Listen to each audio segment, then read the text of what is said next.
Chapter 1. Mrs. Judith Potts was 77 years old and entirely happy with her life.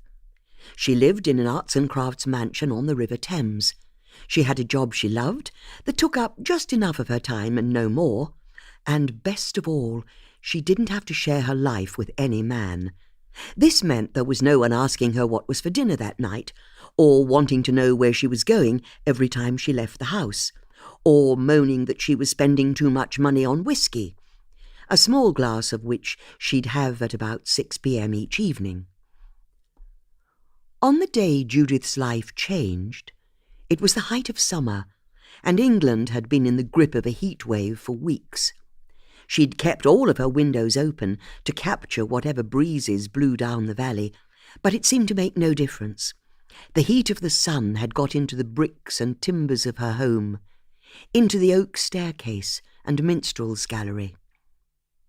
After taking her evening meal in front of the television news, she put her empty plate to one side and got out the latest copy of Puzzler magazine. She turned to a logic grid and started to work on it. Usually, she enjoyed reducing the language of the clues down to mathematical ones and zeros, but tonight her heart just wasn't in it. It was too hot to concentrate. Judith's hand idly went to the key she kept on a chain around her neck, and her thoughts began to drift into the past, into a much darker time. She shot up from her chair. This wouldn't do, she told herself, wouldn't do at all.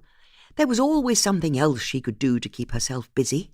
She needed a change of scene, that was all, and she had the perfect solution. Judith began to take off her clothes. With each garment she removed, she felt more and more released from the stifling constraints of the day. By the time she was naked, she was buzzing with an impish delight. She crossed the hallway, past the Bluthner grand piano she only ever played when she was really very drunk, and took up a dark grey woolen cape she kept by the front door. Judith's cape was her most treasured possession. She'd tell anyone who asked, and many did, that it kept her warm in winter, served as a picnic blanket in the summer, and she could pull it over her head if ever she was caught in a spring shower. Best of all, Judith believed it was a cloak of invisibility. Every evening, come rain or shine, she'd take off her clothes, wrap the cape around herself, and step out of her house, feeling a delicious frisson of naughtiness. She would plunge her feet into a pair of ancient wellies and stride through the knee-high grass, swish, swish, swish, to her boathouse. Like the rest of Judith's house, it was pink-bricked, timber-framed, and somewhat crumbling. Judith entered the cobwebby darkness and kicked off her wellies. She hung her cape on an old hook and, still hidden from the outside world by a pair of ancient boathouse doors, stepped down the stone slipway and into the Thames. It was almost a religious experience for her, accepting the cold water onto her skin, and she exhaled with a whoosh as she leant forward into the embrace of the river. Suddenly she was weightless, supported by the soft water that felt like silk to her body. She swam upstream, the evening sunshine flashing diamonds on the water all around. Judith smiled to herself. She always smiled to herself when she was out swimming. She couldn't help it. After all, there might be dog walkers on the Thames path, and there were very definitely plenty of people in the near distance as she looked at the spire of Marlow church and the span of the Victorian suspension bridge that linked the town to the neighbouring village of Bisham. None of these people were aware that there was a 77-year-old woman swimming nearby, entirely in the nude. It was just as Judith was thinking, "This is the life," that she heard a shout. It came from the opposite riverbank, from somewhere near her neighbour Stephen Dunwoody's house. But from her position low in the water, it was hard for Judith to see exactly what was going on. Only the roof of Stephen's house was visible above the thick bank of bulrushes at the edge of the river. Judith strained her ears, but all was quiet. She decided it must have been an animal, a dog or a fox, maybe. And then she heard a man's voice call out, "Hey, no!" What on earth was that? "Stephen, is that you?" Judith called from the river, but her words were cut short by the sharp retort of a gunshot. "Stephen," she shouted again, panic rising, "are you all right?" All was silence. But Judith knew what she'd heard. Someone had fired a gun, hadn't they? And Stephen's voice had called out immediately beforehand. What if he was now bleeding from a bullet wound and needed saving? Judith swam towards Stephen's house as fast as she could, but as she reached his riverbank, she realized she had a problem. Beyond the bulrushes, Stephen had put corrugated metal across the span of his lawn to protect it from river erosion. Judith knew that swimming through the rushes would cut her body to shreds, and even if she made it to land, she wouldn't be able to pull herself out. She wouldn't have the strength. Ahead of her, she could see a blue canoe wedged in among the reeds. Could she somehow use it to help lever her body out of the water? She tried to grab hold of the end, but she couldn't get a proper grip. It kept bobbing around like a cork, and she realized she didn't have the balance to climb up onto the canoe anyway. But she gave it one last go, and this time just about managed to pull herself up onto the back of it. And then, oh so slowly, she and the canoe barrel-rolled over. She lost her hold and fell back into the water with an ungainly splash. She came up for air and shook the water from her hair. The canoe was out of the question, so what else could she do? Judith swam back to the centre of the river, desperately looking for someone who could help. Where were the dog walkers or canoodling couples when you needed them? She couldn't see anyone. There was only one thing for it. She turned and swam for home as fast as she could. Reaching her boathouse, Judith climbed out of the water, wheezing, but there was no time to lose. She threw on her cape and strode out onto the lawn, turning back to look at what she could see of Stephen's house. Only half of his garden was visible behind the weeping willow that grew unchecked on her side of the riverbank. She ran into her house, grabbed up her phone and dialed 999. As she waited for the call to connect, she moved over to the bay window to keep an eye on Stephen's property. I need the police," Judith said as soon as the call was answered. "There's been a shooting at my neighbour's house. Hurry, someone's been shot." The operator took down the details of Stephen's address, recorded what Judith had seen, informed her that the emergency services would be on their way, and then ended the call. Judith felt deeply frustrated. Surely there was something else she could do, or someone else she could phone. What about the Coast Guard? It was a waterside catastrophe after all. Or the RNLI. Judith peered out of her window at Stephen's property. It was still sitting there, apparently innocently, in the evening sunshine. If anyone had been out on the river at that precise moment, and had had occasion to look up at Judith's mansion, they'd have seen a very short and comfortably plump woman in her late 70s, with wild grey hair, standing entirely naked in her bay window, a cape over her shoulders, as if she were some kind of a superhero, which in many ways she was. She just didn't know it yet. Chapter 2. Half an hour later, Judith saw a police car arrive at Stephen's property and a uniformed police officer get out. Judith tried as best she could to keep her binoculars trained on him as he looked in through the windows of Stephen's house and took a wander through the garden. She wanted to bellow across the river that the man should jolly well look harder, but she bit her tongue. She had to believe that he knew what he was doing, and he'd find evidence of whatever it was that had happened. However, after 20 minutes of what Judith could only describe as a cursory search, the police officer returned to his car, got in, and drove away. Was that it? The man had barely explored the garden, and he'd not even entered Stephen's house. Perhaps he'd gone to get reinforcements, so she kept on looking and looking. At midnight, Judith discovered that there was no more whiskey in the decanter on the little table to her side. That was always a sign to go to bed.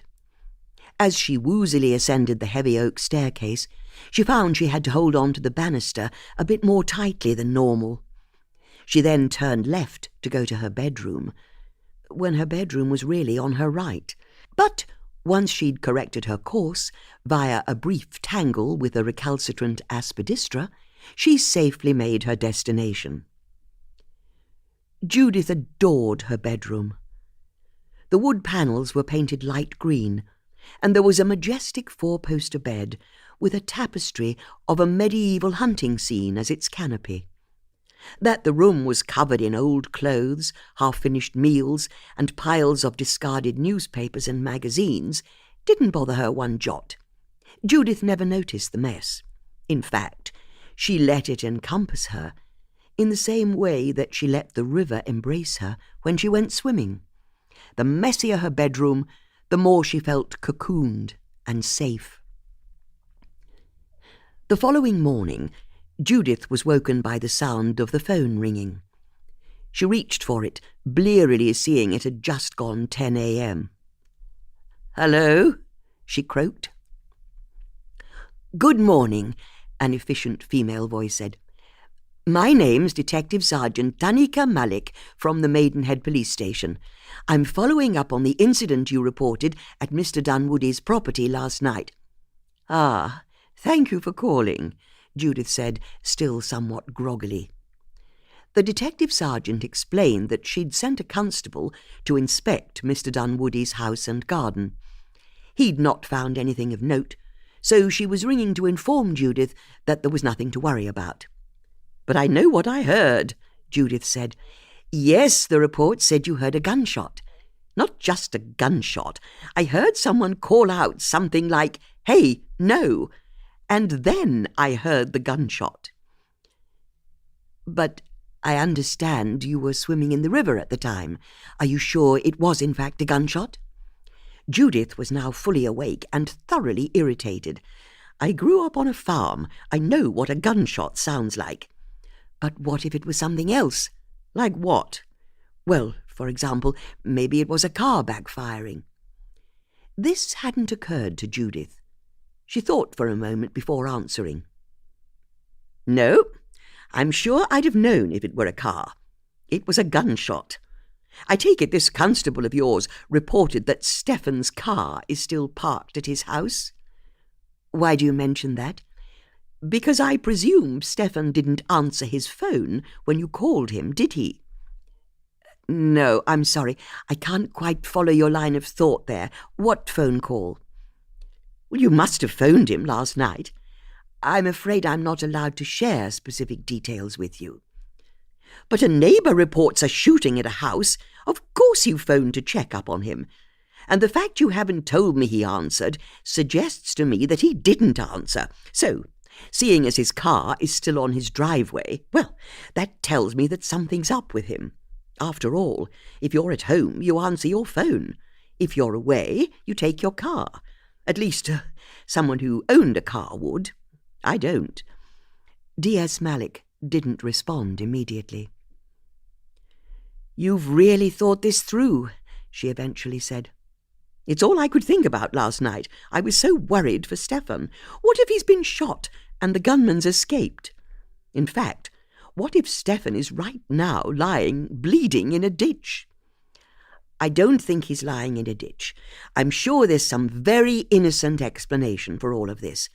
There wasn't any indication at his property that anything untoward had happened, and it's not that unusual for someone to ignore their phone. It's holiday season. People are away. I'm sure Mr. Dunwoody will turn up in the next few days, and the moment he does, I'll let you know. Really, there's nothing to worry about." D.S. Malik ended the call by thanking Judith for being such a civic-minded neighbour, and then rung off. Afterwards, Judith lay in bed, not knowing what to do. Was D.S. Malick right? Was there, in fact, a far more innocent explanation for what she'd heard the night before? After all, Judith knew one thing for sure. Murders just didn't happen in Marlow. She decided to put the matter from her mind and get on with her work for the day. When Judith had inherited her house from her great-aunt Betty in 1976, she'd also received a portfolio of shares that provided her with a modest income, so she didn't have much need to work for a living. But nothing would have ever made Judith give up her job. She loved it too much. Judith compiled crosswords for the national newspapers. She set 2 or 3 a week, and the hours she spent each day working on the puzzles were a cherished refuge for her mind. When she was setting a crossword, a calm descended on her, and she could lose herself for whole stretches of time as she carefully worked through all the permutations of a particularly satisfying anagram, or considered an elegant phrase or word which could be interpreted in more than one way. Judith crossed her drawing room to the card table by the bay window and smoothed down the green baize with her hand. Next, she reached up onto a shelf and pulled down a sheet of squared mathematical paper. She then chose a 2B pencil from a mug of 2B pencils and, even though it didn't need sharpening, she pushed the pencil into her metal desk sharpener. It gripped the end, the old electric motor clattering as it spun, and the pencil Judith removed a few seconds later wasn't so much a writing implement as a lethal weapon. Judith smiled to herself. A fresh pencil, the empty squares on the paper in front of her. The fight ahead. Sitting down, she picked up her wooden ruler and began to mark out a 15 by 15 grid of squares. Next, she shaded in a pattern of darker squares around a single line of symmetry, so each darker square had a twin reflected on the right. There wasn't any particular pattern she followed. It was mostly her many decades of experience that guided her hand. Once she had marked out her grid, all she had to do was fill in the blank spaces with words. This, she knew, would take her the next hour or so. And only once she was happy that she had an interesting collection of words intersecting with each other would she turn her mind finally to creating the clues. As for the types of clues she liked to set, she eschewed the willful opacity favoured by many setters, most famously represented by the near-impossible monthly puzzle that used to appear in the Listener magazine. She felt there was something a bit too male about how they tried to show off how very clever they were. "Look at me," they seemed to be saying. "You'll never guess how brilliant I am." Instead, like many setters, she aligned herself with the principles of Ximenes, the legendary setter for the Observer newspaper from 1939 to 1972. Accordingly, her clues had to have 2 halves, the literal clue on one side, the riddle on the other. And the 2 halves had ultimately to play fair with the solver, with the small caveat that if a clue was ingenious or witty enough, she was prepared on occasion to break the rules. This morning, however, the muse wasn't with Judith. Having created her square of blocks and blanks, she couldn't settle on the correct words with which to fill the grid. She lacked all decisiveness. It was Stefan, she knew. She couldn't concentrate. She had to know that he was okay. Judith reached for her tablet computer. She didn't much like the device, but it was useful for photographing and then emailing in her crosswords to the papers, so she'd come to terms with it some years ago. She held it up to her face, but the stupid machine refused to unlock, claiming it didn't recognize her. Judith harumphed, once again cursing at the indignities of being an older woman. The modern world treated her as though she were entirely invisible, and even her own bloody computer criticised her for not looking suitably like herself. But there was no point trying to fight with technology. Judith had learned that a long time ago, in an incident that had involved a strawberry-coloured iMac, an electric cable that wasn't quite long enough, and a trip to accident and emergency. Judith took a deep breath and composed herself. She held the tablet up and looked at it again. Nothing happened. Bloody thing! Muttering to herself, Judith entered the passcode and then opened her web browser. Maybe there'd been some news about Stephen in the last 24 hours. She typed Stephen Dunwoody into the search bar, but all of the hits told her he owned an art gallery called Dunwoody Arts in Marlow, a fact she already knew. But she wanted to be thorough, so she clicked through the pages of results. Although, what was this? One of the later results was a link to a web page from a local newspaper, the Bucks Free Press. It was the headline that caught her attention. Bust Up at Henley Regatta. Clicking the link, she found herself reading a diary piece from a roundup of the Henley Royal Regatta 6 weeks before. Word reaches us that Stephen Dunwoody, local art gallery owner, got into a tipsy dispute in the royal enclosure with Elliot Howard, owner of the Marlow auction house. According to our little birdie, when Mr. Howard threatened to punch Mr. Dunwoody, the stewards were called and both men were forcibly ejected. Judith put her tablet down. So, Stephen had got into a drunken altercation at Henley with someone called Elliot Howard. And here he was only a few short weeks later, and there'd been another set-to of some sort on his property. A set-to where someone had fired a gun. And then Stephen had subsequently vanished. Sod this for a game of soldiers, Judith thought, as she strode across the room, swept up her cloak from its peg, and left the house. She went down to her boathouse, approached an old punt that was half in and half out of the water, and gave it a shove with her foot. She stepped up onto the back of it and grabbed the punting pole as the front of the boat bumped through the rotten boathouse doors and slipped out onto the river. Despite her advanced years, Judith was an expert punter. With a flick of her wrists, she thrust the pole down into the riverbed, bent at the waist, and pushed with all her might. As the punt shot forward, she twisted the pole up and out of the soft mud, and the boat had the momentum to cross the river. Once she reached the further bank, and the river was shallow again, it was no effort to punt upstream the 50 or so yards to Stephen's house, use the prow of the punt to penetrate the wall of reeds that protected his riverbank, and step up onto his land. She didn't need to secure the boat. Entirely surrounded by bulrushes, it wasn't going anywhere. Checking her watch, Judith could see that just over 8 minutes ago she'd been sitting in her house, and now here she was at the sharp end of her neighbour's mysterious disappearance.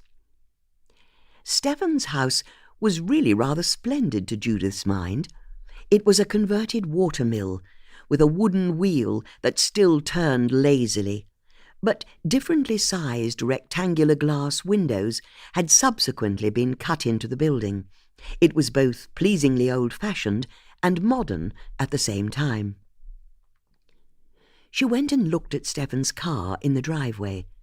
Judith knew nothing about cars and cared even less, so all she could tell was that it was grey in colour and it was gleaming, not a spot of dirt on it anywhere. She could see no other tyre tracks in the gravel, or any other clues that suggested that perhaps Stephen had left the house in a different vehicle. She went for a walk around the garden, trying to work out where the sound of the gunshot might have come from, but it was hard to place herself accurately when her only reference point was from a position in the river below the height of the bulrushes. In fact, it took only a few minutes of walking around and inspecting the reed bed by the riverbank for Judith to realise that she didn't even know what she was looking for. A drop of blood on a blade of grass? A muddy footprint? Judith looked at the wooden wheel turning on the side of the house, and the mill pond in front of it. Despite the heat of the day, the water here was dark, and Judith shivered at the thought of it. There was something about still bodies of water that spooked her, although, as she looked, she could see that the water wasn't quite still. There was a slight current tugging at the surface. Where was the water going? Judith walked around the edge of the pond until she saw that it fed into a river that was about 10 feet across. Where the mill pond ended and the river began, there was a narrow brick causeway that crossed from one side of the garden to the other. Judith considered the river beyond the dam. It had to feed back into the Thames somehow, but it was hard to see exactly how, as Stephen had allowed this section of the garden to grow wild, and the water soon slipped under dense shrubs and bushes that crowded in from both banks. With a sigh, Judith realized she'd have to follow the course of the river. She had to be thorough. So she pushed her way through the bushes, branches whipping her body, cobwebs sticking to her face and hair, as she struggled to the other side. Once there, Judith was disappointed. It was even wilder in this corner of the garden, but she could see that the river passed through some iron bars onto a concrete weir that fed the water back into the Thames. There was nothing of interest to see. Although, as she regathered her breath after her exertions, she became aware of something in the air, a fetid smell like an old compost heap. Was it the river? She looked down at the water flowing through the grill. An old tree branch was half submerged, blocking the water, and leaves had backed up. But then Judith realized something. It wasn't a branch in the water. It was a human arm. It was reaching out of the water, the skin of the hand as white as marble. And, deeper still, Judith could just make out the body. It was Stephen Dunwoody. And in the centre of his forehead was a small black hole, a bullet hole. Judith staggered back, her hand going to her neck. She'd been right all along.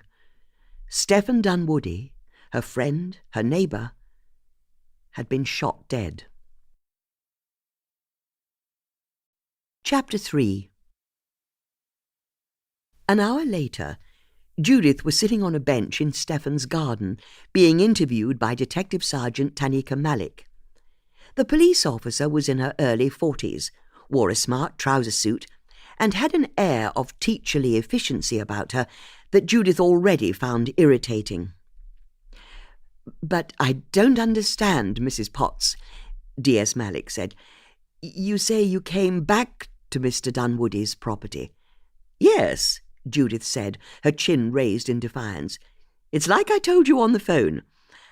I knew I heard a shout and a gunshot last night, and if your police officer wasn't going to investigate it properly, I thought I should." "Was there any other reason you returned?" "I don't understand. Were you expecting to find a dead body?" "No, of course not." "And yet you did find one, didn't you?" "Which is more than your officer managed, I can't help noticing. Now, tell me, did you know Stephen had a bust-up with a man called Elliot Howard a few weeks ago?" "I'm sorry?" Judith told D.S. Malik about the local newspaper diary piece that described the argument at the Henry Royal Regatta between Stephen and the owner of the Marlow auction house, Elliot Howard. "This was 6 weeks ago?" "That's right." "I see." D.S. Malik thought for a moment. "What is it?" Judith asked. "Can I ask you a question, as Mr. Dunwoody's neighbour?" "Of course." "Only it's standard procedure to cross-reference named subjects in witness reports with the police database. So I looked up Mr. Dunwoody. He doesn't have any kind of record. He owns the art gallery in Marlow. He lives on his own. It's all as expected. But 5 weeks ago, he reported a burglary to us." "He did? What was stolen?" "That's the thing. He said he'd been out at a restaurant with friends, and when he got home he discovered someone had smashed a window and broken into his property. But by the time an officer arrived to take his statement, Mr. Dunwoody had to admit that he couldn't find anything that had been stolen. Nothing was stolen? That's what he said, and yet it was very definitely a break-in. But his computer was still there, his collection of art. And I can tell you Mr. Dunwoody owns a number of oil paintings, and not one of them had been stolen. This was 5 weeks ago, a week after the bus-stop Mr. Dunwoody had at Henley. I suppose so, but did Mr. Dunwoody mention the break-in to you? I haven't spoken to Stephen in weeks, I'm afraid. Or did you see anything suspicious at the time? Maybe someone lurking near his property, or a car parked by his house that looked different. I'm sorry I didn't, more's the pity. The first I knew anything was wrong was when I heard him being murdered last night. Now, I'm really going to have to stop you there, Mrs. Potts. You see, we don't know for sure that someone shot Mr. Dunwoody. I'm sorry? We don't know Mr. Dunwoody was murdered. Are you saying the bullet hole appeared in his forehead as if by magic? Well, no. But we can't rule out that his death was a terrible accident. Or what if he did this to himself? You think he committed suicide? It's a possibility. Poppycock! D.S. Malik blinked in surprise. Had the woman in front of her just used the word poppycock? If he took his own life, the pistol would have dropped to the ground somewhere, before he fell into the river. And I can tell you, when I was looking, I didn't see a gun on the ground anywhere. Yes, I can see why you'd think that, but maybe the gun fell into the river after he'd shot himself. I've instructed divers to search the riverbed for it. In the meantime, you really mustn't jump to any conclusions, Mrs. Potts. We must let the evidence lead us, not our assumptions. Judith appraised D.S. Malik. The woman might be efficient, capable even, but she clearly lacked imagination. She was a typical head girl type, Judith decided, not entirely kindly. But then, Judith had been expelled from the very posh boarding school she'd been sent to as a teenager. She'd also been expelled from the really very much less posh boarding school she'd been sent to next, and the one after that. Suffice to say, she and the head girls of the schools she'd attended hadn't ever seen eye to eye. Judith sighed to herself. Very well, if the police didn't believe that Stephen had been killed, then she'd just have to investigate his murder for herself, wouldn't she? Once Judith had finished giving her formal statement, she stepped back onto her punt and, with a regal wave at the forensic officers in their paper suits as she passed, she allowed the river to carry her back to her house. She then got out her old bicycle and climbed onto it. After all, if she wanted to discover who'd killed her neighbour, there was an obvious place to start. It was only a 5-minute cycle along the Thames path into the nearby town of Marlow, and for once Judith didn't acknowledge the little nods and waves she got from complete strangers as she whizzed along. But then, she never knew why so many people waved to her at the best of times.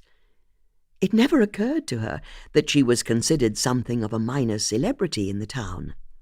To her mind, there was nothing interesting about her life, and every time she professed herself confounded by someone's interest in her, she only embellished her reputation for eccentricity even further. Turning from the towpath into a little park with swings and slides, Judith saw a flock of pigeons pecking idly at the ground.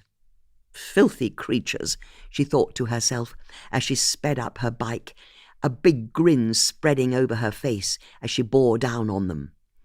And then, at full tilt, she cycled into the flock, calling out, "Pigeons, begone!" and scattered squawking birds into the air. Judith loved Marlow with a passion. To her mind, it wasn't too large, it wasn't too small, it was just right. The perfect town for a Goldilocks like her. The High Street had an elegant Georgian suspension bridge, and ancient riverside church at one end, an ornamental obelisk at the other. And in between, there was every type of historic building from centuries of piecemeal development down each side. To tie it all together into an aesthetic whole, red and blue bunting criss-crossed the length of the High Street, creating the sort of chocolate box image of an English home counties town that jigsaw puzzles were made of. But what Judith loved most about Marlow was the way it was so much more than its picturesque High Street. There was the railway station, even if it was no more than a hut, from which it was possible to get trains into London. There was also a thriving business park on the edges of the town that employed thousands of people. And above all, Judith loved the 2 local schools that churned out a steady stream of well-educated teenagers who'd work the tills in the supermarkets or take your order in the coffee shops. Seeing all these youngsters, unfailingly polite and always pleasingly attractive to her eye, going about their day or having picnics down by the river, or even hanging out in the skate park by the cricket pavilion, gave Judith a real glow of happiness. If this was the next generation coming through, then the world didn't have too much to worry about, she reckoned. Judith was by nature an optimist. It was almost her defining trait. But she also tried to be as honest as she could, and she had to admit that, as much as Marlow remained a jaunty place, like all towns in Britain, it had taken a bit of a battering over the last decade or so. It was all right if you were a tourist visiting for the day.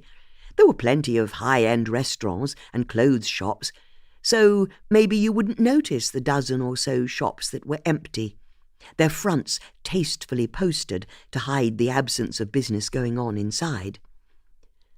And the nice man who sold the big issue on one side of the High Street had recently been joined on the other side by a homeless man who sat cross-legged all day, a tin for coins in front of him. The people remained good. That's what she reminded herself as she got off her bicycle at the top of the High Street and leant it against a wall. As for where she was going, Judith had made up her mind the moment D.S. Malik had told her she was wrong to believe that someone had killed her neighbour. She was going to start her investigation at Stephen Dunwoody's art gallery. Chapter 4. Judith had never set foot inside Dunwoody Arts before, but then she'd never had need to buy any artworks before. Why should she, when she'd inherited her great-aunt's collection of paintings at the same time as she'd inherited her house? As Judith entered, a young female attendant looked up from her desk, tears in her eyes. "Oh," Judith said. "You've heard." "The police just called," the woman said. "I'm still reeling." "Of course you are," Judith said kindly as she crossed the gallery and sat down in the spare chair at the woman's desk.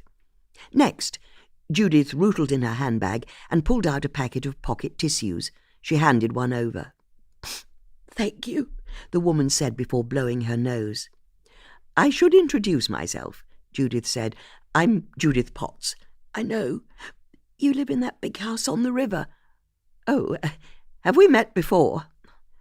"Once, actually," the woman said, smiling at the memory. "I was being hassled by some boys outside the pub a couple of years ago. You stepped in and scared them off."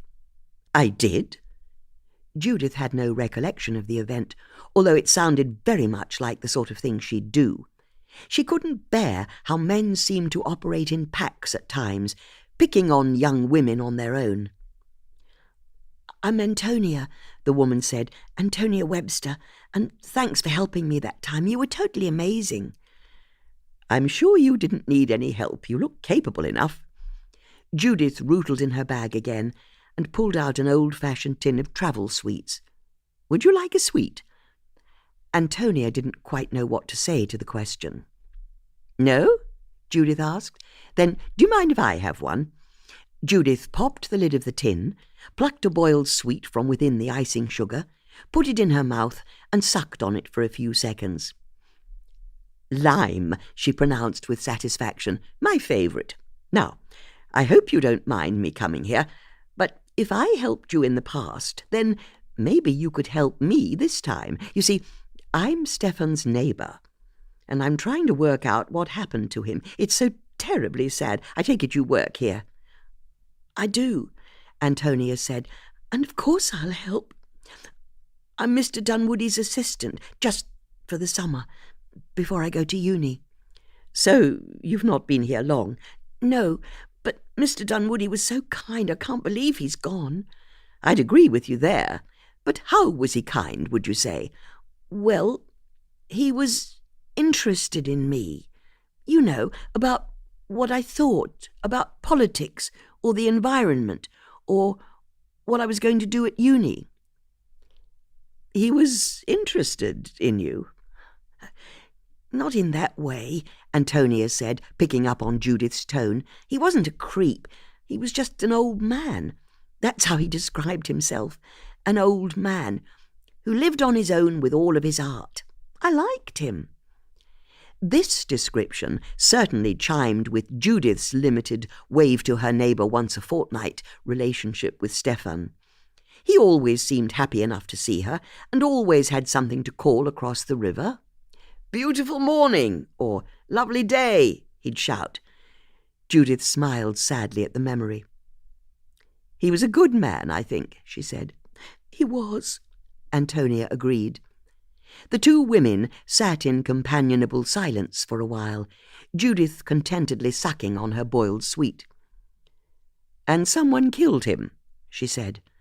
Antonia's eyes widened. "What's that? You didn't know?" "No. The guy on the phone said he'd had an accident." Judith's handbag on her lap was still open, and she closed the clasp with a snap. "I'm sorry to say that's not what happened at all. He was shot dead." "No way." "Oh, yes, I'm sure of it. So, I suggest I help you shut up shop. You can't possibly be expected to do a day's work after a shock like this." "You think that's what I should do?" "Of course." "You'd help me?"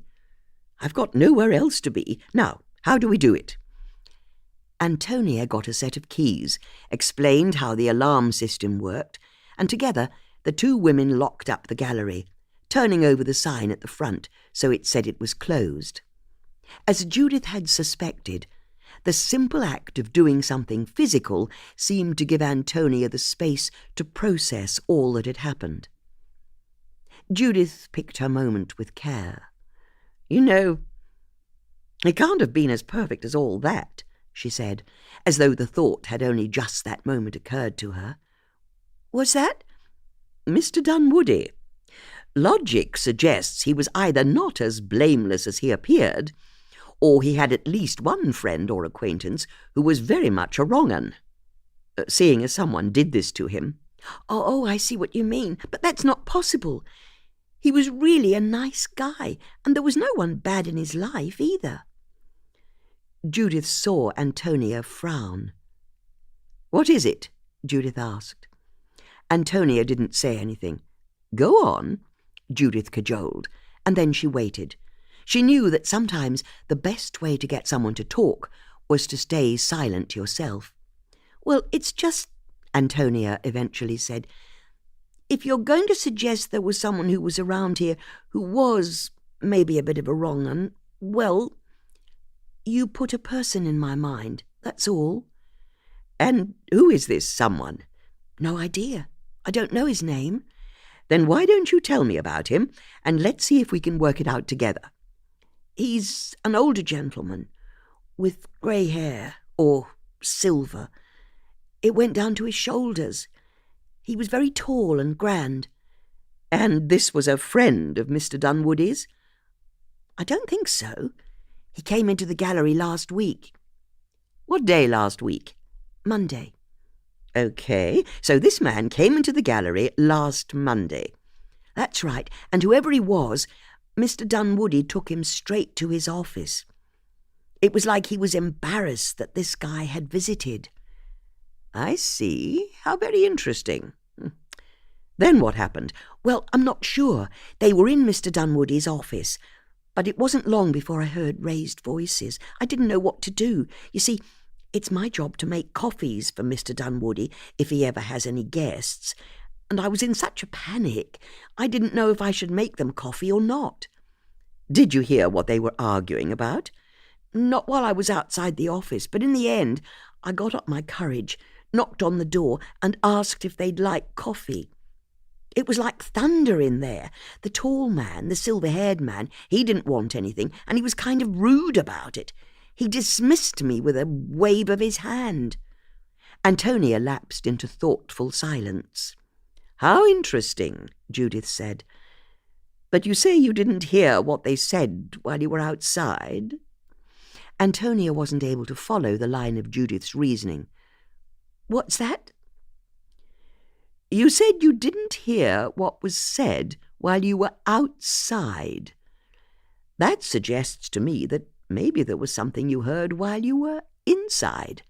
Oh, yes, of course. Sorry. Anyway, after the silver-haired gentleman waved me off, I left. But as I was closing the door, I heard Mr. Dunwoody say to him, I could go to the police right now. And what did the silver-haired man have to say about that? I don't know. I left before I could hear his reply. I see. But Mr. Dunwoody definitely said that he could go to the police right now. He did. And you've really no idea what he was referring to? None at all. I'm so sorry. You didn't perhaps raise the matter with Mr. Dunwoody later on? No way. But he did, now you mention it. We were locking up for the night, and Mr. Dunwoody apologised that I'd had to witness the argument. What did you say to that? Well, I could see he was really uncomfortable about it all, so I told him it was just fine. I'd not really seen or heard anything. And then he said something weird. He said, desperation drives people to do stupid things. What on earth was he referring to? No idea, but it's what he said. Judith felt a buzz of excitement. Who was this silver-haired man who was in dispute with Stefan? Remembering how Stefan had got into an argument with Elliot Howard at the Henley Regatta, she had an idea. Is your computer connected to the internet? She asked. Antonia nodded. Then can you do a quick search for me? Of course. What do you want to know? Could you look up the name Elliot Howard? You think he might be the man who was in here? It's a possibility, but let's see if we can find a picture of him online. Okay, Antonia said, going over to her desk and firing up the browser on her computer. She typed Elliot Howard into the search field.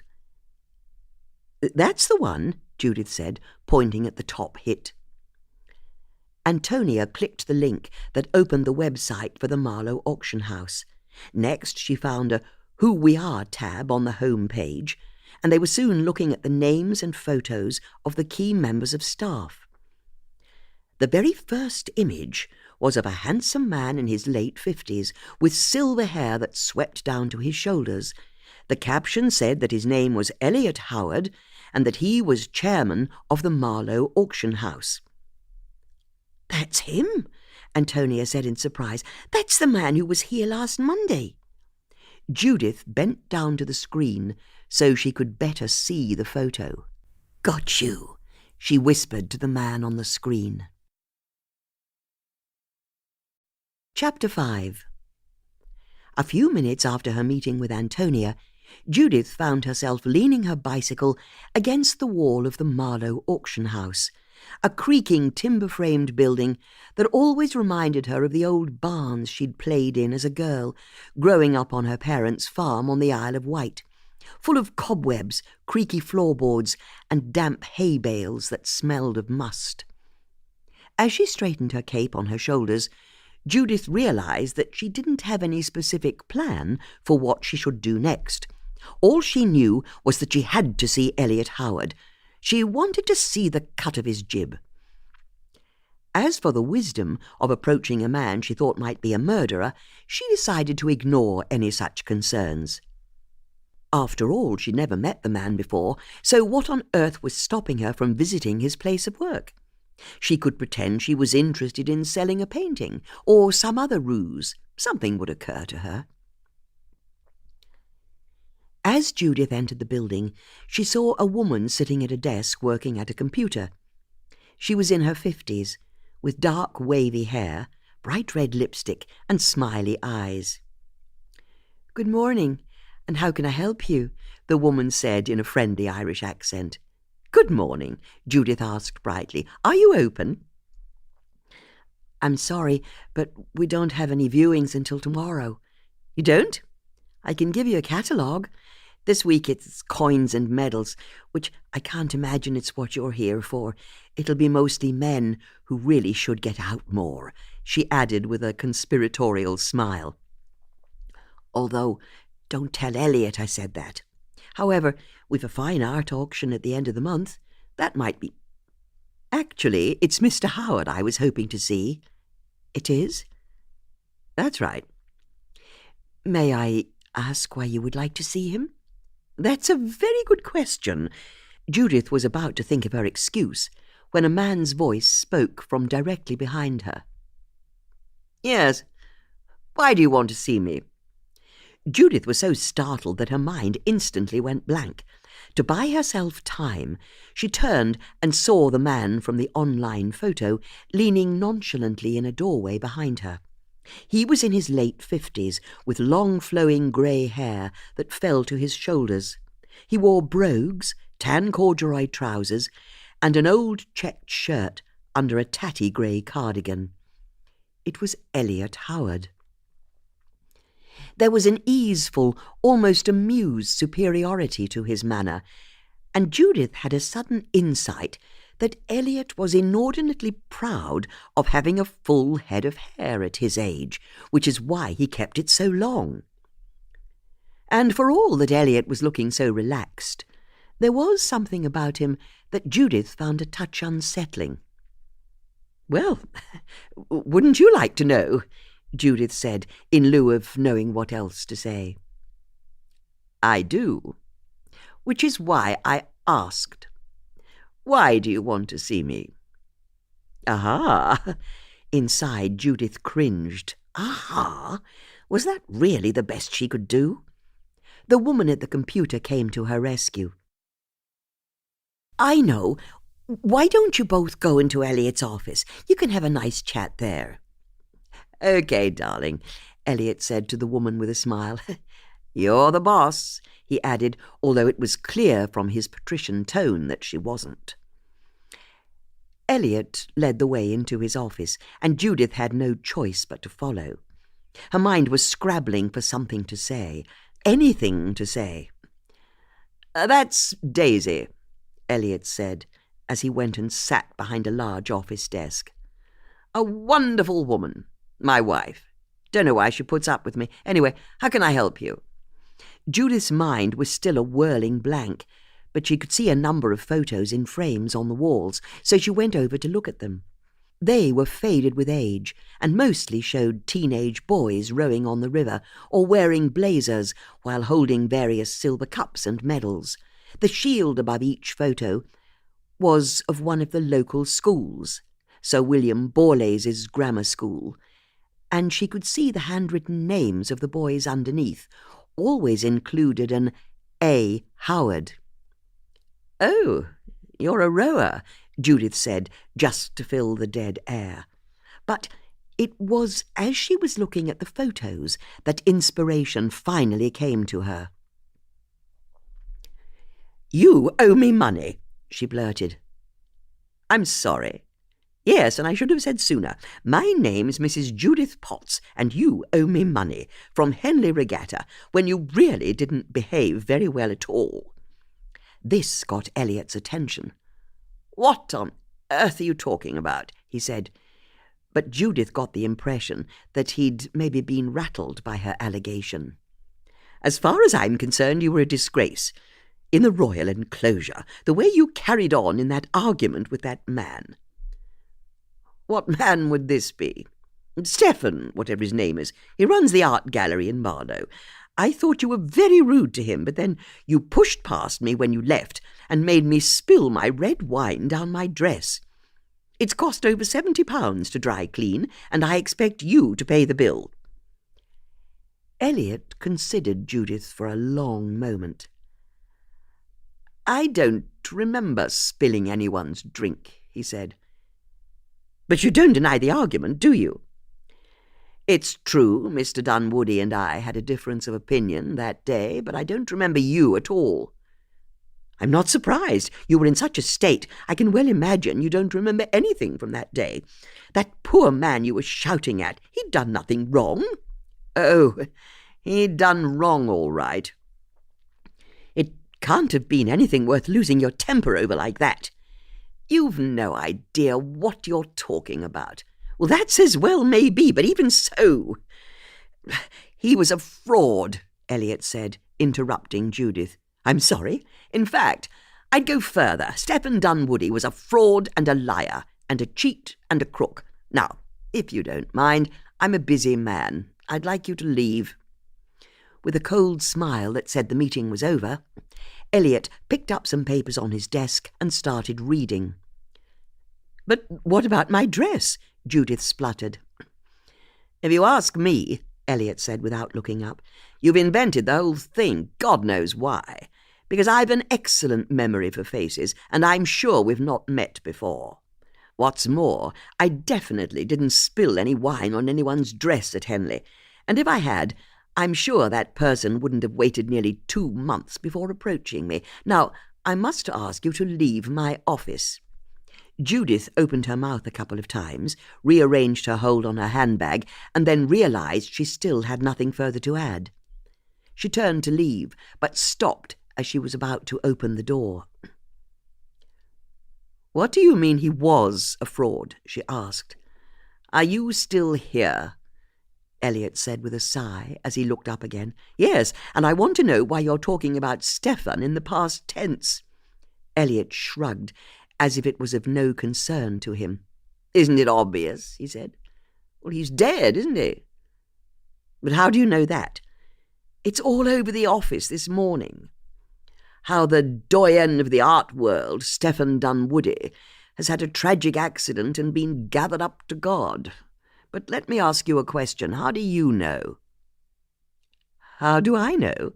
"Yes, this auction house knows Stephen well, but what's your connection to him?"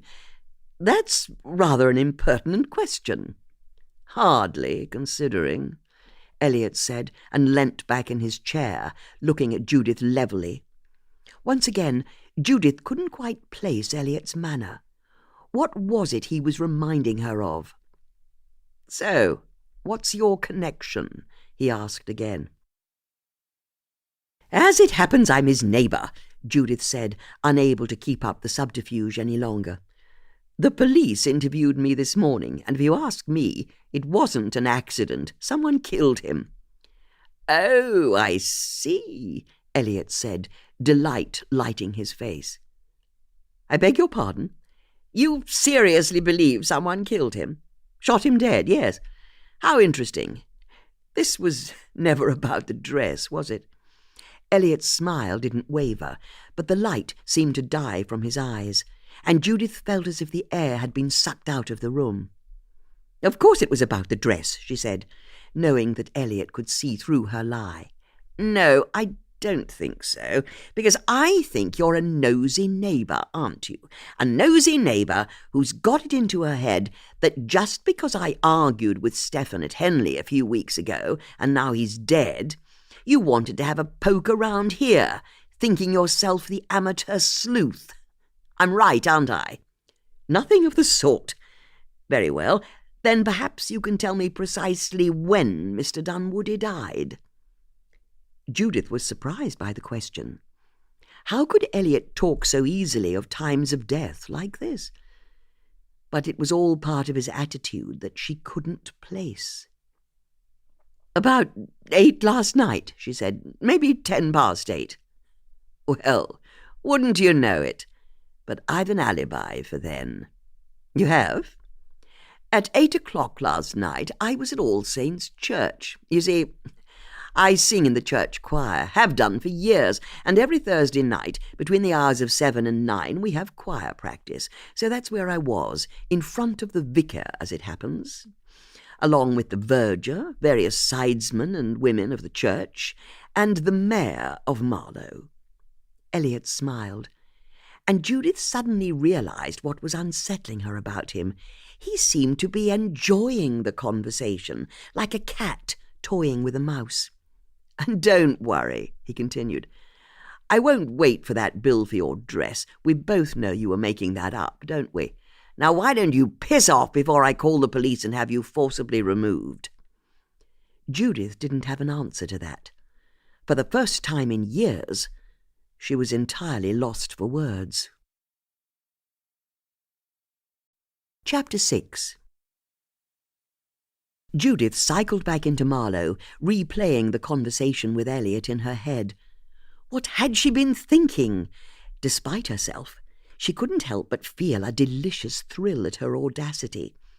She'd just confronted a man in broad daylight who might have been a killer, and the encounter had gleaned important information, not least the fact that Elliot believed Stephen Dunwoody had been a liar, a cheat, a fraud, and a crook. Those were a serious list of crimes, weren't they?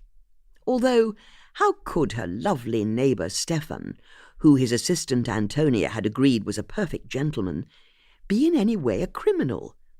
It didn't seem possible. Judith was deep in thought as she cycled down the high street. She didn't see any of the elbow nudges and amused looks from the locals as she passed, her dark grey cape flying behind her, her legs pedalling as hard as they could. Before she reached the suspension bridge, she lifted her feet from the pedals and freewheeled down the path that led through the graveyard to the entrance of All Saints' Church. Judith leant her bicycle against the wall and tried to put her thoughts in order. Her immediate concern was simple.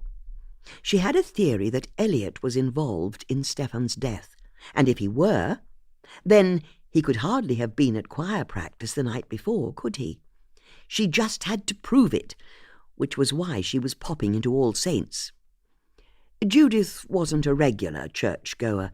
She was one of those people who'd happily tell anyone who asked that she only went to church on high feasts and holidays, whilst not quite noticing that she didn't go to church on those days either.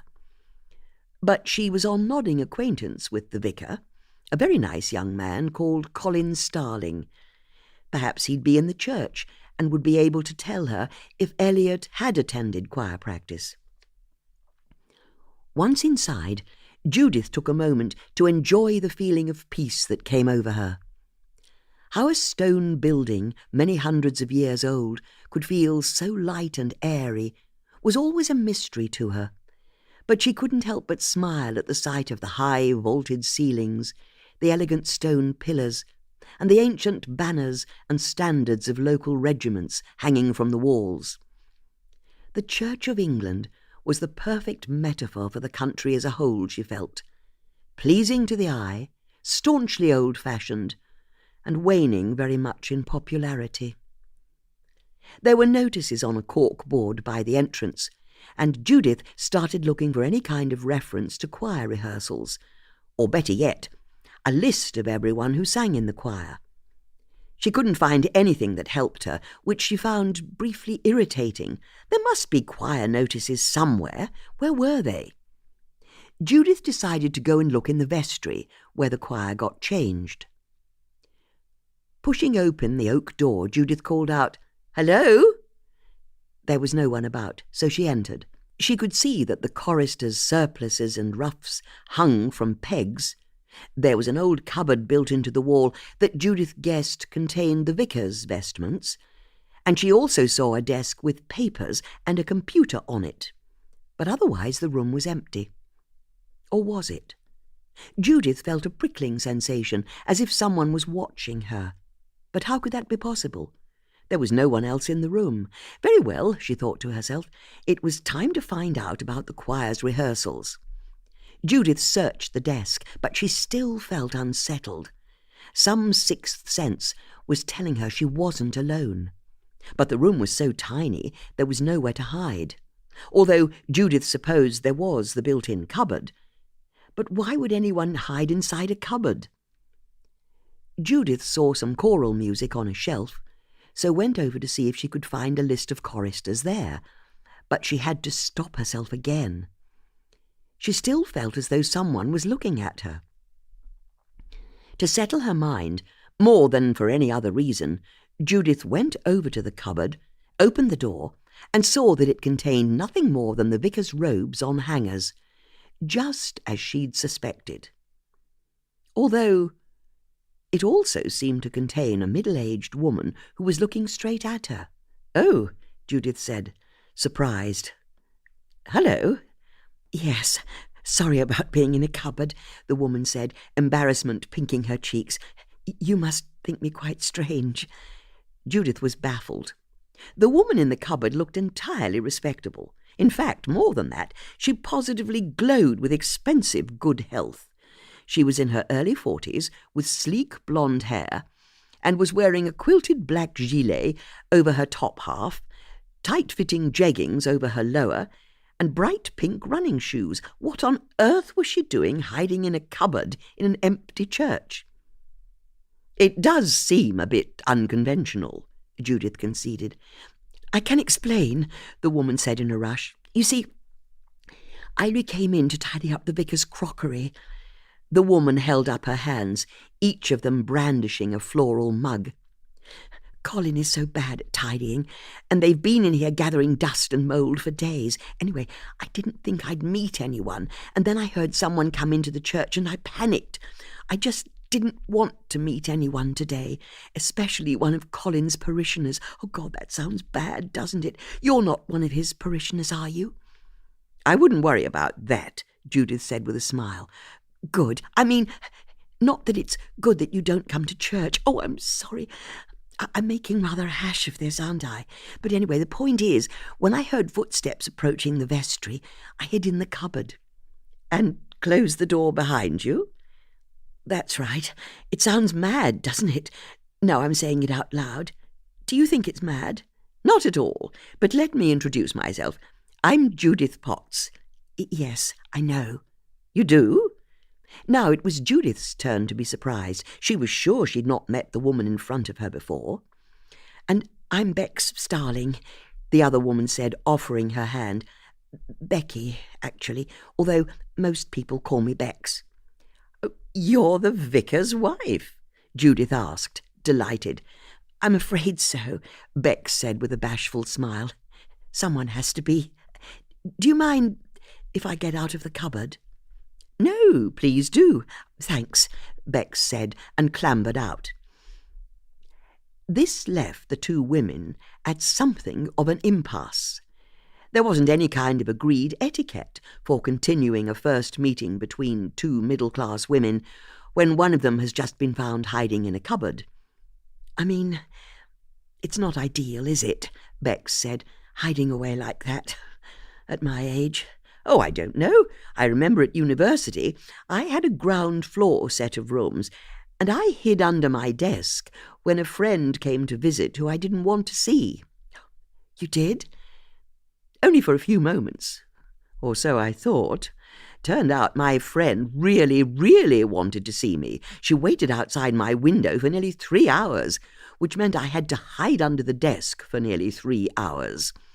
But I could never reveal I was hiding from her. It would have been too embarrassing.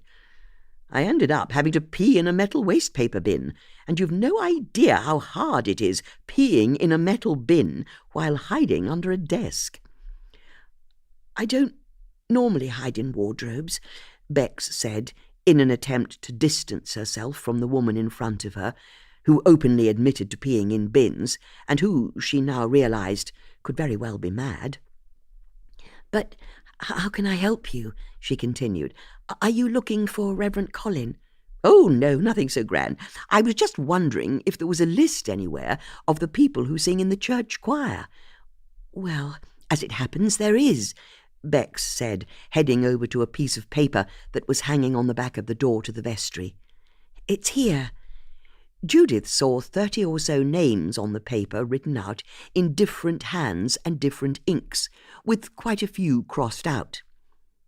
Before Judith could find Elliot Howard's name, Bex straightened the piece of paper, as it wasn't hanging neatly from the drawing pin.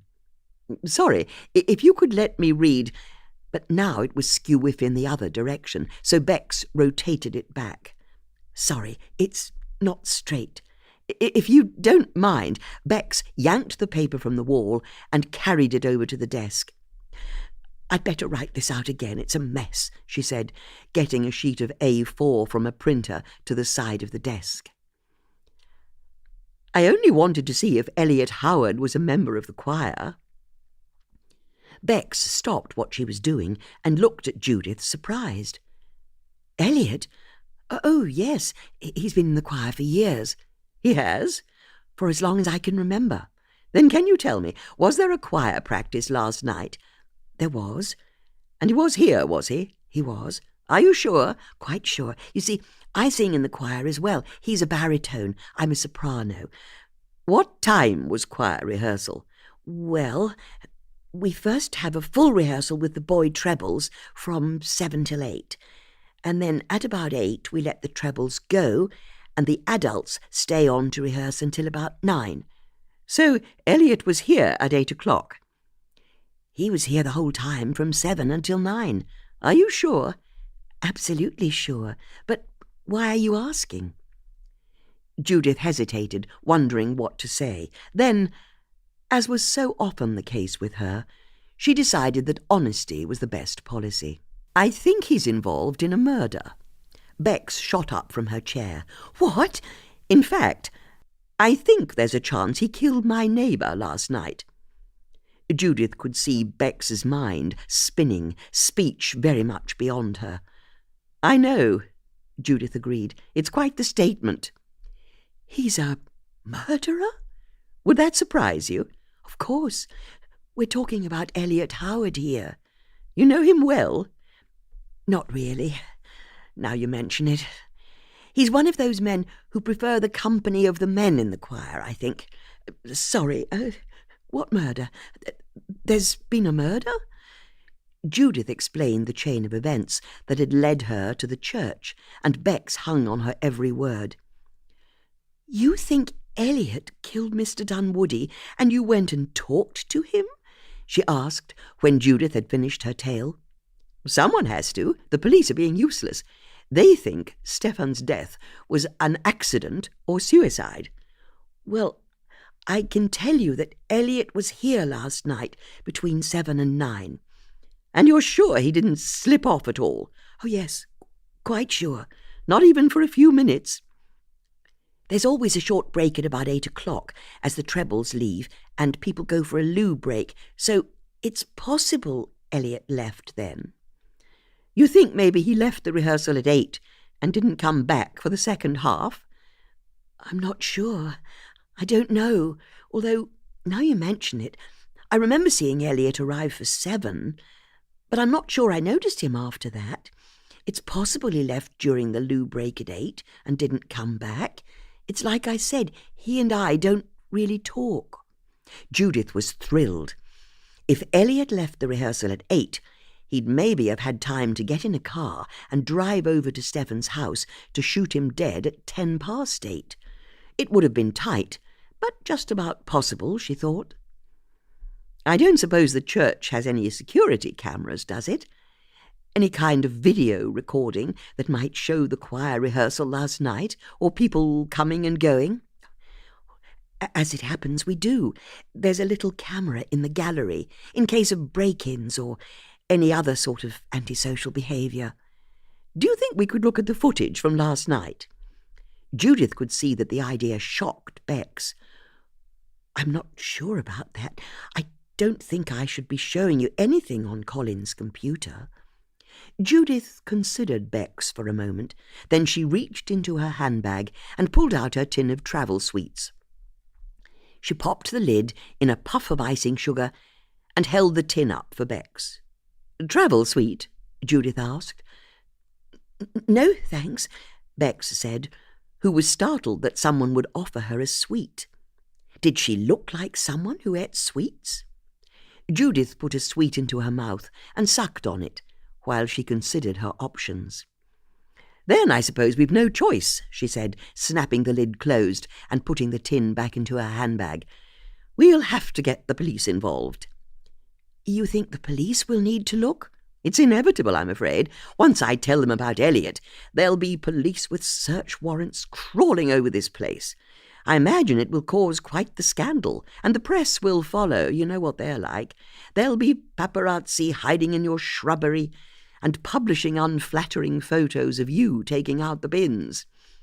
Bex was waking up the computer before Judith had even finished speaking. "No, you're right.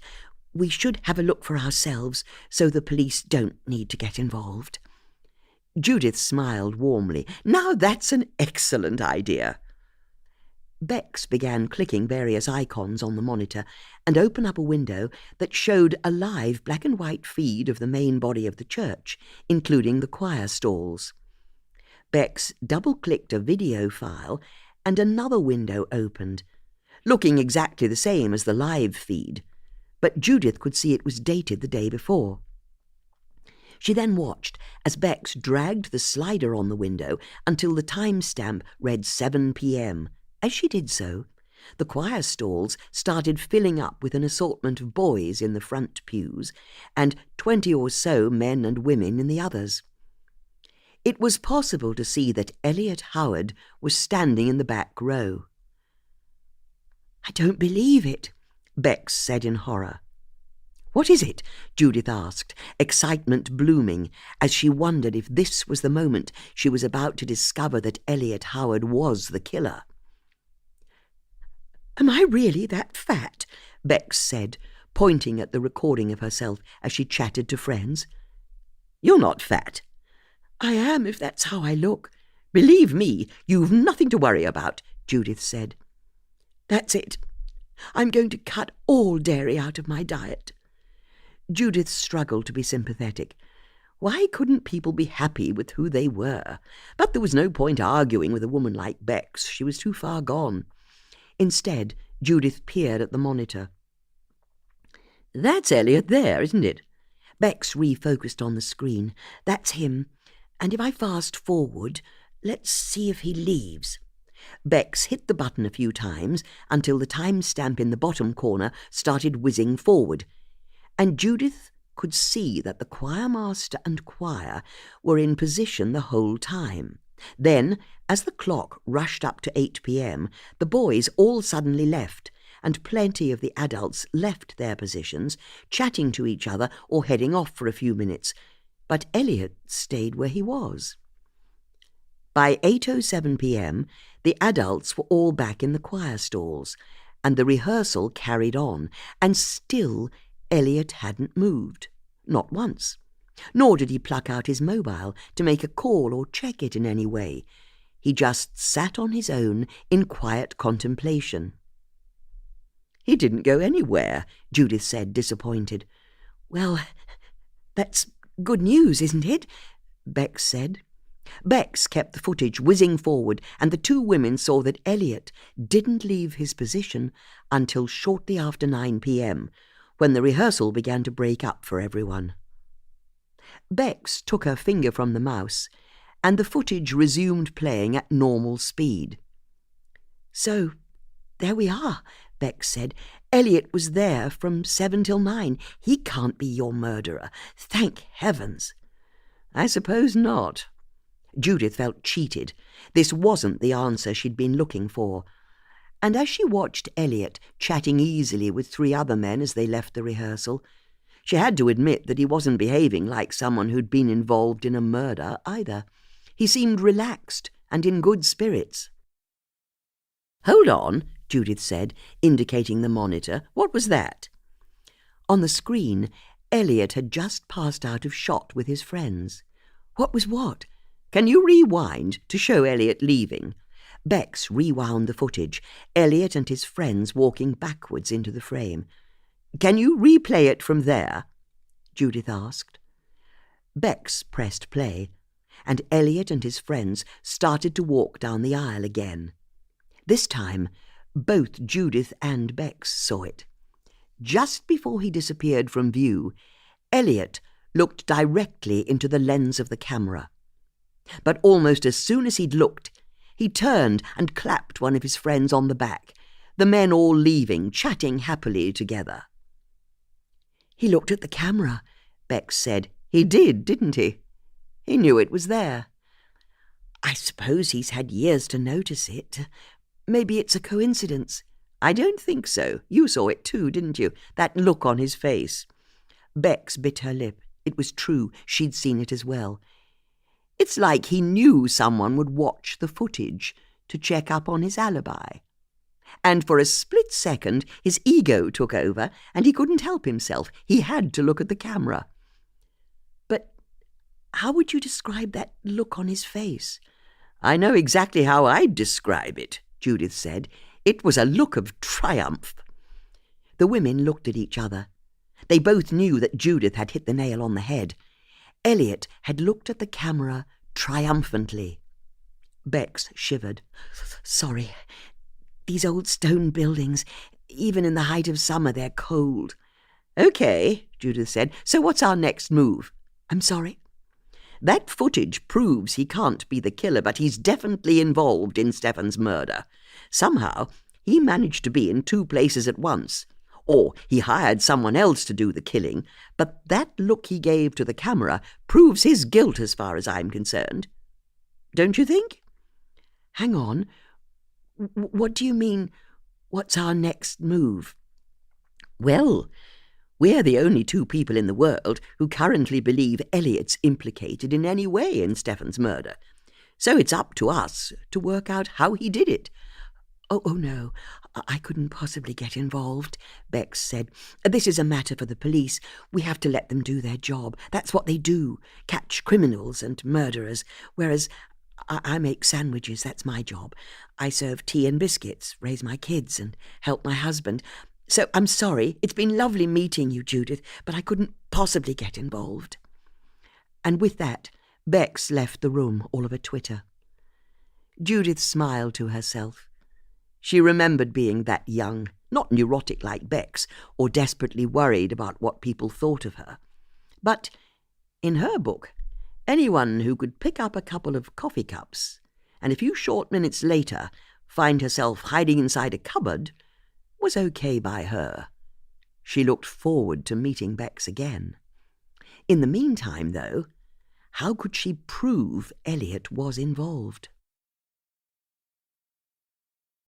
Chapter 7. After her encounter with Judith, Bex hurried back to the vicarage, a gorgeous bow-fronted Georgian house to the side of the church. But she found she couldn't settle. Her second-hand brush with a possible murder had upset her more than she'd like to admit. So, to calm her nerves, she did what she always did when she felt anxious, and that was tidy up. She plumped cushions that were already plump, straightened pictures on the walls that weren't askew, and ran a hoover over a kitchen floor that was entirely dirt-free. Her 14-year-old son Sam was slumped over his phone at the kitchen table. "Where's your sister?" Bex asked. "I don't know," Sam said without looking up. "Probably snorting nitrous oxide somewhere." "Don't say that," Bex yelped. Although Sam was joking, both he and his mum knew that while Sam was a high-achieving student who liked to follow the rules, his 16-year-old sister Chloe was very much the opposite. All she wanted was to hang out with her friends and party. But then, in her moments of honesty, Bex knew that Chloe wasn't doing anything that she hadn't done at the same age. It's just that her behaviour worried her sick. Not that she really understood Sam either. In the last year or so, he'd become increasingly withdrawn, and as far as Bex could see, the only meaningful social interactions he had outside of school hours were with his hamster, who he doted on. "You look lovely, darling," the Reverend Colin Starling said as he entered the room wearing his black suit, bib and white collar. "How can you say that?" Bex snapped. "These are my yoga clothes." Exasperated with her husband's lack of sensitivity, Bex went upstairs to get changed. At some deep level, she knew she'd behaved unreasonably, but she couldn't shake her feeling of unease. In the bedroom, she grabbed up her mobile phone to see if Chloe had been in touch. She hadn't. "Bex," Colin called up from the bottom of the stairs, "you remember we're having Major Tom Lewis and his wife over for dinner?" Bex didn't even bother to respond. Of course she knew they had guests for dinner. She'd been up at 6 that morning, rubbing fennel into a belly of pork, so it could have the full 10 hours in the slow cooker. Even though Major Tom would be drunk before he arrived, and Mrs. Lewis would criticise her by a whole set of criteria she'd only reveal once Bex had failed to meet them. Bex couldn't help thinking to herself, where had she gone wrong in her life? It wasn't that she was unhappy, far from it. But she wasn't happy either. Colin had been a banker when they'd first met, and although they'd both been regular churchgoers, he'd not expressed any interest in the ministry before they got married.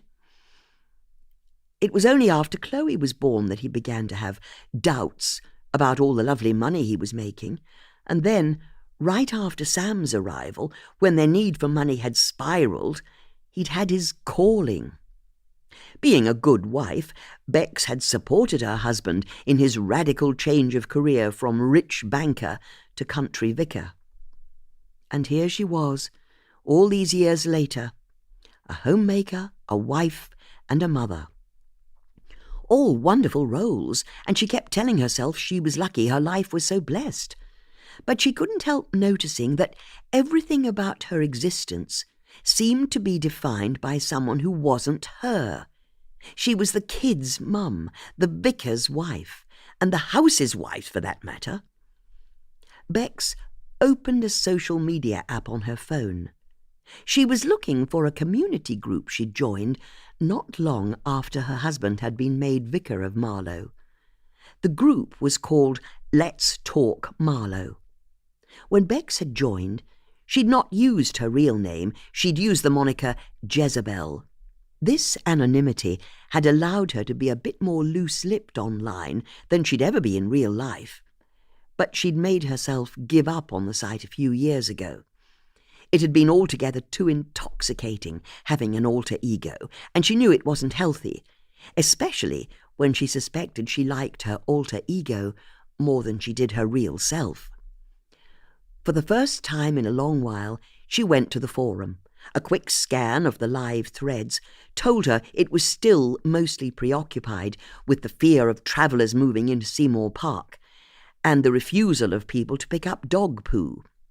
So, no change there. Bex started a new thread. "I've got some old furniture I want to sell. I'd like to use the Marlow auction house, but I've heard some bad things about the owner, Elliot Howard. Can he be trusted?" Her finger hovered over the post button. Could she really be so daring? By day, mild-mannered vicar's wife, but by tea-time, an anonymous cyber warrior? Before she could stop herself, Bex pressed the button and the post went live. A joyous thrill ran through her. She couldn't remember the last time she'd been so daring. The following morning, Judith was sitting at her desk, struggling to find a satisfying crossword clue for the word shoulder. She'd recently noticed that it could be constructed from the conditional word should and the hesitation of The difference in pronunciation between the two shoulds pleased her enormously, and her instincts told her there was a satisfying link to be made between being unsure, after having an obligation, should. But every time she tried to focus on how best to phrase a clue, the image of Elliot Howard popped into her head. How self-assured he'd been when he met her, how smug he'd looked as he'd glanced at the CCTV camera in the church. And if Elliot wasn't ruining her concentration enough, Judith also couldn't stop thinking about poor old Stefan. She found herself remembering the only face-to-face conversation they'd ever had. It had been a few winters ago, when the country had been blanketed in snow, and Stefan had appeared at Judith's door to check that she was okay. Stefan hadn't known that the whole drama of getting in supplies and making sure she had enough wood for her fire had been galvanizing Judith for days. What's more, he'd not been nosy or judgmental about Judith's solitary life, the way most people seemed to be. And he'd not tried to get inside to see what her mansion looked like. Most casual callers were desperate to see if the interior of her house matched the grand exterior. But not Stefan. He'd been respectful, polite, and as soon as he'd seen that Judith was well prepared for the coming snow, he had bidden her good day and left. A good man, that's what he was, Judith thought to herself, and for the 100th time that morning she found herself idly looking out of her window towards her neighbour's empty house. There was a woman standing in Stefan's garden. Judith jumped up, pencils clattering to the floor, strode over to her front door, threw her cape around her shoulders, and dashed outside. Who was she? What was she doing at Stefan's house? Marching through the thick grass of her garden, Judith stopped at the river's edge. The woman was standing on Stefan's lawn, turning slowly on the spot. It was as if she was trying to get a sense of where she was. She wore jeans and a dark T-shirt and had a thick head of auburn hair. It was wild-looking and a bright copper colour. Like a pre-Raphaelite painting, Judith found herself thinking. "Hello!" Judith called out from her garden. The woman turned at the sound of Judith's voice. "Hello!" Judith called out again. "I'm Judith Potts, Stefan's neighbour. Can I help you?" Judith's eyes weren't quite what they'd once been, so it was hard for her to make out the woman's features clearly, but she was pretty sure the woman looked panicked by her sudden appearance. And then all doubt was removed as the auburn-haired woman turned and all but ran away. "I only wanted to say hello," Judith called after her, but it was too late. The woman had vanished around the side of Stefan's house. Chapter 8.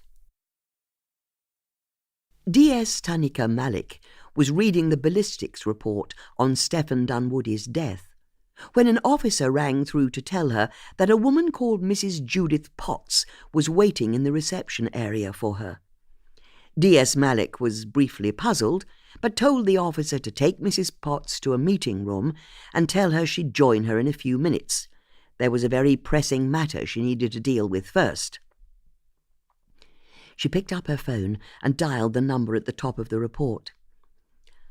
"Are you saying the bullet that killed Mr. Dunwoodie was an antique?"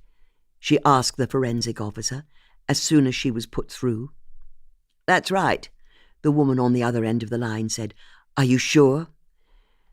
"The bullet we retrieved from Mr. Dunwoodie's skull was a 7.65 millimeters by 21 millimeter parabellum, and that's a very specific size that was only used up until the Second World War by the German armed forces." "Are you serious?" "I'm afraid so. It was fired from a Second World War German Luger pistol." "And that would work, would it? A 70-year-old bullet?" "The Germans knew how to make pistols, still do. Sure it would work."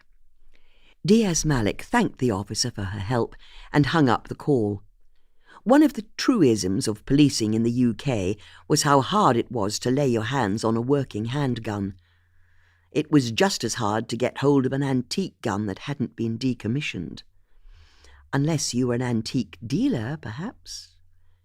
After her second conversation with Judith, D.S. Malik had rung Elliot Howard to follow up on her tip-off. Elliot had happily admitted that he had indeed had an argument with Stefan at the Henley Royal Regatta, but it had only been because Stefan was blocking his view, and although it had got rather heated, It had been 6 weeks ago, so it was all water under the bridge. As for his movements on the night Stefan died, D.S. Malik knew that the pathologist's report had concluded that Stefan had been shot sometime between 7 p.m. and 10 p.m., so she'd asked Elliot where he'd been between those hours. He explained that he'd been at choir practice at All Saints' Church, then gone to the pub for a pint afterwards, and he hadn't left the pub until around 10 p.m. D.S. Malik hadn't much liked Elliot's manner. He'd seemed too smooth, almost as if he'd been expecting her phone call and had prepared for it. In her experience, members of the public got flustered when they became part of an investigation, especially when it was to do with a possible murder. But a quick call to the vicar in Marlow confirmed Elliot's story. In fact, the vicar said that he'd gone to the pub with Elliot after choir practice as well, so he was able to say that he'd been in the same room as Elliot between the hours of 7 and 10. And seeing as Elliot's alibi was the local vicar, D.S. Malik hadn't taken things any further. But now she'd learned the murder weapon was an antique German pistol, was it perhaps worth revisiting him? Or was it just a coincidence? D.S. Malik tried to shake the thought. Stefan Dunwoody had taken his own life. It was the only thing that made sense, even if he'd used an old pistol to do it. Although, D.S. Malik thought to herself, there was still the mystery of the bronze medallion, wasn't there? This was previously the only aspect of the case that had given D.S. Malik pause. When the divers had fished Stefan's body out of the river, they'd found a small medallion, about the size of a 2-pound coin, attached by a silver chain to a buttonhole on Stefan's jacket. The medallion was clearly very old, a dull brown in colour, with a swirling pattern of leaves carved around the edge of it, and the word faith carved across the middle. It was something of an anomaly, if only because none of her team had come across a medallion attached to a jacket like that before. But an old religious symbol was hardly the sort of evidence they could use to build a murder case, any more than they could use an antique German Luger. On her way to see Judith, D.S. Malik stopped briefly at one of her constable's desks. "Have we found the gun yet?" "Not yet," the officer replied. "The divers completed their fingertip search of the riverbed this morning. They didn't find it." "Then what about in the pond?" One of D.S. Malik's working theories was that Stefan had perhaps stood on the brick dam that separated his pond from the river, shot himself in the head, and had then fallen backwards into the river while his gun had fallen forward into the pond. "They've looked on the pond side of the wall as well. No gun." "They're sure about that?" "Well, they can't be 100% sure, not unless we dredge the pond and river completely." "It may have to come to that." It was a very thoughtful D.S. Malik who finally met up with Judith. "I'm sorry I kept you waiting," D.S. Malik said as she sat down in the meeting room. "Don't worry," Judith said. "I know you must be very busy. I won't take up any more of your time than I have to. But I've found a few things out, and I think you should know, as a matter of some urgency." "Okay," D.S. Malik said, getting out a notebook and pen. "What do you want to tell me?" Judith explained how she'd gone to Stefan's gallery and learned from his assistant, Antonia Webster, that Elliot Howard had visited Stefan at the beginning of the week before he'd died, that they'd had an argument, and that Antonia had heard Stefan tell Elliot that he had enough to go to the police. D.S. Malik was surprised. Just as she'd ruled Elliot out from her inquiries, here he was popping up again. "Mr. Dunwoody said that, did he?" D.S. Malik asked. "I've got enough to go to the police." Those were his exact words to Elliot, according to Antonia. And later on, when Antonia spoke to Stefan about it, he said, "Desperation drives people to do stupid things." He was suggesting that Elliot was desperate? That's it, exactly. Although, what if he was referring to himself, seeing as he possibly took his own life? His desperation drives people to do stupid things could have been a veiled reference that he was about to commit suicide. Judith threw her hands up in exasperation. You don't still believe it was suicide, do you? It's a possible explanation. I bet there wasn't a suicide note, was there? D.S. Malik frowned. The truth was, Judith was right. They'd found no suicide note on Stefan's body, or in his house. Thinking of Stefan's body reminded D.S. Malik of the bronze medallion they'd found, so she decided to do a bit of digging. Would you say Mr. Dunwoody was a religious man? I'm sorry?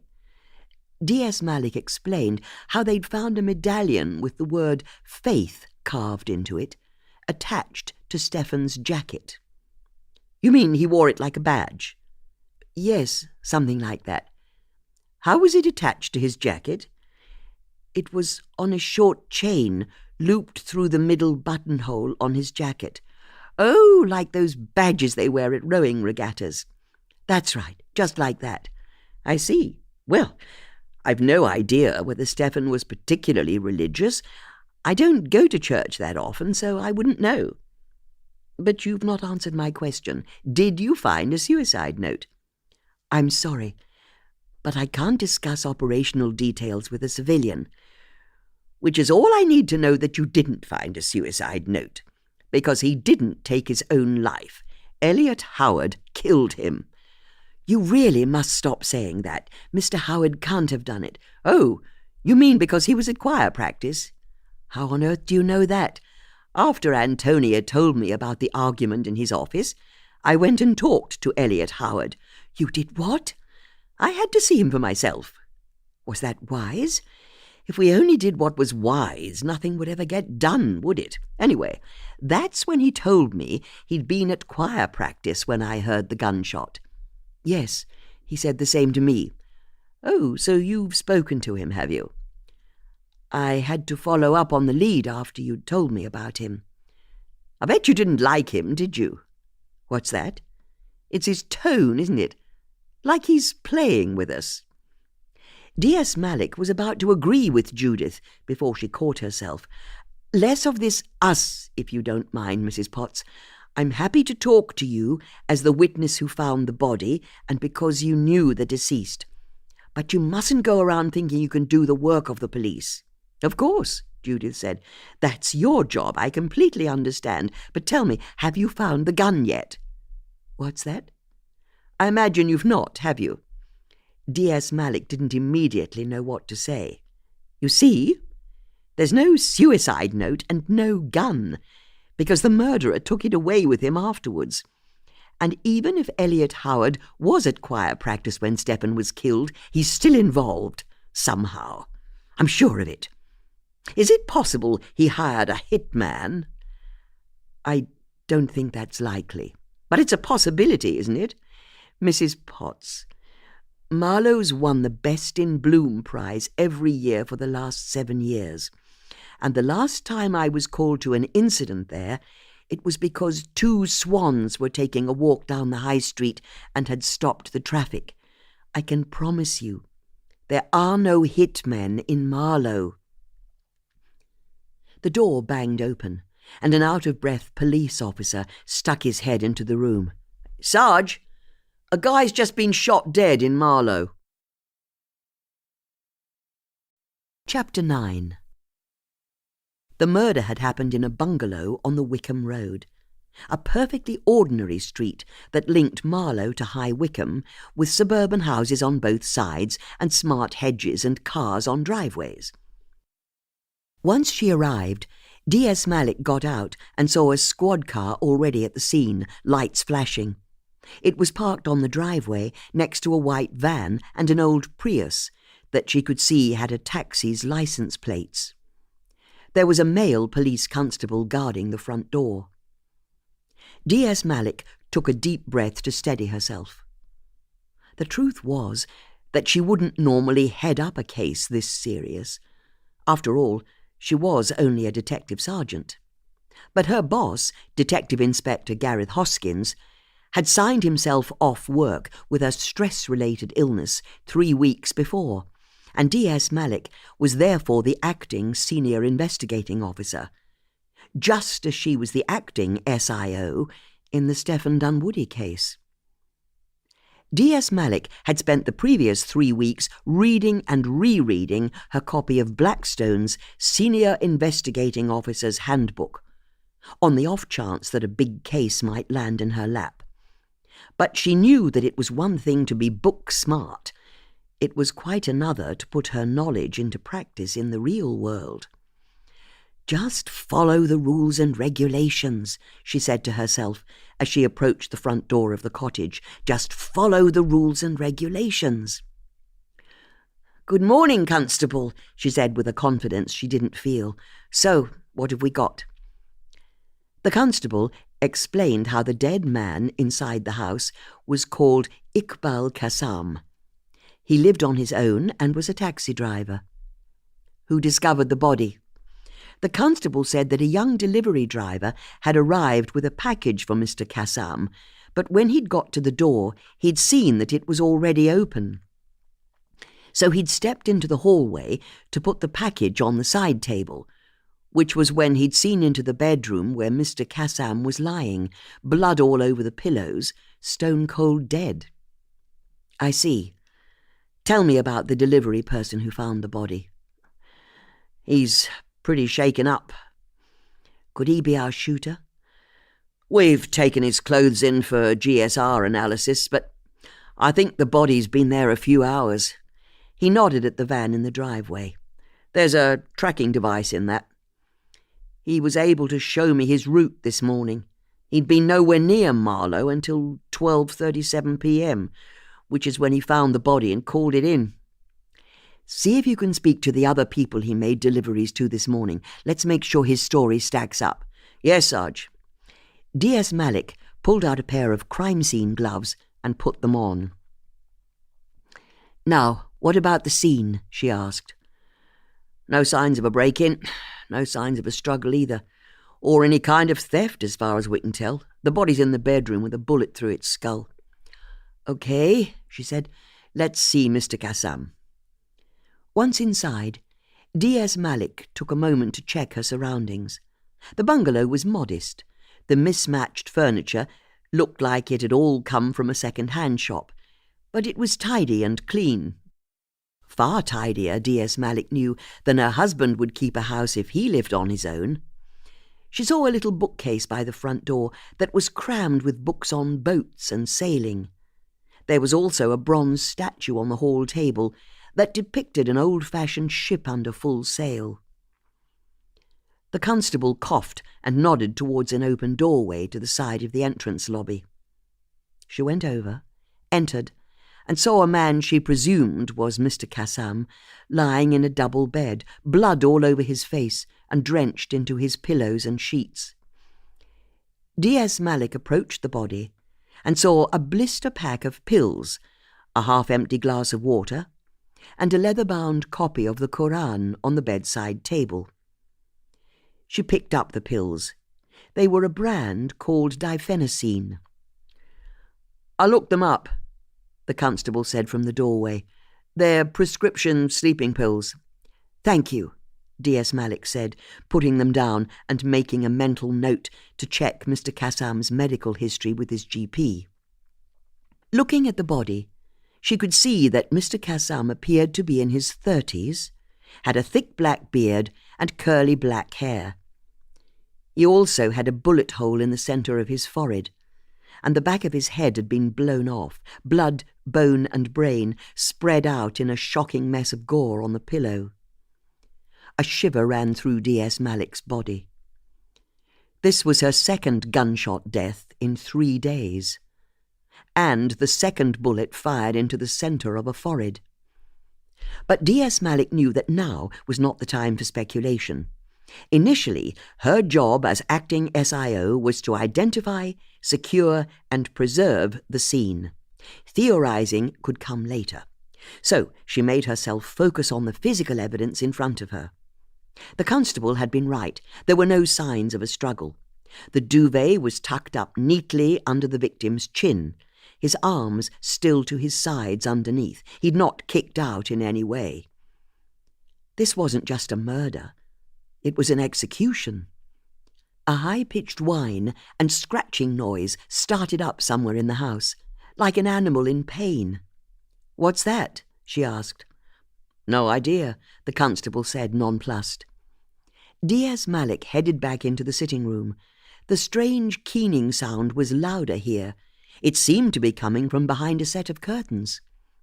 Diaz Malik pulled them back to reveal French doors that led on to a little walled garden. There was a sleek-looking Doberman Pinscher dog outside on the grass, whining. The poor creature looked distressed, but Diaz Malik knew that Dobermans could be vicious. How could she secure and process the scene with a dog like that in the garden? "Sarge," the constable said, entering the room from the main door, "I think there's a woman outside spying on us." "What's that?" "There's a woman in the garden hiding behind a bush." "Okay, keep the scene secure," Diaz Malik said, and left the house at speed. Outside, it took her eyes a few seconds to adjust to the sunshine, but she could see that a laurel hedge separated Iqbal's front garden from the street, and there were a few bushes near a little gate that led onto the pavement. A bush snapped back, and Diaz Malik saw a flash of clothing as someone went out of the gate and disappeared behind the hedge. As Diaz Malik strode after the figure, she reached into her handbag and put a hand around a little extendable truncheon. "Excuse me," she called out as she stepped into the street. The person slowed to a stop and turned to look at Diaz Malik. Diaz Malik let go of the truncheon and took her hand out of her handbag as she saw that she was talking to a very solid-looking woman who was about 50 years old.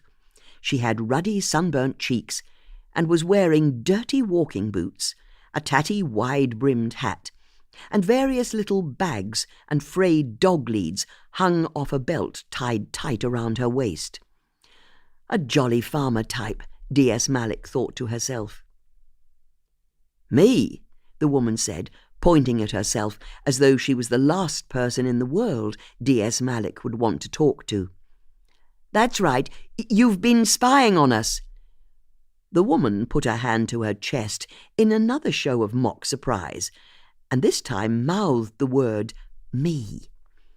"Could you please tell me your name?" "Sure. No problem. But why do you want to know?" "Just tell me your name." The woman thought for a bit, looked up at the sky, wrinkled her nose. Basically, she had a good rummage around for an answer. "Okay. My name's Denise." Diaz Malik could see that the woman was lying. "It is." "That's right," the woman said with a confident nod of her head. "And your surname?" "My surname?" "Yes." "I'm Denise Dennison." "Your name is Denise Dennison?" "Yup," the woman said, and beamed, delighted with her cunning. "You think I'm going to believe that?" "Of course, it's like I said. I'm Denise Dennison." "Then I'm going to make this very simple for you. My name's Detective Sergeant Danica Malik. I'm at this property investigating a suspicious death, and you need to tell me your real name at once, or I'll place you under arrest." This got through to the woman. "You're not saying Iqbal's dead, are you?" "So you know, Mr. Kassam?" Yes, I do. I'm Susie Harris," she said, all attempt at subterfuge forgotten. "I live at 14 Oakwood Drive." "Thank you. But why didn't you tell me your real name the first time around?" "Well, you never tell the old Bill your real name," Susie said, as though it were a truth universally acknowledged. Diaz Malik sighed. "Can you tell me when you last saw Mr. Kassam?" she asked. Susie took a moment to gather her thoughts. Yesterday, I think, when I came to walk Emma. That's his Doberman. You see, Iqbal works nights, sometimes, as a taxi driver. So I give Emma a once around the block every morning. Can you tell me why you were hiding behind a bush in his garden? Well, that was only because I saw the police car. I wanted to know what was going on. But are you serious? You're telling me he's dead? He can't be. What happened? D.S. Malik didn't want to share any details, but she knew that in any murder there was a golden hour immediately after the investigation started, when the chances of catching the killer were at their highest.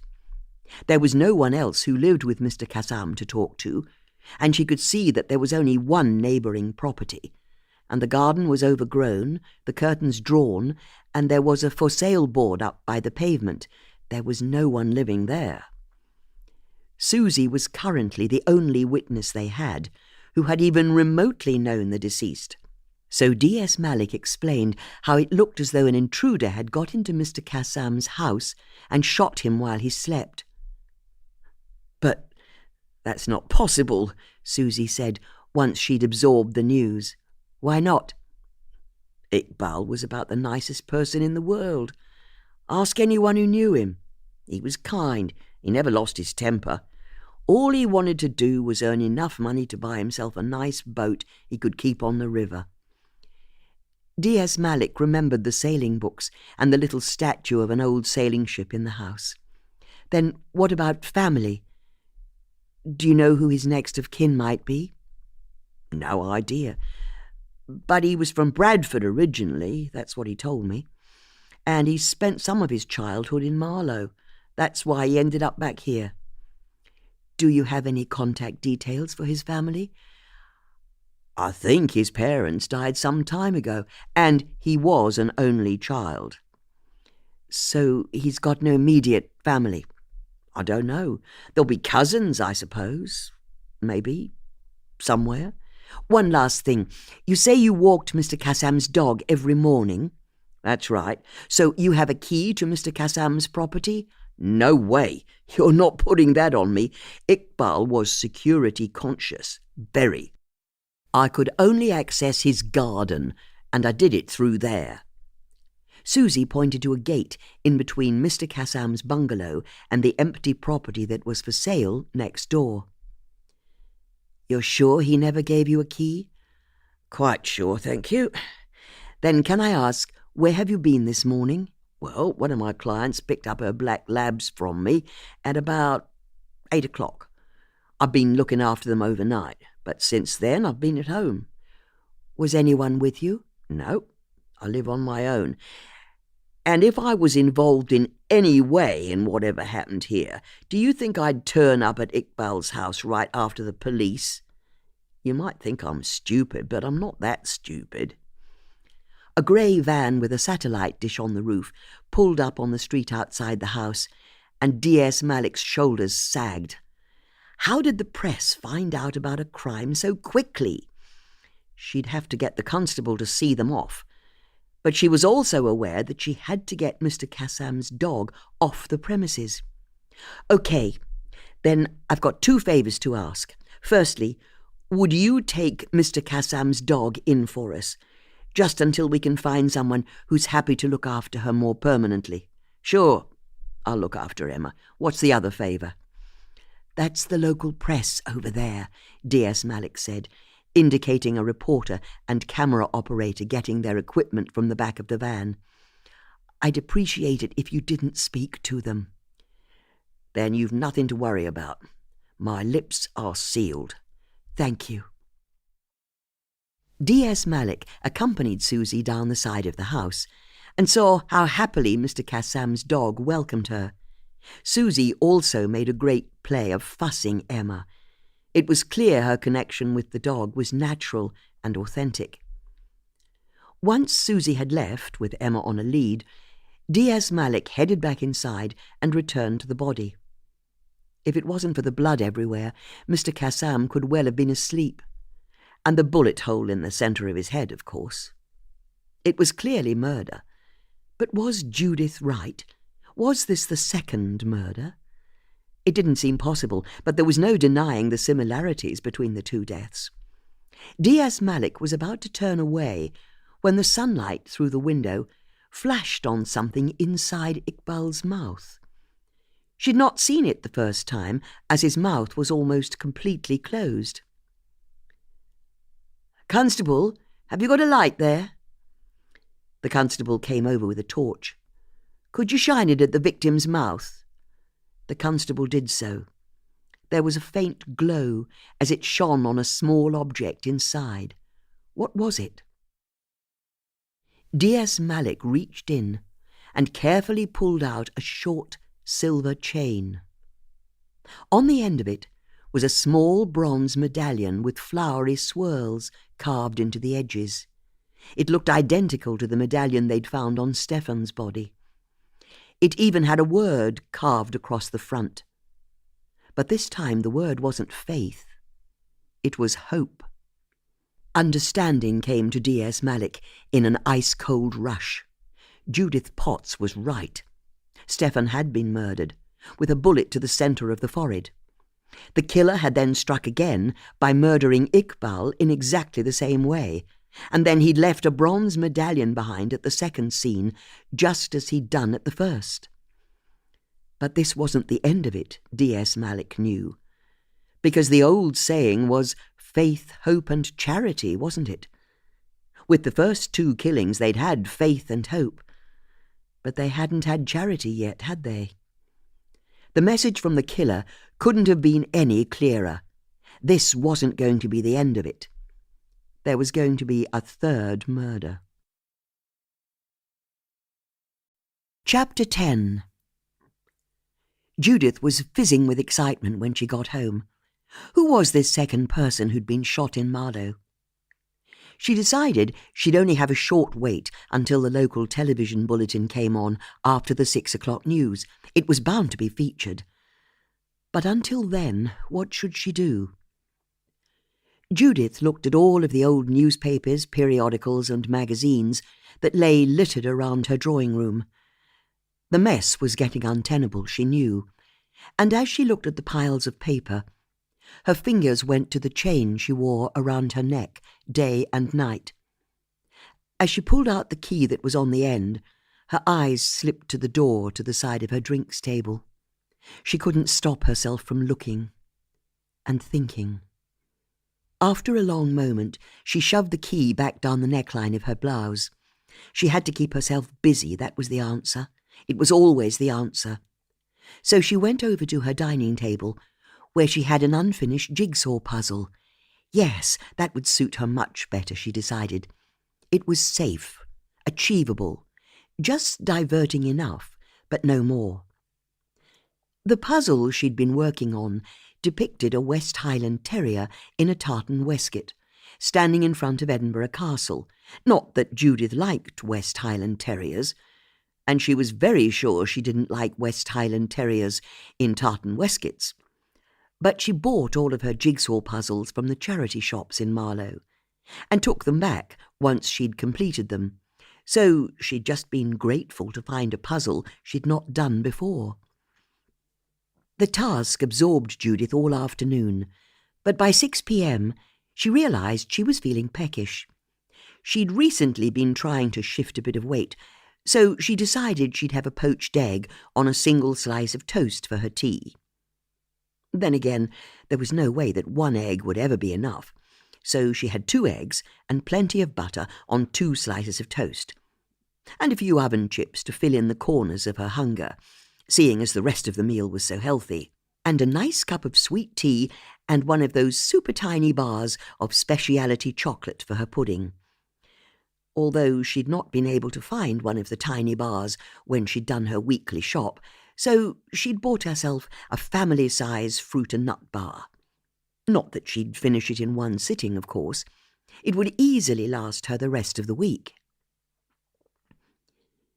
Judith was just finishing the last square of chocolate when the local news started on her TV, and she was thrilled to see that the murder in Marlow had top billing. Putting her lap tray to one side, she grabbed a sharpened pencil from her crossword table and a pad of graph paper. On it, she was then able to record the basic details. The victim was a local taxi driver called Iqbal Qassam, who had apparently been shot that morning, and the police were asking for witnesses to come forward. It wasn't much, Judith thought, but then she saw a brief interview with a woman who was filmed leaving the property with a Doberman on a lead. "I'm not allowed to talk to you," the woman announced to the camera, but Judith could also see that she was delighted by the attention she was getting and desperately wanted to spill the beans. "But are you a friend of Mr. Qassam's?" the interviewer asked. "My lips are sealed. You won't hear a peep from me, although I'll tell you this much. Whoever did this to Iqbal deserves stringing up from the nearest lamppost. Come on, Emma." The woman walked off, and Judith realized she recognized her. Not that she'd ever spoken to her before, but the woman often walked various dogs in the fields along the Thames path that ran behind her house. She was a local dog walker, wasn't she? And if she'd been visiting Mr. Qassam's house, then maybe she knew him well. Judith went over to her sideboard and poured herself a dash of whisky. An evening glass of whisky was a ritual Judith had picked up from her great-aunt Betty when she'd first moved into the house to nurse her through her ill health. That's how her great-aunt would usher in every evening, with a splash of scotch in a heavy cut-glass tumbler. It was medicinal, she'd say, going further, and explaining that she'd never had a cold since she'd started taking a glass of whisky each evening. After Betty had died, Judith felt it only good manners to pour herself a small glass of scotch each night, to honour her aunt. And anyway, what could be so bad about gently sipping barely an inch of something so organic and natural as scotch? As Judith took her first warming sip, she decided on a plan of action. She needed to talk to this woman who knew Mr. Qassam. Judith downed the rest of the whisky in one, and poured herself another. It helped her think. The following morning, Judith made herself a thermos of strong tea and some beetroot sandwiches that she wrapped in brown paper, then went for a walk along the Thames. The sun was already high in the sky, and she couldn't help but feel uplifted. On her side of the river, cows cropped idly at the grass, and on the other, the land swept upwards to Winter Hill, a thickly wooded ridge that ran all the way between Marlow and the pretty village of Cookham.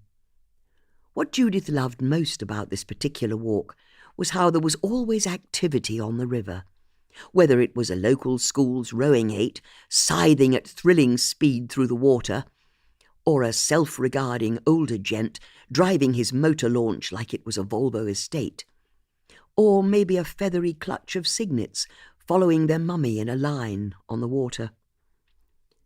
The pathway was similarly busy, with teenagers splashing in little coves that had been created by the cows' nightly trips down to the river to drink.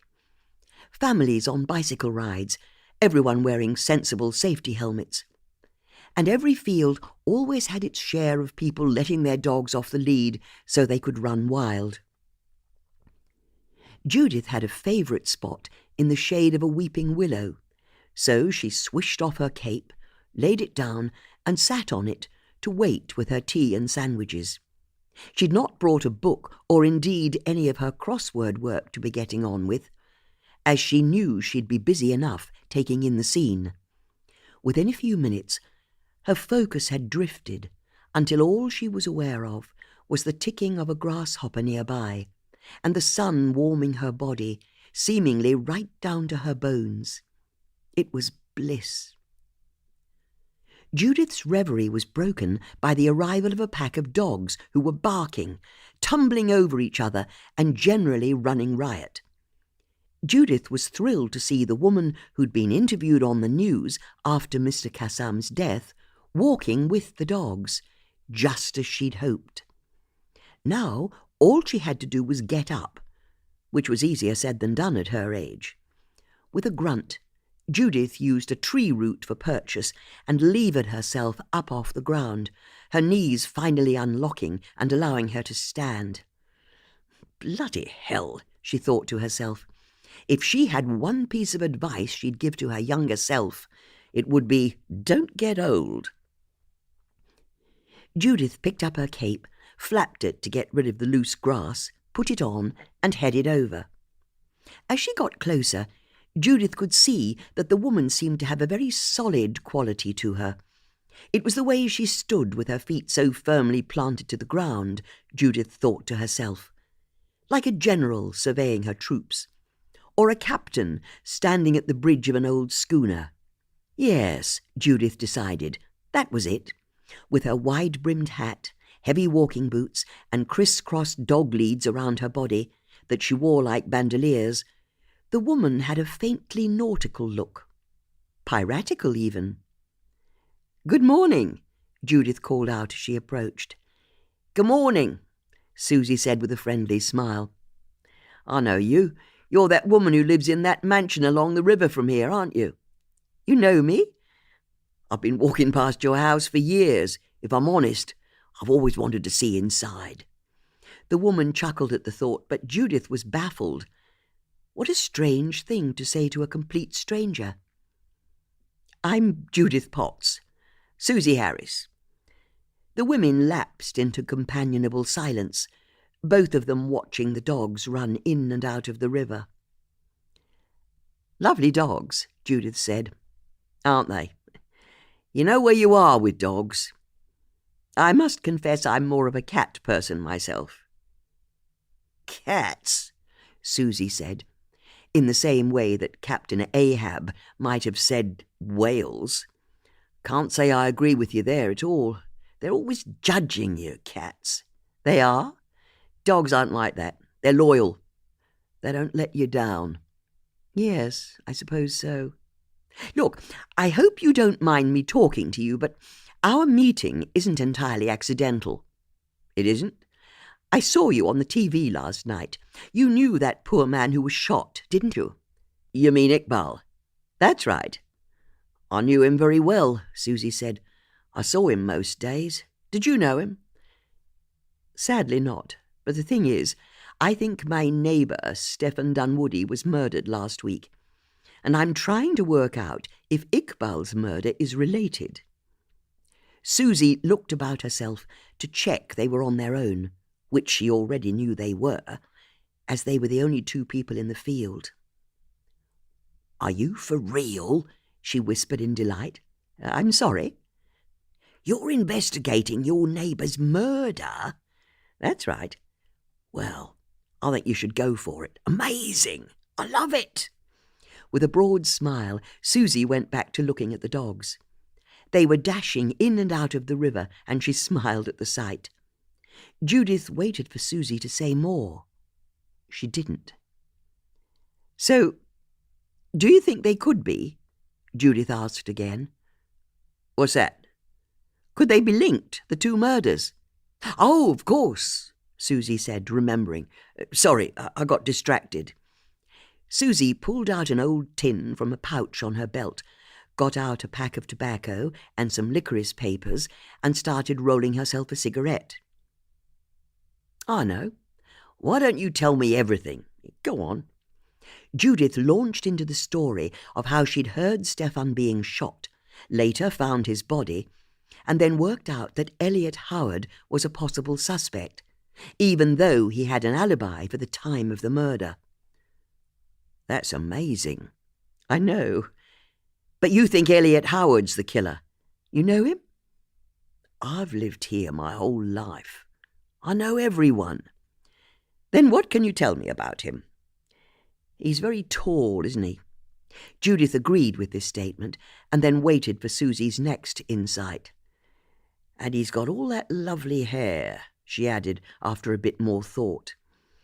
This wasn't exactly the deep background Judith had been looking for. "Do you remember the last time you spoke to him?" "I don't think I've ever spoken to him now you mention it.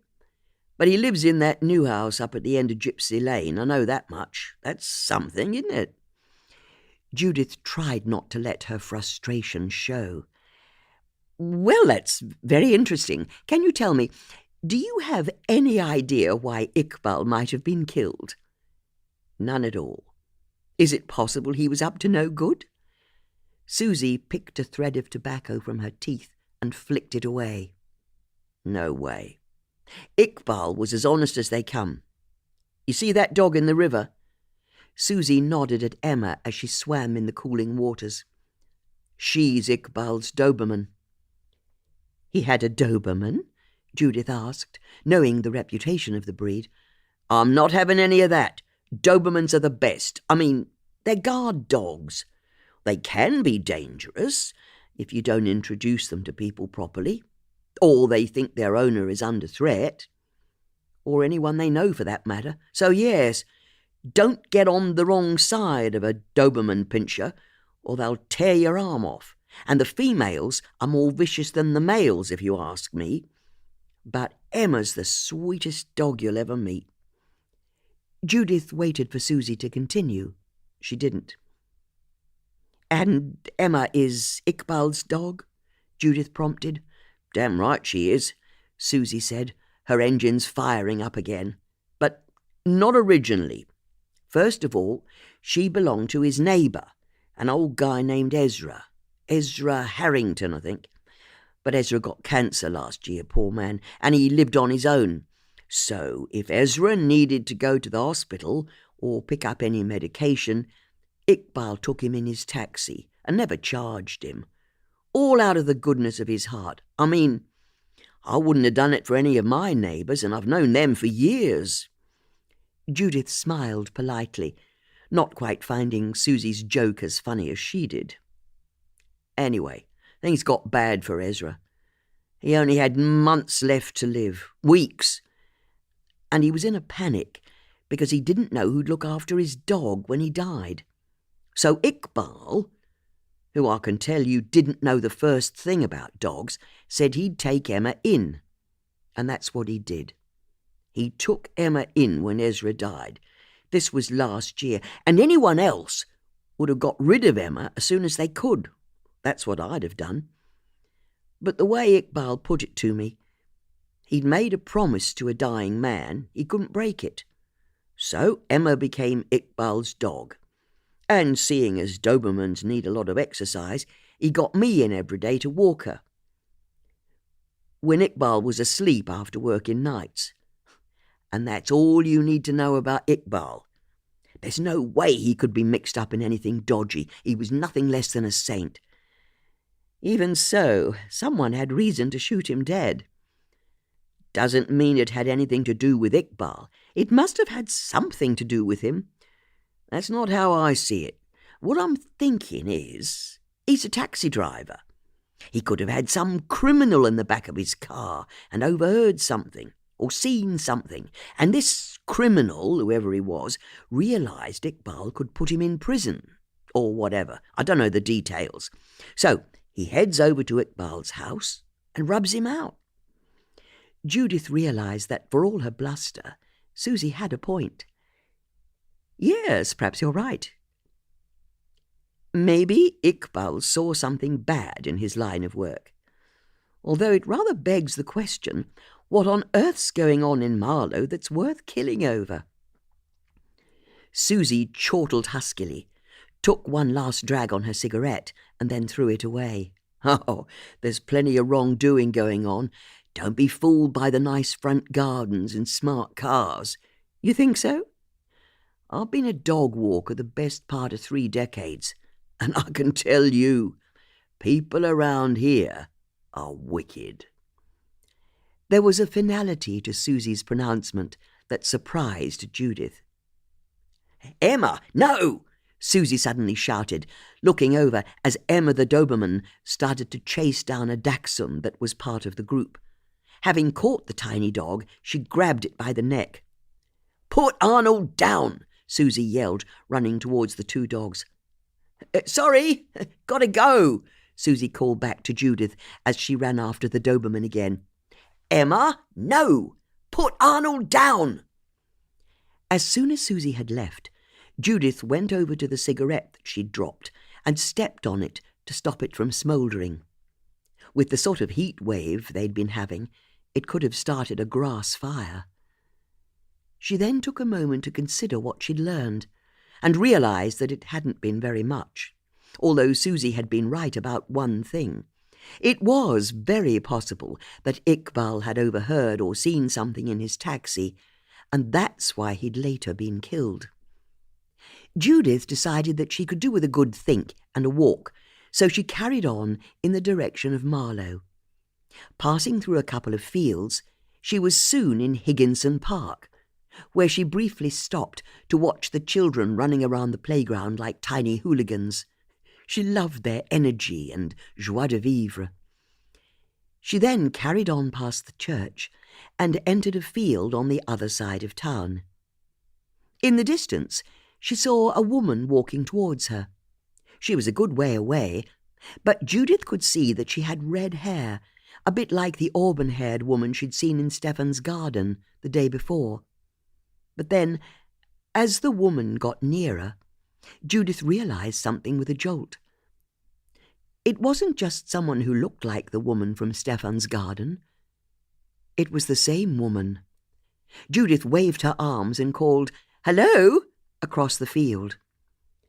The red-haired woman stopped in her tracks.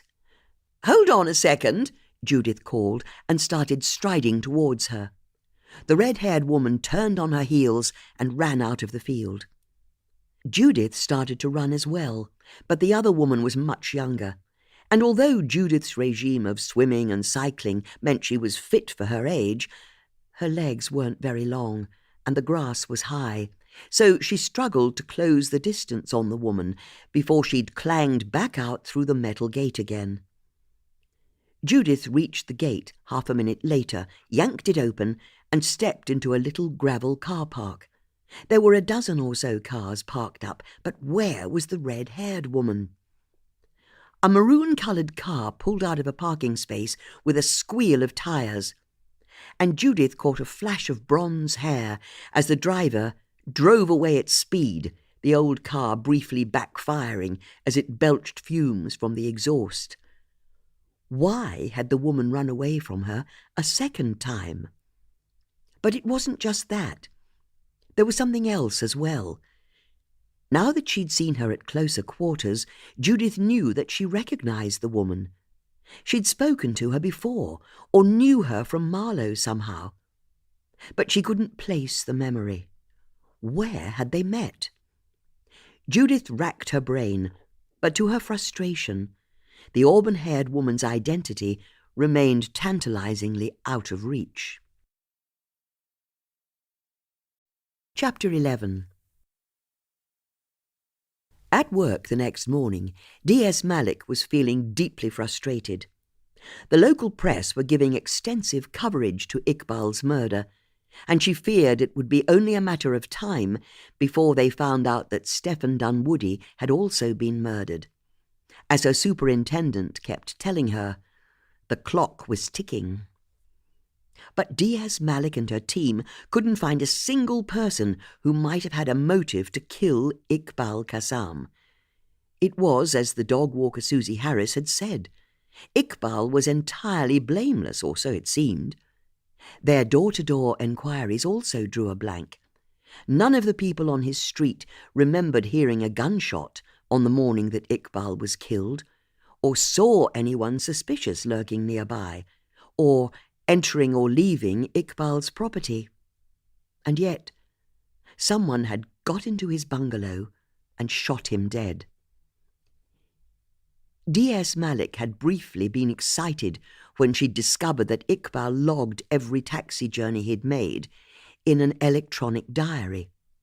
It was a complete list of customers, their contact details, and times and dates. But as her team started contacting the people who'd used his services, all they heard was what a great guy Iqbal had been. He'd been upbeat, reliable, and honest. What was more, there were a number of stories about how Iqbal was happy to go the extra mile, quite literally at times, and he didn't always charge for a journey if the passenger was in extremis or didn't have enough money. Financial checks painted a similar picture of probity and hard work. Iqbal declared all his earnings, wasn't a big spender, had no credit card or store card debt, and he even gave 10% of his income to charity. Despite this generosity, he lived so modestly that, when he died, he had nearly £23,000 in his bank account. Apparently, Iqbal had been saving to buy a boat to keep on the Thames at Marlow. He'd been well on the way to that dream when he'd died. As for the autopsy, the preliminary results showed he'd had no alcohol in his system when he died, although there'd been significant traces of diphenazine, the brand of sleeping pills they'd found in Iqbal's bedroom. However, the dosage was well within safe limits. As far as the forensic toxicologist was concerned, it would have been enough to make Iqbal woozy, but no more. Nonetheless, as it was a prescription drug, D.S. Malik rang Iqbal's GP, who confirmed that Mr. Qassam had asked for help with sleeping the year before.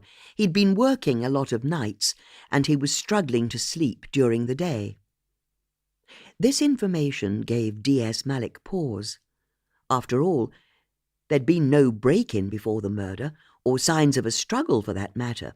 So, the fact that Iqbal was shot in bed while drugged on sleeping pills made it very unlikely that he'd got up to let the killer in. This theory was given further credence by the pathologist's assertion that Iqbal had died between 5 and 6 a.m. This fitted with Iqbal's diary, which showed that he'd been working until 3 a.m. on the night of his death. It seemed most likely that he'd come off shift at 3 a.m., got home, gone to bed, found he couldn't sleep, and taken a dose of sleeping pills to help him on his way. Then the killer had let himself into Iqbal's house with a spare key and killed him sometime between 5 and 6 a.m. But if the killer had a spare key, then that suggested that Iqbal had considered him a close and trusted friend. After all, Iqbal hadn't been prepared to give a spare key to his dog walker. But no matter how hard D.S. Malik and her team hunted, there was nothing in Iqbal's diary, emails, phone and financial records, or more general correspondence, that suggested he had any regular friends. In fact, D.S. Malik and her team struggled to find anyone who knew him at all. As Susie had told them, Iqbal was an only child, and his parents had died many years ago. There were only 2 meaningful leads. Firstly, there was the bronze medallion with the word "Hope" written on it that they'd found in Iqbal's mouth. It had no fingerprints on it, just as the medallion they'd found attached to Stefan's coat had had no fingerprints on it when they'd tested it. But the medallions were clearly part of the same set. The bronze had burnished with age to the same patina. The leaves carved into the edges were similar, and the script used for the words faith and hope was identical. Secondly, if the medallions suggested the 2 deaths were linked, the ballistics report removed all doubt. The bullet that killed Iqbal had been fired by the same gun that had been used to kill Stefan, a Second World War German Luger pistol. It made no sense to D.S. Malik. Why would someone want to kill an art dealer and then a taxi driver? And where could the killer have even got an antique German Luger from? It was as she asked herself this question that D.S. Malik once again noticed that there was a person involved in the case who might know the answer. "You want to know how to get hold of an antique pistol?" Elliot Howard said, once D.S. Malik had explained why she was phoning him. "What a peculiar question. Are they easy to get hold of?" "It depends. There's certainly a trade in old weaponry, from halberds, maces and so on, through to more recent memorabilia. But can I ask, do you mean a decommissioned pistol?" One that's had its firing mechanism removed. After all, it's only legal to sell antique guns that have been decommissioned. D.S. Malik could hear an easeful glide in Eliot's voice, and she found herself wondering if Judith had been right. Was he enjoying himself? "Do you sell such weapons?" she asked. "We have a military memorabilia auction twice a year." "And all of your weapons have been decommissioned?" "Of course, or they wouldn't be legal."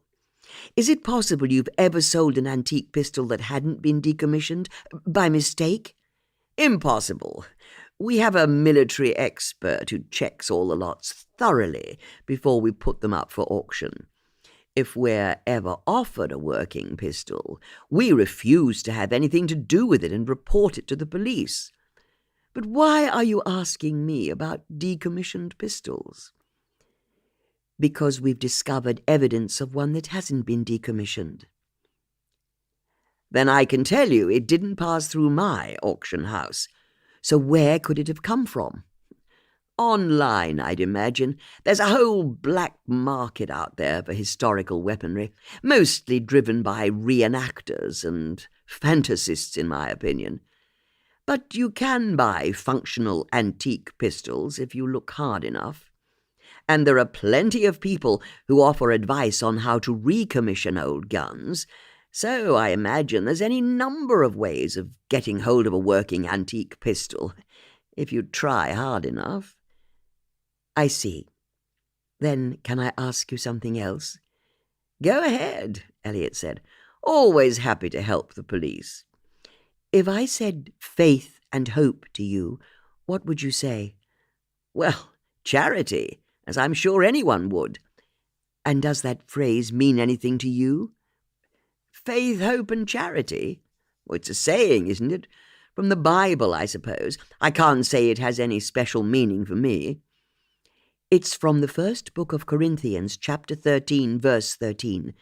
But faith, hope, and charity is the old-fashioned translation of the text from the King James Bible. In modern versions, the phrase is faith, hope, and love." "Is it indeed? You learn something new every day.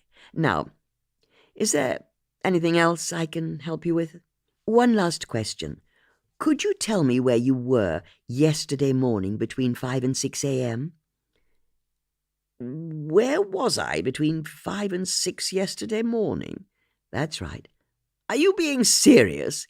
"If you could just answer the question." "I was in the same place I always am between those hours. I was in bed, fast asleep." "Have you any way of proving that?" "That I was asleep? You could ask my wife Daisy, but I imagine she was asleep as well." "So you can't prove you were in bed?" "Of course not, any more than I'm sure you can. I, like you, and pretty much everyone else in this country, was asleep in my bed between 5 and 6 yesterday morning. Now, are we done?" D.S. Malik was pleased to hear an edge of irritation finally enter Eliot's voice. So she agreed that they were indeed done, thanked him for his time, and hung up, and took a moment to replay the conversation in her head. Once again, Eliot had seemed mostly unfazed by her line of questionings, but there was one thing she felt was significant. When she'd asked for his whereabouts between 5 and 6 a.m. on the morning that Iqbal had been murdered, he'd given his answer without asking why she wanted to know. In D.S. Malik's experience, nearly everyone, when asked for their movements at certain times, responded by asking why the police wanted to know. It was simple human nature. They were curious. But Eliot hadn't been. And yet D.S. Malik knew it was all very well thinking that Eliot's manner was suspicious, but the truth was she and her team hadn't been able to find any reference to Eliot Howard anywhere in Iqbal's life.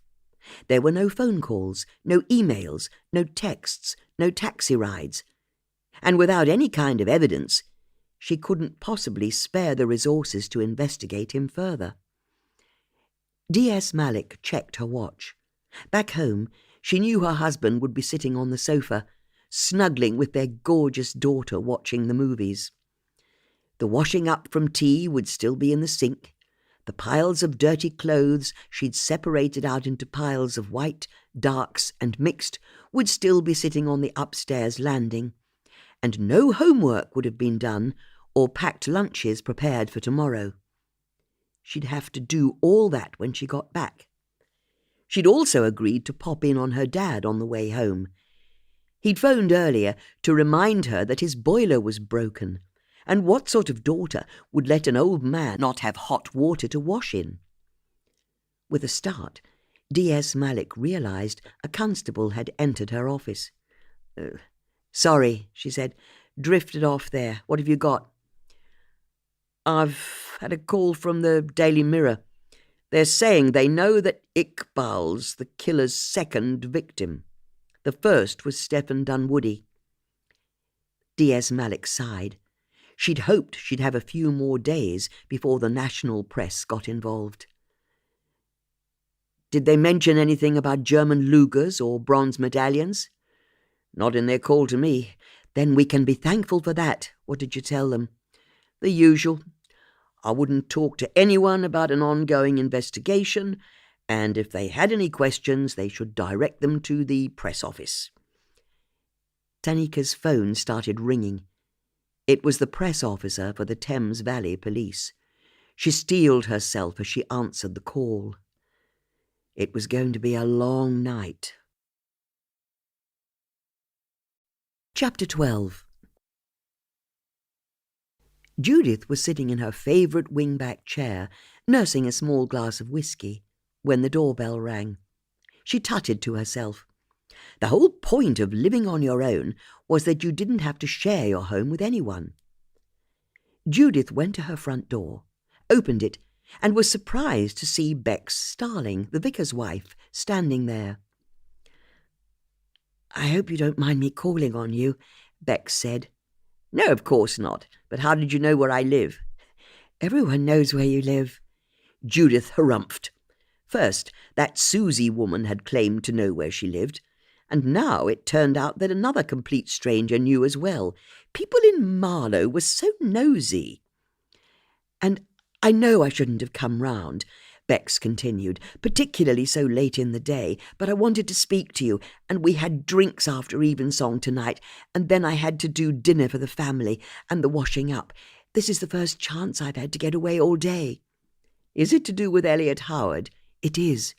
"Then you'd better come in," Judith said, stepping to one side. As Bex entered the house, Judith paused briefly on the threshold. She couldn't remember the last time she'd voluntarily invited someone into her house. What surprised her was how natural it felt, how easy it had been. Life was full of surprises, she thought to herself. As for Bex, once she was inside, she couldn't help but be impressed by the faded grandeur of the house, from the grand piano in the oak-panelled hallway to the ancient oil paintings on the walls. But she also noticed that the air was thick with dust.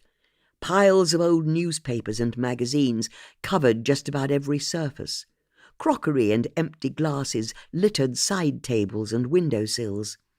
And, most surprisingly of all, it appeared as though a grey bra was hanging from the shade of an old standard lamp. Bex sneezed. "Sorry," she said, whipping out a fresh hanky from her sleeve. "I've got a bit of an allergy to dust. Actually, I'm really quite allergic to it." "Then you wouldn't last a minute in this house," Judith said, with a complete lack of embarrassment. "Would you like a whisky?" "A whisky?" "Yes, whisky." "You don't have a cup of tea, do you? Herbal, preferably," Bex added hopefully. "It is quite late." Judith pulled a face at the thought. "Look, it doesn't matter," Bex said. "I only wanted to tell you what I'd found out about Elliot Howard." "Of course," Judith said, happy, finally, to be getting down to the meat of the conversation. "What have you got?" "You see, I posted on a local online forum, asking people if Elliot could be trusted." That was rather courageous of you, Judith said, going public like that, as the vicar's wife. Actually, I didn't use my real name. I used an alias, and I didn't check it for a few days. I forgot I'd even done it, if I'm honest. Then today, I remembered the post and went to see what people had said. Bex handed her phone over, and Judith tried to read the screen. "I'm sorry, I can't read this without my reading glasses," she said, handing it back. "Well, there aren't that many comments, but they're mostly complimentary." "They are?" "It turns out Elliot's well-liked and trusted, although one person isn't very complimentary about his wife, Daisy. She's apparently the real power behind the throne, and ruthless when it comes to doing deals. She's tight-fisted where Elliot is generous." "I've met her," Judith said, "and that's not how she came across to me. But I suppose I wasn't trying to buy or sell anything." "However, the real reason why I wanted to see you isn't because of Elliot. You see, someone mentioned Stefan here, your neighbour, the one you told me had been murdered." "They do?" Judith asked eagerly. "And it's not flattering. Let me get it up. It's a comment from someone called John Wayne's Horse. No idea why anyone would call themselves that, but anyway." Bex scrolled through the replies until she found the one she was looking for. "Here, let me read it to you. It says, 'Elliot's a good guy, which is more than his dad was. He was a real crook, him and Stefan Dunwoody together.'" "It says Stefan was a crook?" It goes on, "Shouldn't speak ill of the dead, seeing as he's only just died. But I used to work at the auction house back in the day, and Elliot's dad and Stefan had the place stitched up. It was scam after scam. I'm amazed they didn't end up in prison. And I can tell you, things only changed when Elliot took over and started to clean the place up." Judith was stunned. Stefan was a crook? Just like Elliot had told her? She began to consider an impossible thought. Despite his off-putting manner, had she got everything the wrong way round about Elliot Howard? Both at the same time, the women heard the sound of glass smashing in the distance. Bex and Judith looked at the bay window, the direction the sound had come from. "What was that?" Bex said. "Shh," Judith said as she went to look through the glass. All she could see were the dim shapes of shrubs and trees, and the river shining pewter in the gathering dusk. But then her eye caught a flicker of light upstream on the other side of the river. "Do you see that?" "What is it?" "In the direction of Stefan's house." Judith pointed, and this time they both saw it, a stab of light behind a window. There was a torch moving inside Stefan's house. "There's someone in there," Bex said in surprise. "You don't think it's a robber, do you?" "There's only one way to find out," Judith said, heading to the door. "You call the police. Ask for D.S. Malik and tell her there's a break-in at Stefan Dunwoody's house." "What? Who? Where are you going?" "To his house, of course," Judith said, throwing on her cape and swishing out of the door. "We have to find out who that is." Chapter 13.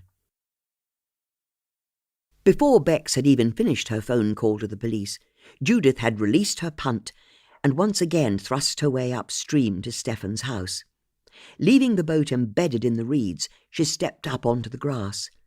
If she'd stopped to consider what she was doing for even 1 second, she'd have realized she was potentially putting herself in grave danger. But all she could think was that she'd allowed the killer to get away once, and she wasn't going to let it happen again. As she strode through the darkness towards the old watermill, she kept to the grass verge so her feet didn't crunch on the gravel, and again she saw the torchlight swing in a downstairs room. Approaching the back entrance, Judith barely paused as she saw that the lock had been jemmied off, the door frame a mess of ripped wood, the door ajar. and nor did she break step as she pushed through into a stone-flagged hallway and turned in the direction of the room where she'd seen the torchlight. "Hey!" she called out as soon as she entered. She could just make out a figure at the other end of the dark room. "I said, hey, who goes there?" The person was dressed in black, and their head was ominously covered in a black balaclava. Whoever it was turned on their torch again and swung the beam so it dazzled her eyes. "Turn that thing off," Judith said. The intruder threw their torch at her, the beam of light spinning wildly as the heavy object flew straight for her head. Judith managed to drop to the floor before she was hit, a scream of pain shooting up her wrist as she broke her fall with her hands. Once the torch had thudded to the floor, she lumbered back to her feet, but it was too late. The dark figure rushed through the same door Judith had come in by.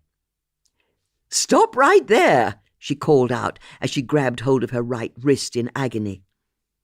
But the person had gone, and Judith was awash with pain and adrenaline that made her feel sick. She leant against the wall to give herself a few moments to recover. Who had she just interrupted? Was it Elliot Howard? Was it possible? But Judith knew she hadn't taken in any meaningful details of the intruder.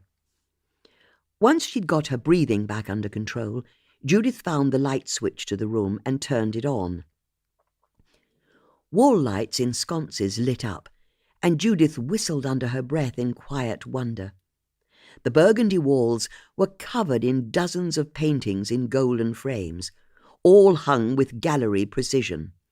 The pictures were mostly modern, but there was also a fair smattering of older oil paintings. Judith shuddered involuntarily, her body continuing to expel tension as she tried to feel the bones in her right wrist. It didn't appear that anything was broken, and already some feeling was coming back to her hand. She'd be all right. But what should she do now? She heard the sound of a car pulling up outside. A few seconds later, D.S. Malik ran into the room. "Mrs. Potts, are you okay?" she asked. "I think so," Judith said, feeling bashful. D.S. Malik could see that Judith was holding her right wrist with her left hand. "Have you hurt yourself?" she asked as she went over to the older woman. "Just took a bit of a tumble, that's all." "Are you sure? Let me look at that."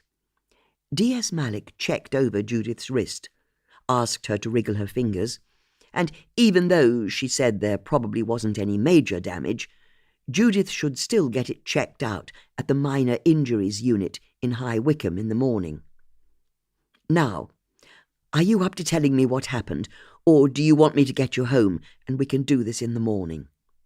For once, Judith wasn't offended by D.S. Malik's concern. "Don't worry about me," Judith said. "I'll be okay." There was the sound of another car arriving outside, and both women looked at the door as they heard a person approach. Bex entered in a rush. "Judith, are you okay? What happened?" "I'm fine, don't worry." "Are you sure?" "Quite sure." You're sure? Honestly, I'm fine. I've been worried sick. I called the police, but you were punting across the river. That's the last I saw of you. Are you sure you're okay?" "I'm fine." "Well, thank heavens for that. And you're sure you're okay?" Recognizing that Bex had got stuck in a loop of panic, D.S. Malik decided to cut in. "It's Mrs. Starling, isn't it?"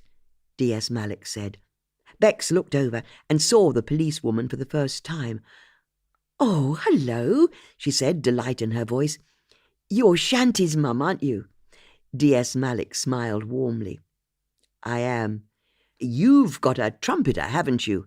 "I do," Bex said proudly, "although Sam's threatening to give it up. He's reached that age."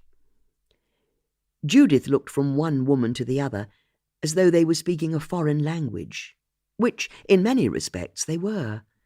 "What on earth are the pair of you talking about?" "Oh, sorry," Bex said, realizing she needed to explain. "Our children both play musical instruments with the Chiltern Music Academy on Friday nights." "Mrs. Starling's son is in the symphony orchestra," D.S. Malik said, wanting to be fair. "My shanty's only a strings springer." "But the little ones make such a wonderful sound, don't they?" Bex said. "They do," D.S. Malik agreed. "Nothing like the symphony orchestra, though." "Thank you," Bex said, with a modesty that nonetheless seemed to suggest that it was in fact her who played in the orchestra rather than her son. "Anyway," she said, turning back to Judith to explain, "we've chatted a few times over the tea urn before, haven't we?" "We have," D.S. Malik said, "but what are you doing here?" "Bex was with me when we saw the intruder," Judith said, wanting to bring the conversation back to a reality she felt was a touch more pressing. "That's right," Bex said. "It was me who phoned the police." "Then you'd better stay, if you're a witness, Mrs. Starling.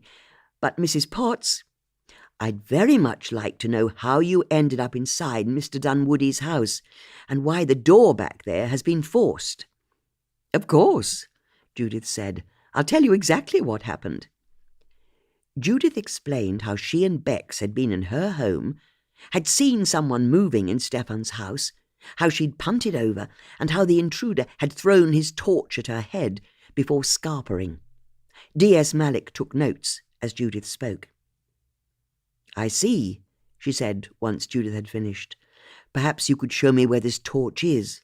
"It's over here," Judith said, and led the two women to where the torch lay on the carpet.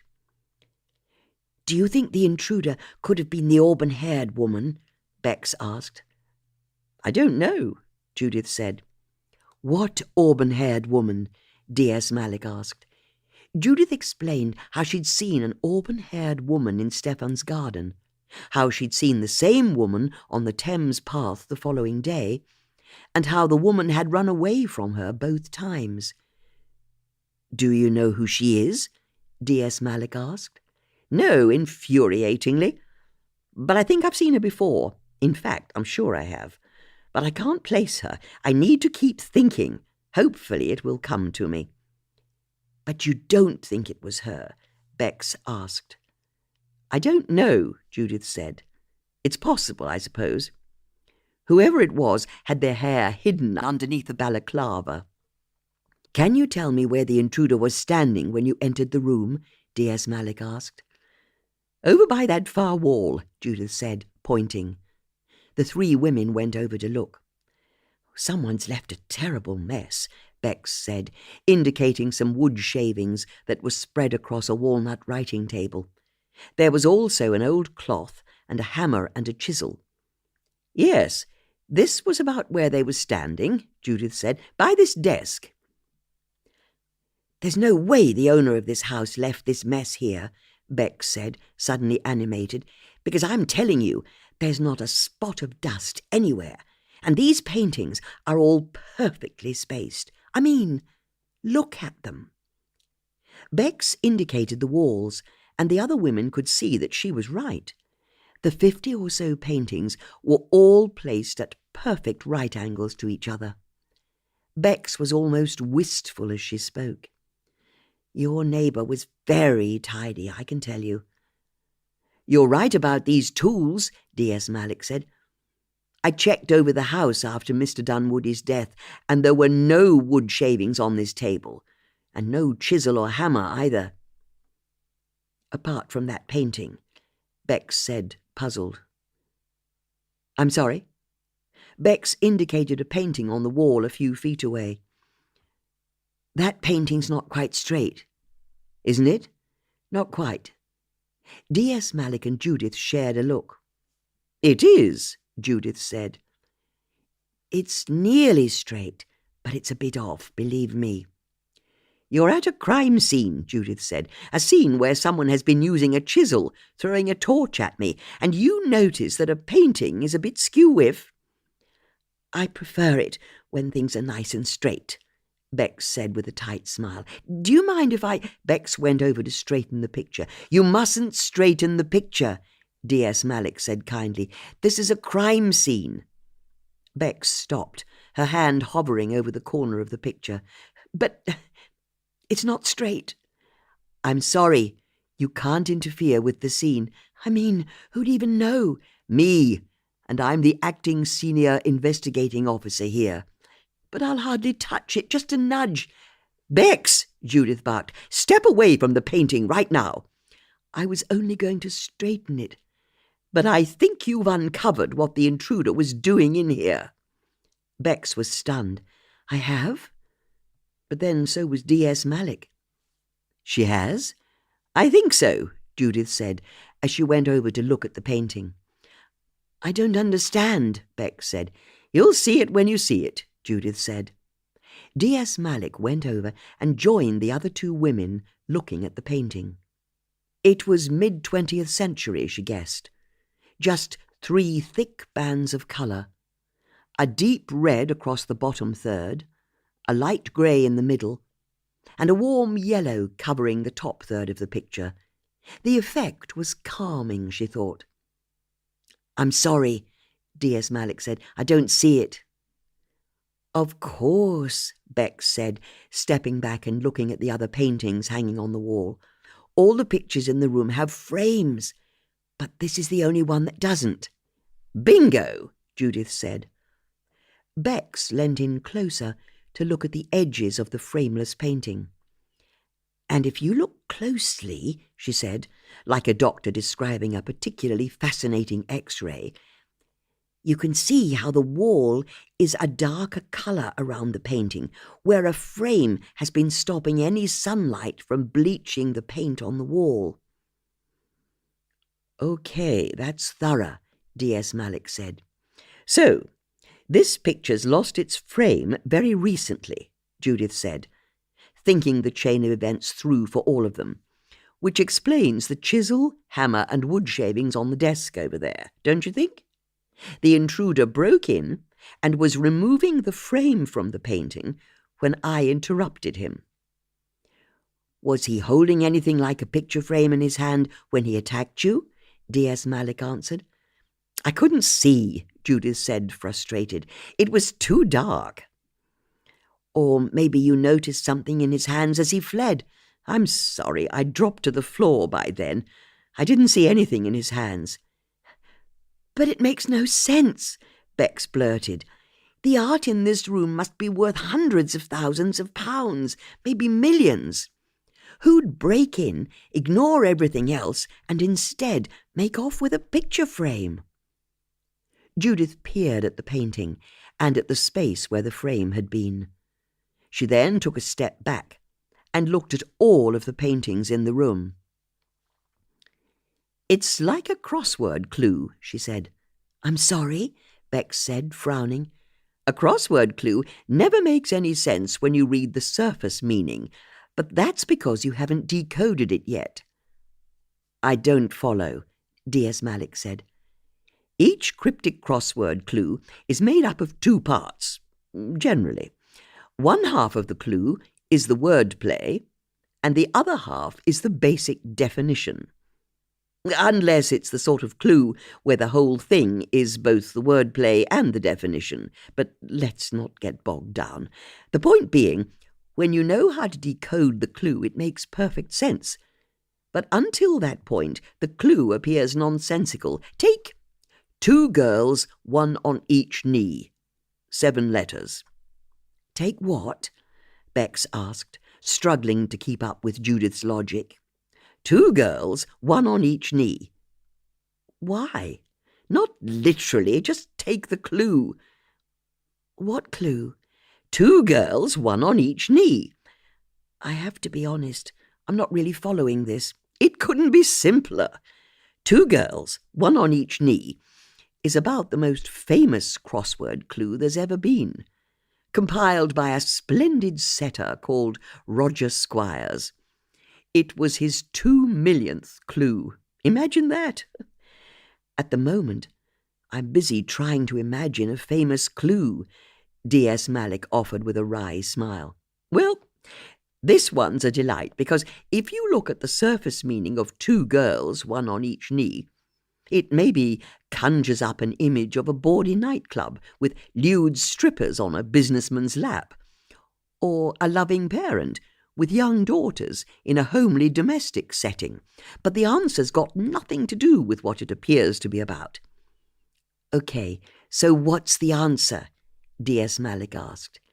In this instance, the first half of the clue is the wordplay.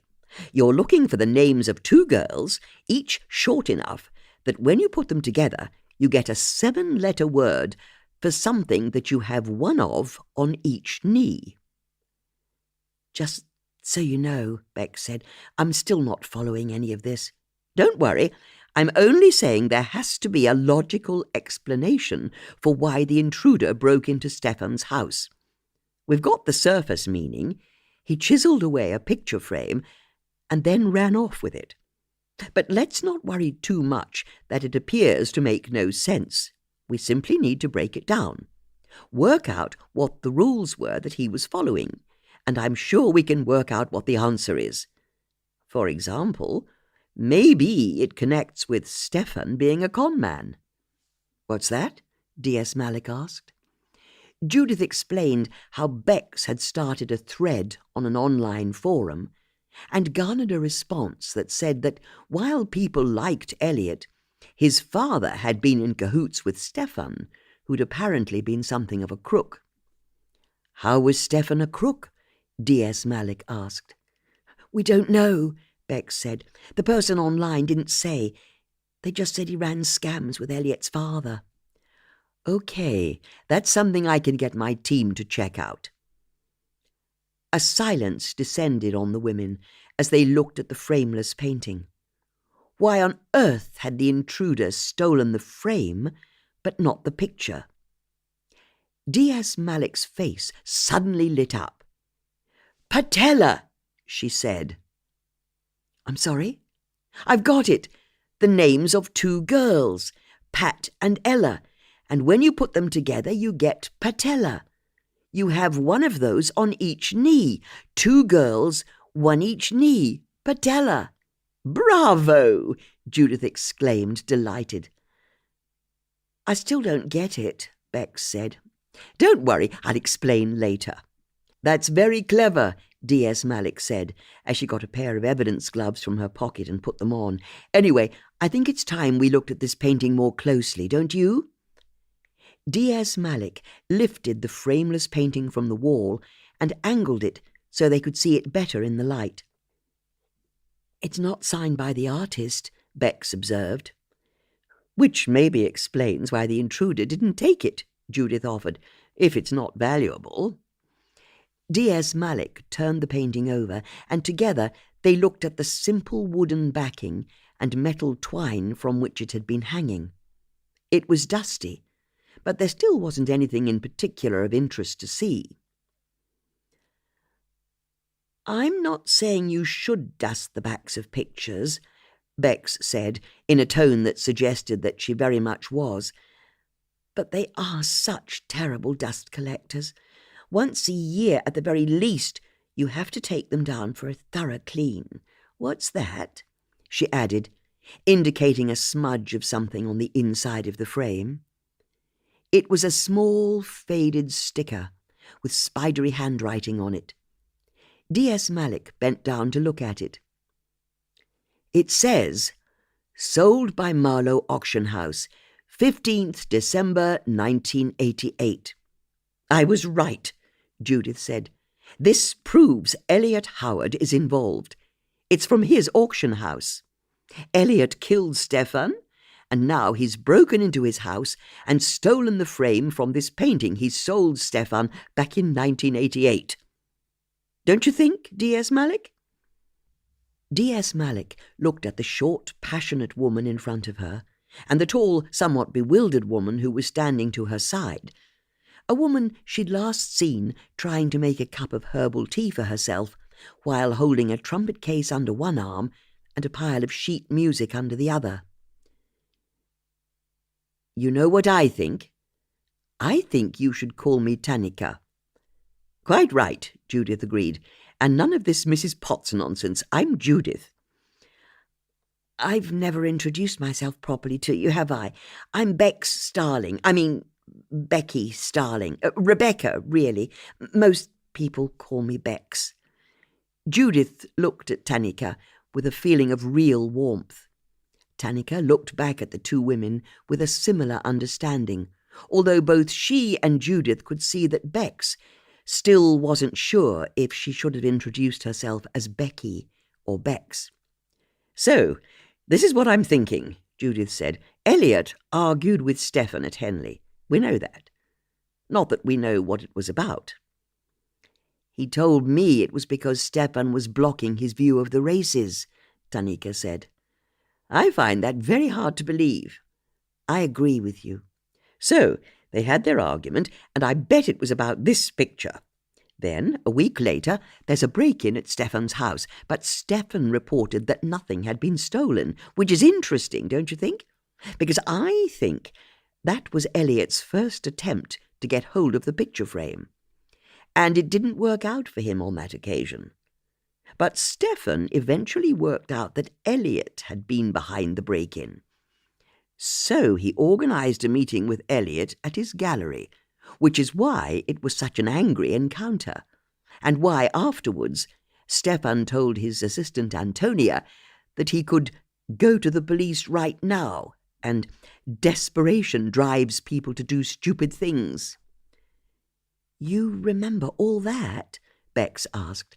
"But it clearly suggests Stefan knew that Elliot was desperate to argue with him at Henley, desperate to break in a week later. But what Stefan didn't know was just how desperate Elliot was, because Elliot decides to try one more time." "He must have really wanted the frame to this picture," Bex said. "It would seem he wanted it so much he was prepared to kill for it.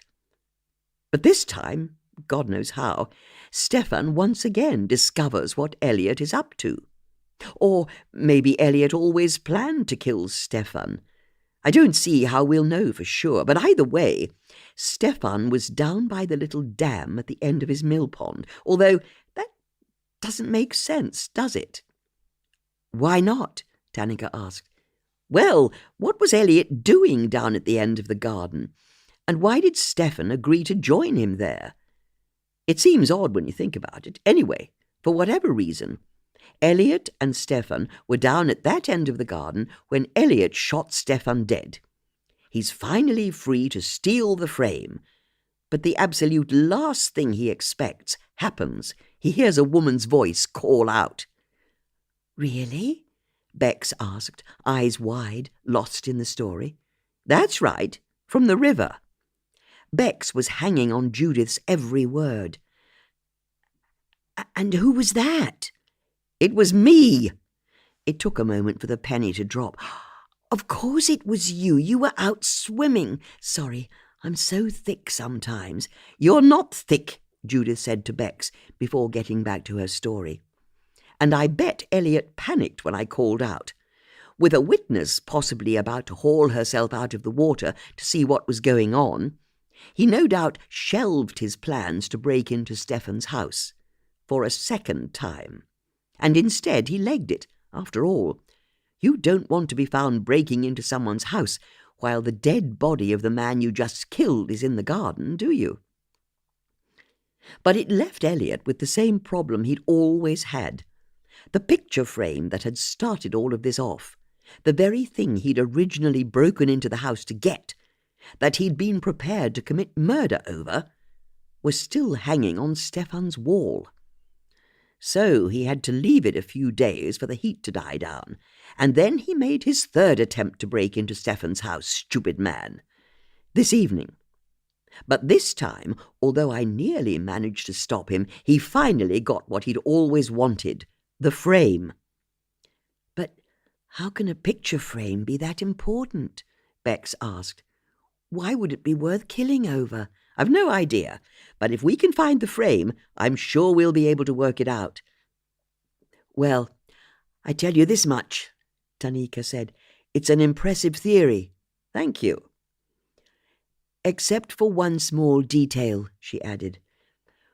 "When you say you heard Elliot Howard shoot Stefan dead, he was at choir practice in All Saints' Church in front of at least 20 other witnesses."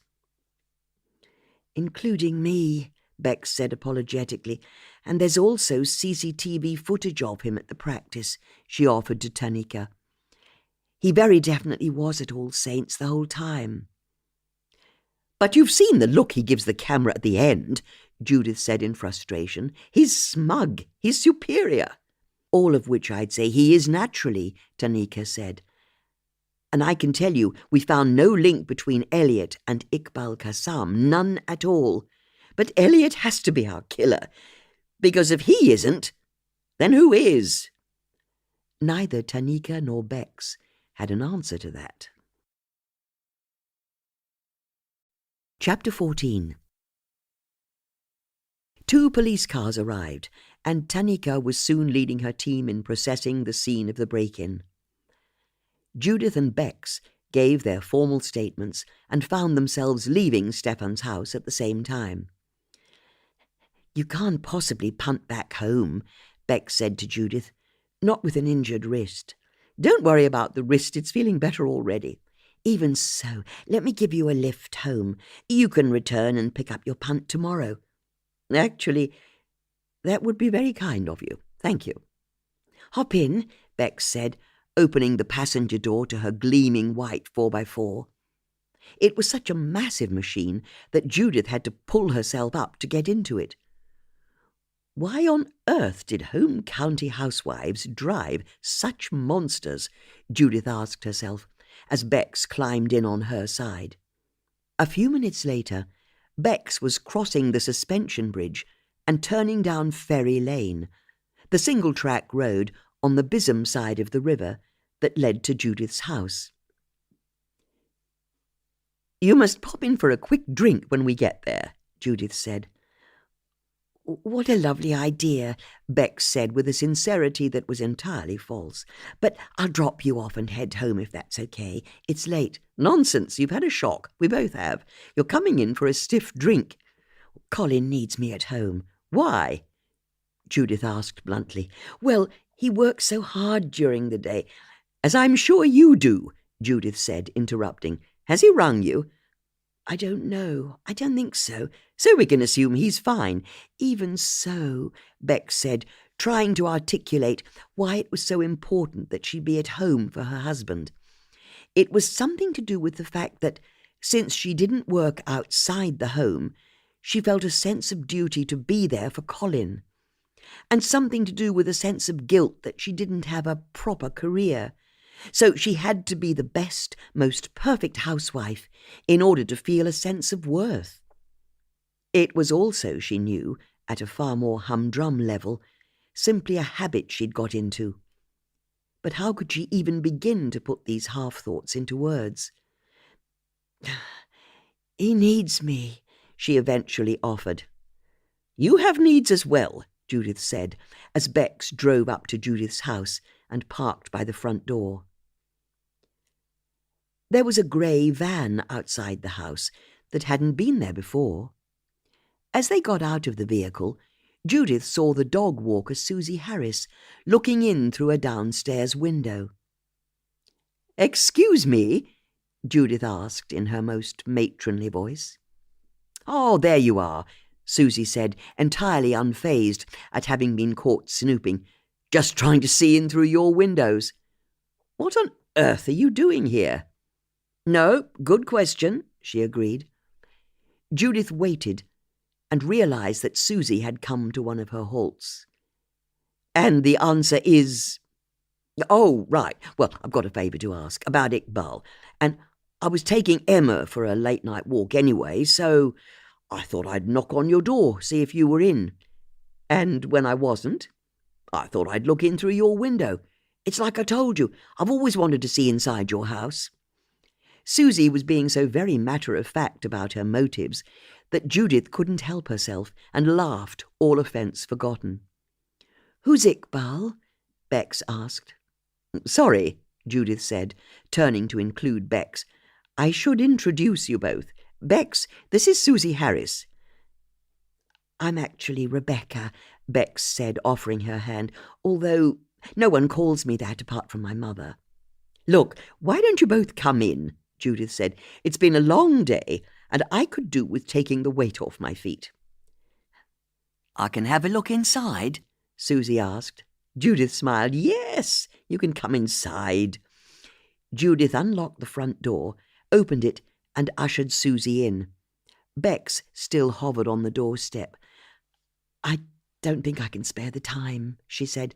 Just one drink, and then I'll let you get on your way. Come on. Think what we've been through tonight. We've earned it. Bex realized it would almost certainly take longer to convince Judith that she had to leave than it would to have the quickest of quick drinks and then depart. Okay, she said, with her best vicar's wife smile. If you insist. One small drink, then I'll be on my way. Bravo!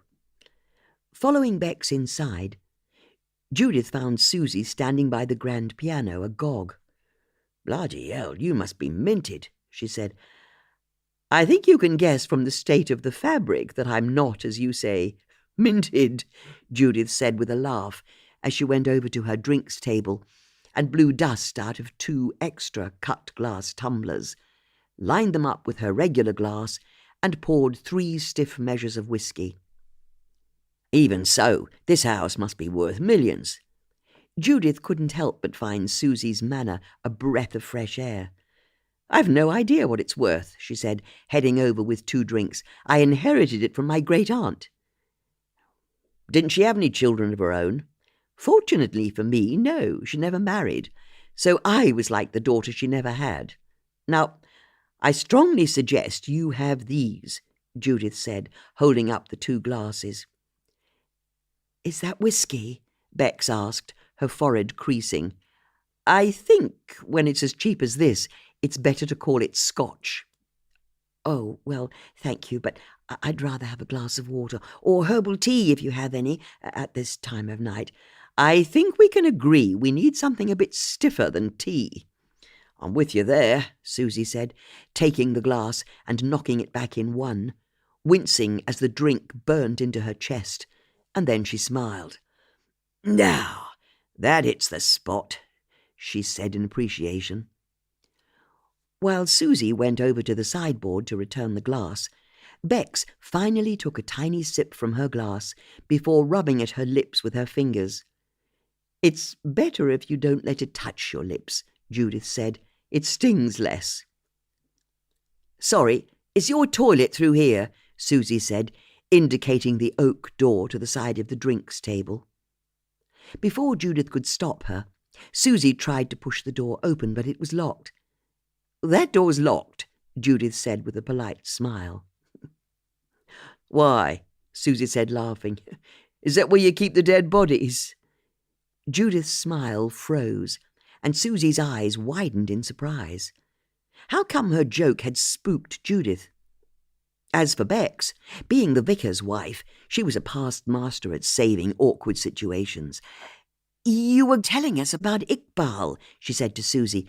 Was he the poor man who was murdered? He sure was, Susie said.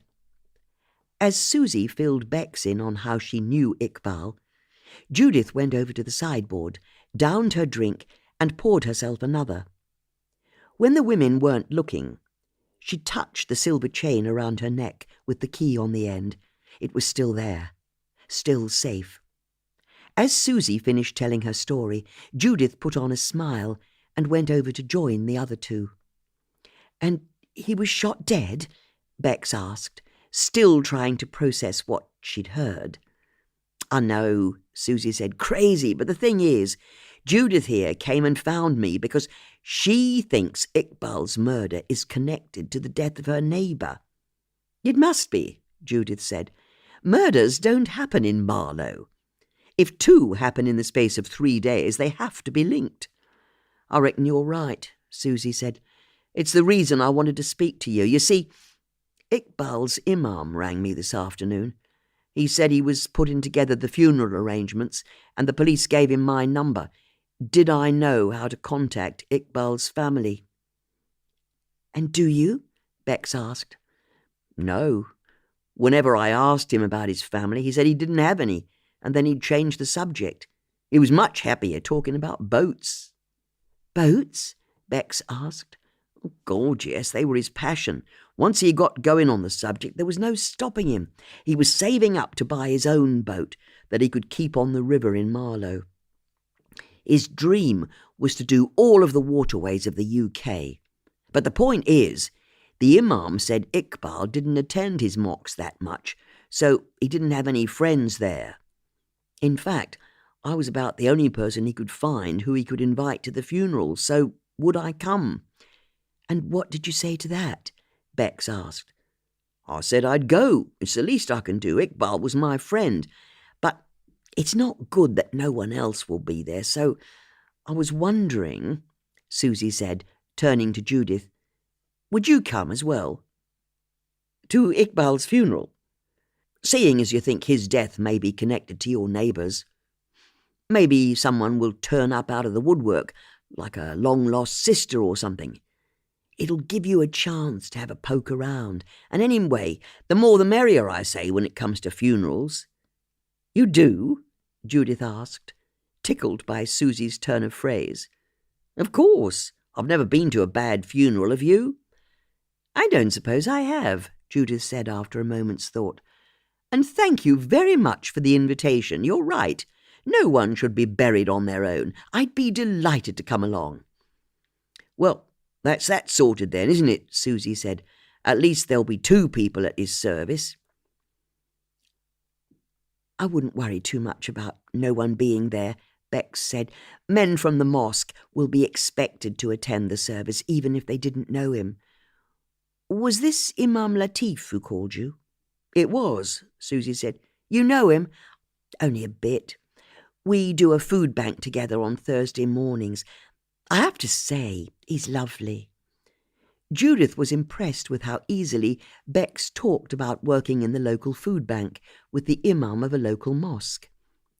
Maybe she'd been wrong when she judged her as solely being a gilet and jeggings Marlow clone.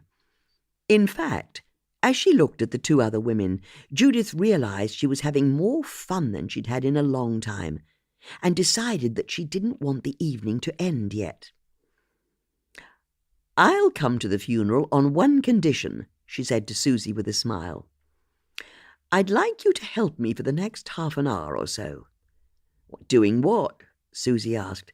Don't worry, it's nothing strenuous, but I want to see if we can work out the importance of a painting Stephen Dunwoody bought from Elliot Howard's gallery back in 1988. And how can we do that? Well, I suggest we pour ourselves a small glass of whiskey and see what we can dig up on the internet. What do you say? Susie didn't want to seem like too much of a pushover. Yeah, I can't leave Emma on her own in the van. Then bring her in. All right, you've got a deal. Judith and Susie looked at Bex, but she was just smiling soupily, no doubt from the whiskey, Judith guessed.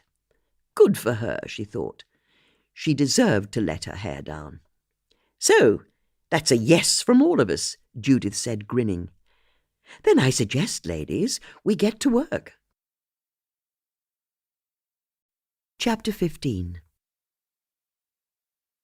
The women were looking at their devices, Judith in her favourite wingback, Bex sitting upright at the card table, and Susie lolling like the Queen of Sheba on some cushions in the bay window, Emma lying at her feet, her head on her paws, eyes closed in sleep. Every now and then one of the women would take a sip of whiskey, or make a passing comment about their research, or ask a question of the others. It was companionable, collegiate, and in truth, all of them were having a terrific time.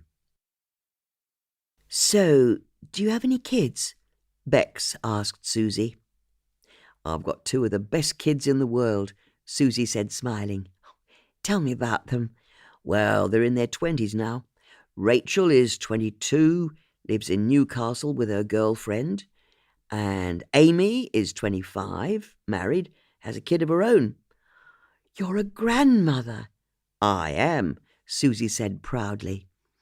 How wonderful. Do you have a partner? Huh, Susie said, there used to be. But he left me after Rachel was born. After your second was born? The same month. He said it was too much for him. You raised your two on your own? I did. That must have been tough. What about other family? Does your mum live nearby?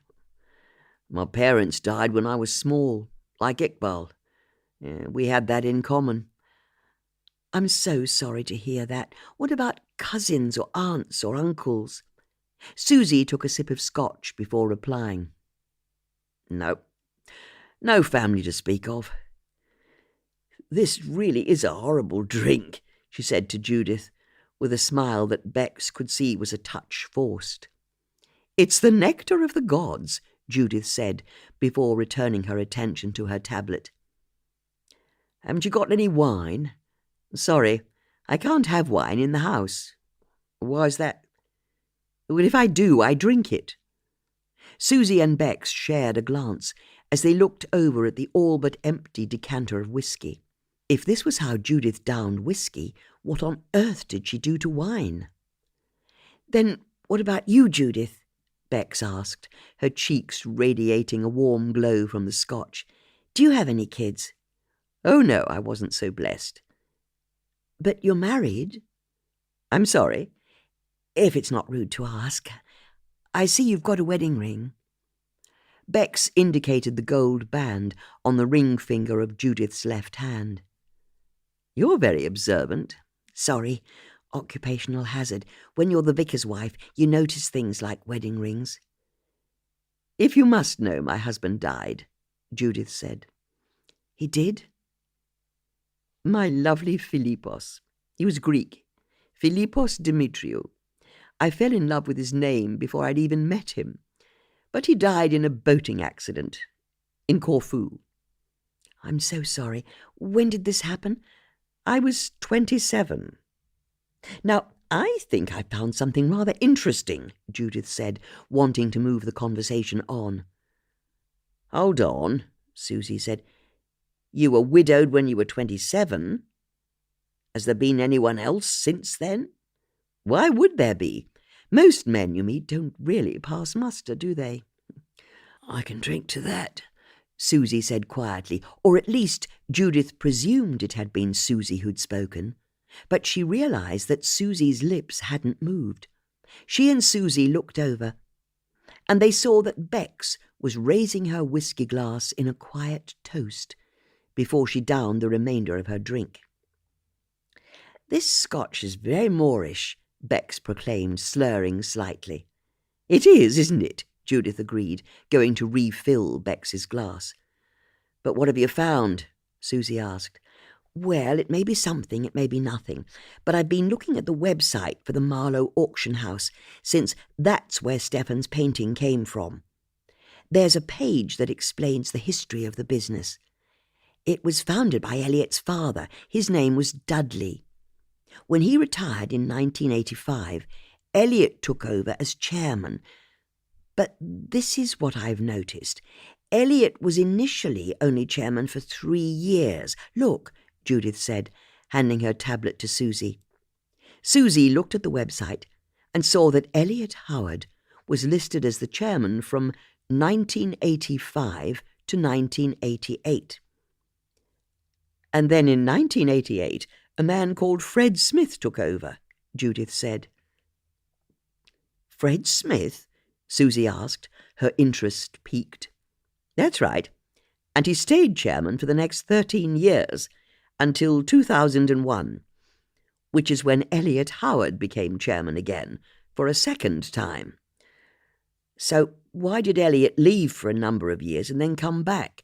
Good question, but that's not what caught my eye. You see, Eliot stopped being chairman in 1988. But that was also the date on the painting we found at Stefan's house, wasn't it? Stefan bought it in 1988. Maybe it's a coincidence. The women considered the evidence in their various states of alcoholic glow. It's strange, isn't it? Judith said. Let's say it was Eliot, who I surprised in Stefan's house tonight. It seems the most likely explanation, but if it were, then that would mean he just stole the frame from a painting he sold to Stefan in 1988. the same year that he resigned from the auction house. "You're right," Bex said, enthused. "When you put it like that, it's fishy, isn't it?" If you ask me, we need to find out why Elliot left his business in 1988. "Good idea," Bex agreed. "Which is lucky for us," Susie said, "because I know exactly how we can do that." "You do?" "All we need to do is speak to the guy who took over from Elliot in 1988, Fred Smith. Of course, he'll know what happened, but how do we find him?" "Shouldn't be too hard," Susie said, smiling. "I speak to him at about 11 o'clock every morning." "You do? How come?" "Because, if I'm not mistaken, Fred's my postman." Susie's house was on the eastern side of town, in between the functional red brick office blocks of the trading estate and the hammering racket of the A404, a dual carriageway that carried a constant roar of traffic. But despite the unprepossessing location, Susie's street was rather sweet, Judith thought to herself, as she cycled onto it just before 11 o'clock the following morning. There were pretty two-story semis on both sides of the road, cars on driveways, and geraniums in hanging baskets. Yes, it was all very nice. And then Judith arrived at the address Susie had given her. The front of the house was missing. Judith blinked, trying to make sense of what she was seeing. No, her eyes weren't deceiving her. The front of the house didn't have any kind of wall to it and was instead a jumble of scaffolding, bits of blue plastic sheeting, and exposed jacks and roof-supporting joists. Judith couldn't help but be impressed.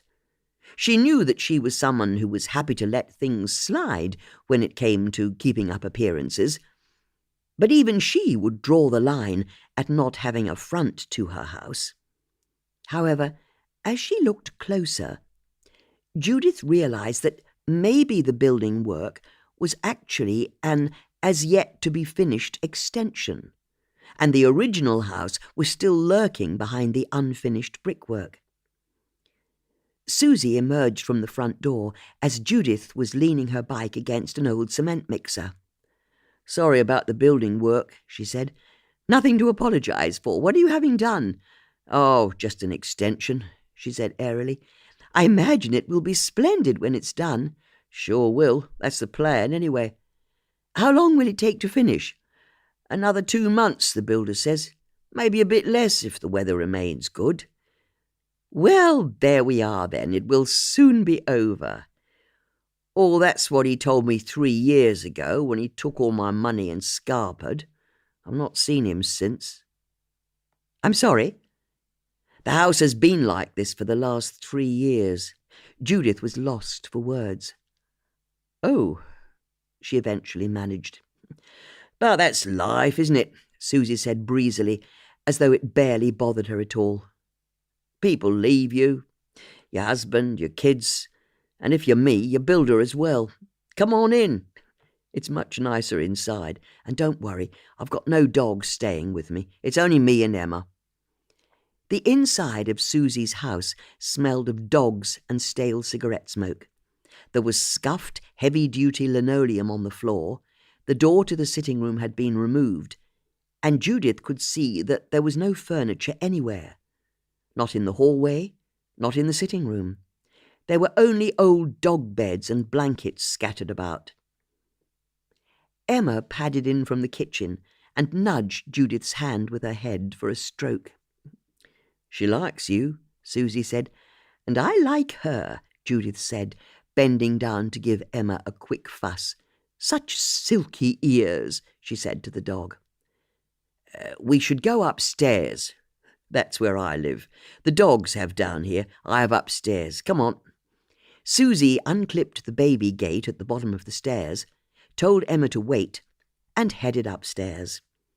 Judith followed, and was pleased to see that the first floor had deep pile carpets, side tables with silk flowers in vases, and lots of artwork in clipped frames on the walls. In fact, it was very pretty, Judith thought to herself. even if the air was heavy with the punch of wall-socket air fresheners and stale cigarette smoke. "Well, this is lovely," Judith said, as Susie led her into a sitting room that was covered in dozens of family photos through the years. "Thank you," Susie said with obvious pride. "So, where's Bex?" "She said she had a parish meeting she had to attend. If I'm honest, I think she was making an excuse. So, what happens now?" "I reckon we just have to wait until Fred delivers the post," Susie said, as she picked up her metal tin from a side table. "Mind if I smoke?" "Of course not. You go ahead." While Susie got out the materials required to make a cigarette, Judith went over to a large poster on the wall that had photos tucked into the frame. She pointed to a photo of a boy in a baby bouncer. "Is this one of yours?" "That's my grandson. He's gorgeous. How old is he?" "In that photo, about 2 years old." "Lovely," Judith said. "How old is he now?" "6, I think," Susie said, as she lit her cigarette. "Yes, that's right, 6. Judith realized there weren't any photos of the child older than about 2 or 3 years old. In fact, now she was looking more closely, all of the photos in the room looked quite old and faded. "Do you see much of your grandson?" "Oh, yes, I see Toby all the time," Susie said, although Judith detected a brittleness to her answer. "But this is my refuge, where I have everything I need. My family," she said, indicating the photos on the walls, and then she turned to the television. "My entertainment. And even a chef if I need it," she added as a final flourish, nodding her head in the direction of an old microwave on a hostess trolley. "Yes, it's very nice," Judith said, but she was aware that maybe Susie wasn't telling the whole story. So she decided to change the subject and turn back to the poster that the photos were tucked into. "I like this poster," she said. The picture in question was a reprint of the famous painting by John William Waterhouse, The Lady of Shalott. It depicted a pale woman sitting in a wooden boat who was wearing a flowing white dress, her copper-coloured hair falling down to her waist. Judith had always disliked the painting. Not that it wasn't beautiful. She loved the hippyish aesthetic, with red and gold tapestries hanging over the side of the little rowboat. But she was done with legends of passive women who pined away from unrequited love for a man. In her experience, the only women who pined at all did so because they were trapped with a man, not because they were liberated from one. "It's beautiful, isn't it?" Susie agreed. There was the clatter of post being delivered through the letterbox downstairs. "Oh, that'll be Fred," Susie said, stubbing out her cigarette at speed. "We need to stop him before he gets away." Susie dashed to the door, and Judith followed. Chapter 16. Fred Smith was an impish man with short white hair and a trim beard who'd had many jobs in his life, but he'd never enjoyed any of them as much as he did being a postie. As a Marlow boy born and bred, he knew where everyone lived before he'd even taken up the job, so delivering letters around the town never felt like a chore. Not when you could stop and have a good natter on the doorstep with everyone as you went. It turned out that the one thing Fred liked above all else was gossiping. Not that he'd ever be indiscreet. That would be unprofessional. When Susie and Judith bombed out of Susie's house after him, he was none the less surprised. It wasn't usual for women to chase him down the street. "Susie, are you okay?" he asked, startled. "Can we have a quick word, Fred?" "You always got time for a quick word," Fred said with a broad grin. "And it's great to meet you finally, Mrs. Potts." As Judith lived on the outskirts of Marlow, she had a completely different postman and had never met Fred before. "You know who I am?" "I'm a postie," he said with a friendly wink. I know who everyone is. So, how can I help you, ladies?" "It's about Elliot Howard," Susie said. "It is? "Do you know him?" Judith asked. Of course. I used to be his boss. Back in the day, mind. A long time ago now." "So, what's the gossip?" Susie asked. "About Elliot," Fred said with a conspiratorial smile. "Where do you want me to start?" "Is he trustworthy?" Judith said eagerly. What a weird question. But he could be difficult, I'll grant you that. A bit patronising in his manner sometimes, but he was totally trustworthy. This wasn't what Judith wanted to hear. First, there were the online comments that Elliot was a good person, and now Fred was saying the same thing. "Was this when you were chairman of the auction house?" Susie asked. "That's right. You know about that?" "We saw it on the website." "I'm on their website? Whew, that's something, isn't it?" "It sure is," Susie agreed, and she could sense that Fred wanted to settle down to a good chinwag. "Bet it's an interesting story. How you ended up working in an auction house." "You can say that again. I was 16 when I joined, about 100 years ago now, but that was under Elliot's dad, Dudley."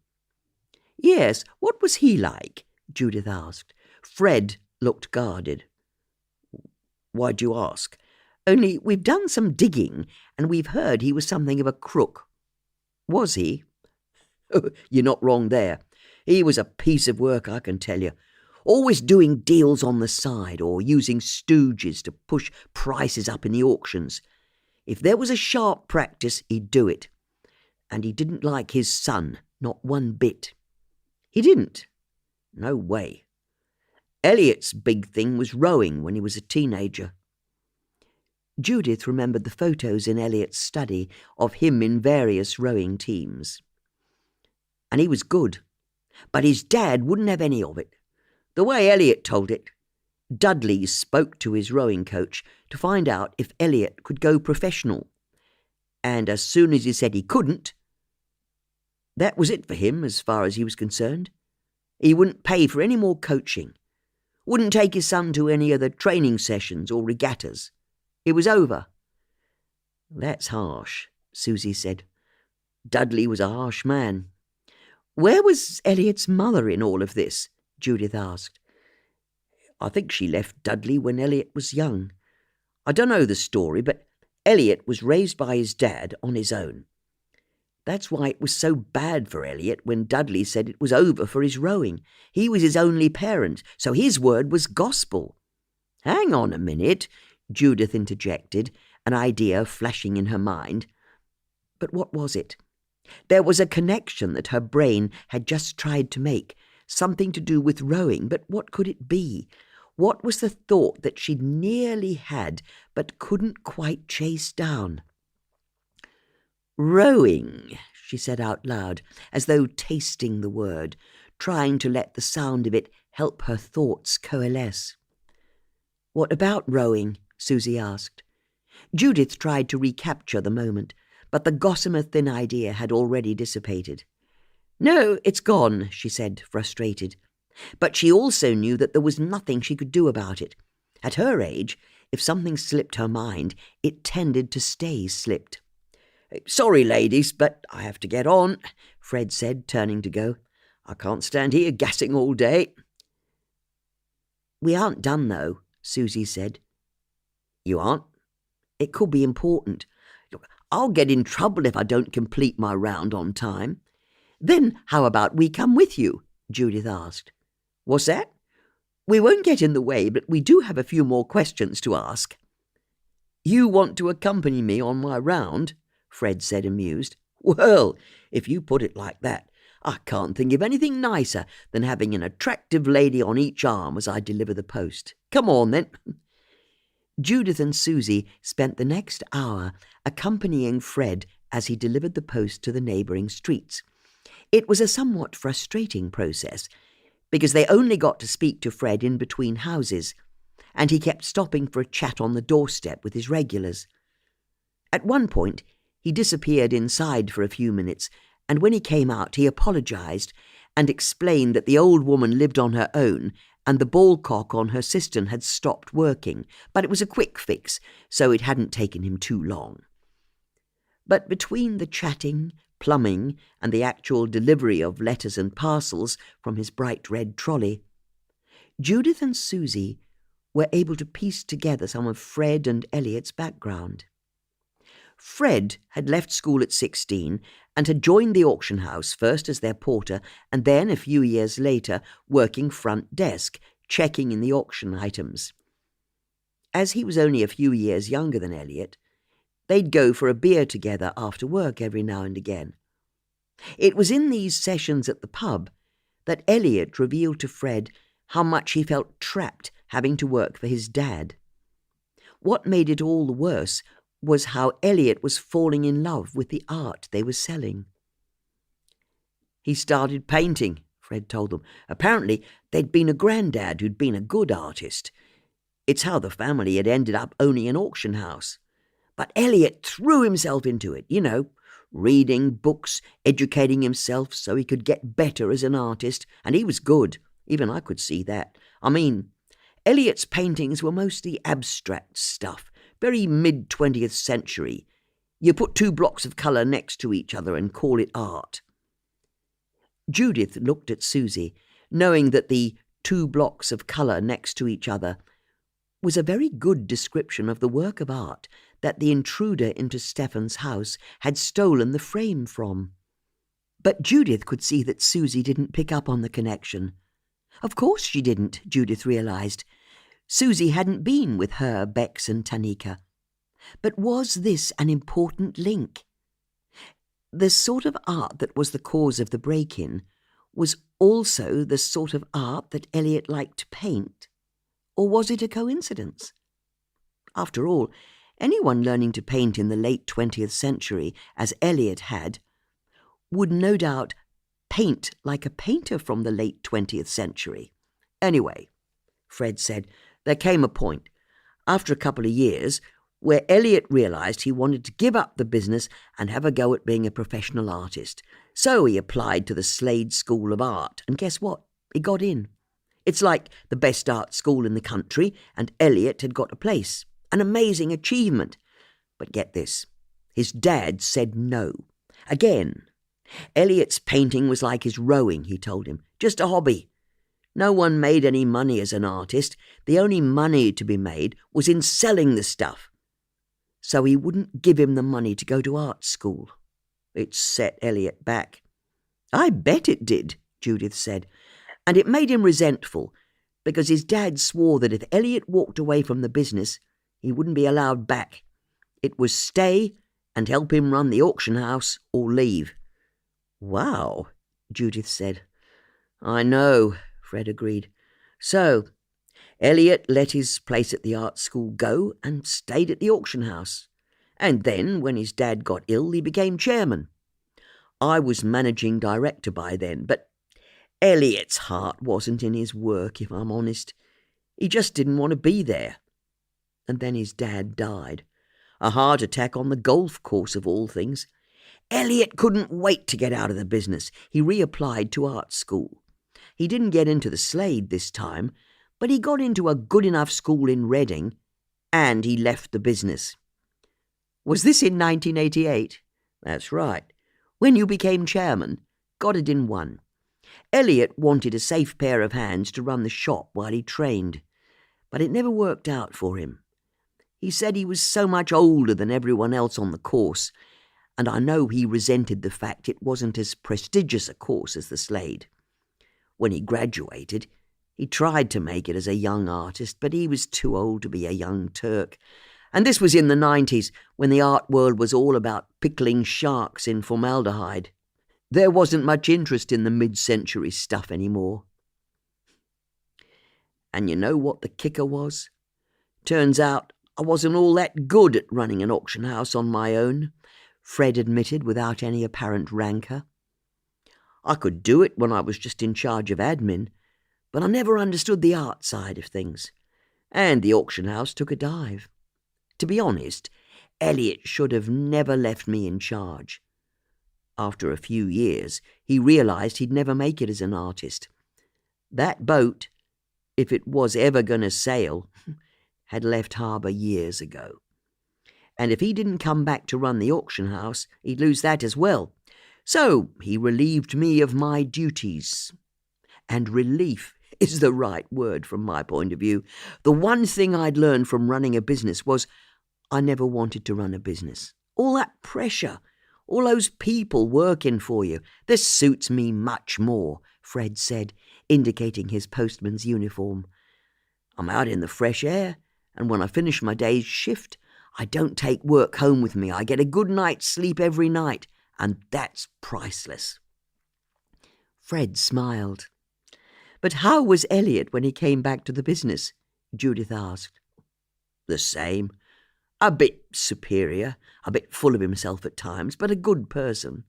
Honest, reliable, a good boss. You really don't have a bad word to say about the man who sacked you. Why should I? I hadn't run the business well, and he didn't sack me. We agreed it would be better if I left, so that's what I did. Susie couldn't quite believe that Fred could be so laid back, but Judith smiled, finding that Fred's lack of regret for paths not taken chimed with her.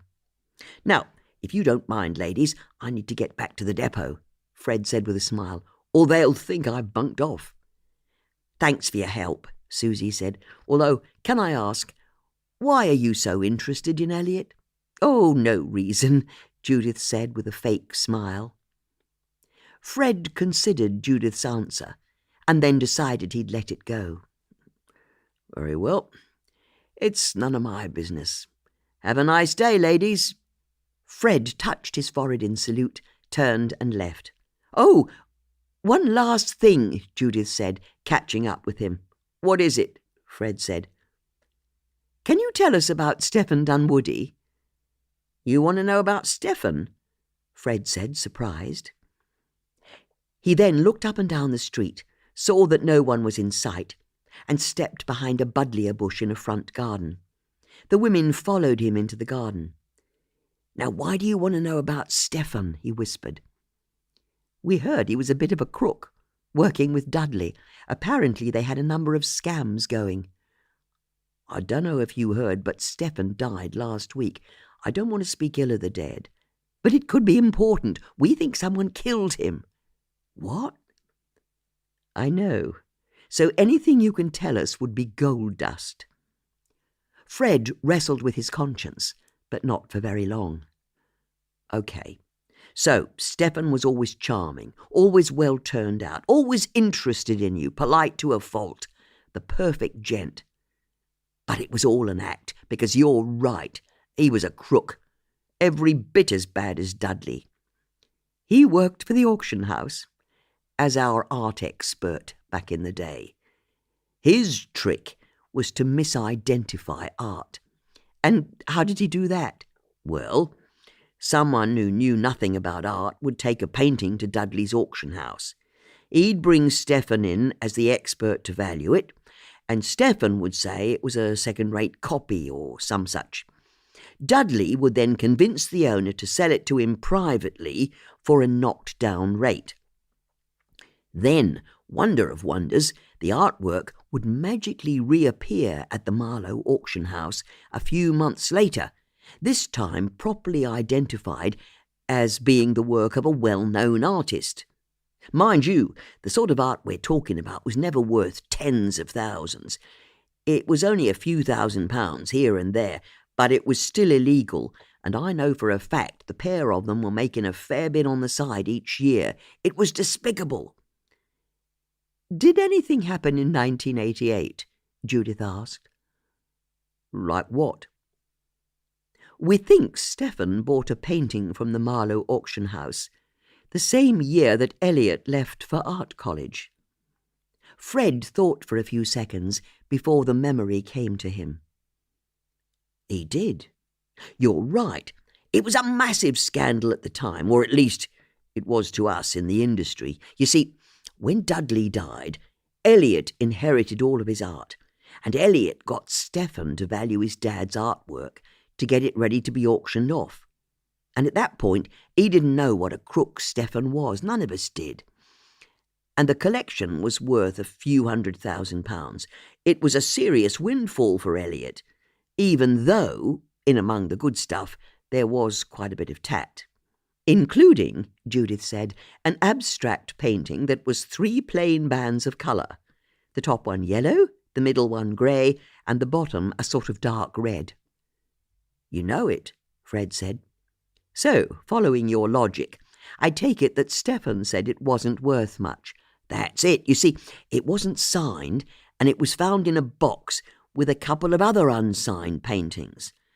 And the other 2 paintings were amateur hour. They weren't worth a penny. So Elliot was happy to let Stephen buy the box for a few quid. But it was another one of his scams, wasn't it?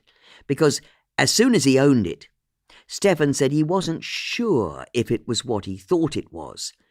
So he took it up to London for a second opinion. And it only turned out to be by Mark Rothko, about the most famous American painter of the 20th century. How much was it worth? Susie asked. Well, the thing is, it was only a sketch, not the finished article. That's why Rothko didn't sign it. But there's a photo of him painting it. So the provenance is proven, and that made it worth a few £100,000. You're kidding me, Judith said, amazed. And Stephen refused to give it back to Elliot or pay the correct market price for it. He told Elliot he was sorry he'd misidentified it, but there was nothing he could do. It was an honest mistake. And you're right, Fred said in realization. It was only a few months later that Elliot applied to art school. I'd not made the connection before. Stephen betrayed him, and Elliot had left the business by the end of the year. Now that is very interesting, Judith said. Thank you very much for your time, Fred. No worries, Fred said. And if you don't mind, I really must get back. Of course, and thank you again. As Fred pushed his cart off, Judith and Susie watched him go. So why, Judith said, would Elliot break into Stephen's house, finally get his hands on the Rothko painting, worth hundreds of thousands that he should have inherited from his dad, and then leave it on the wall while he steals the frame that was around it? It makes no sense, Susie said, as she and Judith returned to Susie's upstairs sitting room a few minutes later. I'd agree with you there. But it explains why Elliot hated Stephen, doesn't it?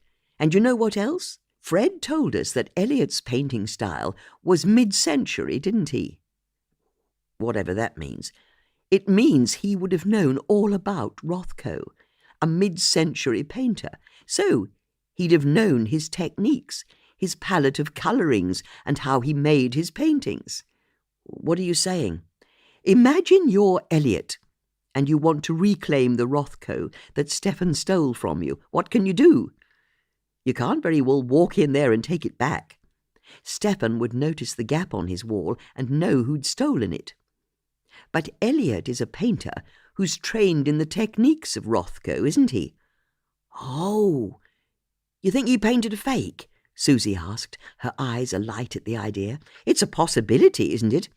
And I reckon Elliot is exactly the sort of person who'd think he could paint a forgery of Stephen's Rothko. So let's say that's what he did. He painted a copy, then the plan was to break into Stephen's house, leave the forgery on the wall, and make off with the real painting. You think that's what he did? It's worth hundreds of thousands of pounds. And from Elliot's point of view, Stephen stole it from him back in 1988. Now that would fester with anyone, but you know what? This could explain why there's no longer a frame on the Rothko in Stephen's house. How come? Let's walk this through. Elliot makes his forgery, but the one thing he can't do is fake the frame. So he breaks into Stephen's house with his forgery, but as he's in the process of taking the frame off Stephen's real Rothko, I interrupt him. And this is the third time he's either broken in or tried to break in to get the Rothko. Elliot isn't going to be thwarted. So he grabs the real Rothko from the wall, frame and all, and puts his forgery up in its place, hoping that no one will notice it doesn't have a frame on it. I still don't follow, Susie said. I think the Rothko that's currently hanging on Stefan's wall is a fake, painted by Elliot. And Elliot laid it with the real Rothko, frame and all. Oh, I see. Then we need to tell the police. I'll ring Tanika the moment I get home. Tell her they need to have the Rothko in Stefan's house inspected by an art expert. But now we have a proper motive for why Elliot might have wanted to kill Stefan. Stefan found out that Elliot was the person behind the first break-in, and we know from his assistant Antonia that Stefan threatened Elliot, telling him he could go to the police right now. Elliot must have feared he'd end up in prison. So he killed Stefan to silence him. Brilliant! So Elliot's the killer. He has to be. Even though he can't be, Susie added. I know, it's so frustrating. How did he do it? That's the question. We should be following him when he's out and about, staking out his business, putting spy cameras in his house. But we're not allowed to, are we? We're only civilians. Maybe I can help there. You can? Let me do some digging. I'm sure I know someone, or know someone who knows someone, who lives on Gypsy Lane, where Elliot's house is. Maybe I can get him under a bit of surveillance. Now that sounds like an excellent idea, Judith said. As she said this, Judith found herself glancing at the poster on the wall that showed the Lady of Shalott. She idly wondered why her eye was once again drawn to it. And then it hit her. Liz Curtis, she suddenly blurted. This by no means was what Susie had expected Judith to say next. What? That's who the woman is. Come again. The auburn-haired woman I told you about.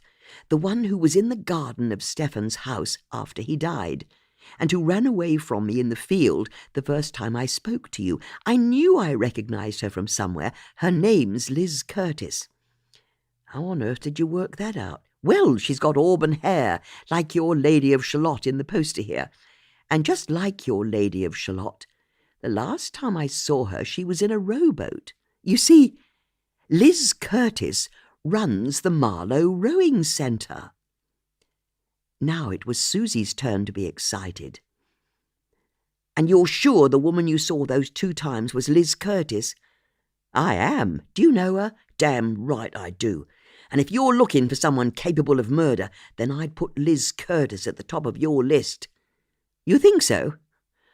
I don't think so. I know so, Susie said darkly. You see, she's killed before. Chapter 17. The seats in Susie's van were ripped. There were old bits of fast food packaging strewn on the floor, and where the ignition key should have been, there was an old screwdriver jammed into the wheel steering column. Judith tried to pretend the van wasn't a death trap, as Susie lit herself a licorice roly, coaxed the engine into coughing life, and drove them both to the Marlow Rowing Centre. Told you I know everyone in Marlow, Susie said, very pleased with herself, although me and Liz Curtis haven't spoken in about 10 years. She had a Welsh Springer Spaniel called Crumble, the nicest dog you'd ever meet, all soft ears, energy and bounce, you know, and the most soulful eyes. Anyway, he wasn't Liz's dog originally, he was her dad's. That's how she told it to me. But her dad died, which was when Liz inherited the rowing centre, and she also inherited Crumble. Let me guess, she wasn't a dog person. You can say that again. She brought him to me for walking and for looking after overnight, but she didn't care about him, and she complained about how much I was charging her. Couldn't I leave Crumble in my garden and charge less? or take in some other dogs at the same time to bring down the costs. Even though I don't like having more than one dog at a time, I can give better care if it's 1-to-1. And then one day, she stopped bringing Crumble around. Why? What happened? I bumped into her on the high street a few months later and asked her how Crumble was. And she said she didn't know. He'd gone out one day and not come back, just vanished. And there was something about the way she said it. I could tell she was lying or trying to hide her guilt. Well, the next time I was at the vet's, I got talking to the receptionist. She and I go way back. We were at Great Marlow School together.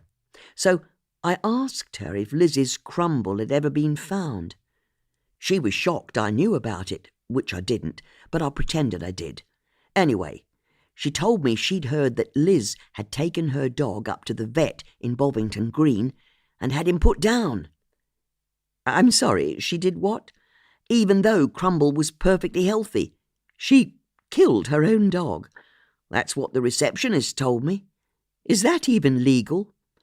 It may be legal, but there's no vet I'd use who'd kill a healthy animal. I'd agree with you there. Well, I don't think anything was proven, but I can tell you now the Bovington surgery closed soon afterwards when word got around it was run by a vet who was prepared to kill on demand. If I'm honest, I may have had something to do with that. But the point is, Liz got her dog put down when it was as healthy as you or me.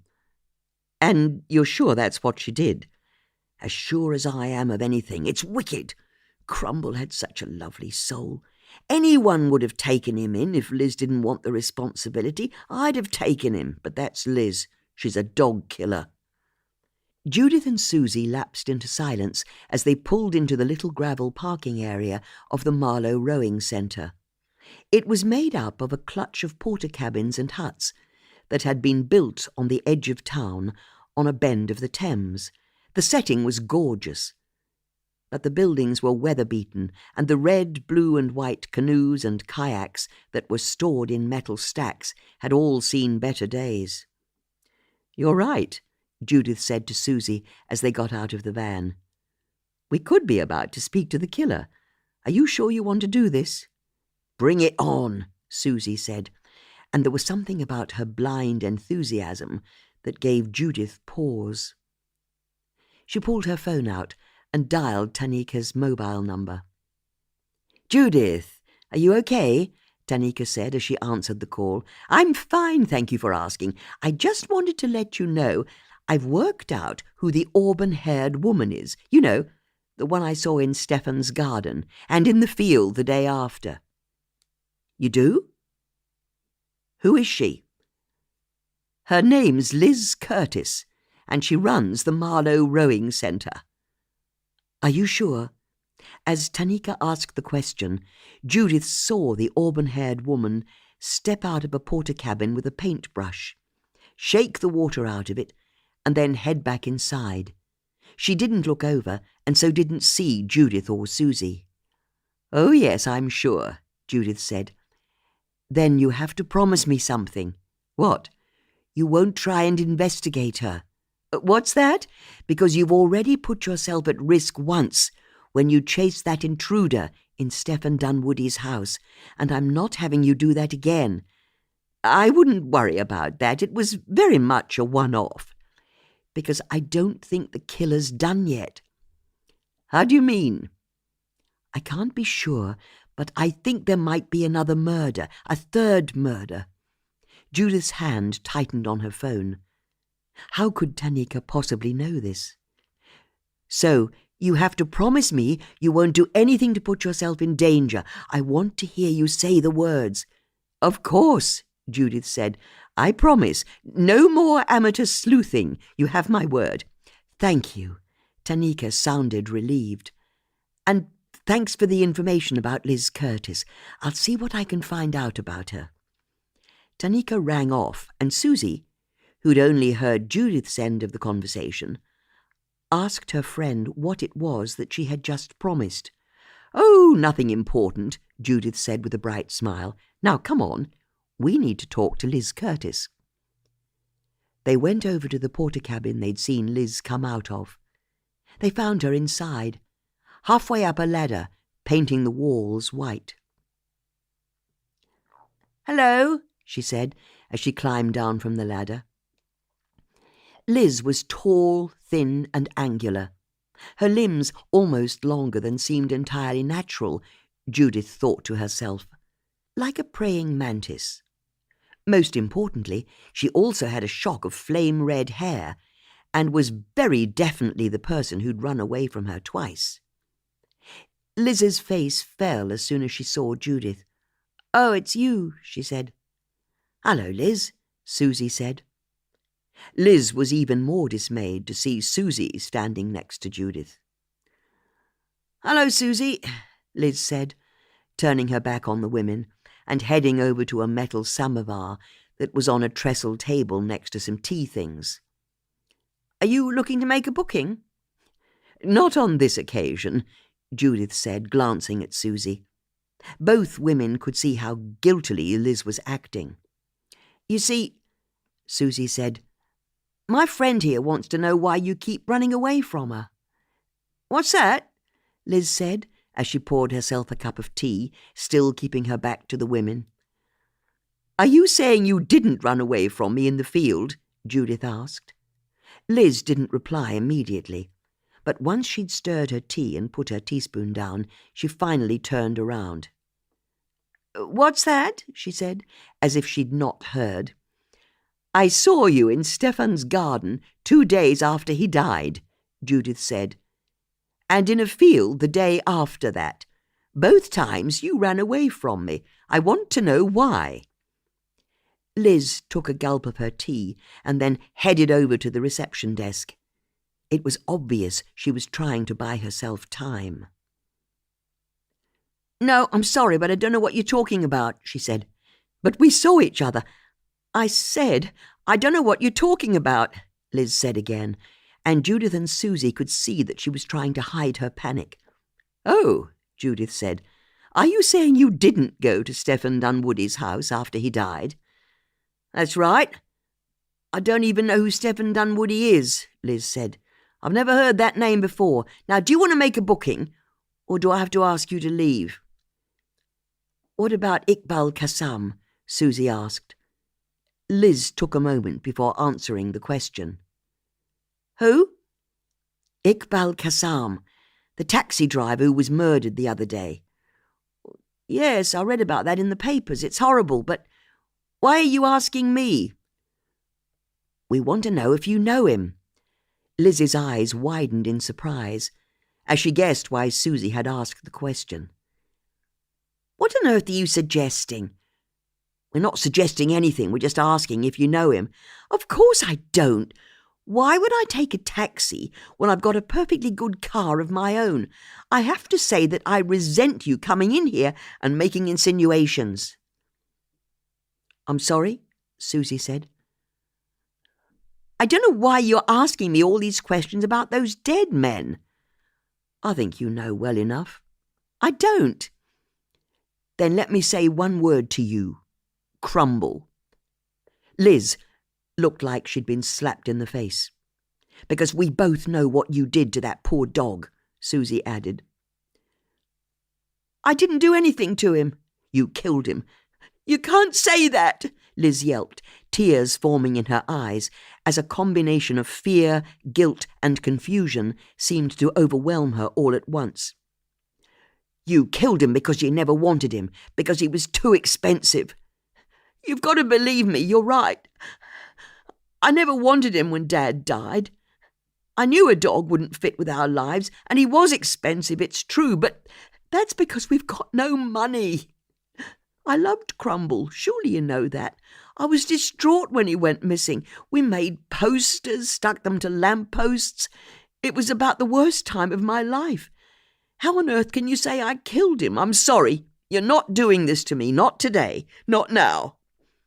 Before Judith or Susie could say anything more, Liz turned and scurried out of the porter cabin. "Guilty as charged," Susie said to her friend. "You know what?" Judith said. I think I agree with you. The two women emerged into the sunshine just in time to see Liz getting into a battered vehicle.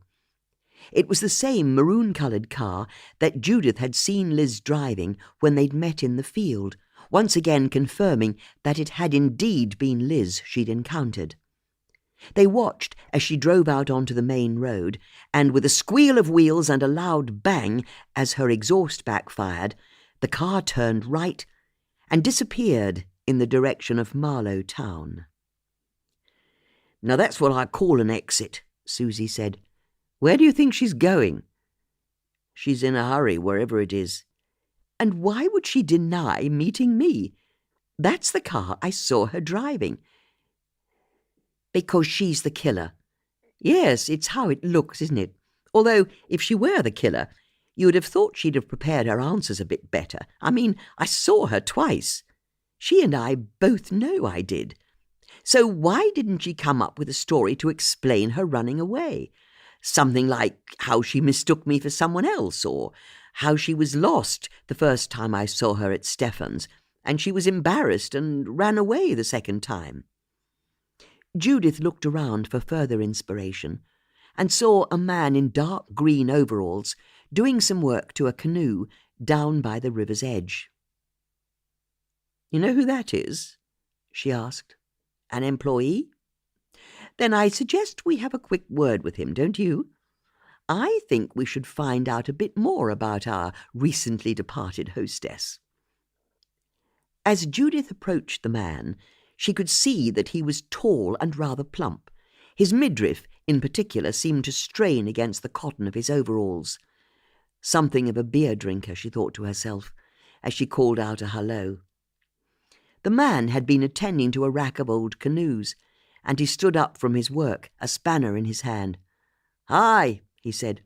"Sorry to interrupt, but could we ask a few questions?" "Sure. What about?" "Do you work for Liz Curtis?" The man smiled. "You could say that. I'm her husband, Danny Curtis." Danny offered his hand, and the women introduced themselves. "So, how can I help you?" he asked. "I wonder if you can. You see, I'm Stephen Dunwoody's neighbour. I live on the other side of the river to him, and a bit downstream." "Sure, I know you. You've got that pile just before Hurley Lock. I see you from time to time in your garden when I'm out on the river." "He died recently, didn't he? But the papers are now saying he was murdered, aren't they? Which is kind of hard to believe here in Marlow." "That's right. Can I ask, did you or your wife know Stephen Dunwoody?" "Can't say I did, but Liz knew him." Judith and Susie caught each other's eyes. "She did? He ran the art gallery, didn't he? Liz is always hanging out there." "She knew him well. I don't know I'd go that far, but she'd pop in for a chat with him when we were shopping in town." "That's interesting. Do you know if she ever visited his house?" "His home? No. I don't suppose she knows where he lives." "Was it possible she visited his house last Saturday?" "I've no idea. You'll have to ask her. But I wouldn't want you to get the wrong idea. Even if Liz was friendly with Stefan, it's not like she ever bought anything from him. I mean, look at this place. We don't have the cash for fine art." As he said this, Danny nodded at the tired buildings of the rowing centre. "Yes, I was wondering about that," Judith said. "Where is everyone? With it being the summer holidays, I'd have thought you'd have kids galore out on the river in your canoes." Danny sighed. "We're still trying to get this place back on track after the floods." Judith knew the Thames had broken its banks a number of times through the winter. As her garden was sloped, her house hadn't been threatened, but there'd been plenty of days when her boathouse and garden had flooded. "All of this was underwater," Danny said, indicating the buildings of the rowing centre. "And then the place was a mud bath once the waters receded. It was the toughest winter we've had in decades. We put out a call to the local community to help clear up. And people came, but there was only so much they could do.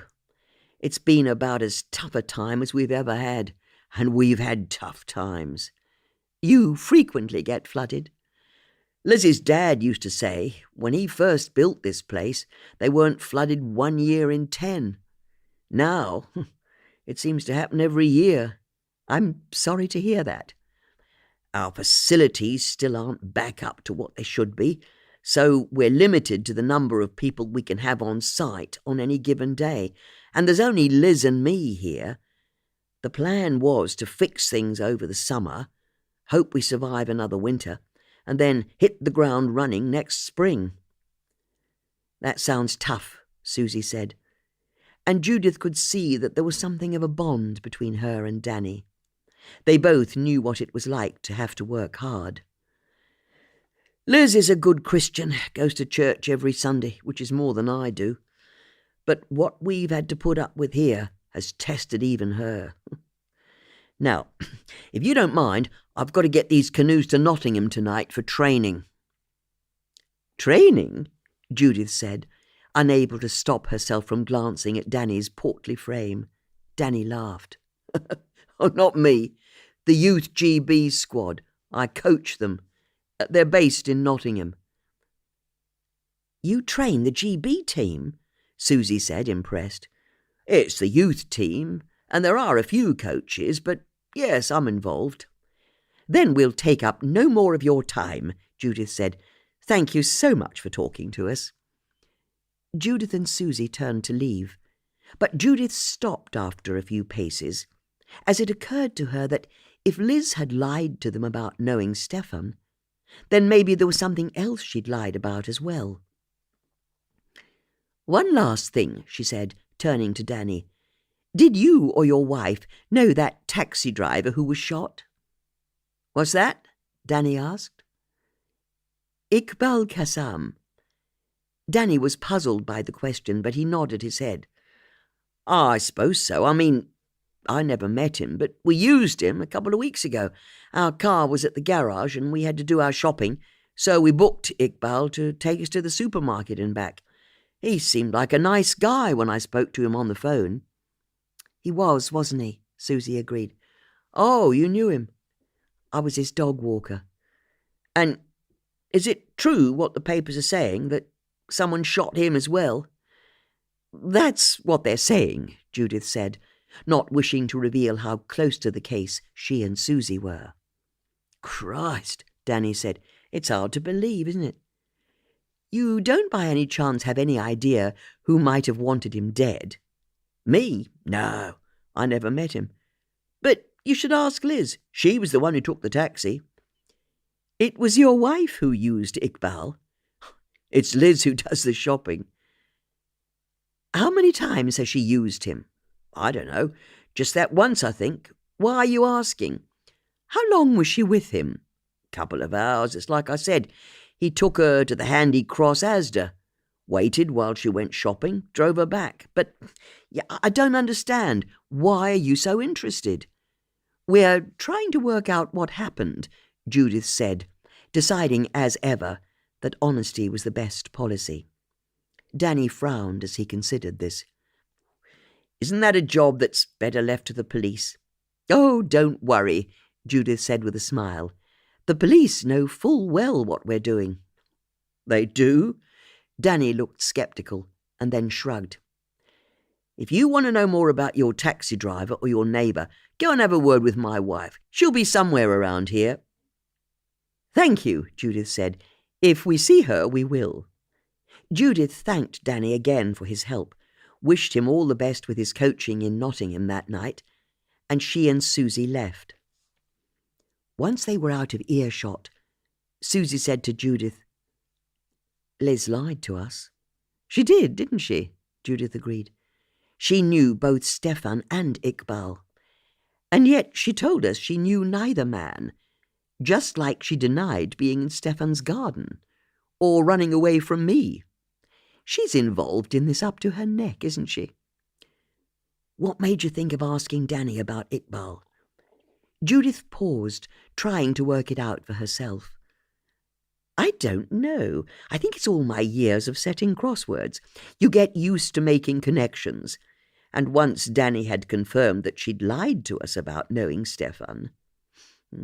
Now, I think we need to find out a bit more about Liz Curtis, don't you?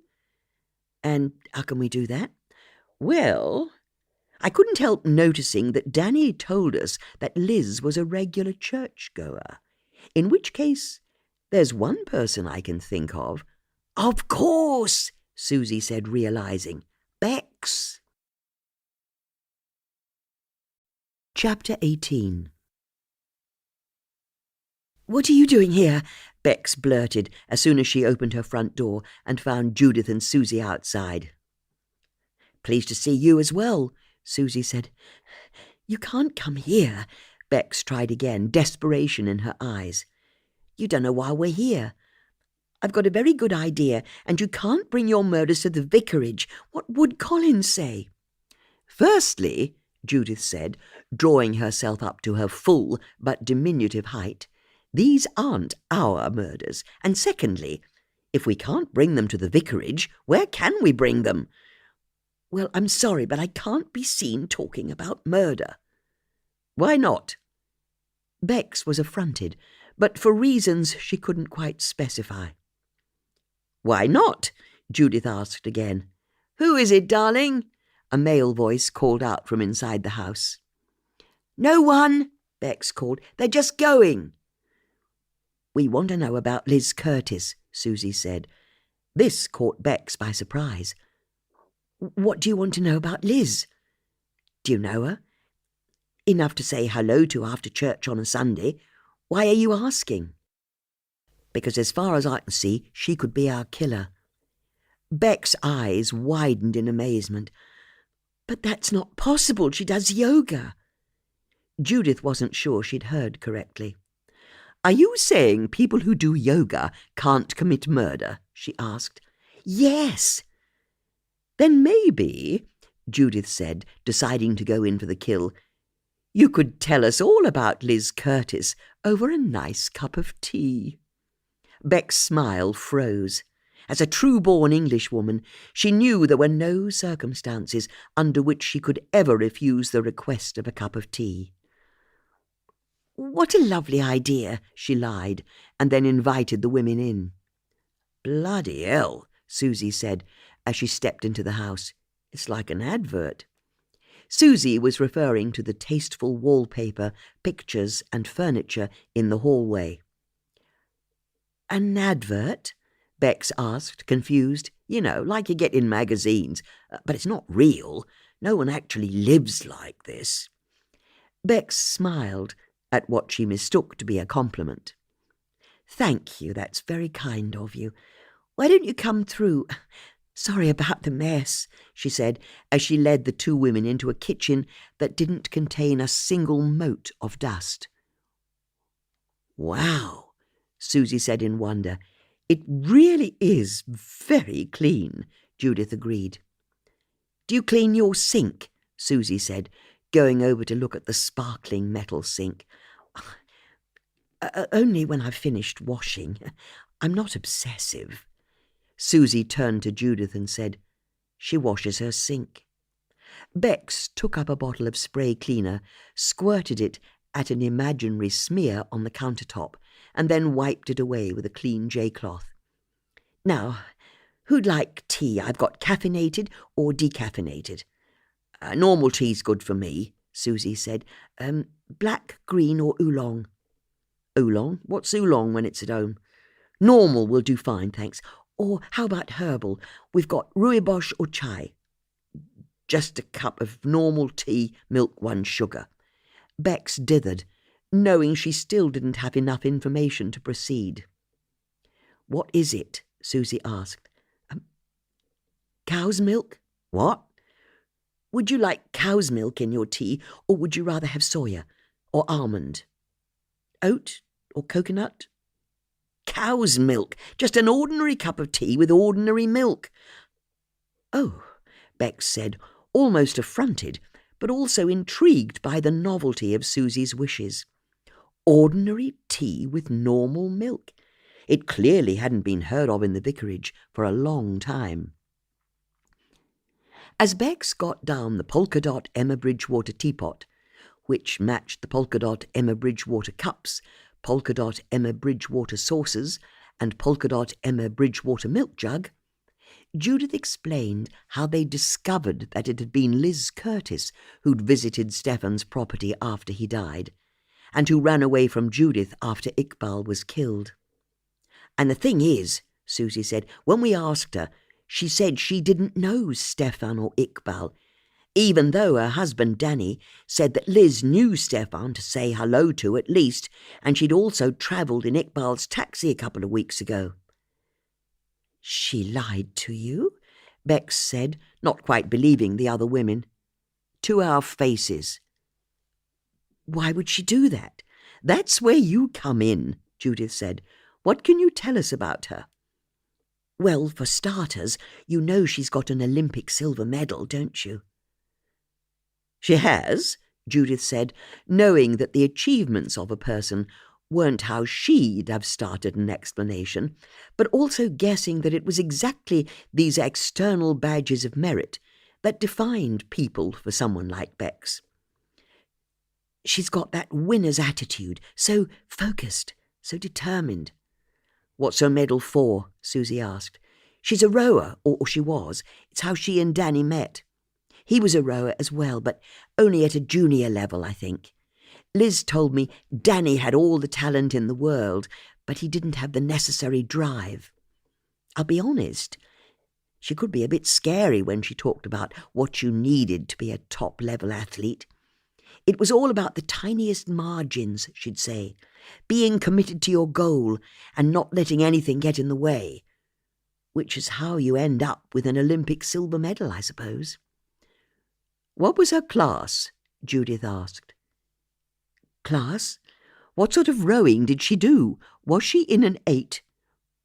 No, I think she was a solo rower. It was her on her own. Which is interesting, Judith said. So she's a bit of a loner, would you say? I don't know, I'd say that. I don't really know her. But she comes to church every week, Susie said. I know, but you have to understand, when I'm at church, I'm always representing Colin, so I have to talk to everyone who wants to talk to me, and Liz keeps herself to herself a bit. I get the impression her faith is a very private thing to her. But you'd say she was a Christian? Oh, yes, and had Christian values. Of course. Even though she killed her dog, Susie said. What? Susie explained how she believed Liz had paid a vet to kill her dog. That's not possible. It's not just possible, it happened. Look, I'd agree with you she can be a bit grand at times. She's something like Marlow royalty with her Olympic medal. You can see it in the way she holds herself when she comes to church. She very much thinks she's the queen bee, but then everyone flutters around her and makes a fuss, so it's no surprise, I suppose. Now, I've answered your questions. I'm afraid I have to ask you both to leave. We're only having a cup of tea in your kitchen, Judith said. I can't be seen gossiping about locals. Locals who might have committed murder. You have to stop saying that. But it's true, someone murdered Stefan, and then murdered Iqbal. We have to try to find out who it was. Well, it won't have been Liz, Bex said with finality. I can tell you that much. There's no way she'd commit murder. That's what you think, Susie said, but not everyone's quite what we thought they were, are they? Judith here thought her neighbour Stefan was clean as a whistle. But we now know he stole a painting worth hundreds of thousands from under the nose of Elliot Howard. So there's no knowing what dark secrets lurk in the past of anyone. Isn't that right, Judith? Susie was surprised that her question seemed to catch Judith off guard, and the older woman spilled her tea down her chin as she was taking a sip. Oh, look what I've done, she exclaimed. Oh, no worries, Bex said, yanking yards of the thickest kitchen towel from a dispenser and handing them over to Judith. Bex attended to Judith, and Judith was so busy scolding herself for her slip that neither of them noticed that Susie was looking at Judith somewhat askance. If she wasn't mistaken, and she knew she wasn't, Judith was behaving as though she had something to hide.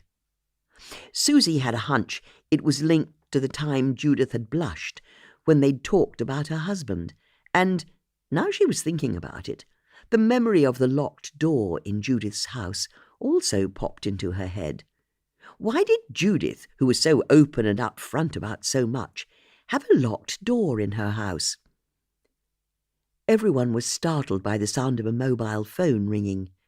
Susie eventually realized it was hers and fished it out of her back pocket. "I don't recognize the number," she said, as she looked at the cracked screen. "Hello? This is Susie Harris," she said, answering the call. Susie listened for a moment and then lowered the phone from her ear. "It's Iqbal's imam," she said in a theatrical whisper that was some degrees louder than her normal speaking voice. "He says the police have released his body, so the funeral's going to be tomorrow. He wants to know how many people I'm bringing." "You can count me in," Judith said without a moment's hesitation. Susie turned to Bex, who tussled with her conscience only briefly. "Look, I can't help you with your investigation," she said. "I just can't, but of course I'll come. It's the least I can do." Susie put the phone back to her ear. "Thanks for the invite. There'll be 3 of us at Iqbal's funeral." Chapter 19. Iqbal's mosque was situated on the edge of High Wycombe, surrounded on all sides by terraced houses. It was a 1980s red brick building, but it had a grand white dome and minaret on top. As for the funeral service, a ceremony that Bex explained to the others was called a janaza. It was both nothing like a funeral the women had been to before, but also a lot like all of them.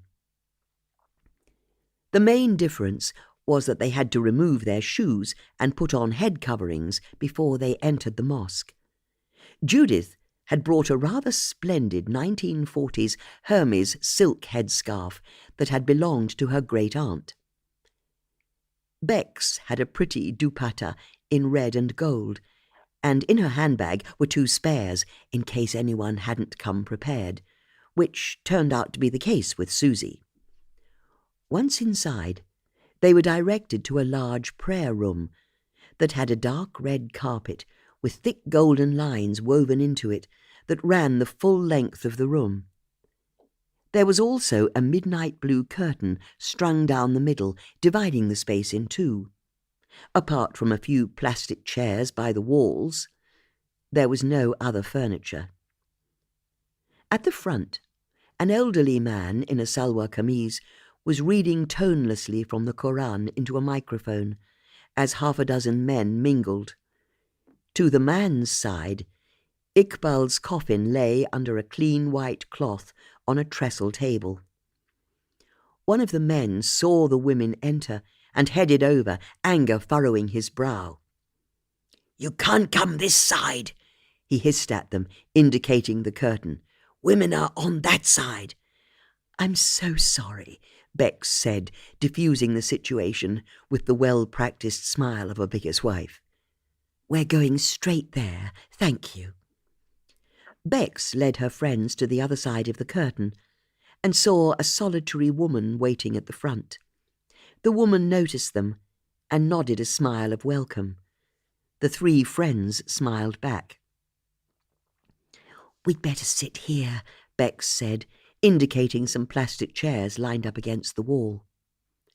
As they sat down, the imam appeared at the front of the room and started the service. While the various prayers and chants were in Arabic, a language they didn't understand, the shape of the ceremony felt reassuringly familiar. It was also pleasantly brisk in comparison to a Church of England funeral, Bex found herself thinking, seeing as it came in at only 20 minutes long. At the end, they saw the men from the other side of the curtain step forward, gather around the coffin, lift it up onto their shoulders, and start to carry it out of the room. As they did so, Imam Latif crossed to their side of the curtain and approached. "I take it one of you is Susie Harris," he said. "That's right," Susie said, offering her hand. "That's me." "I am so very sorry for your loss." "Thank you," Susie said, touched by the Imam's words. "And it's good to see you, Mrs. Starling." "Salam, Imam. How are your flock?" "My husband's flock. They're well. And yours?" "Oh, the same, but I want to apologize to you. I saw how one of my congregation spoke to you when you came in. His tone was unacceptable, and he was wrong to make you move." "Oh, there's nothing to apologize for," Bex said, "and it's not so different in our church. You should see the looks Major Lewis gives if someone he doesn't know dares to sit in his family's pew." Imam Latif smiled. "You always know what to say, Mrs. Starling. The sad truth is one tries to be possessive, but some people feel they have to cling to the old traditions, don't they? Now, why don't we walk together?" Imam Latif indicated the door through which the men had carried the coffin. The four of them started to follow. "Now you I don't know," Imam Latif said to Judith. "I'm Judith Potts," Judith said. "Thank you for inviting us to your mosque." "The pleasure is all mine. But could I ask you a few questions?" "Of course. How can I be of service?" "Well, it's just awful the way he died." "Indeed, a tragedy." "Would you say you were surprised, though?" "Do you mean, did I think Iqbal was perhaps mixed up in malfeasance?" "I suppose I do." Bex and Susie looked at Judith to translate, which she was happy to do. Malfeasance, wrongdoing. "Oh," Bex said, impressed. Susie shrugged as if to say, "What use is that to me?" "To be honest," Imam Latif said, "I can't say I knew Iqbal well. We rarely saw him here." "Which is fine by me. Better to welcome someone infrequently than pressure them into not coming at all. But he always struck me as a sincere and thoughtful man, maybe a little too inward, too private, and there was a bit of anger there as well." "You thought so?" "Perhaps I mean frustration. The one proper conversation I had with him, I remember him telling me it was his dream to travel by boat all around the UK. "He said the same to me," Susie said. "But he said he'd had that future taken from him." "When was this?" Judith asked. "About a year ago. Sometime last year, anyway." "And did he say why his future had been taken away from him?" "It was something to do with an inheritance, I think." The women exchanged glances. This sounded promising. "From his neighbour," Imam Latif continued. "That would be Ezra, I reckon," Susie said. "That's right. He said his neighbour was called Ezra, and he died and left him all of his money and his house. But when it came down to it, someone else had made his neighbour change his will at the last minute. So this other person inherited from his neighbour, and not Iqbal." "Oh," Bex said. "Poor Iqbal." "Indeed." "Was this other man called Elliot Howard?" Judith asked eagerly. "I don't know. Iqbal didn't tell me the person's name. But I once saw him," the Imam said, brightening at the memory. "Yes, it was the last time I saw Iqbal. Earlier this year, I bumped into Iqbal leaving the shopping centre, and when I went to speak to him, he was looking across the road at the car park. I asked him if he was all right, and he got very angry, pointed to a man who was getting out of his car, and said that I was looking at the man who'd stolen his inheritance from him." "Was this man very tall?" Judith asked. In his late 50s, with long grey hair down to his shoulders.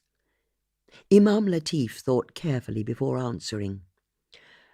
No, I wouldn't say he was tall, although he might have been in his late 50s. In fact, now I think about it, he was short and very podgy. Like a big ball of dough, he said, pleased with his simile. He was a very short and very fat man. The women were nonplussed. They'd not met any man involved in either Stefan or Iqbal's case who was very short or very fat. Do you remember what car he was driving? Susie asked. Oh, no, the Imam said, chuckling. I don't know anything about cars. But I can picture it now. This very short and fat man, wearing a suit and tie and carrying a briefcase, got out of his car and left the car park. Iqbal was insistent that this was the man who'd stolen his inheritance from him by making his neighbour change his will. I didn't know what to say. Iqbal was so agitated. But that was the last time I saw him. As they'd been speaking, Imam Latif had led the women out onto the steps of the mosque, and together they'd watched the men help some undertakers load the coffin into a black hearse. Thanks so much for talking to us, Bex said, but don't let us keep you. Thank you. I need to accompany the coffin up to the cemetery. And thank you again for offering your support today. You are welcome here any time. With a warm smile, Imam Latif went over to talk to the undertakers by the hearse. That's something of a bombshell, Judith said. There's a short, fat man out there, Susie said, who stole Iqbal's inheritance. But he wasn't just short and fat.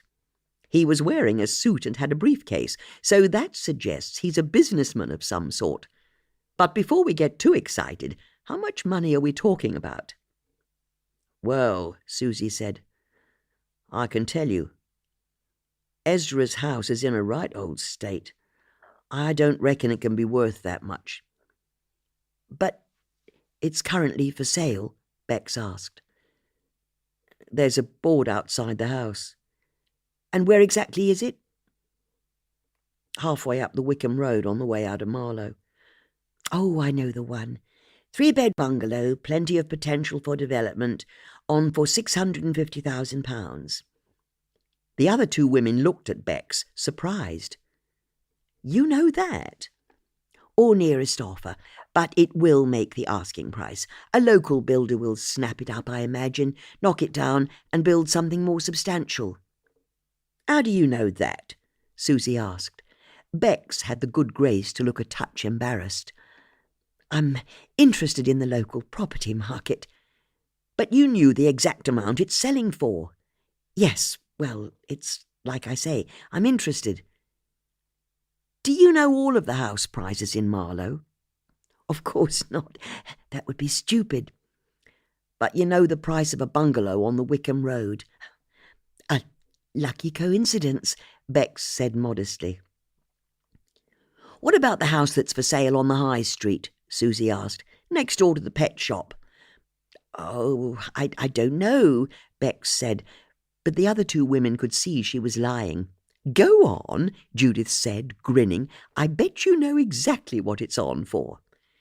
Well, since you're asking, 800,000, but I wouldn't touch it with a barge pole. It's not got off-street parking, and none of the bedrooms are en suite, not even the master bedroom.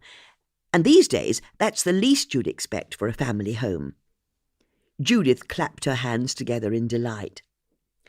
It's like having Google right here, isn't it? What about that glass monstrosity that's for sale further down the river from me? I've always wanted to know how much that's on sale for. You mean the architect-built family home, 5 bedrooms, each with en-suite, over 200 feet of river frontage. It's on for 3.1 million. That's a lot of money, Judith said.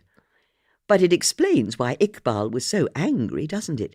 If he missed out on inheriting a house worth £650,000, it would make anyone angry. especially someone who was saving up to buy a nice boat. That sort of money would have paid for a real beauty. So, who was this doughy, short, fat man? Susie asked. Oh, that shouldn't be hard to uncover, Judith said. You think so? It should be quite straightforward. The fact that Ezra's house is on the market suggests that his will has cleared probate, and once a will does that, it goes into the public domain. How do you know that? I learned all this when I inherited from my great-aunt Betty. But the thing is, once the will is in the public domain, anyone can order a copy of it. So all we have to do is log on to the relevant government website, order a copy of Ezra's will, and then we'll discover who inherited his money instead of Iqbal. And hopefully he'll be the short, fat, doughy man, Susie said. Agreed. The short, fat, doughy man, Judith said. Whoever he is. Chapter 20. Over the next few days, life returned to a semblance of normality for Judith. She managed to compile and submit a crossword to her editor at the Observer.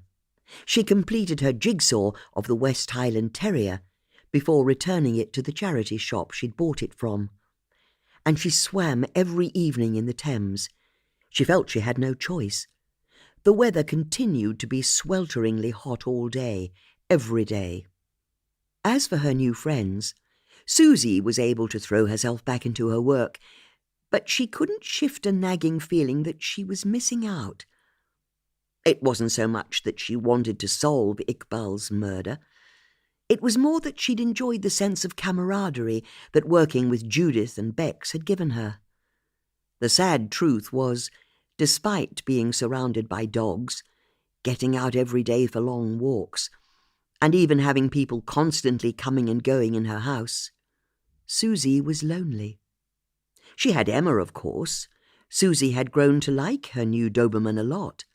But the truth was, she'd spent so many years as a single mother raising her 2 children to the best of her ability, whilst also holding down a job, that she'd lost touch with whatever friends she'd once had. And now that her children had left home, she felt stranded, like an old boat that had been marooned on a beach as the tide went out. As for Bex, she spent her time in an increasing tizzy of rising irritation. This was because, as far as she was concerned, she'd just had an amazing adventure, and yet no one in her house seemed at all interested in hearing about it. Colin had listened carefully as she'd explained about seeing Imam Latif, and how he'd told her the story of Iqbal Qassam possibly being cheated out of an inheritance from his neighbour. Once she'd finished, Colin told Bex she shouldn't gossip when she was out and about, in a way that made Bex realise that he hadn't really been listening at all. As for her son Sam, he was so wrapped up in his own 14-year-old life that Bex didn't even bother telling him. And while she knew her daughter Chloe would have loved to hear about her escapades, they were currently refusing to talk to each other. This was because, the night before the funeral, Bex had caught Chloe slipping out of the house to visit her boyfriend, a nice boy called Jack. But what put Bex on the warpath was the discovery that her daughter had a bottle of gin in her bag. Bex had shouted at Chloe at the time, "What sort of a 16-year-old girl goes to see her boyfriend late at night with a bottle of gin?" The answer, of course, was Bex. After all, Chloe got her transgressive side from someone, and it certainly wasn't Colin. In fact, Bex had a memory of stealing an old bottle of Cointreau from her mother when she was 11 years old, drinking it in a field with her best friend, while smoking her mum's cigarettes. But that was the childhood version of Bex, the one who was daring, who didn't give a stuff about rules. What perhaps spiked Bex's irritation the most was the realization that she was as culpable as anyone else for her lack of status within her family. When she married, she couldn't wait to put on her wedding ring and take her husband's name. But all these years later, without even her own name to cling to, she felt rudderless, cast adrift. When Bex's phone rang, she was in the process of making mayonnaise with a hand whisk. She had a perfectly good food mixer that could have done the job in seconds. In fact, she lived next to any number of shops that would have sold her organic artisanal mayonnaise over the counter. But, in the absence of knowing quite what she was doing with her life, Bex clung to the only truth she knew. She was a housewife, and as such, her only sanity was to be the best housewife there'd ever been. Ergo, the hand whisk. Her heart jumped as she saw the display name on her phone, and she answered the call gladly. It was the same for Susie a few minutes later, when her phone rang. She was down by the river with Emma, 2 whippets called Wally and Evie, and a pug called Crackers, when she saw that Judith was calling her. "Ezra Harrington's will has arrived," Judith said breathlessly. "It came in the post." "Who inherits?" Susie said, cutting to the chase. "His whole estate was inherited by a man called Andy Bishop." "Who?" "According to the will, Andy Bishop was Ezra's solicitor." "Hold on. Are you saying that Iqbal's neighbour ended up leaving his whole estate to his solicitor?" "And his solicitor is also the sole executor, so the same man drew up the will, was in charge of dispensing it once Ezra had died, and was also the sole beneficiary." "Is that even legal?" "I looked it up. It's legal, but it's very definitely not ethical.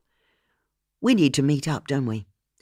I think we need to meet up as a matter of some urgency." Chapter 21. Marlow wasn't short of places for 3 women to meet. In fact, it sometimes felt that every other business in the town was a coffee shop or drinks bar that had been expressly set up so women could meet. Judith, Susie and Bex were able to take a window seat in a small coffee shop in the high street that was directly opposite Andy Bishop's office. They knew where he worked because he'd listed his company address in Ezra's will. The building was a pretty Georgian townhouse with bay windows, and there was a discreet brass plaque by the shiny black door. According to the company website, there were a dozen or so lawyers in the practice, and Andy Bishop was listed as a senior partner. But what should their next step be? Susie believed they should spy on him somehow. Bex was keen they didn't go near him at all, but Judith overruled them both. As far as she was concerned, there was only one way to find out how Andy Bishop was involved in Iqbal's death. "I'm here to see Mr. Bishop," Judith said to the receptionist a few minutes later. Judith's friends had tried to suggest that barreling into Andy's office was possibly foolhardy, but Judith had pooh-poohed their concerns. Unlike when she visited Elliot Howard, this time she had a plan, or believed she had a plan, which was practically the same thing as far as she was concerned. "Do you have an appointment?" the receptionist asked. "I don't.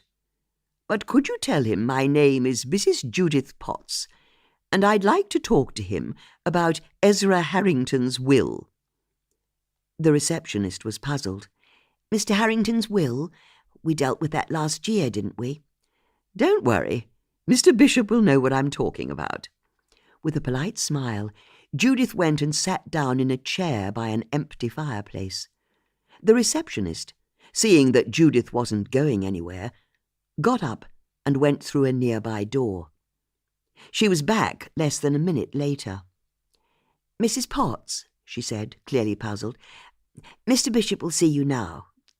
"Thank you." Judith allowed herself to be led into a tastefully decorated office.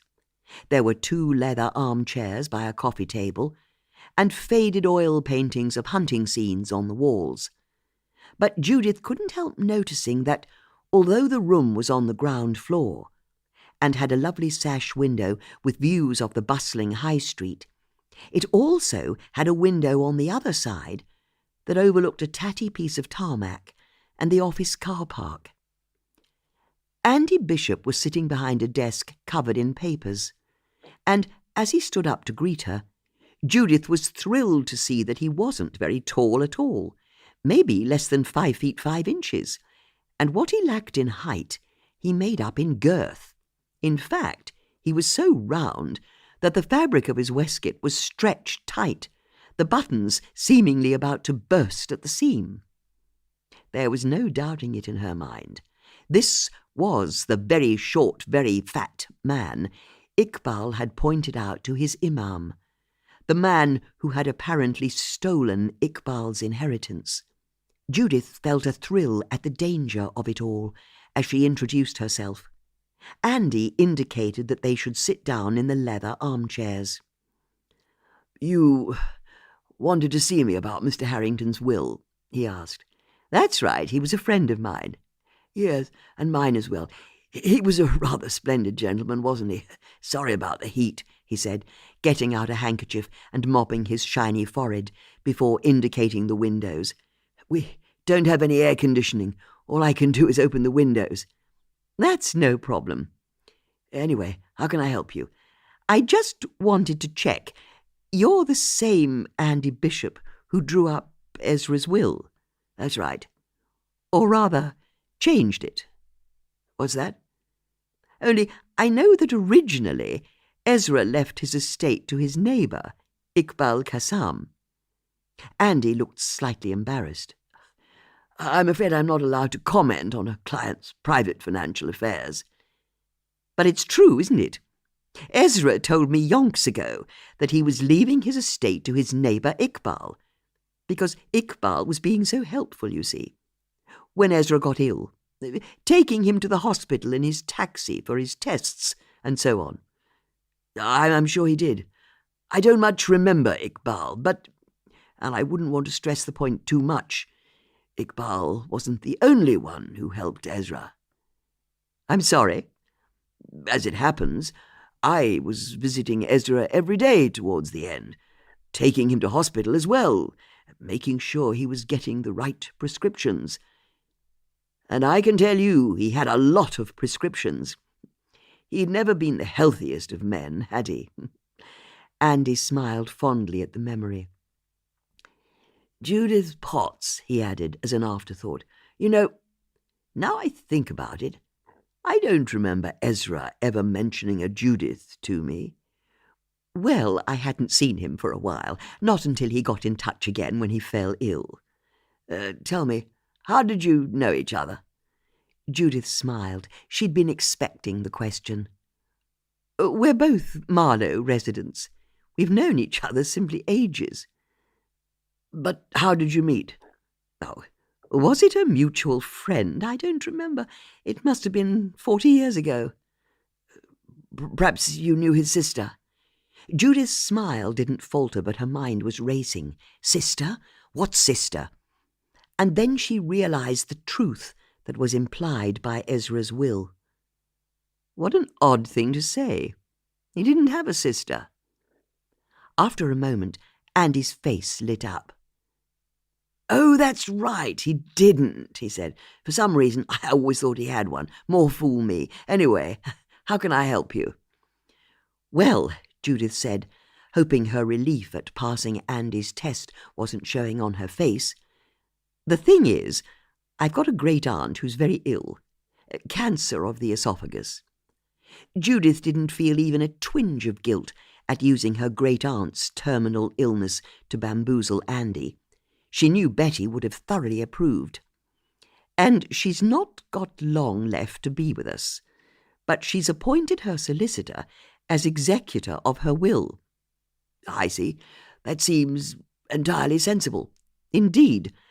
But the thing is, she's also asked her solicitor to draw up her will." "Well, that also makes sense." "In what way?" "It saves on cost, for one thing, and the difficulty of administration. Have the person who draws up the will also executed. It's neater all round. Yes, I suppose so. But this is what I don't understand. And perhaps this is where you can help me. You see, my aunt, as well as getting her solicitor to draw up her new will and be her executor, also wants to leave a substantial bequest to the same man. Andy looked puzzled. I see. So what exactly is it that you're asking me?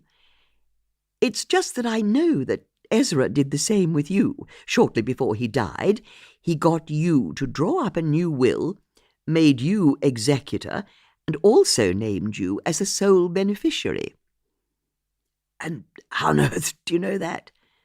Ezra told me. It's like I said, he was my friend. He spoke to you about this? Oh, yes, not long before he died. And I hope you don't mind me saying, but the whole thing sounded rum to me, which is why I wanted to see you, because it also feels rum to me that my great-aunt's doing the same. So perhaps what I'm asking is, can you reassure me that what my great-aunt's solicitor is doing is ethical? You mean drawing up a will to which he's also a beneficiary? Yes, that's it in a nutshell. Andy looked at Judith for a few moments, and then he sighed as though he was disappointed in her. I think I know what's going on here, he said. You're checking up on me, aren't you? I'm sorry? Don't worry, I get it, he said, almost kindly. I take it you live on your own. I've been doing this job a long time. I know the type. But you've got nothing to occupy you, so you've got a bee in your bonnet that there was something not quite right about your friend Ezra's will. Andy got up, went over to the door, and opened it. Whereas the far more prosaic truth is, Ezra's will was entirely above board. Of course it was, or it wouldn't have cleared probate, would it? Now, believe it or not, I do actually have some work to do, so if you don't mind. Andy stood at the open doorway, a smile on his face, as though he knew that Judith had no comeback. Frustratingly, Judith knew he was right. She couldn't think of another card to play, not without revealing her hand. So she got up, thanked Andy for taking the time to see her, and left. But as Judith returned to the reception area, she started chastising herself. Even if it was technically legal, what Andy Bishop had done with Ezra's will was still sharp practice at the very least. So who was he to start lecturing her? And if everything about Ezra's will was so above board, how come he'd seen her so quickly without an appointment? Judith stopped by the front door. What had he said? She lived on her own and had nothing to occupy her. Well, he couldn't have been more wrong there. She had a job setting crosswords, which wasn't bad for a woman who was 77 years old, was it? And as she thought this, Judith realized that no man had the right to speak to her so condescendingly, especially not some jumped-up local solicitor. Judith turned on her heel, strode back towards Andy's office, and pushed the door open without knocking. "I do have a job, you know," she pronounced grandly. Andy was standing by the window that overlooked the high street, and he turned in surprise at Judith's sudden reappearance. On the table by the window, an office shredder was sucking in a piece of paper, slicing it into the thinnest of strips and spewing them out into a clear cellophane bag attached to the back. Judith couldn't see what was being shredded, but it was glossy, as if it had come from a magazine. And Andy instinctively moved across, so her view of the shredder was blocked. He looked guilty as hell. What's that?" he said, trying to buy himself time.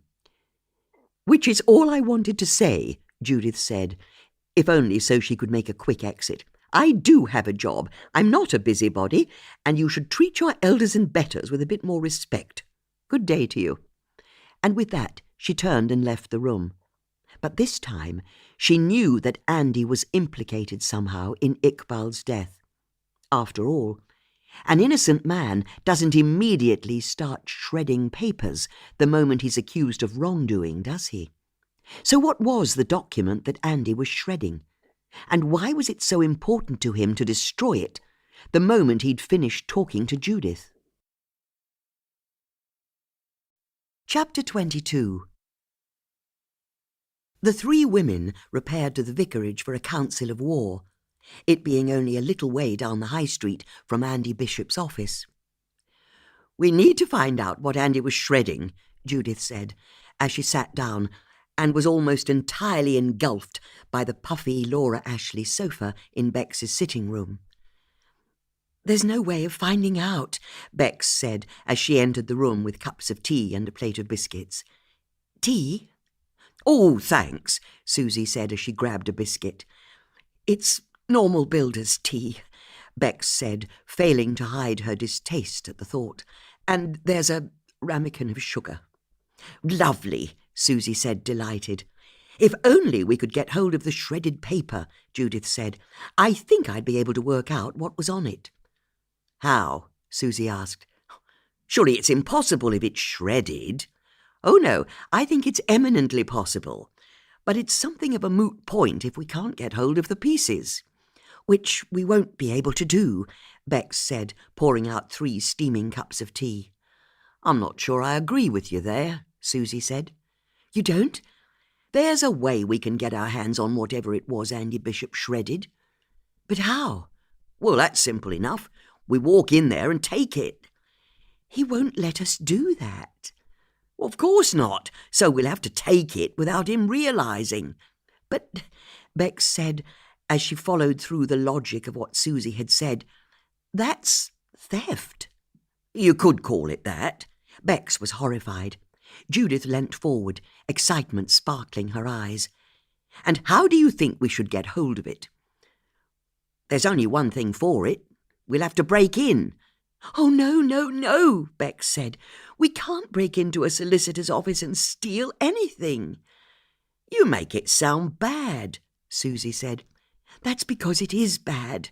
"It's not that bad." "It's illegal. We could go to prison." "We won't go to prison." "How can you be sure?" "That's easy. We won't get caught." Bex waited for Susie to continue her explanation. No further explanation was forthcoming. "That's it?" Susie shrugged. "Sure." "I'm sorry. There's no way I can be involved in something like this," Bex said.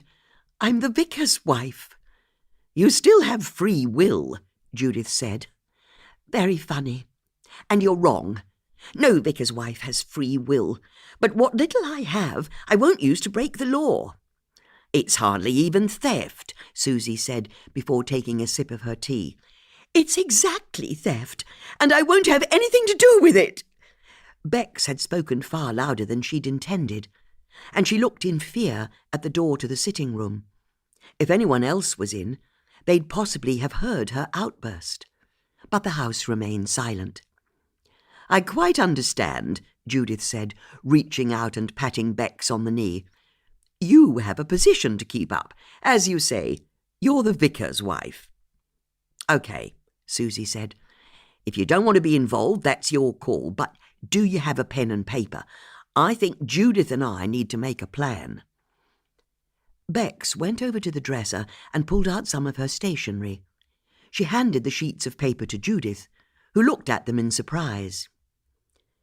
"Maybe they shouldn't have your name and address embossed at the top of each sheet," she said, "seeing as we're planning a robbery." "Oh, right. And don't say that. It sounds so wrong when you put it like that. Let me get some A4 from Colin's office."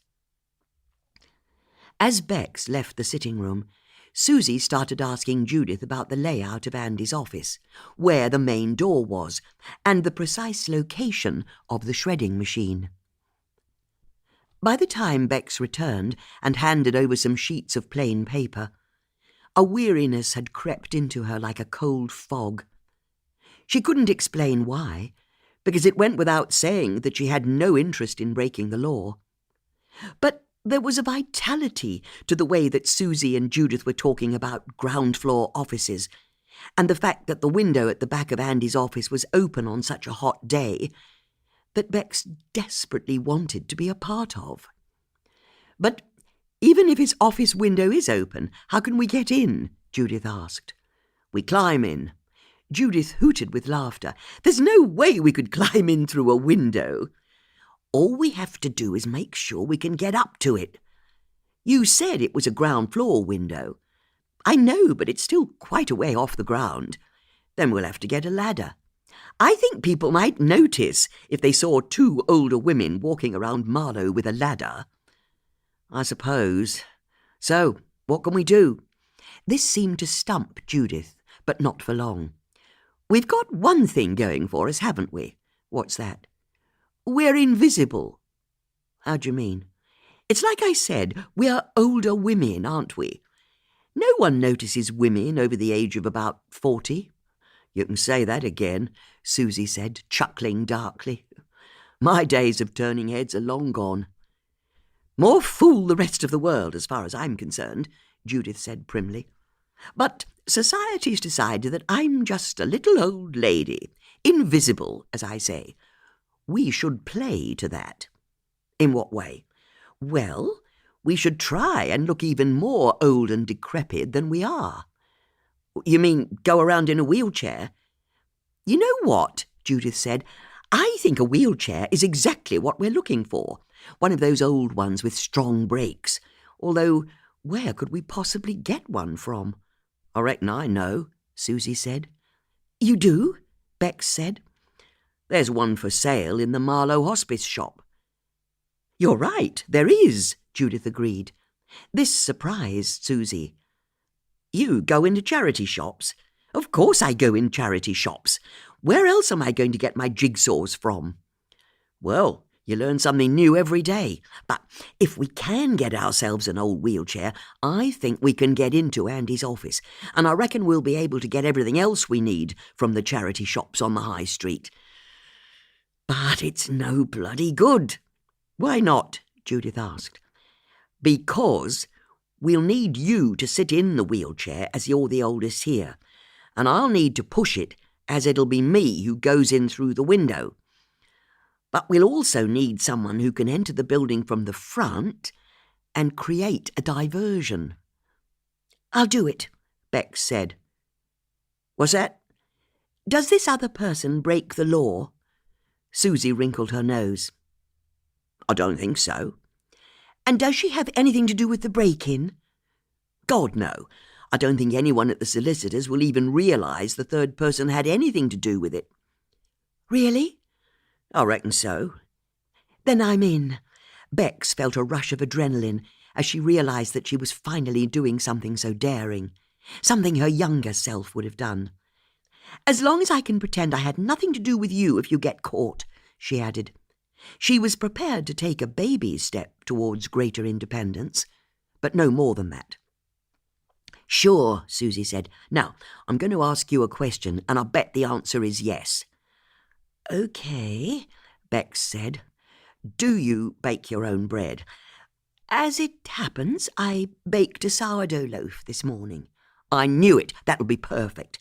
"But I don't do it every morning. We don't need a loaf every day. I'm just trying to save money," Bex added defensively. "Yeah, sure you are." "But won't Andy notice if we remove the shredded paper from his office?" Judith asked. "It's kept in a see-through cellophane bag behind the machine." "Oh, I see," Susie said with a frown. "That's a bit of a problem. Although, maybe not.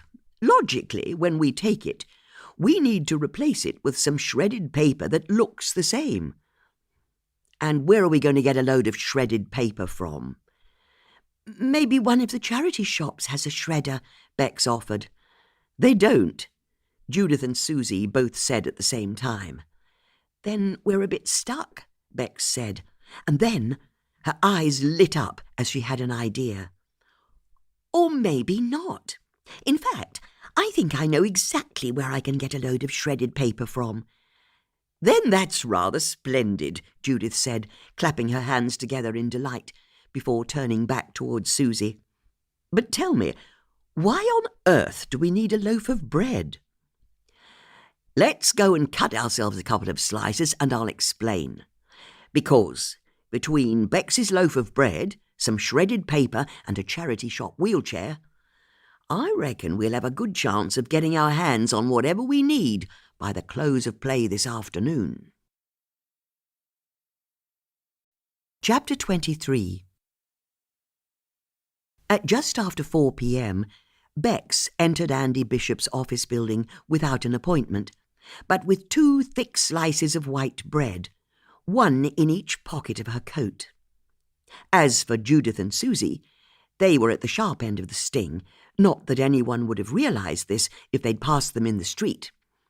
Having bought everything they needed from the Marlow hospice shop, Susie was pushing Judith along the back alley behind Andy's office in an old wheelchair.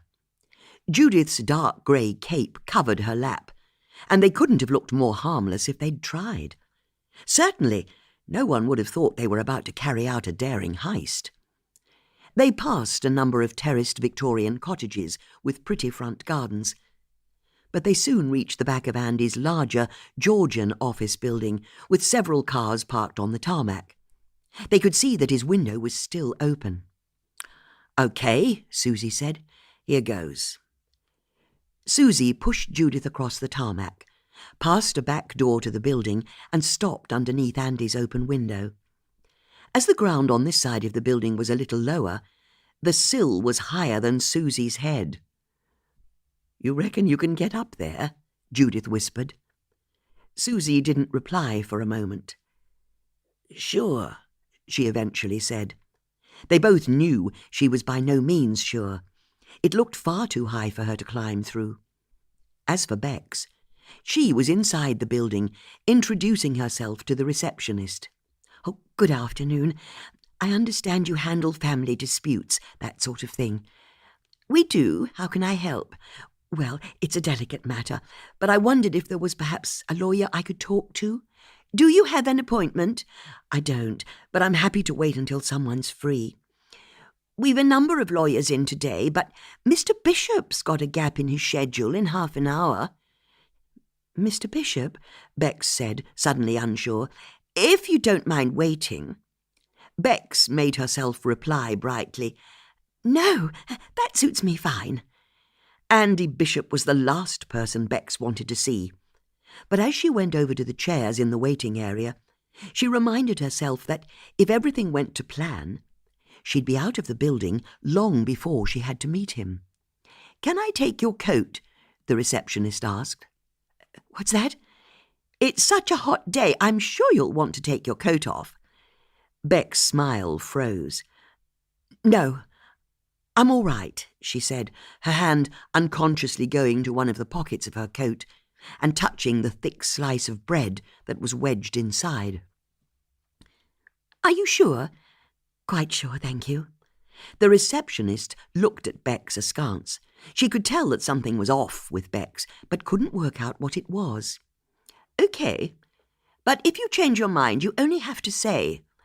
"Thank you. Although, can I ask, do you by any chance have a loo I could use?"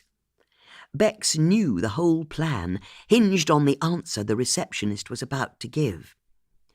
"Yes, through that door there," the receptionist said, pointing at a door to the side of a rather grand staircase. "It's at the end of the corridor." "Thanks," Bex said, her heart thumping. She headed through the door. Now she'd given the receptionist the slip, she had to find the office's kitchenette. After all, as Susie had told them, all offices had kitchenettes, didn't they? Outside, in the car park, Judith and Susie were beginning to panic. "What if Andy comes and looks out of the window?" Susie asked in a whisper. "He won't. But if he does, he'll see you sitting there. He's not going to close that window. It's boiling hot. What if he does, though?" Judith twisted in the wheelchair and looked firmly up at Susie. "Now is not the time for backing down," she hissed. "We're seeing this through, for good or for ill." Susie quailed, gulped, nodded. "OK," she said. Judith checked the watch on her wrist. Bloody hell, what's she up to in there? The truth was, Bex hadn't been able to find a kitchenette of any description on the ground floor. It had taken her only a few moments to poke around and find a cleaning cupboard and a stationery room in the corridor behind the main staircase. But there'd also been a rickety old servant's staircase. Knowing how important her part in the plan was, she'd gone up it. So, as Judith and Susie were outside, waiting underneath Andy's window, Bex was on the first floor, trying to find the office kitchenette. There has to be one somewhere, Bex thought to herself. All she could see were heavy gloss-white doors, each with the name of a solicitor on a plaque to the side. Where was the bloody kitchenette?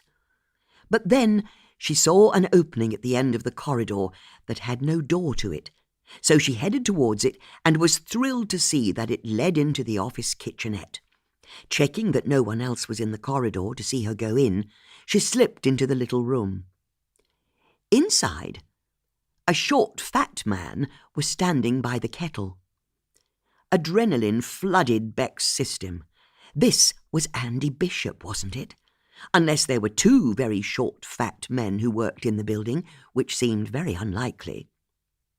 "Hello," Andy said with a delighted smile. Beck's instinct told her that Andy was trying to be flirty, but that couldn't be possible, could it? "I'm sorry?" "Andy Bishop. How do you do?" he said, offering his hand. "Mrs. Rebecca Starling," Beck said, shaking Andy's hand. It was clammy. "So, what are you here for? I can't imagine it's a divorce." "Oh, God," Bex thought to herself, "he's trying to chat me up." I'm sorry, it's a private matter, but I was looking for a glass of water. It's such a hot day." "It sure is," Andy said as he finished making himself his cup of tea. "You should take your coat off," he added with a wink. "It's too hot to be wearing coats indoors." "No, thank you," Bex said primly, as she turned her back on Andy and reached up to a shelf to get a glass. As she did so, she couldn't help but marvel to herself. Her explanation that she was there to get some water had arrived in her brain unbidden. She'd had no idea that she could lie so effortlessly. But then, she'd been giving men like Andy Bishop the brush-off since she was a teenager, so she kept her back to him as she ran the tap until the water became cold. She could feel Andy appraising her as she stood there, her finger under the tap, and her body tightened in anger. Who was this man to think he could look at her like this? She heard him stir his drink with a teaspoon, and then, before she knew it, he was at her side. "See you around," he said, as he dropped his teaspoon in the sink and left the kitchenette. Bex let out a breath she hadn't known she'd been holding. She was cross to see that the glass of water in her hand was shaking. But she knew her encounter with Andy had upset her, because of how he'd behaved towards her, not because she was in his building for nefarious reasons. In fact, she realized, Andy's manner might have shaken her, but it had also stiffened her resolve.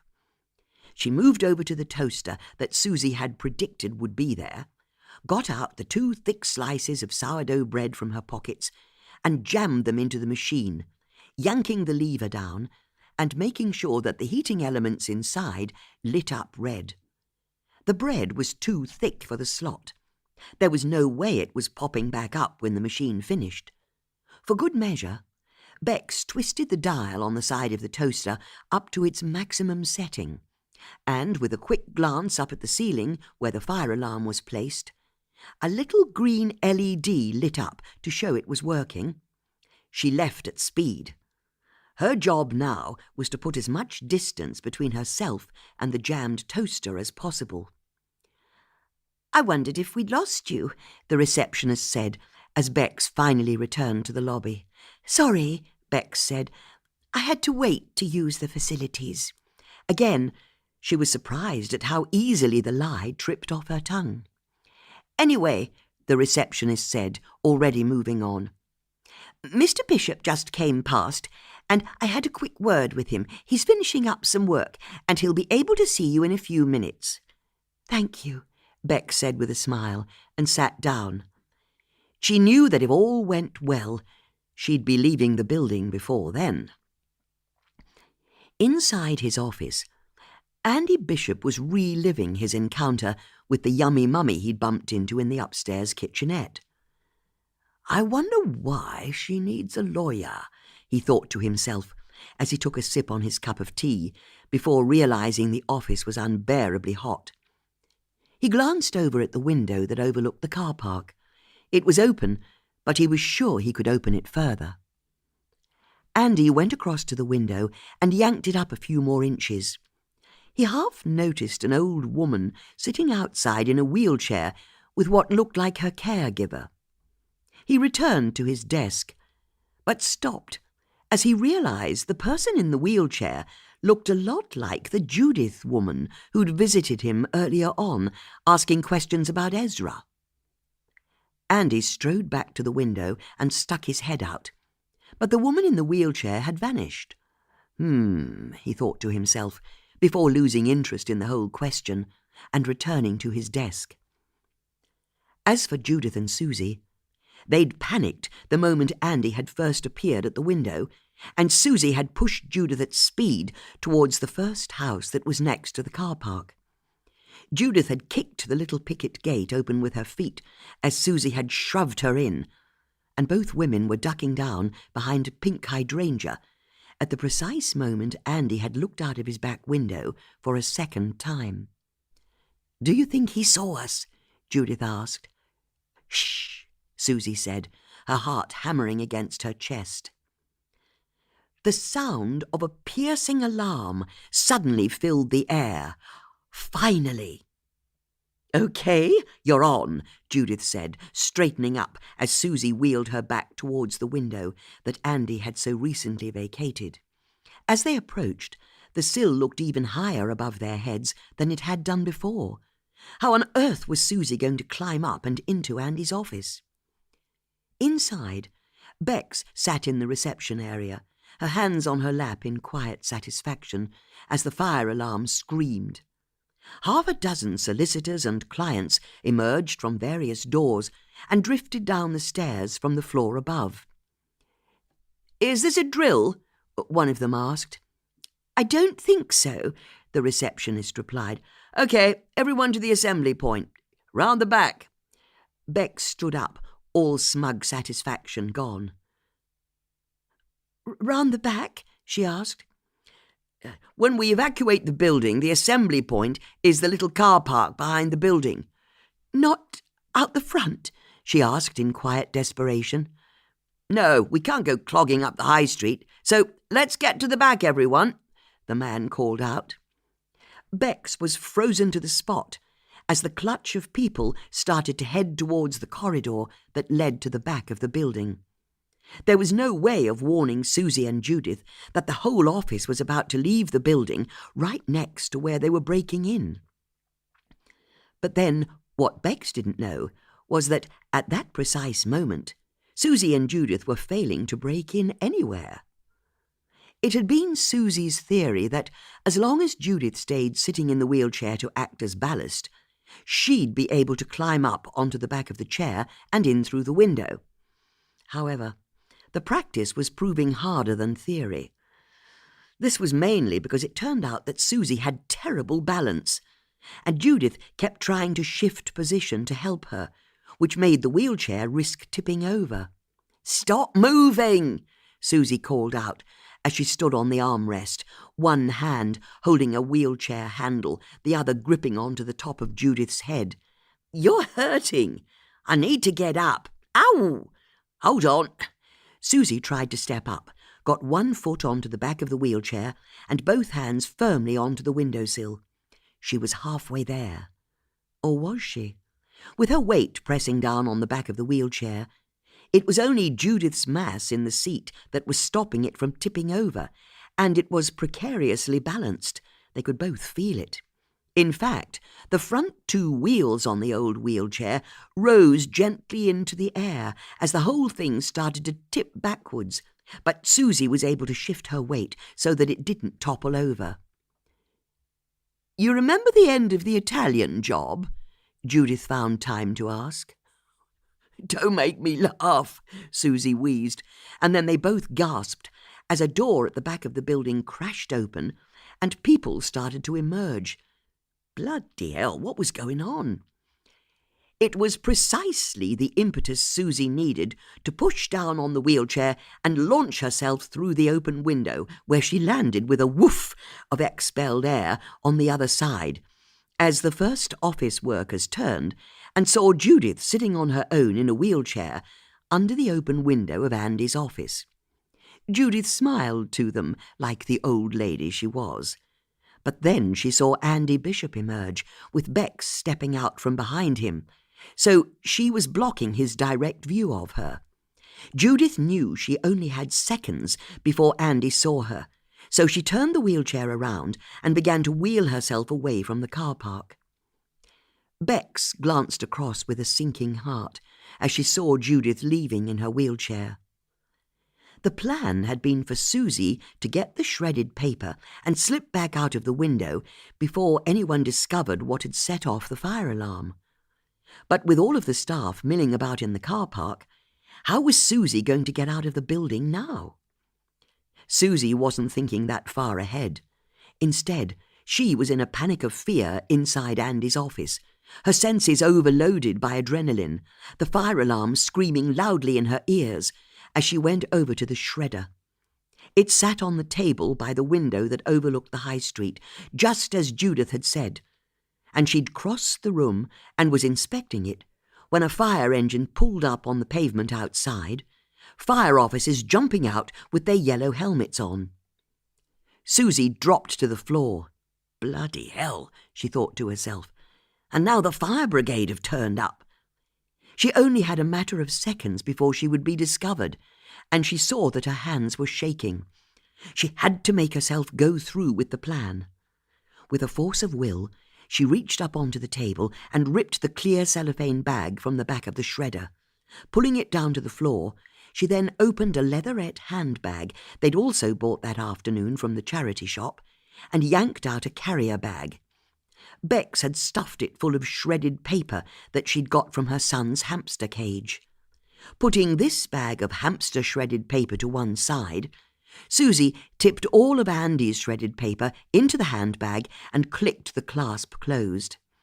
Next, she grabbed up thick handfuls of hamster shredded paper and stuffed it into the clear cellophane bag from the shredder until it looked about the same. But how to reattach the bag to the shredder? There was only one way. Susie stood up, clear as day, and was relieved to see that there were no fire officers in the high street looking into the building to see her. As she reattached the bag to the back of the shredder, the fire alarm stopped blaring. Her ears rang from the sudden silence. Susie grabbed up her handbag and returned to the window that overlooked the car park. But when she looked out, there was no sign of Judith, and she could see the clump of office workers starting to re-enter the building, marshalled by a fire officer who was holding 2 blackened pieces of toast in his hands. Susie knew her only hope was to leave by the front door before everyone returned to the reception area and discovered her presence. She only had seconds to act, but as her hand reached for the handle to Andy's office door, she stopped. She could see that his computer was on. He'd not locked it before he'd left, and she had a sudden idea. She pulled out her mobile phone and dashed across to the desk. She could hear voices in the corridor outside. Everyone was discussing who the idiot was who'd left toast to burn in the upstairs kitchenette.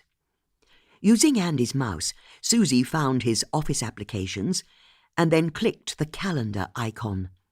The door half opened. Her heart leapt, but she just had time to use her camera to photograph the screen before dropping to the floor like a marionette who'd suddenly had its strings cut. Andy entered. And it was only then that Susie realised how badly she'd messed up. She was on the floor, partially hidden by the desk, but she'd be discovered the moment he came to sit down. Worse still, her mind was completely blank as to what she could possibly say that would explain her position on the floor. She was about to be discovered hiding in an office, having committed theft. She was going to prison. As Andy headed over, the door banged open again. "Mr. Bishop?" It was Bex. Andy turned back to look at who had entered his office.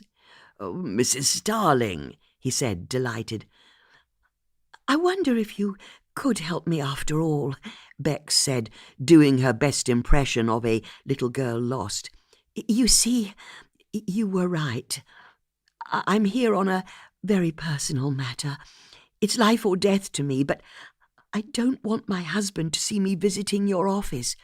Is there any chance you and I could go for a walk together?" "What's that?" "I worry he'll see me here. Could we go for a walk, just you and me?" "Well," Andy said, pretending to consider the offer, "it's not every day a pretty young woman asks me out for a stroll. I'd be glad to." "At once?" Bex added. "Oh, I see. And when you say at once—" "I very much mean we need to go right now. Please?" Peering from behind the desk, Susie could see the look of innocent damsel in distress pleading on Beck's face. Andy never stood a chance. "Of course. Lead on." With a grateful smile to Andy for being her knight in shining armour, Bex stepped to one side and caught Susie's eye as Andy left. "Thank you," Susie mouthed, but Bex pretended not to notice. She was too busy playing the role of a distressed wife. As soon as she closed the door behind herself, Susie dashed across to the back window and was relieved to see that, now the coast was clear, Judith had returned to her position. Susie chucked her handbag down, Judith put it on her lap, and then Susie climbed out of the window and onto the back of the wheelchair before once again using Judith's head as scaffolding to help her get down. As Susie pushed Judith away, she realised that her knees were shaking. It had been nip and tuck, but they'd done it. They'd managed to break into Andy's office and steal the shredded paper. Chapter 24. The plan was for the three women to rendezvous back at Judith's house, but when Judith and Susie got there was no sign of Bex. Not that Susie much cared. "We did it," she said, as she dumped the handbag of shredded paper onto Judith's card table. "We did, didn't we?" Judith said with quiet satisfaction, "although we so nearly got caught. But we weren't, and that's what matters," Judith said, as she sat down at the table and began oh so carefully removing the shredded paper from the handbag. "Me in particular, why did I go back to Andy Bishop's desk like that? I should have got out when I could. Well, no harm done. What an idiot. Not a bit of it. We got away with it, and that's what matters." "But that's me all over, isn't it?" Susie said, self-doubt entering her voice. "I never think things through." Judith could see that her friend's ebullient mood was crashing. "What's that?" "I'm too impetuous, that's the problem." "What on earth are you talking about? You did brilliantly." "But I didn't, did I? I wanted to look at his computer, so that's what I did. When I should have just got out like we'd agreed. I didn't consider the consequences, to me or to you or Bex. I never think of others." "I don't agree with that at all. My daughter Rachel's right. I only ever think of myself." As she said this, Susie subsided onto Judith's sofa. "That's not true." Susie was lost in her memories, too downhearted to continue the conversation. "And what does your other daughter say?" Judith asked, trying to lift Susie out of her gloom. "I wouldn't know. I've not spoken to Amy in over a year." "Why ever not?" "We fell out." "Oh, I see. Then Why don't you pick up the phone to her?" "I can't," Susie said, the logic of her situation unassailable. "We're not talking." Judith's heart went out to her friend. The faded photos in Susie's sitting room had suggested that all wasn't well between her and her family. But Judith knew that raising children was about the hardest job in the world. She could only imagine how challenging it must have been to do it as a single parent. An intervention was required. "How about I make us both a nice cup of tea," Judith said, "with a teaspoon or two of sugar to replace our energy?" "Yes," Susie said, "that would be nice, thank you." Judith bustled out, and Susie was left on her own with her thoughts. She looked at the room, at the shocking mess of newspapers and magazines that lay everywhere, at the Bluthner grand piano by the oak staircase. There was also the door to the side of the drinks table that Judith had told her she couldn't go through. Hearing the sound of clattering cups and saucers from the kitchen, Susie got up, went over to the door and tried to open it. It was locked, as it had been the time before, but what was behind it? She put her eye to the keyhole, but the other side was shrouded in darkness. Before she was discovered snooping, Susie returned to the sofa and tried to take in the room again. Just who was Judith Potts? "Here we are," Judith said, returning with a tray that was laden with mismatched bone china cups and saucers, milk in a jug, and a steaming pot of tea. "Can I ask you something?" "Of course," Judith said, pouring out 2 cups of tea and stirring in heaped teaspoons of sugar. "You said you were a widow." "That's right." Judith poured the milk and handed over a cup and saucer for Susie. "Oh, this is exactly what I wanted, thank you," Susie said, taking a sip. "Good. But I don't see any photographs of your husband anywhere." Judith didn't want to talk about her past. In fact, she never talked about her past. It was one of the rules she lived by. But Susie had shared some of her family history with her, so she realized it was only fair that she do the same. "No, I suppose not. But then, it wasn't a good marriage," she said, as she sat down in her wing-back with her cup and saucer of tea. "It wasn't? You know what they say, marry in haste, repent at leisure.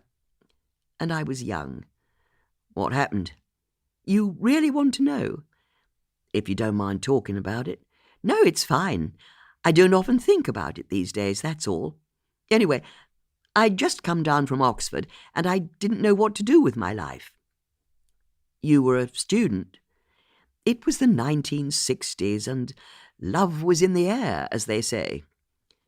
Judith took a sip of tea, and Susie could only imagine what scrapes the student Judith might have got up to. She smiled at the thought. Judith saw Susie's smile.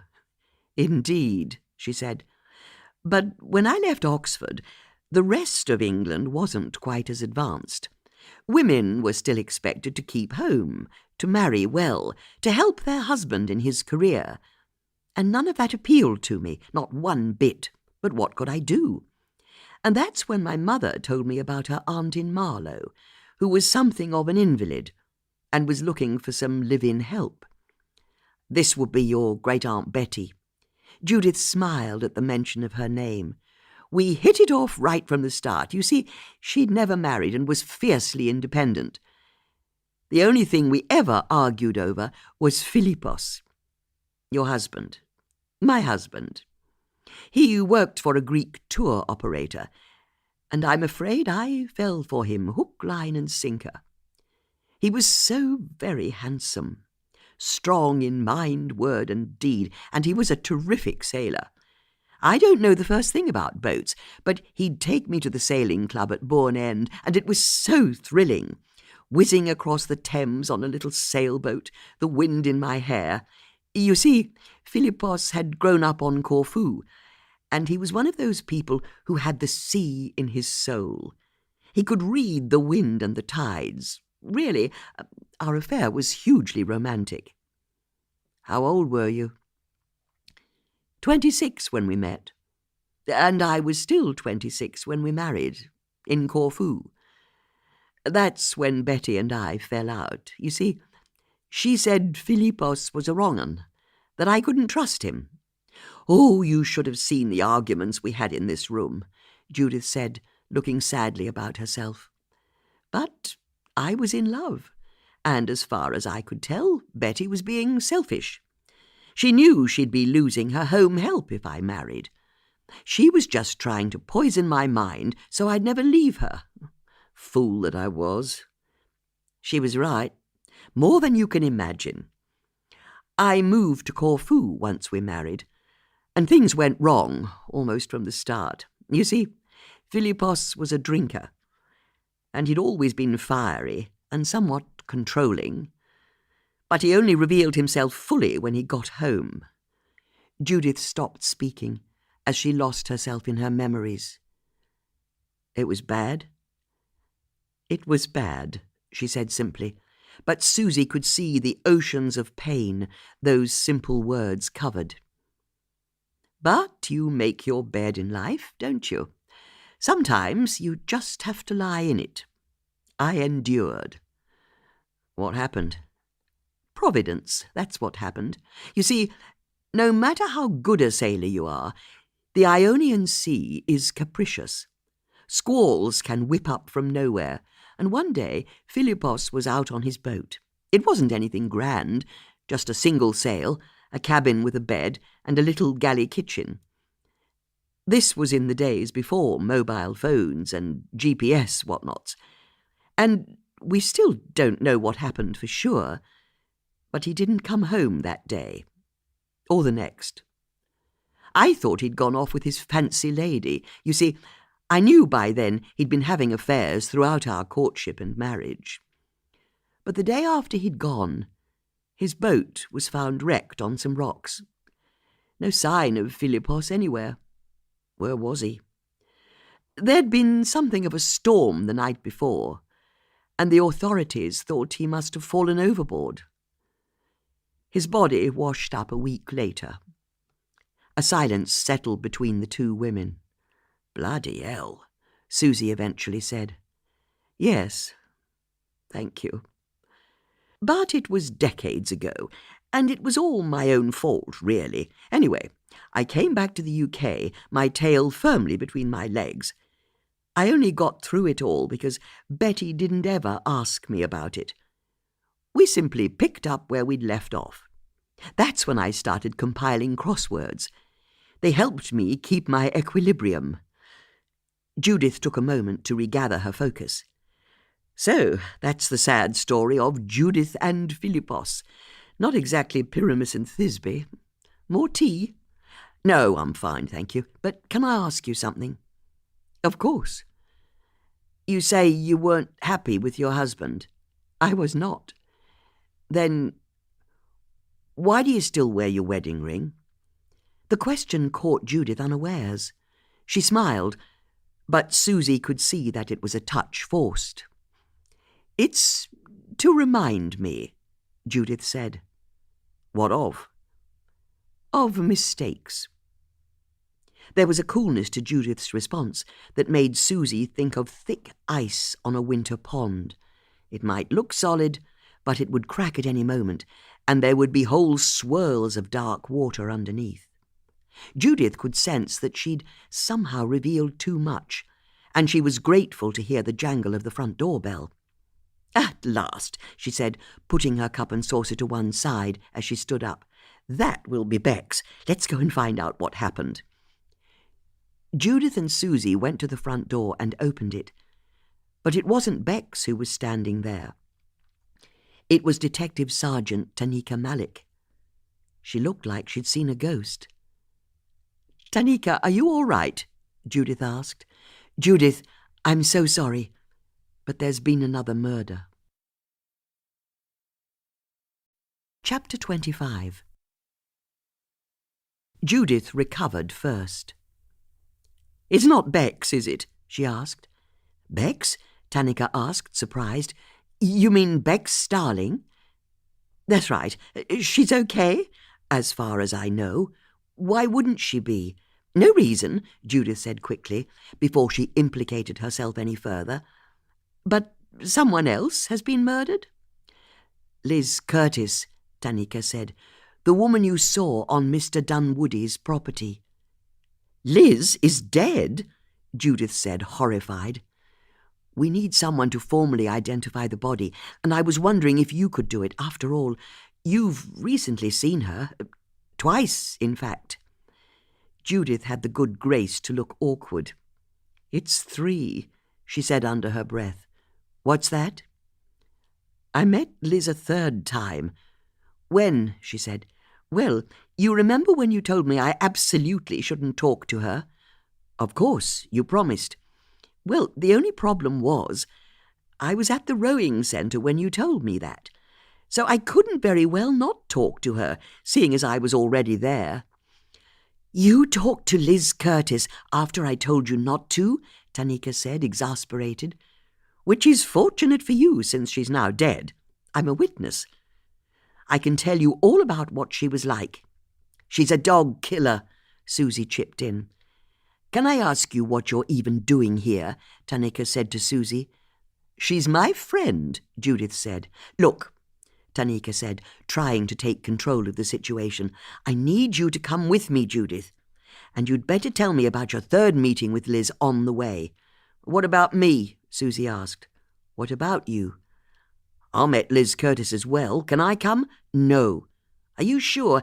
I only need one of you to identify the body. Susie rocked back on her heels a bit.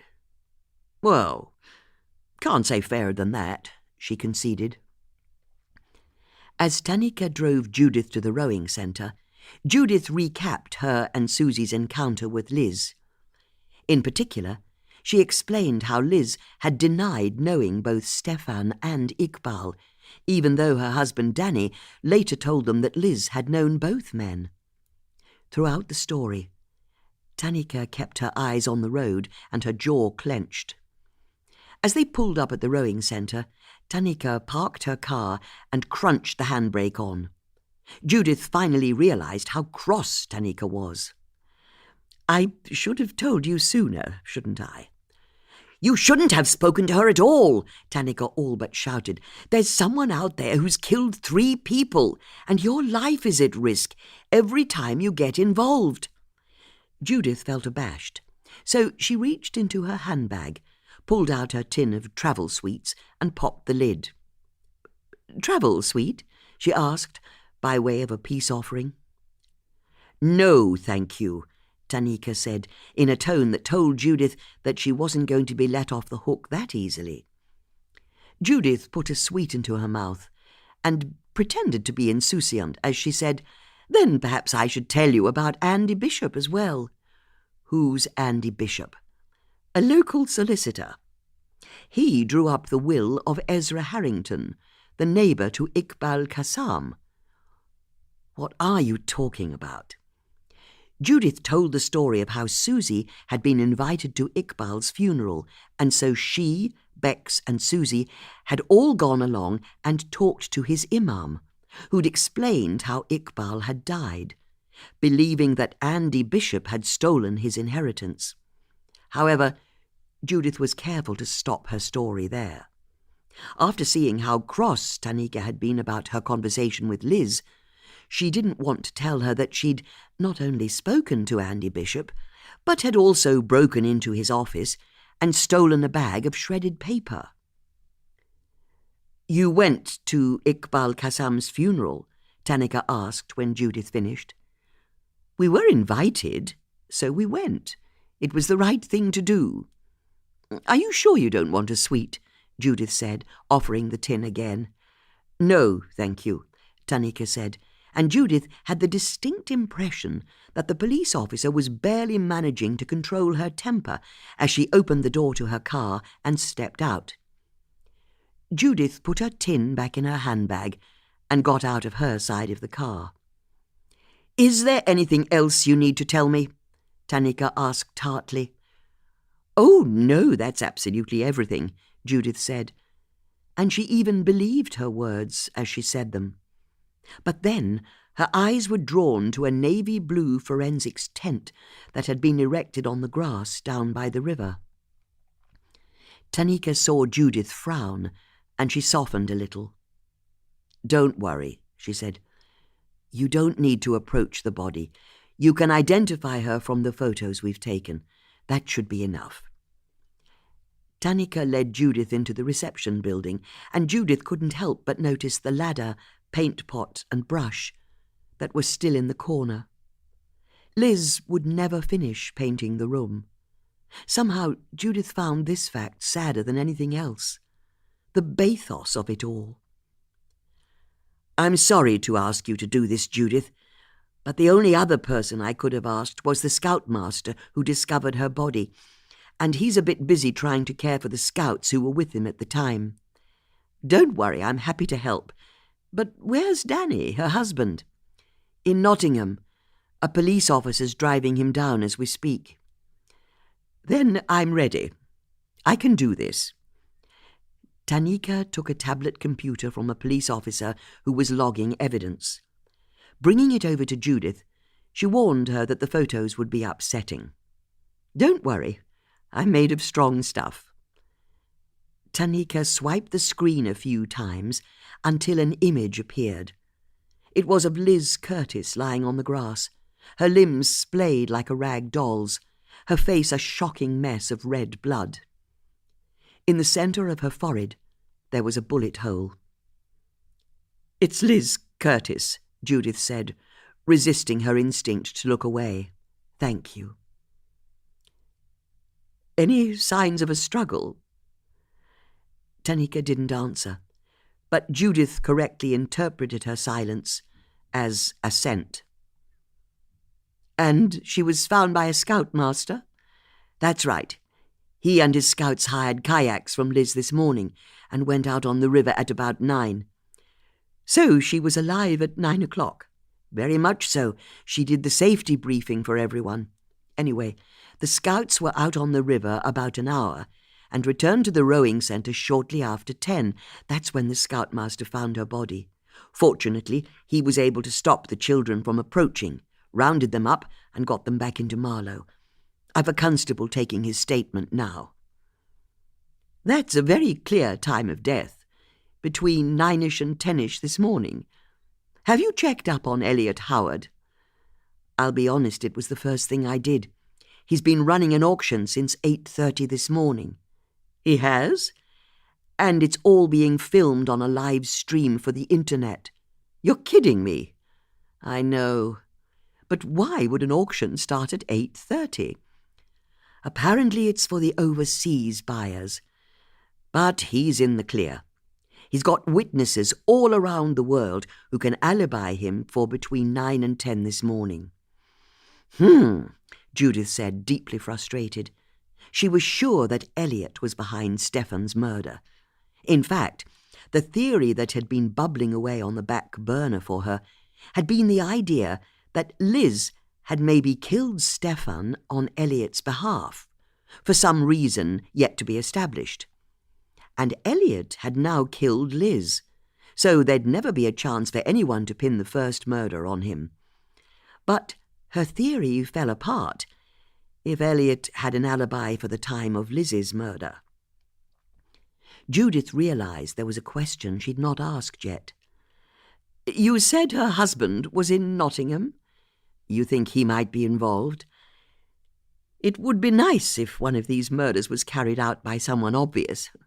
"I know, but between the hours of 9 and 10 this morning, Danny Curtis was having breakfast at a service station by Junction 25 of the M1.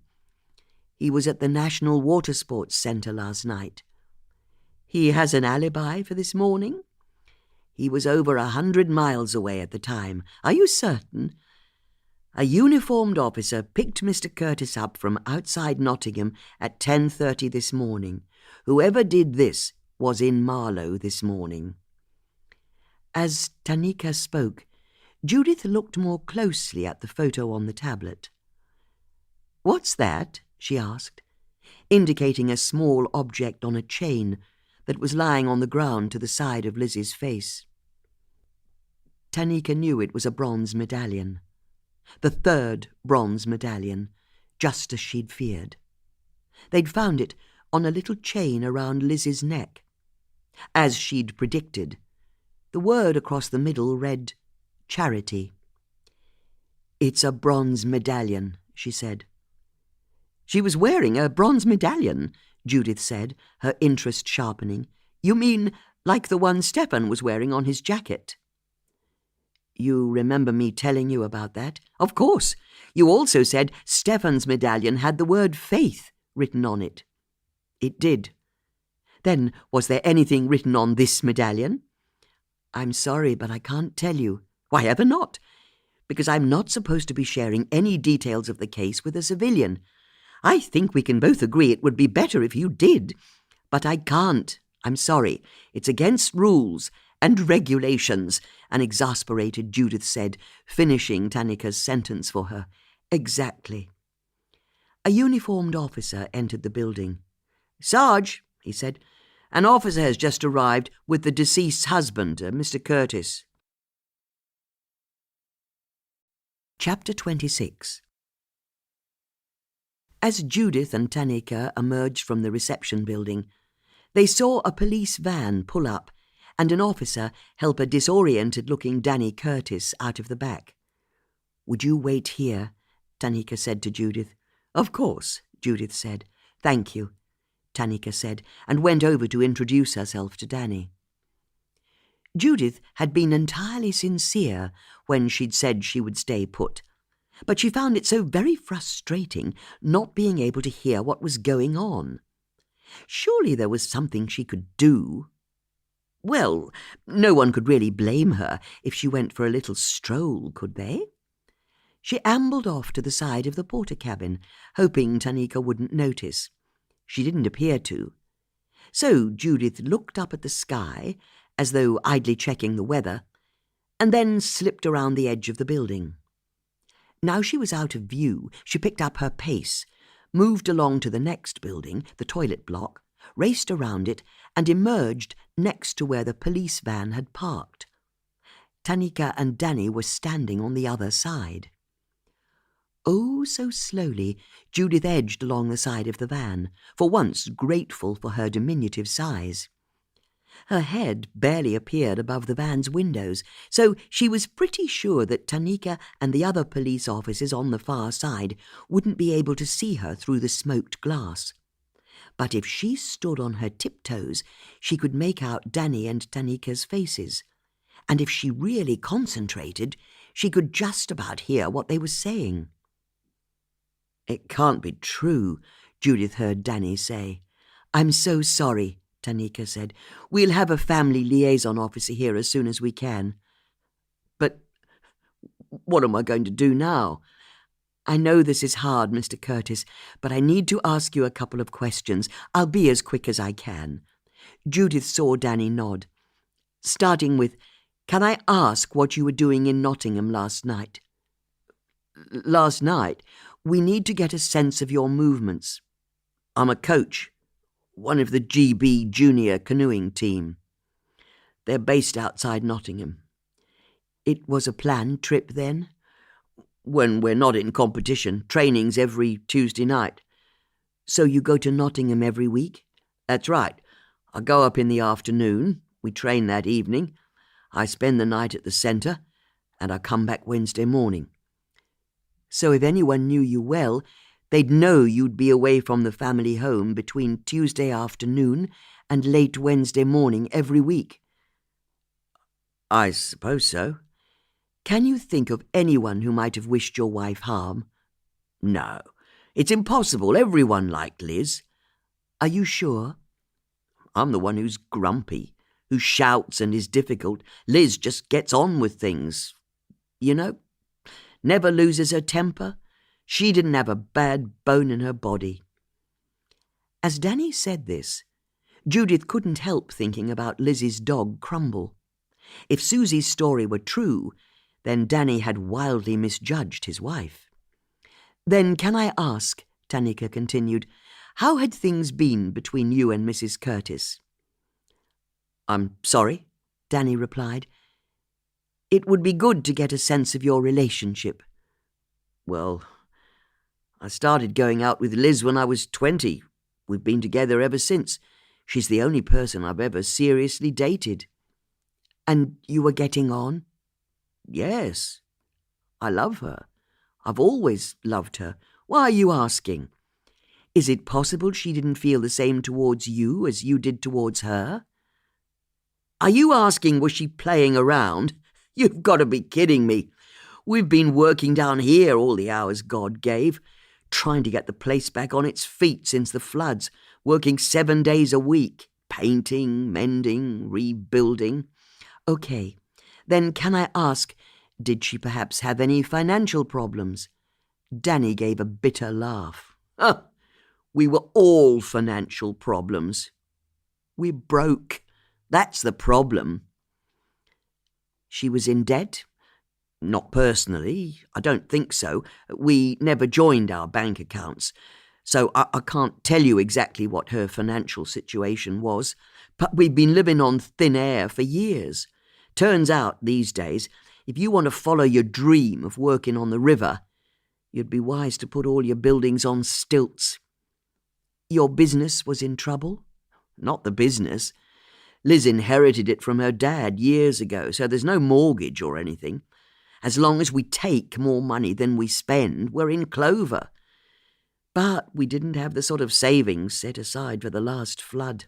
Not after the one before. You've spent all your savings? We'll be able to build them up again once we open properly. Okay, just a couple more questions. What do you know about a local man called Iqbal Qassam? That's what that woman asked me. Would that be Judith Potts? That's right. She asked me about that guy who got killed the other week. I understand your wife used his taxi services a few weeks ago. Only to get some shopping. She wasn't gone more than an hour or so. I'm sure loads of people used him. And how well did your wife know Stefan Dunwoody? Danny didn't answer immediately. And he was guarded when he did. Yeah. That Judith woman asked me about him as well. Why? If you could answer the question. But why are you suggesting Liz had anything to do with those men? Danny said, and Judith could hear anger in his voice. It's very important that you answer the questions I'm asking you, Mr. Curtis. Danny sighed. I asked Liz about Stefan after I'd spoken to Judith, okay? And she said she'd not had anything to do with Stefan for months, hadn't been to his gallery, hadn't spoken to him at all. And before you ask, I also asked if she'd been to his house. She laughed at me. She told me she'd never been to his house, didn't even know where Stefan lived. So, that's all you need to know about Liz and Stefan. Are we done now? Nearly. Do you own a firearm? No. Why would I own a gun? Then one last question. If I were to say faith, hope, and charity, what would that mean to you? Listening from behind the van, Judith's ears pricked up. Faith, hope, and charity? Why was Tanika asking that question? Judith guessed it was somehow connected to Stefan's medallion. For his part, Danny seemed just as puzzled by the question as Judith. It wouldn't mean anything. Why are you asking? Does the phrase not resonate with you in any way? Oh, it's a motto, isn't it? I don't know. It's from the Bible originally, but maybe it has some other meaning for you? Before Danny could answer, the phone in Judith's handbag started ringing. Oh, bloody hell, she thought to herself as she moved away from the van at speed. She really didn't want to get caught eavesdropping, but where was the button to silence the stupid thing? She pressed all of the buttons on the side of the infernal device until it went quiet. There, that was better. She answered the call. "Hello?" she whispered into the phone. "It's me," Susie said on the other end of the line. "Beck's just got back, and she has news about Andy Bishop. Big news. We need you here at once." Chapter 27. "So, what have you got?" Judith asked as she swept into her house, whipped off her cape and threw it onto the Bluthner as she passed. "Andy Bishop's the killer," Bex said. "You're kidding? Well, that's what we in the bridge community call a strong opening bid." "I've no doubt about it." "OK, so how come you're so sure?" "It was how he was with me." "And how was that?" "For starters, he was a creep, one of those men who talk to your breasts rather than look you in the eye." "Bloody lech," Susie said. "Exactly," Bex agreed. "And when he showed me out the front door, he brushed his hand over my bottom. It was vile." "Do you need a whiskey?" Judith asked. "No, I'm fine." "Are you sure? I think I'll have a whiskey." "Well, since you're asking," Susie said. "OK, 2 small whiskies to steady the nerves. Go on," Judith said to Bex, as she went over to her sideboard and fixed a whiskey for herself and Susie. "Andy and I went down the high street together," Bex said, "and I didn't know what to say. I'd only got him out of his office to buy Susie time." "Which you did brilliantly," Susie added. "Little good it did me. All I had time to do was photograph his diary, and it doesn't say anything. We've looked." What Susie was saying was true. She and Judith had checked over the photo she'd taken of Andy's diary the moment they'd got clear of his office, and had both been disappointed by what they'd discovered. His diary covered the most recent 2 weeks and merely listed his work appointments, none of which had any kind of connection to anyone involved in any of the murders as far as they could tell. "But it was clever of you to try," Judith said to Susie before turning back to Bex. "So, you were out on the street with Andy. What on earth did you say to him?"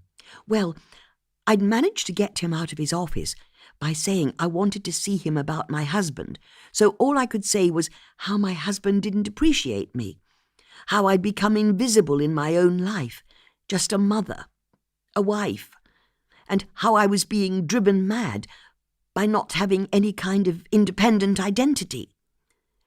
"You told him the truth?" Judith said. "But I didn't tell him the truth," Bex said, confused.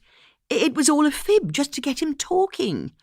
"Oh, right," Judith said, exchanging a glance with Susie. "It was a lie." "I'm so lucky to lead the life I do." "Of course."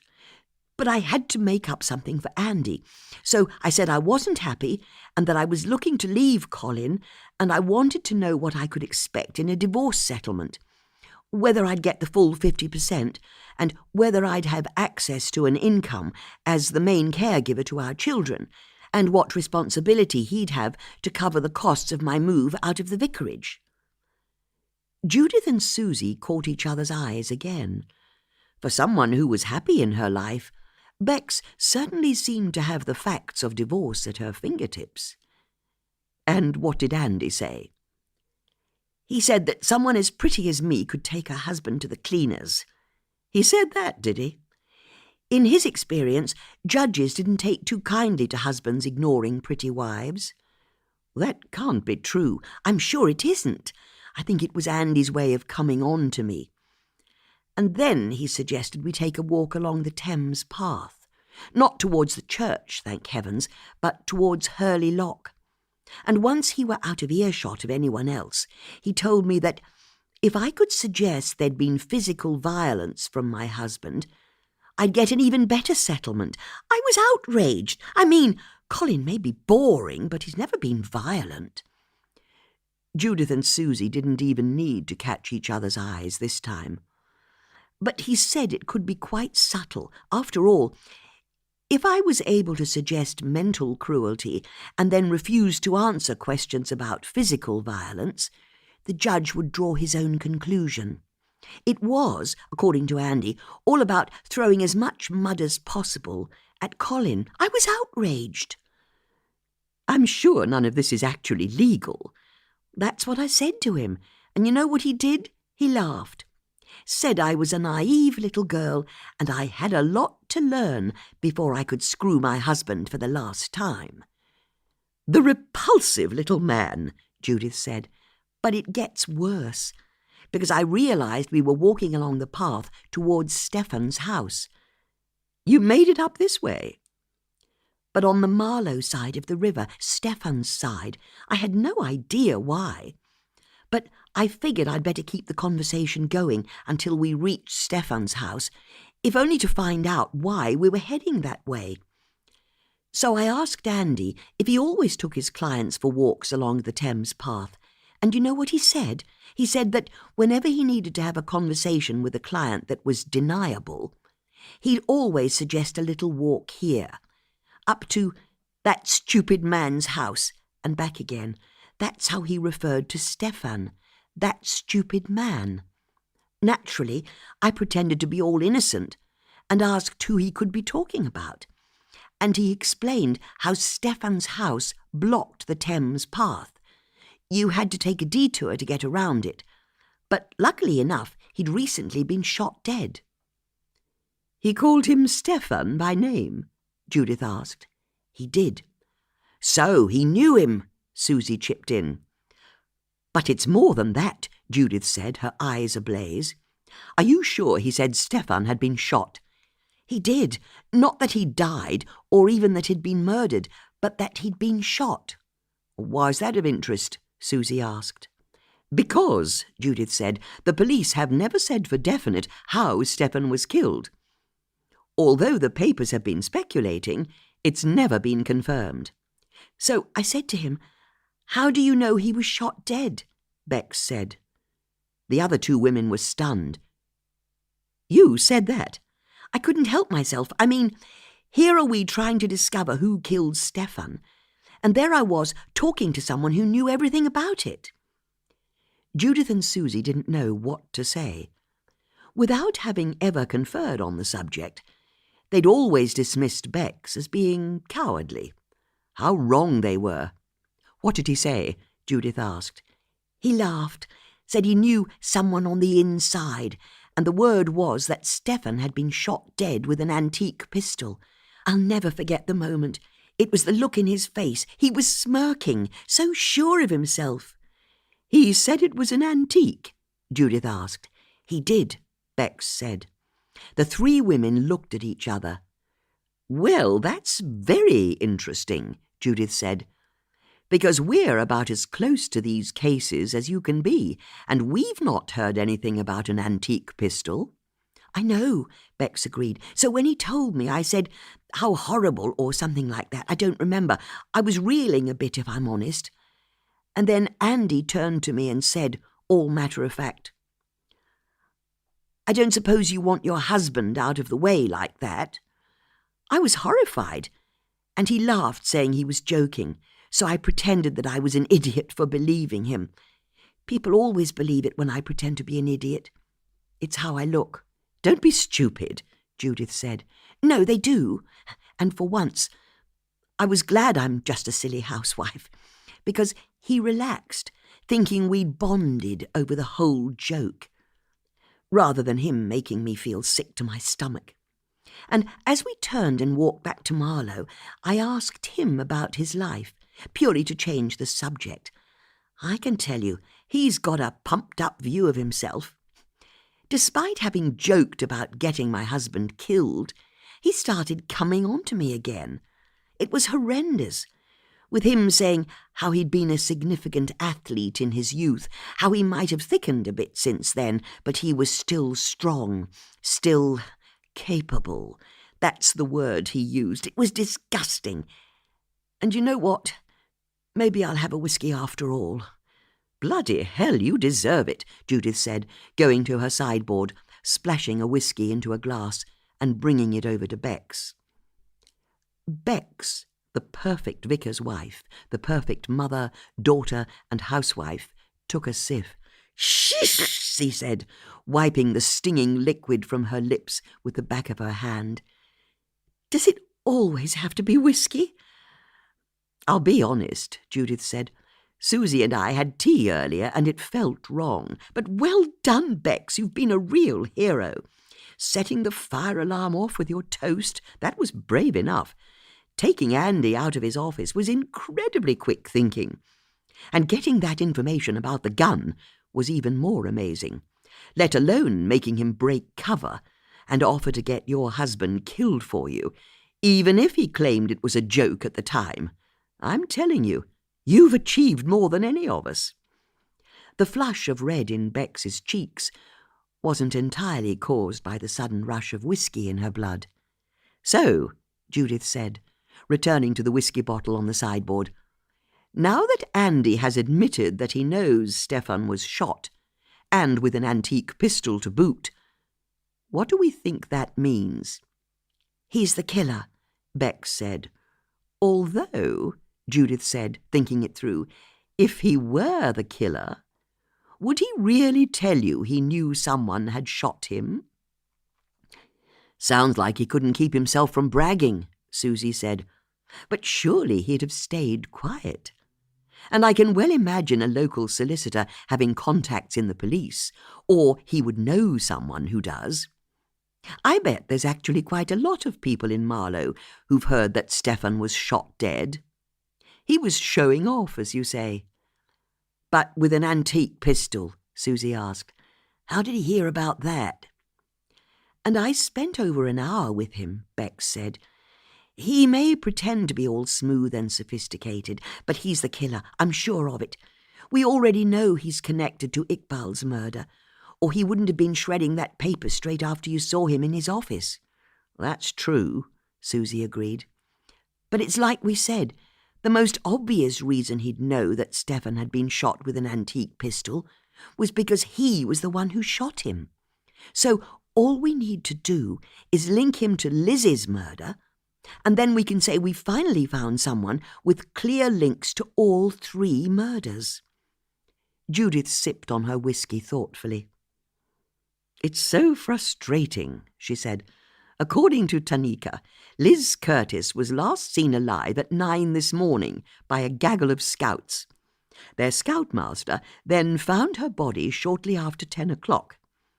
If we knew what Andy was doing between 9 and 10, maybe we'd be able to work out if he's the killer. Although," Judith added, brightening, "that's exactly what we can do, isn't it?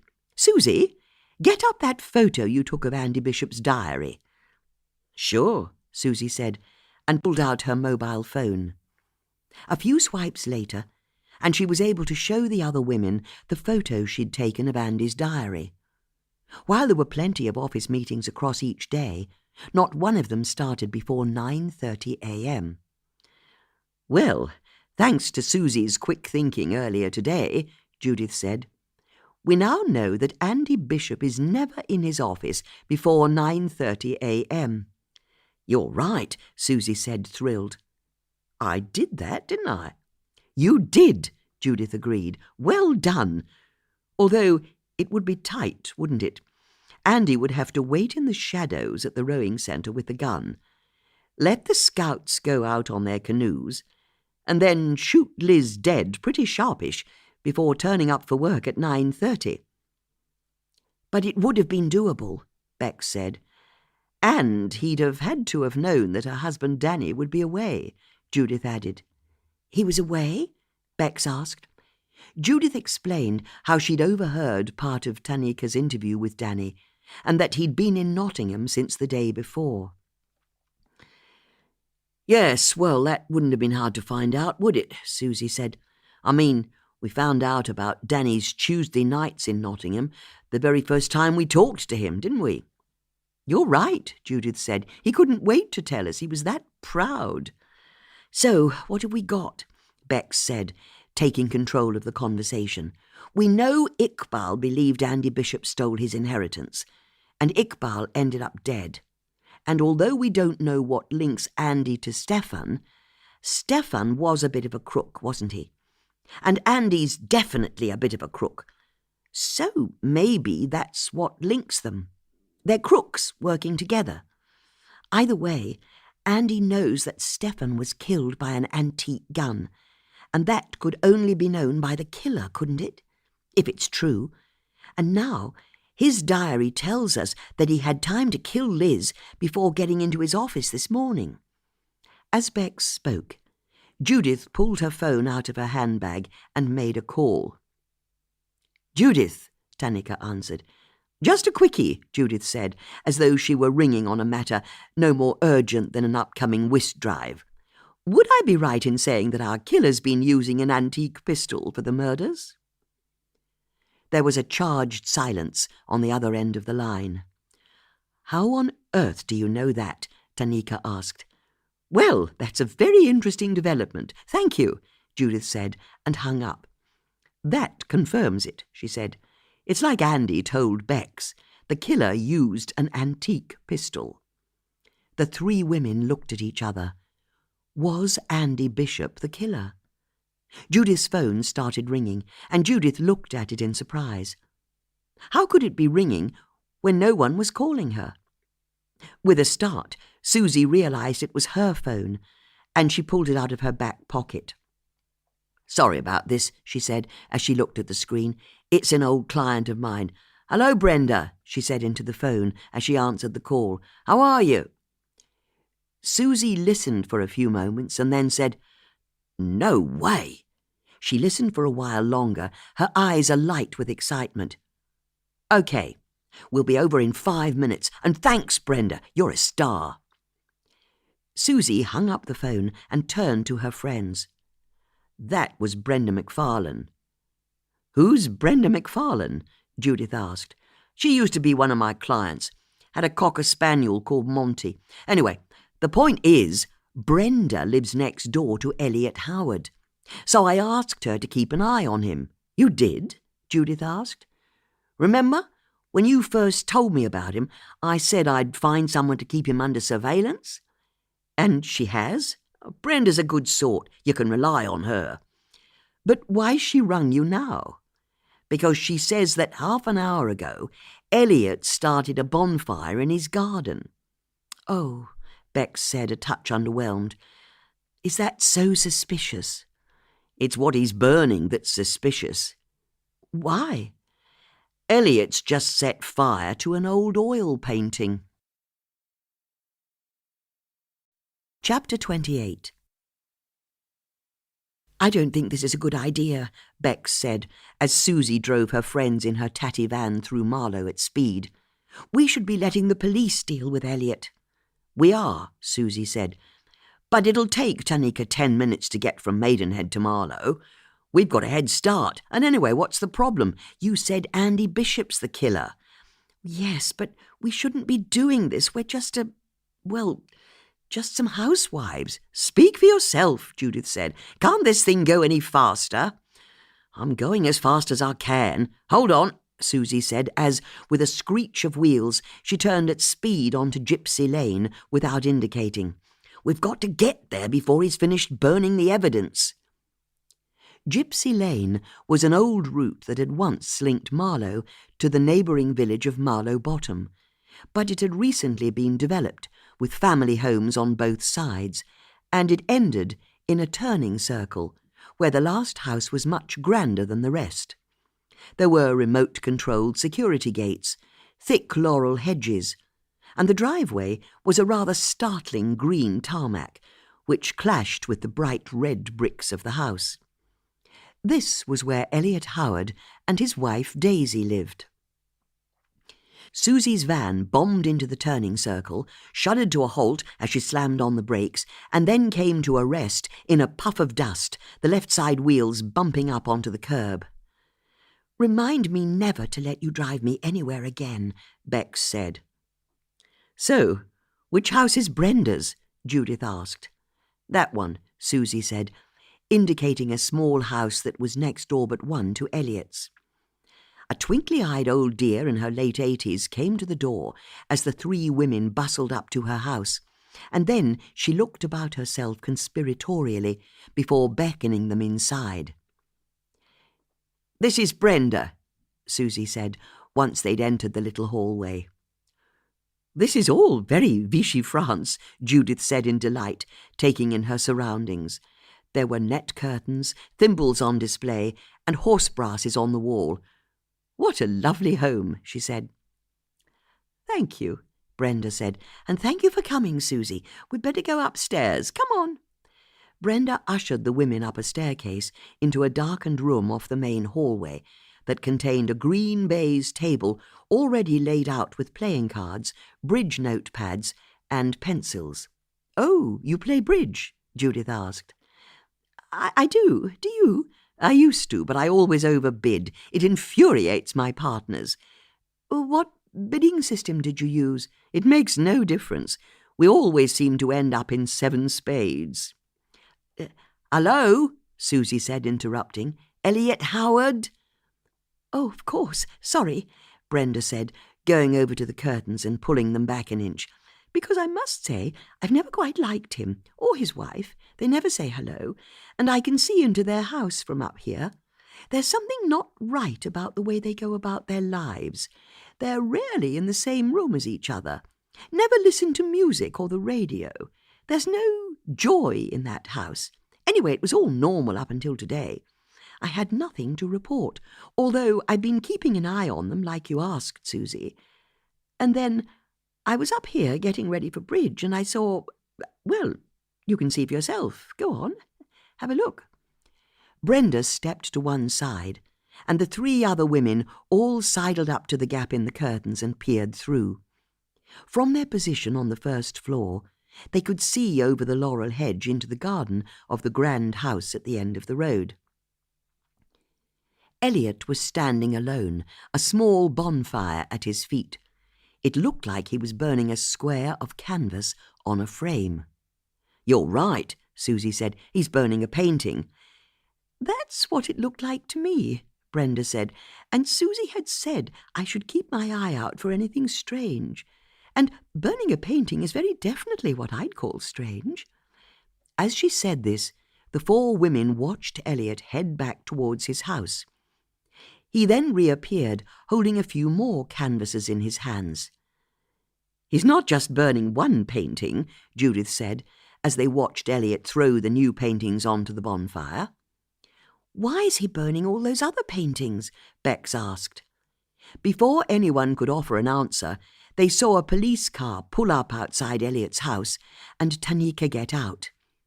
"About bloody time," Susie said, letting the curtains close as she turned to Brenda. "Thanks for the tip-off, Brenda. You're the best." Outside Elliot's house, Tanika had no sooner pressed the entrance buzzer to the side of the gates than she saw Judith, Susie, and Bex bustle out of a nearby house and head towards her. "I could have guessed," she said as the women arrived. "It's only because of us you know Elliot's burning paintings in his garden," Judith said, a touch irritated at Tanika's lack of a welcome. "Paintings?" Tanika answered. "You told me it was only one." "We've been watching from my friend Brenda's house," Susie said. "Brenda?" Susie pointed to where Brenda was looking down at them from a window in her house. She waved a friendly hello. "Although I've a bone to pick with you," Judith said to Tanika.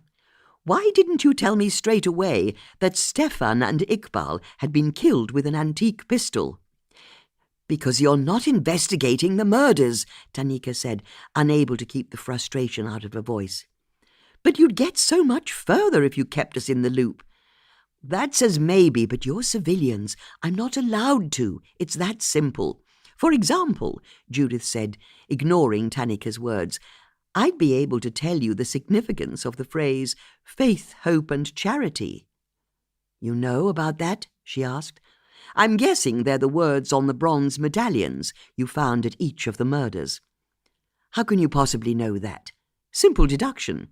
It was you who told me the word faith was carved on the medallion attached to Stefan's body, and I was able to see for myself that there was another medallion by Liz's body.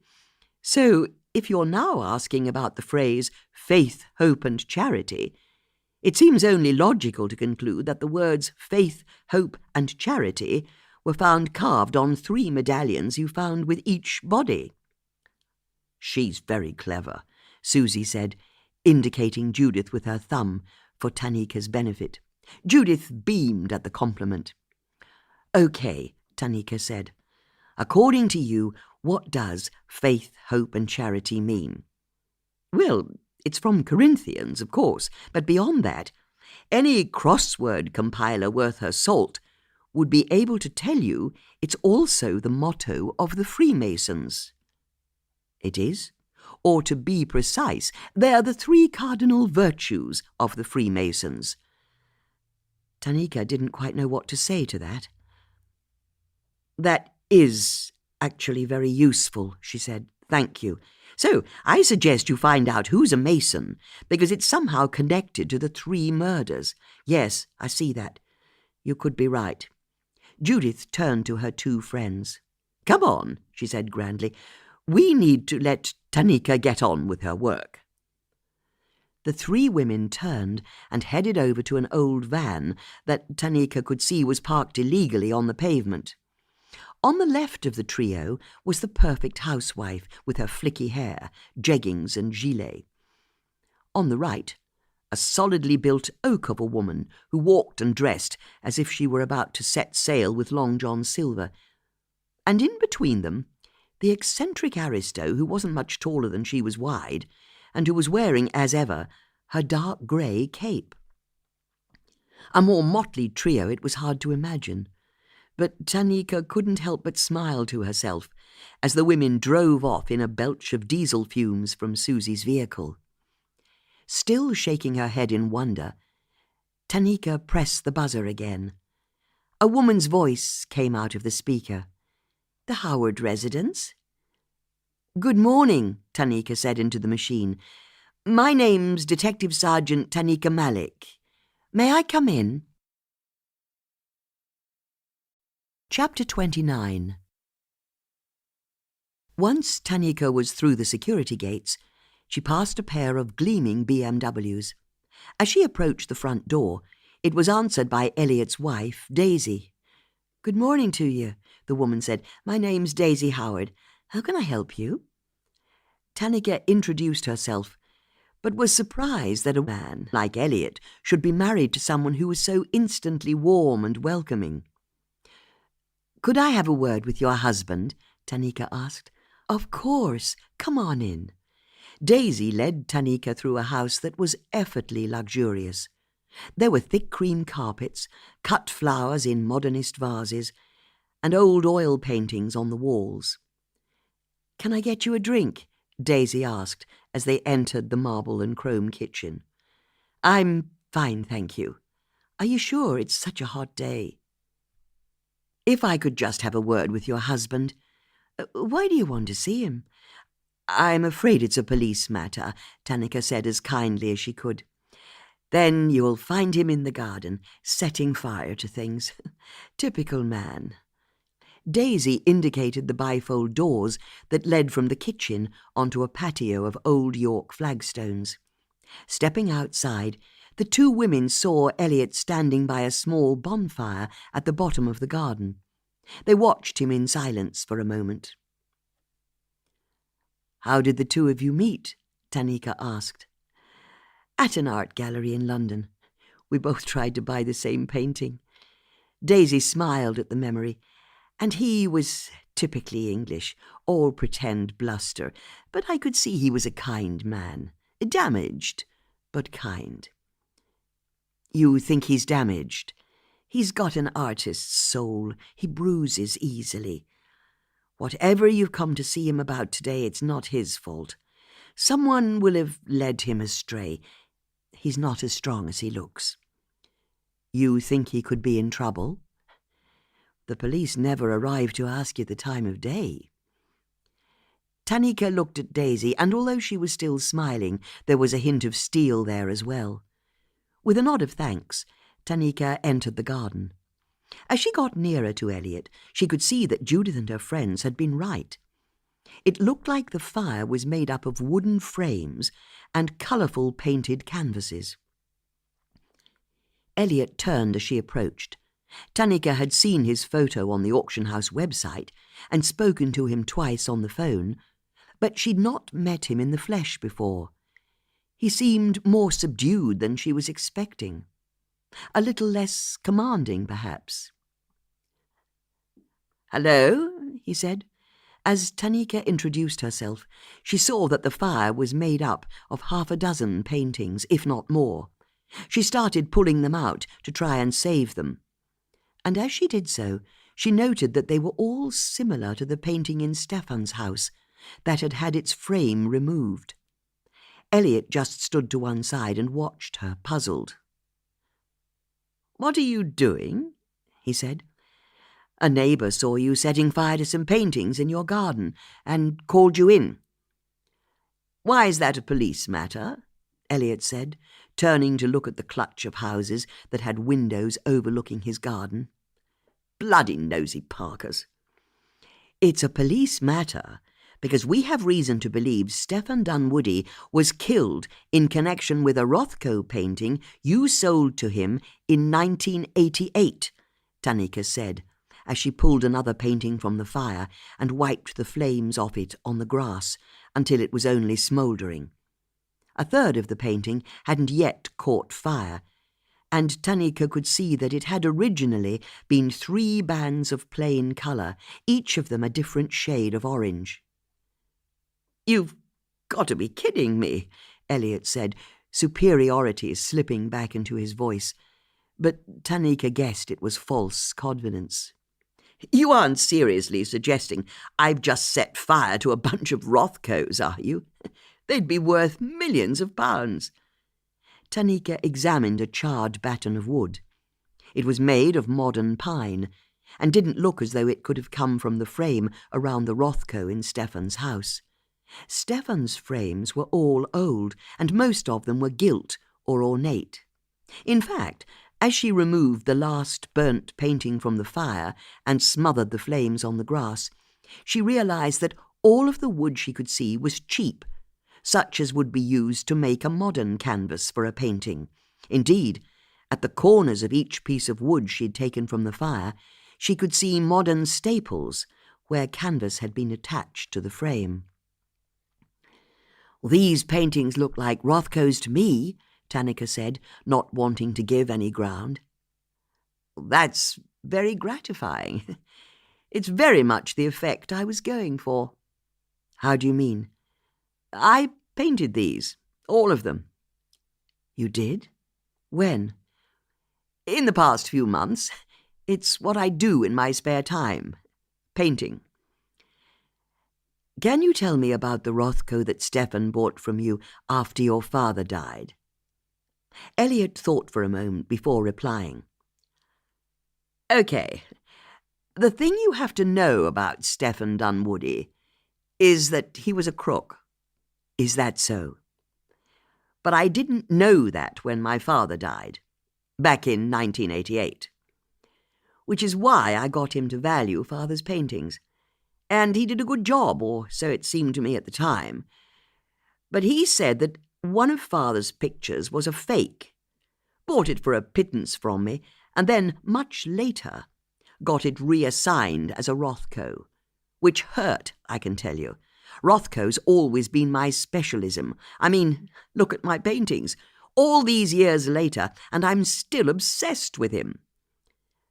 "Then why have you set them on fire?" "I always destroy my work, after a time." "Why?" Elliot stared into the dying embers rather than answer. "Why do you burn your paintings?" Tanika asked again. "Because I'm no good," he said, and Elliot seemed to be talking more to the fire than to her. "I'm sorry." "My work is worthless." He said the words so quietly, Tanika wasn't sure she'd heard them correctly. "You went to art college? Anyone can go to art college. You only need ability for that. And I always had ability. But I didn't have it, the gift, the thing that says you're different, special, that you have something to say." Tanika remembered how Judith had told her that Elliot had been awarded a place at art school when he was much younger, but his father had forbidden him from attending. "What about when you were younger, the first time you got into art college? Was your work special then?" "I'll never know, will I?" For the first time, Tanika felt as though she were talking to the real Elliot Howard. Not pompous, not superior at all, in fact. He was more a little boy lost. Although, Tanika knew little boy Losts was still capable of committing murder. And it was surely suspicious that he'd be painting and then burning Rothko-styled paintings after there'd been a Rothko-related theft from Stefan's house, even if it was just the frame that had been taken. "Did you break into Stefan's house after your argument with him at Henley?" she asked. "No. What are you talking about?" "Then was it you who broke into his house last week?" "I don't know what you're on about. What break-in?" "Did you steal the frame from Mr. Dunwoody's Rothko?" "Seriously, this is the first I've heard of any of this. What frame?" Tanika could see that Elliot was apparently sincere in his answers. But if he hadn't broken in and stolen the frame, then who had? And why was the frame so important in the first place? Daisy headed over, a phone in her hand. "Detective Sergeant," she called out, and Elliot and Tanika turned around. "I'm going to have to ask you to leave." "What's that, darling?" Elliot asked. "I've got our lawyer on the phone, and he says we don't have to answer any questions, not unless he's present. And the police aren't allowed on our property without a warrant." "Well, I'm just answering the detective sergeant's questions."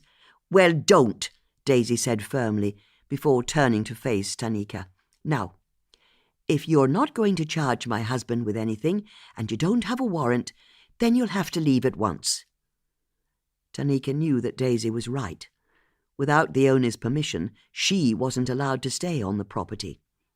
She looked at Daisy, and could see a determination to her that brooked no disagreement.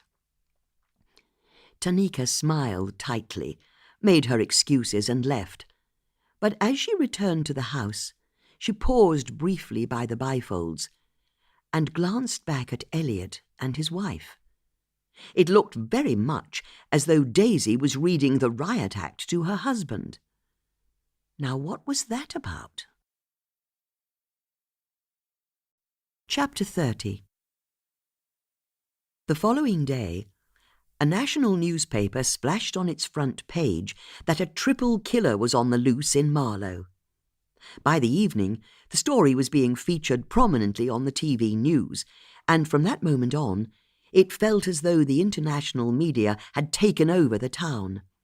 There were news satellite vans parked outside the assembly rooms, and a seemingly endless supply of reporters from all over the world vox-popping residents, asking them how they coped with going about their day while a serial killer was at large.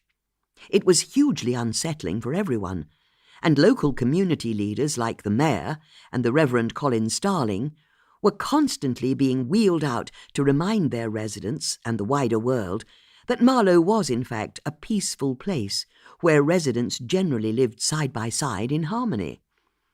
As for Judith, she vanished for the next couple of days, which allowed Bex and Susie to catch up with their lives. But then, on the Monday morning, both women got a call from her. They were to drop everything and go to her house at once. She'd made a breakthrough. "I don't believe it," Susie said, as she and Bex stood in wonder in Judith's sitting room. In front of them, on the green baize table, were the shredded pieces of paper Susie had stolen from Andy Bishop's office. But they'd been separated and straightened as best as Judith could into strips a couple of millimeters wide, and all aligned so they recreated the original sheet of A4 paper. "You put it back together," Bex said, as amazed as Susie. "I told you I'd do it," Judith said. "But there must be hundreds of pieces here," Susie said. "There are, but it's like a jigsaw. Each piece you place correctly isn't just a piece that's now in the right place. It's also a piece that's no longer in among the mess of unplaced pieces. It's very much a zero-sum game." "I take my hat off to you," Bex said as she looked at the document. "I never thought you'd be able to do it." "So go on then," Susie said eagerly. "What's so important that Andy Bishop had to shred it the moment you'd left the room?" "It's a page from the Borlasian."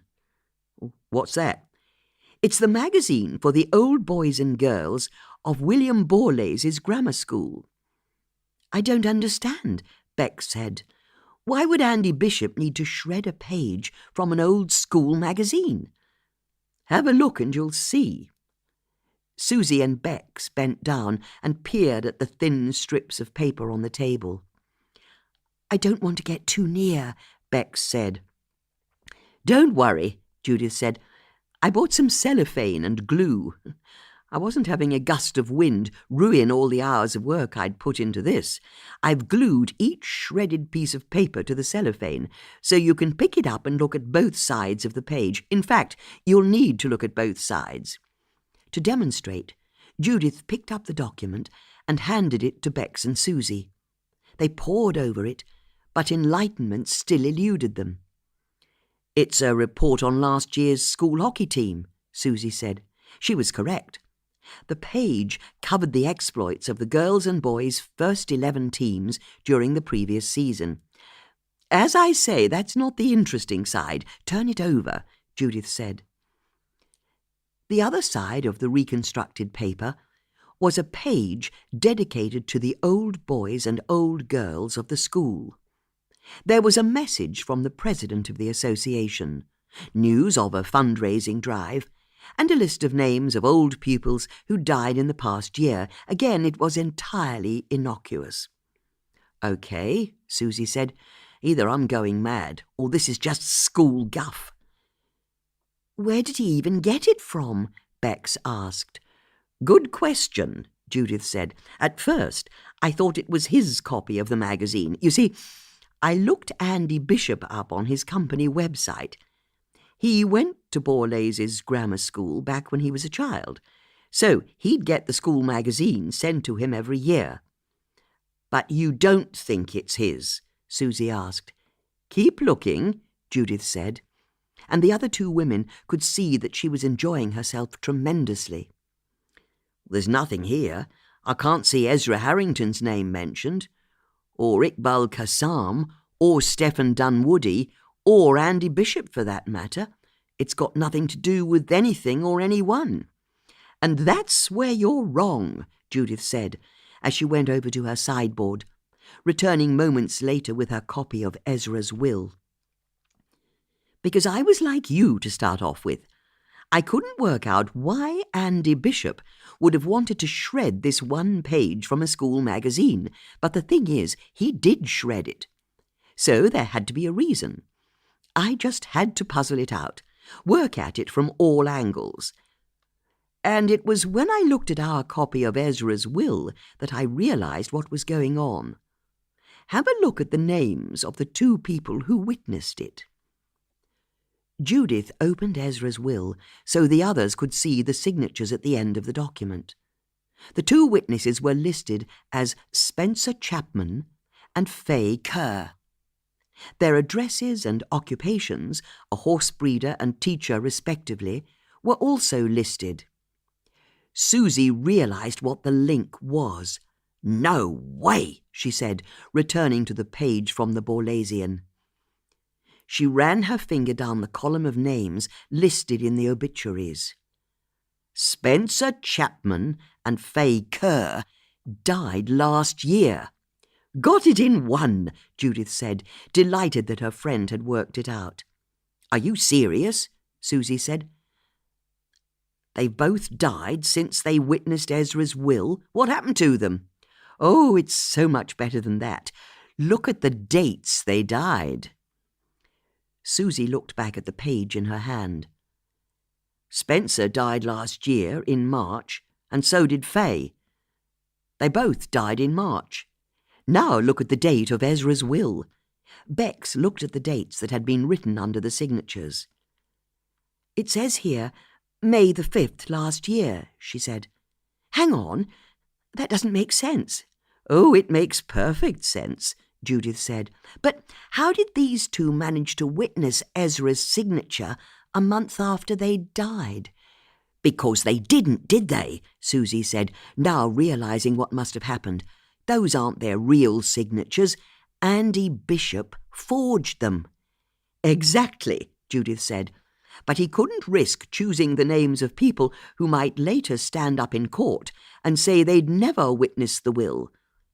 So he got 2 people who'd recently died and faked their signatures. Which is why he needed to shred this page after he saw you, Susie said, finally understanding. He was worried you'd find out. But how did he manage to trick Ezra? Bex asked. That's the easy part, Judith said. Ezra's will is dated 2 weeks before he died. He would have been in terrible pain towards the end, and drugged up on morphine and confused. I've seen someone die of cancer. The last 2 weeks of Great-Aunt Betty's life, she didn't know who she was or what day of the week it was. She spent a lot of the time hallucinating from the drugs she was on in the hospice. I'd have been able to get her to sign anything if I'd been minded to. Just like Andy Bishop did with Ezra. He wrote a new will that left Ezra's whole estate to him, got Ezra to sign it, and then faked a couple of signatures afterwards to make it look as though it had been witnessed at the time, and who'd ever find out? Until their names were published in the obituaries column a year later in the Borlasian magazine. So it's like I've been saying, Bex said. Andy Bishop's our killer. He has to be. I think you could well be right, Judith said. It's the only thing that makes sense. But how did Iqbal find out about the forged witnesses? Susie asked. I've got a theory about that, Judith said, and if I'm right, it will explain why he had to die and why Andy was the person who killed him. Hold on. Judith went over to her mobile, picked it up and dialed a number. Tanika, I hope you don't mind me ringing, Judith said. Not at all, Tanika said on the other end of the line. Is everything all right? More than all right, thank you, but I've got a question to ask. Okay, but you know you can't ask anything about my meeting with Elliot Howard, don't you? Oh, don't worry. It's got nothing to do with Elliot Howard or the murder cases. What's that? You also can't ask about any of the murder cases. What makes you think I'm going to do that? Because why else would you ring me? Did Iqbal Qassam go to William Borlase's grammar school? That's to do with the case. Of course it's to do with the case. Then I can't tell you. It's a simple yes or no answer. It could be very important, but he didn't he? Judith waited what felt like an eternity before Tanika replied. I suppose it's reasonably public domain information, she eventually said. But you're right. Mr. Qassam's parents spent 1 year in Marlow when he was 12 years old. He spent all of his year 7 at Borlase's grammar school. I guess it's why he moved back here after his parents died. He had a connection to Marlow. Then you need to go to Mr. Qassam's house as a matter of urgency, and if you look hard enough, I think you'll find a copy of the most recent Borlasian magazine, and it will have precisely 1 page missing, page 74. I'm sorry. You want me to do what? Tanika asked. It's the proof that Andy Bishop faked Ezra Harrington's will, because that page lists the names of 2 people who died the month before they apparently witnessed Ezra's will. And Andy Bishop forged the witnesses' signatures, got it in 1. But Andy was unlucky from his point of view, because both of the people he'd chosen had gone to Borlase's grammar school back in the day, which is hardly a surprise. There are only 2 local schools here. There's a 50-50 chance that anyone in Marlow went to Borlase's. So, a year after Andy had forged Ezra's will and got away with it, and was about to pocket £650,000 from the sale of Ezra's house, little did he know that the latest edition of the school magazine would list the names of the 2 witnesses to Ezra's will in their obituaries section, and that it would say clear as day that they died the month before the date of Ezra's will. Even worse for Andy, Iqbal was sent a copy of the magazine because he'd spent a year at the school himself. As to what happened next, I suppose we won't ever know exactly. But I can well imagine Iqbal idly flicking through his copy of the magazine when it arrived, and seeing that the two people who'd witnessed Ezra's signature had both died. Remember, Iqbal already believed there'd been foul play. Ezra had promised to leave his estate to him, but at the last minute had left it to his solicitor. And now, over a year later, Iqbal found himself holding evidence in black and white that both witnesses of Ezra's will had been dead at the time. So what did he do? Well, I think he must have contacted Andy, told him he knew about his crime. And then what? Did Andy offer to share some of Ezra's cash to buy Iqbal's silence? Or did he flat out deny everything? Who knows? But what we do know is that Andy now had a cast-iron, copper-bottomed, gold-plated motive for wanting Iqbal dead. He had to kill him to silence him, to keep hold of the £650,000 inheritance he'd tricked out of Ezra. OK, give me a few seconds, Judith. This is quite a lot to take on board. Are you serious about all this? Deadly serious. Forget Elliot Howard, for all of his bonfire of the vanities. Whatever beef he had with Stefan has nothing to do with anything, because Andy Bishop's our killer, which makes sense when you think about the medallions he left with each body. As I told you, faith, hope and charity are the Masonic virtues. And I'd be very surprised if Mr. Bishop attained his position of prominence as a local solicitor without joining the funny handshake brigade. What's more, he let slip to Bex that not only had Stefan been shot, but he knew an antique gun had been used.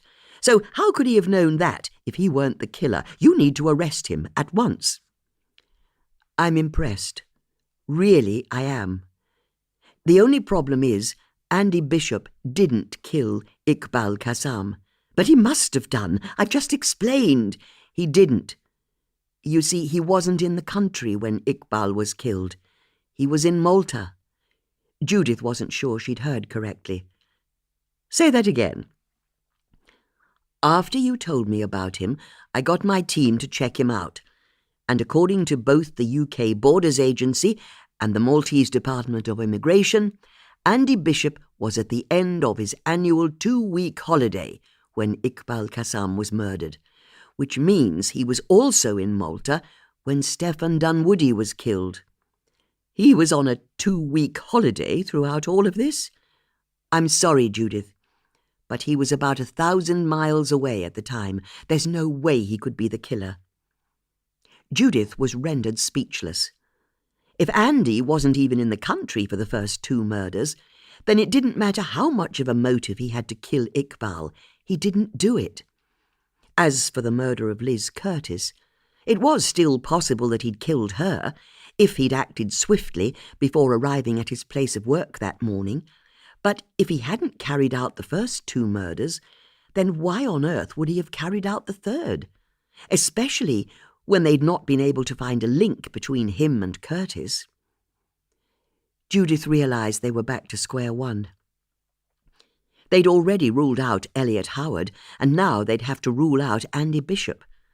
And if neither of them had done it, then who on earth had killed Stefan Dunwoody, Iqbal Qassam, and Liz Curtis? And why? What on earth was the link between the 3 victims that meant they had to die? Chapter 31. If Judith and her friends were at something of a low ebb, so was Tanika. The sad truth was that with the murder of Liz Curtis and the subsequent exposure in the international press, she and her team had become overwhelmed. There was no way an officer as inexperienced as Tanika could lead 3 such public murder inquiries. Her superintendent had spoken to the regional crime commissioner about getting an experienced detective inspector brought in to head up the cases, but it was taking time to arrange. For the time being, Tanika was on her own. To make matters worse, her team could see how out of her depth she was. It's not that she wasn't up to the job, far from it. Her diligence and desire to do everything by the book meant that her team knew exactly what they were doing and when they were supposed to do it. It was more that there was simply too much for her to stay on top of. Tanika saw it in the glances from her team when they thought she wasn't looking, and in the way conversations would sometimes stop when she walked into the room. They were losing confidence in her. "Have you any active leads?" her super asked at his daily meeting with Tanika in his office. "Which case, sir?" Tanika asked. Her super could see that for once she wasn't sitting bolt upright and putting on her best face. She looked exhausted. "Liz Curtis. I'll be honest, sir, we've almost nothing." "Nothing? No leads, no witnesses, no motives. What about her husband?" "Multiple witnesses place him at a roadside outside Nottingham when she was killed. We've also pulled his life apart, and we can find no link, be it email, phone, text message, you name it, between him and Stefan Dunwoody or Iqbal Qassam. So he's not our shooter. He can't be. Then what about the weapon that killed Liz Curtis?" "According to ballistics, it was the exact same Luger pistol that killed Iqbal Qassam and Stefan Dunwoody." "So the press are right. We have a serial killer on the loose." "We have." "In Marlow?" "I know. In Marlow." Tanika's boss could see how bewildered she was. He well remembered running his own homicide cases, how easy it was to get swamped. Nonetheless, he had a job to do. "I must insist you step up your efforts, Detective Sergeant, until we can second a more experienced officer to head up at least one of these cases. Perhaps all three," he added ominously. "Do everything in your power to move the cases on." "Yes, sir. Everything in your power. You hear me?" Tanika nodded. She understood. Tanika didn't immediately return to the incident room after her meeting. Instead, she slipped out of the fire door at the back of the building to get some fresh air. This wasn't the easiest of tasks, as the back of the station abutted a dual carriageway. Seeing the cars and lorries roaring past, she allowed herself to give in to her frustrations. As she saw it, her super was setting her up for a fall, or at the very least, making sure that if she messed up, she'd have his back covered. "Do everything in your power to move the cases on," she thought to herself. She was already doing everything in her power. The problem was money. Her team wasn't anywhere near large enough, nor was her budget. But years of government cuts had left the police overstretched, almost to breaking point. It's why there wasn't a detective inspector covering for D.I. Hoskins while he was off sick. And, Tanika suspected, it was also why her super hadn't yet managed to get a D.I. seconded to help. He'd be trying to make sure the significant extra costs wouldn't come out of the Maidenhead budget. And on top of everything else, Shamil, Tanika's husband, was increasingly ratty at home because of her constant absences. He understood that her work was critically important to her, and he tried hard to give the necessary support, but, as he'd often say, he had his own dreams too. He'd always wanted to be a DJ, and being a stay-at-home dad was getting in the way of his career, especially when he had to be out late at the weekends. The fact that Shamil had been pursuing the same dream for the last 20-plus years, without ever making any meaningful progress or earning any money, was something Tanika had stopped mentioning years ago. But what broke her heart was the look on her daughter Shanti's face every morning as she asked if Mummy would be home to read her a bedtime story that evening. It had been even worse in the last week, because Shanti had stopped asking. She already knew the answer. And as well as all of her responsibilities at home, Tanika also had to do the lion's share of looking after her father. despite the fact that she had two brothers who were perfectly capable of helping but didn't. They didn't explicitly say it was woman's work, but then they didn't have to because their father did. As far as he was concerned, since Tanika's mother had died, it was his daughter's duty to take over as his cook, driver, social secretary, cleaner, and washerwoman. Tanika scrunched her fists and eyes shut and allowed herself an internal scream. She wanted to do her best, to be a good police officer, a good wife, a good mother and daughter, and she wanted to deliver justice for the 3 murder victims. But there was nothing more she could do. That wasn't quite true, was it, she thought to herself, because, for all that she knew she'd done her best, she couldn't stop thinking about Judith's comment about faith, hope and charity being the motto of the Freemasons, and how, if she'd only told her about it earlier, she'd have been able to tell her what it meant sooner. She opened her eyes, startled by an idea as it popped into her head.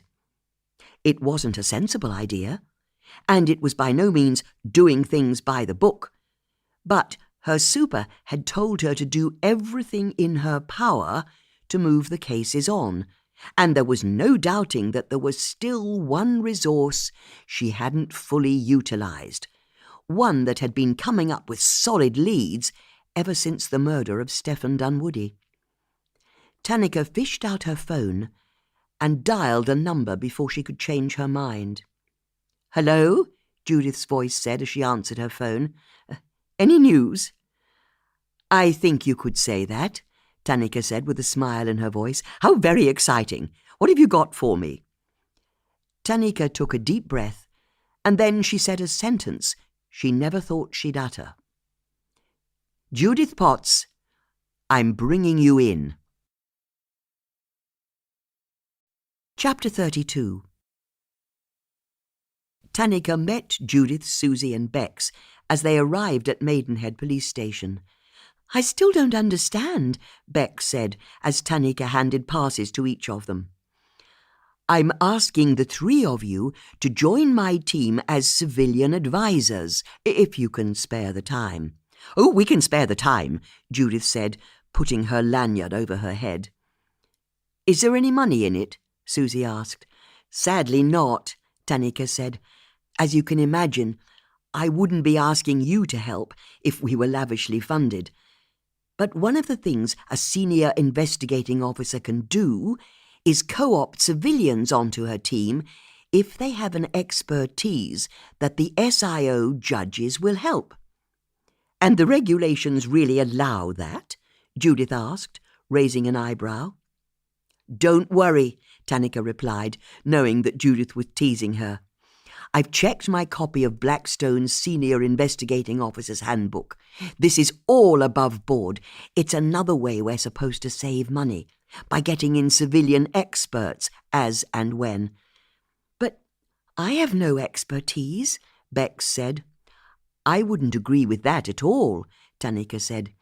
"The 3 of you are about the only people who've moved any of these cases on at all.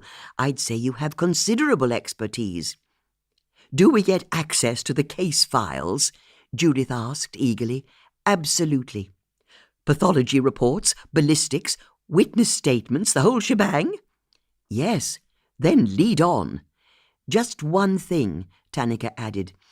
"This is still quite an unorthodox move on my part." "You can say that again," Susie said breezily. "I've got a criminal record." Everyone turned and looked at her. "You have?" Bex asked. "Nothing to write home about. Just fraud." "You don't think fraud's anything to write home about?" "It was a suspended sentence in the end. All spent." "I'd keep that under your hat if I were you," Tanika said.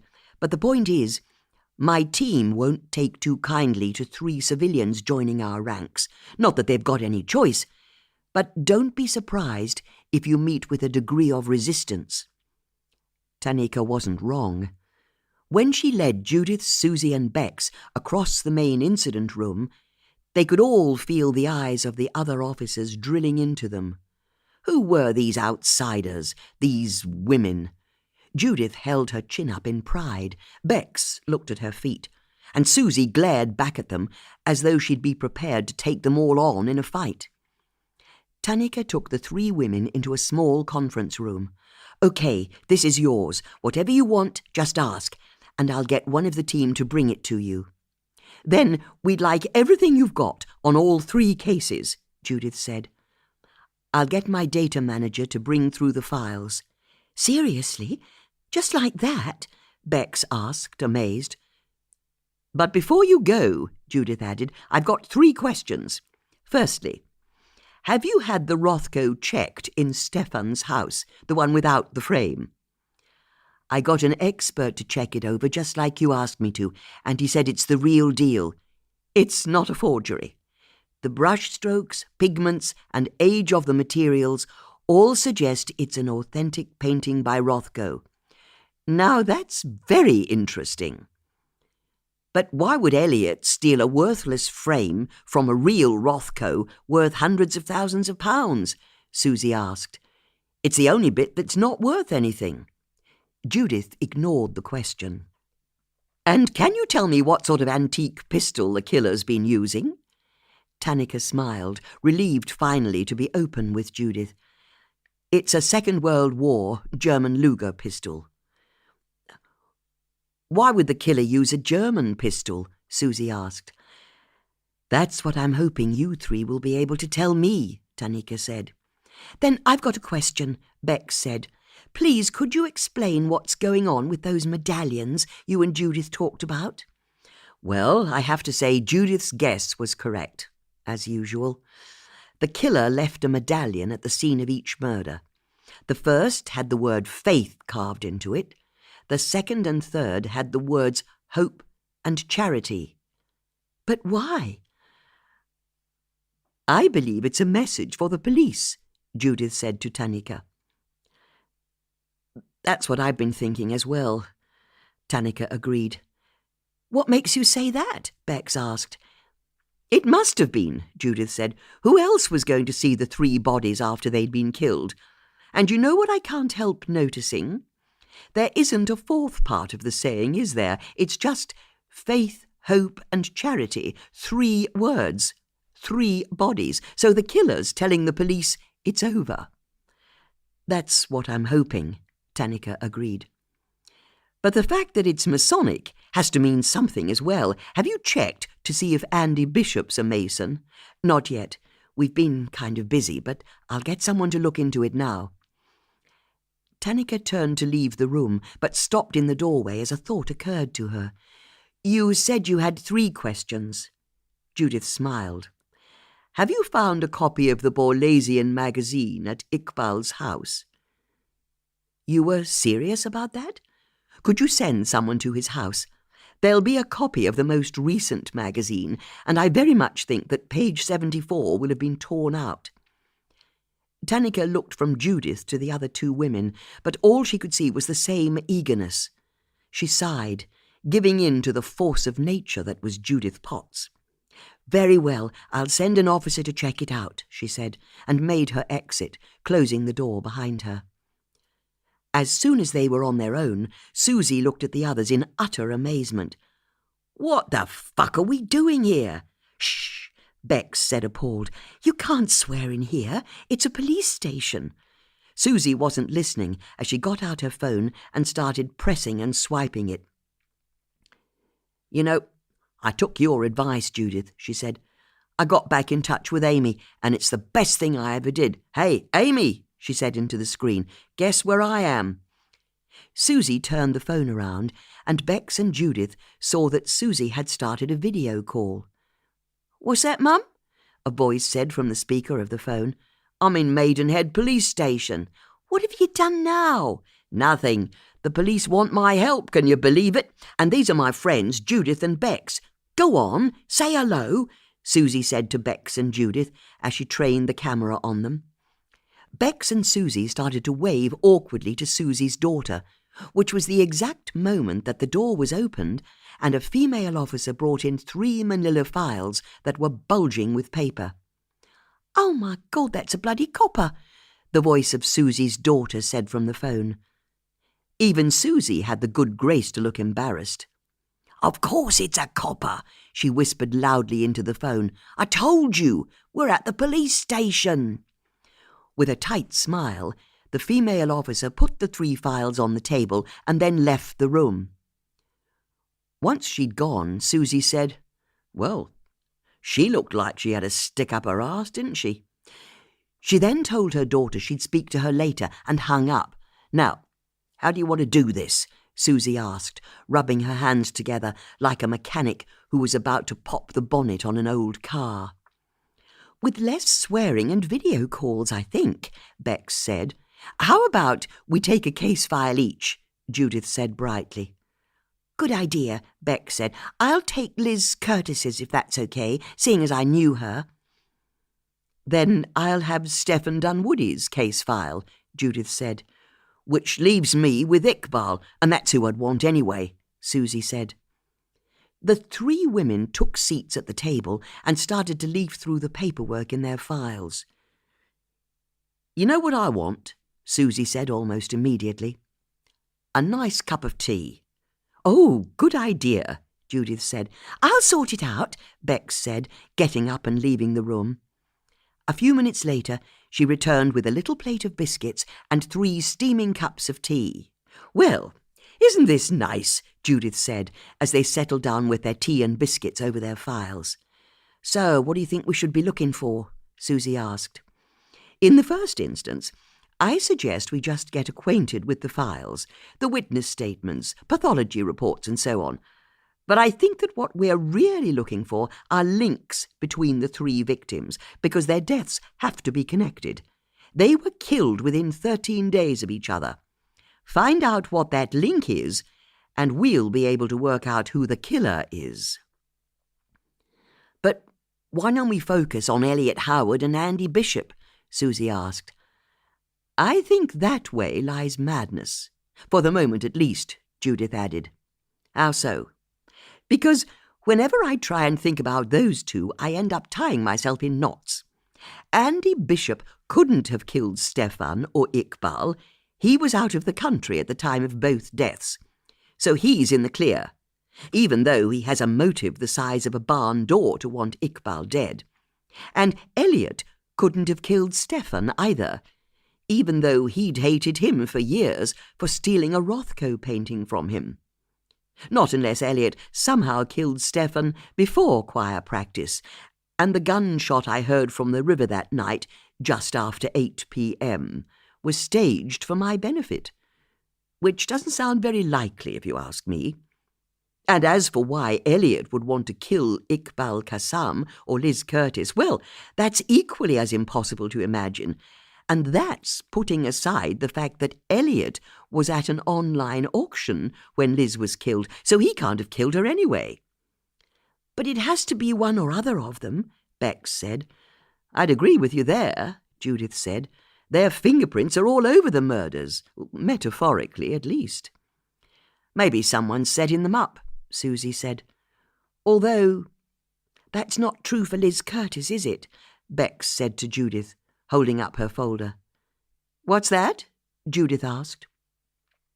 "We may be able to find connections between Andy Bishop and Iqbal, and Elliot Howard and Stefan, but we've got nothing yet that suggests any kind of a link between either man and Liz Curtis, have we?"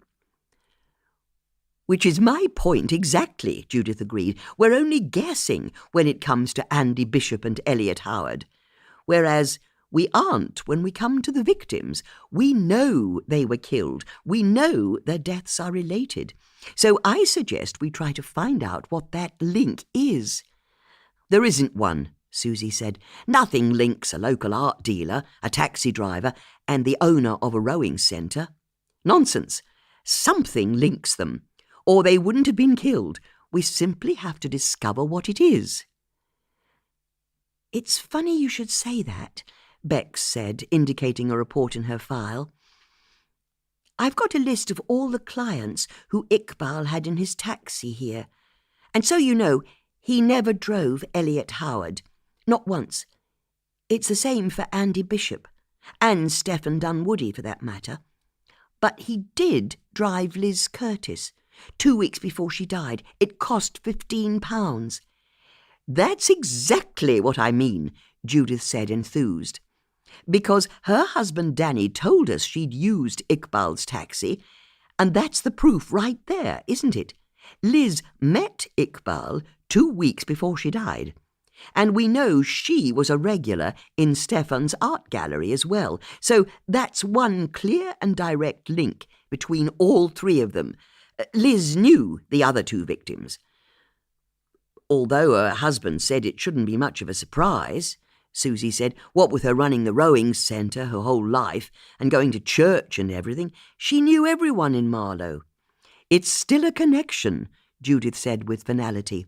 So we just need to keep looking for other connections between the victims. For example, I see here that Stephen Dunwoody went to Sir William Borlase's school. Just like Iqbal did, Susie said. You see? That's another link. But not Liz, Bex said, looking up from her file. She went to Great Marlow. Very well. We should still keep looking. The women set to their work, the silence of the room only disturbed by the occasional sound of a page turning or a brief slurp of tea or the crunch of a chomped biscuit. Here's something, Bex said, looking up from her file. What have you got? Judith asked. It's a report on Liz Curtis's social interactions. The police have been through her phone calls and her electronic diary, and analysis of her emails and web history and everything. It's very impressive what they've done. It's her whole life, and there's nothing suspicious about it at all. There must be something, Susie said. Honestly, there isn't. Liz led a totally blameless life. There are countless work emails, sorting out bookings for the rowing centre, phone calls to family, that sort of thing. She barely had a social life beyond that. But although her diaries are blank, there's one entry. Go on, Judith said. It says, rowing dinner. It was for last month. Judith pursed her lips. Her diary's completely empty, apart from that one entry? For months on end, just blank. And then you get rowing dinner on the 5th of August. So I wonder if any of the other victims attended it. Good thinking, Susie said. The 5th of August, Judith asked. That's right. Now that's interesting, Judith said, and started flicking through the file on Stephen Dunwoody's murder. If I'm not much mistaken, that was the same day that Elliot Howard went to Stephen's art gallery and had his argument with him. He had his argument with Elliot at Henry Regatta, Susie said. No, that was a few weeks before. I'm talking about when Elliot went to Stephen's art gallery and argued with him there. Here we are. Judith found the witness statement the police had taken from Antonia Webster, Stephen's assistant. She quickly scanned it. Yes, it says here, Elliot argued with Stephen in his office on the morning of Monday the 5th of August, which we now know was the same day that Liz attended a rowing dinner in the evening. You think the two events are connected? Bex asked. I've no idea, but I'll tell you this much, Judith said, realizing something. Rowing's something that links Liz and Elliot. It is? Judith told the women about the school photos she'd seen on Elliot's office wall that showed him in various rowing teams. So he used to row, Susie said. I like it. And seeing as Liz once represented Great Britain, Judith said, maybe they met through rowing. I don't think it's likely, Bex said, checking in her file. She's much younger than Elliot. Here we are, she's 54 years old.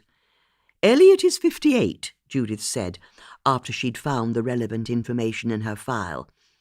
And you don't have mixed boys and girls crews, do you? So it's unlikely they rowed together. But that doesn't mean they didn't both go to the same rowing dinner that night, does it? It's still a possibility. One moment. Judith left the room and found Tanika in conference with another police officer.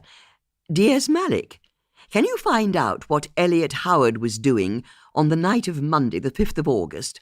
But maybe ask for his movements for the whole week, so he doesn't know it's specifically that night we're interested in." "Okay," Tanika said. "Happy to. And by the way, you were right about Andy Bishop. We've spoken to the master of the Masonic Lodge in Marlow, and Mr. Bishop's a Freemason." "What about Elliot Howard?" "I also asked about Elliot, and he's not, nor has he ever been, a Mason." "Stephen Dunwoody?"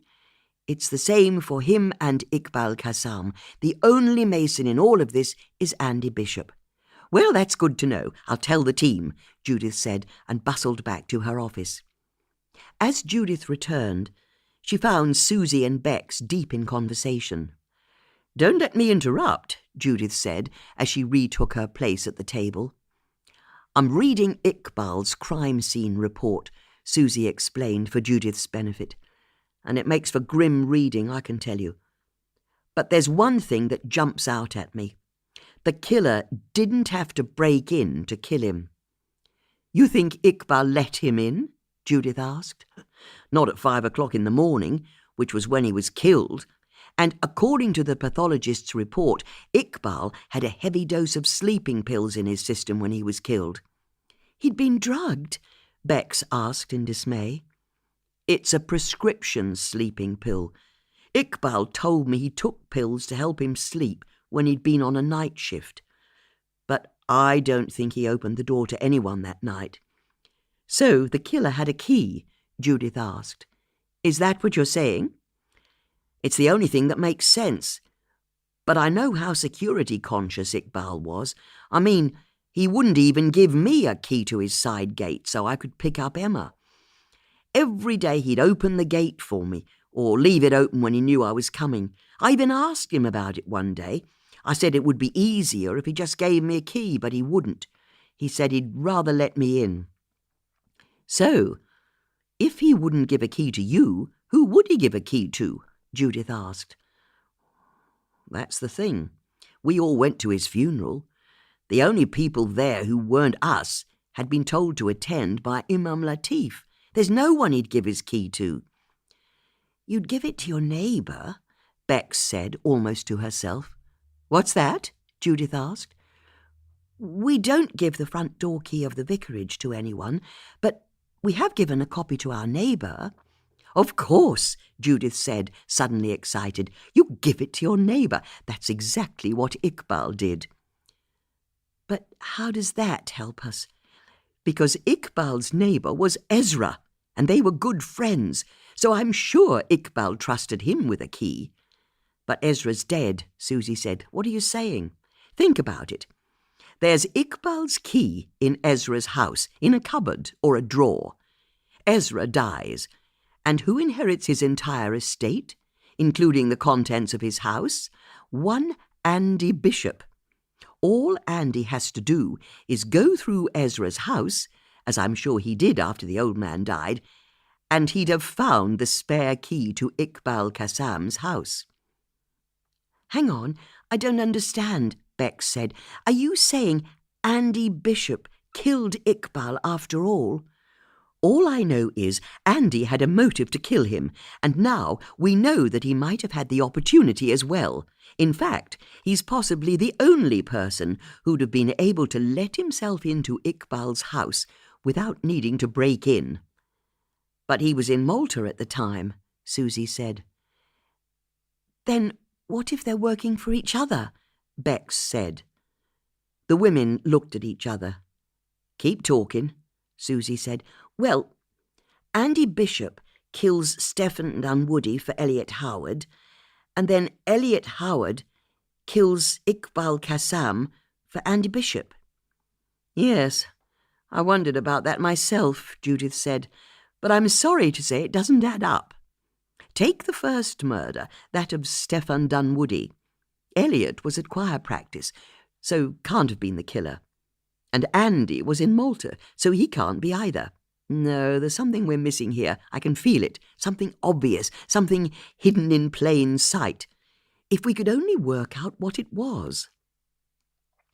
The door opened, and Tanika entered, holding some printouts. Before she could speak, Susie turned to her. "What links have you found between Andy Bishop and Elliot Howard?" she asked. "None," Tanika said with a sigh. "We've cross-referenced Mr. Bishop's and Mr. Howard's phone records, emails and diaries, and they've never contacted each other as far as we can tell. All of our investigations suggest they're complete strangers." "Well, that blows that theory out of the water," Susie said. "Now then," Tanika said, turning to Judith, "an officer's searched Iqbal's house. She found a copy of the most recent Borlasian magazine on a bookshelf, and page 74 is missing, torn out, just as you said it would be. I don't know how you do it. Really, I don't." "Perhaps on this one," Judith said, "it's best if you never ask." "Okay, I won't. But I went online and got up the magazine on the school's website, and it's like you said. Page 74 has a list of recent deaths in the old Borlasian community, and two of the names listed are the two people who witnessed Ezra Harrington's will, Spencer Chapman and Fay Kerr, even though they were dead at the time, which means we'll be able to bring criminal charges against Andy Bishop for forging Ezra's will. So well done, that's a fantastic result. But more than that, the magazine in Iqbal's house suggests Iqbal knew about the forgery as well, and if he was going to spill the beans, that's a clear motive for Andy wanting Iqbal dead. But tell me, how did Andy kill Iqbal, seeing as he was in Malta at the time?" "Still working on that one," Judith said. "Then let me tell you about my phone call with Elliot Howard just now." "You spoken to him?" Bex asked. "Of course," Tanika said, as she gave the printouts in her hand to Judith. "I asked him to send through copies of his diary for every week since his argument with Mr. Dunwoody at Henley." "So, what was he doing on Monday the 5th of August?" Judith asked eagerly, flicking through the pages. "And how was he when you spoke to him?" "Fed up," Tanika said. "Like I was some stupid woman getting in his way." "Well, you're not stupid, but you're definitely getting in his way," Judith said with a smile. "Ah, here we are, Monday the 5th. "Was he at the rowing dinner?" Bex asked. Judith said, not answering immediately. "Well, sadly not.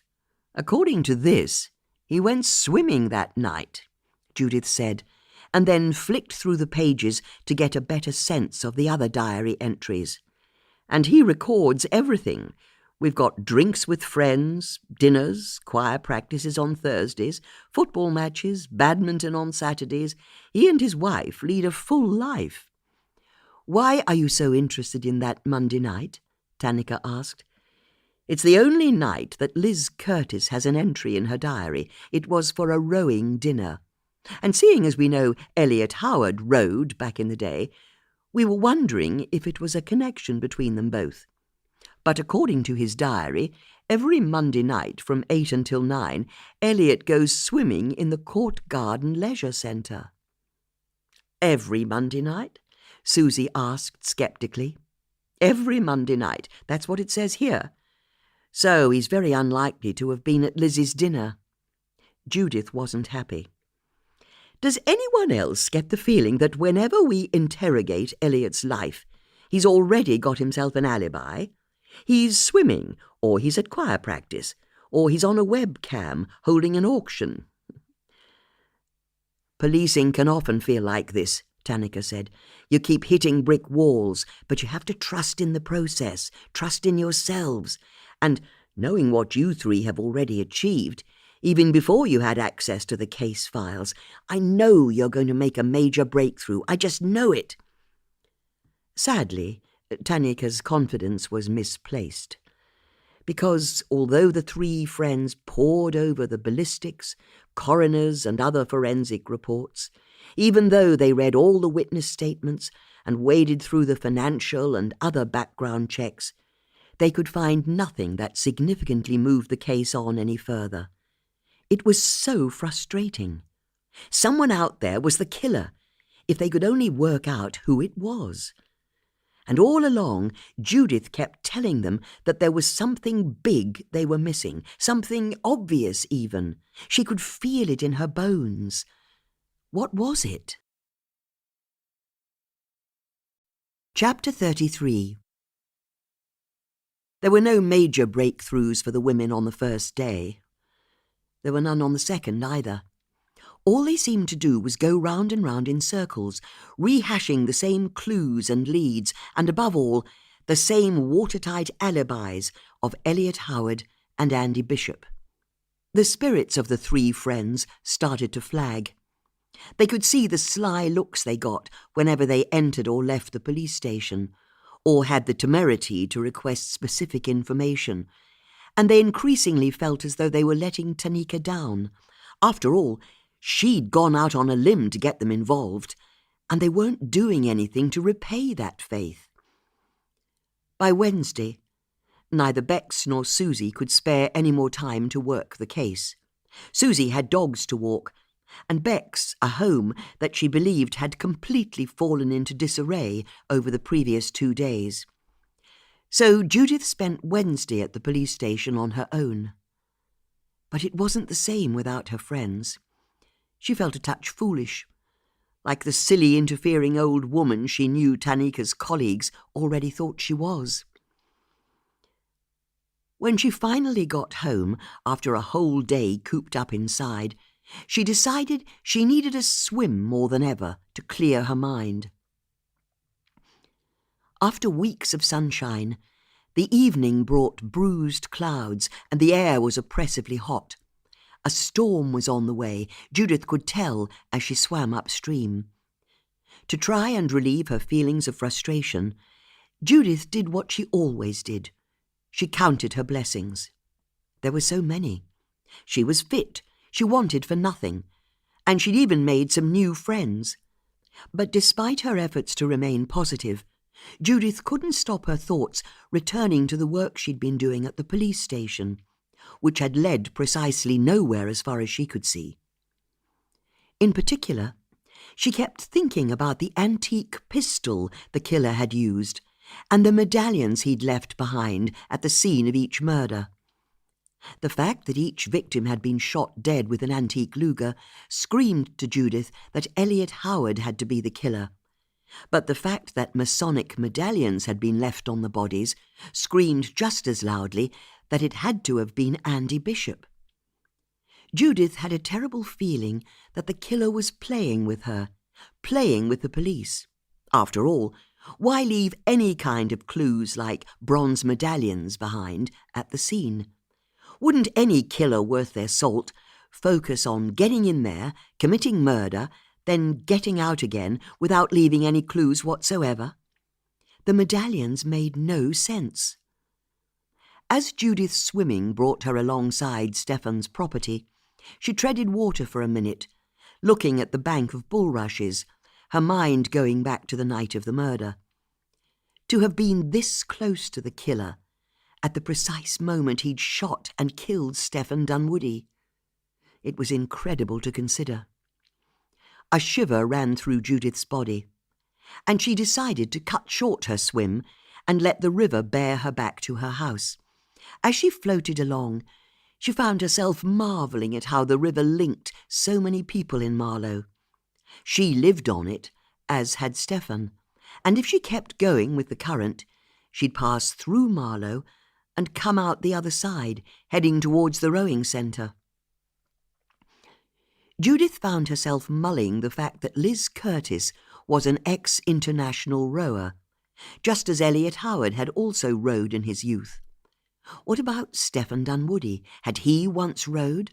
After all, he'd been at the Henley Royal Regatta, hadn't he?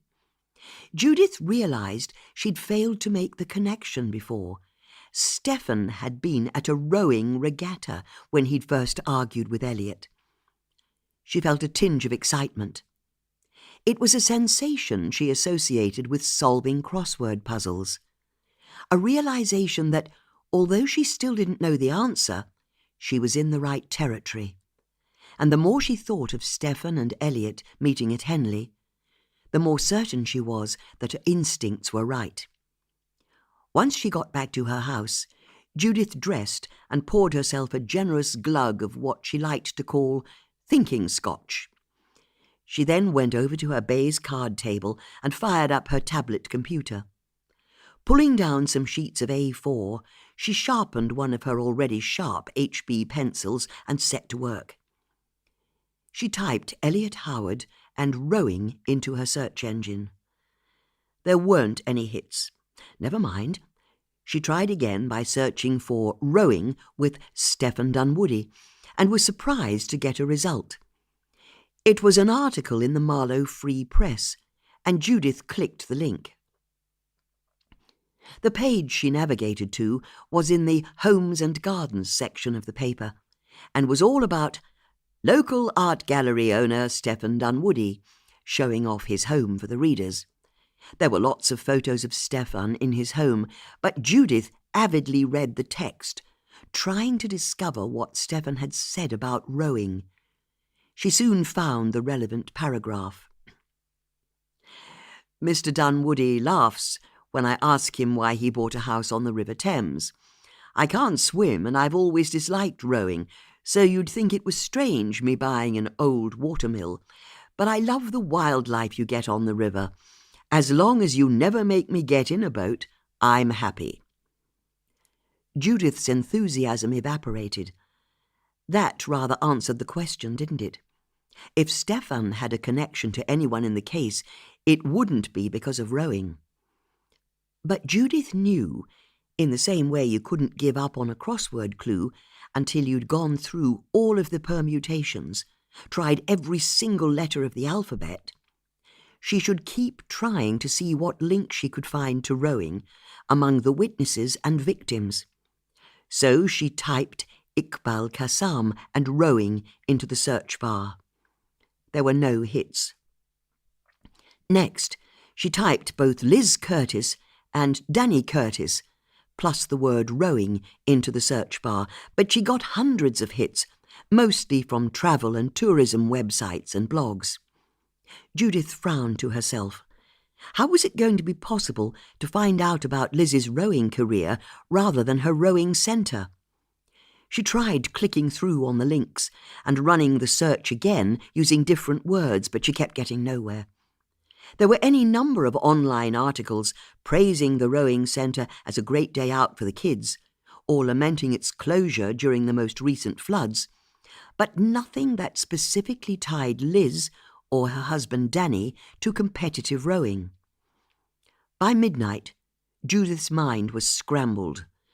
The thinking scotch she'd been drinking had very much turned into unthinking scotch, sometime around 10ish, and she wasn't sure what she'd achieved since then.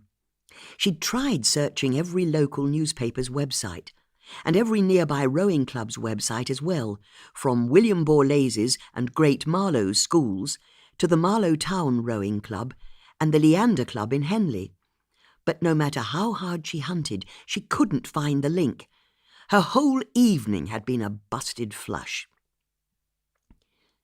And yet, Judith still had a feeling in her soul that she was on the right track. And even deeper within her was the knowledge that the local newspaper and rowing websites only went back so far. Everything was digitally up to date for the last 10 years or so, but in the 10 years before then, the various websites had a spotty record of scanned information or incomplete copy-typed archives. As for the preceding decades, the 1990s and 1980s, none of the newspapers had a searchable database, and it was the same for the rowing clubs as well.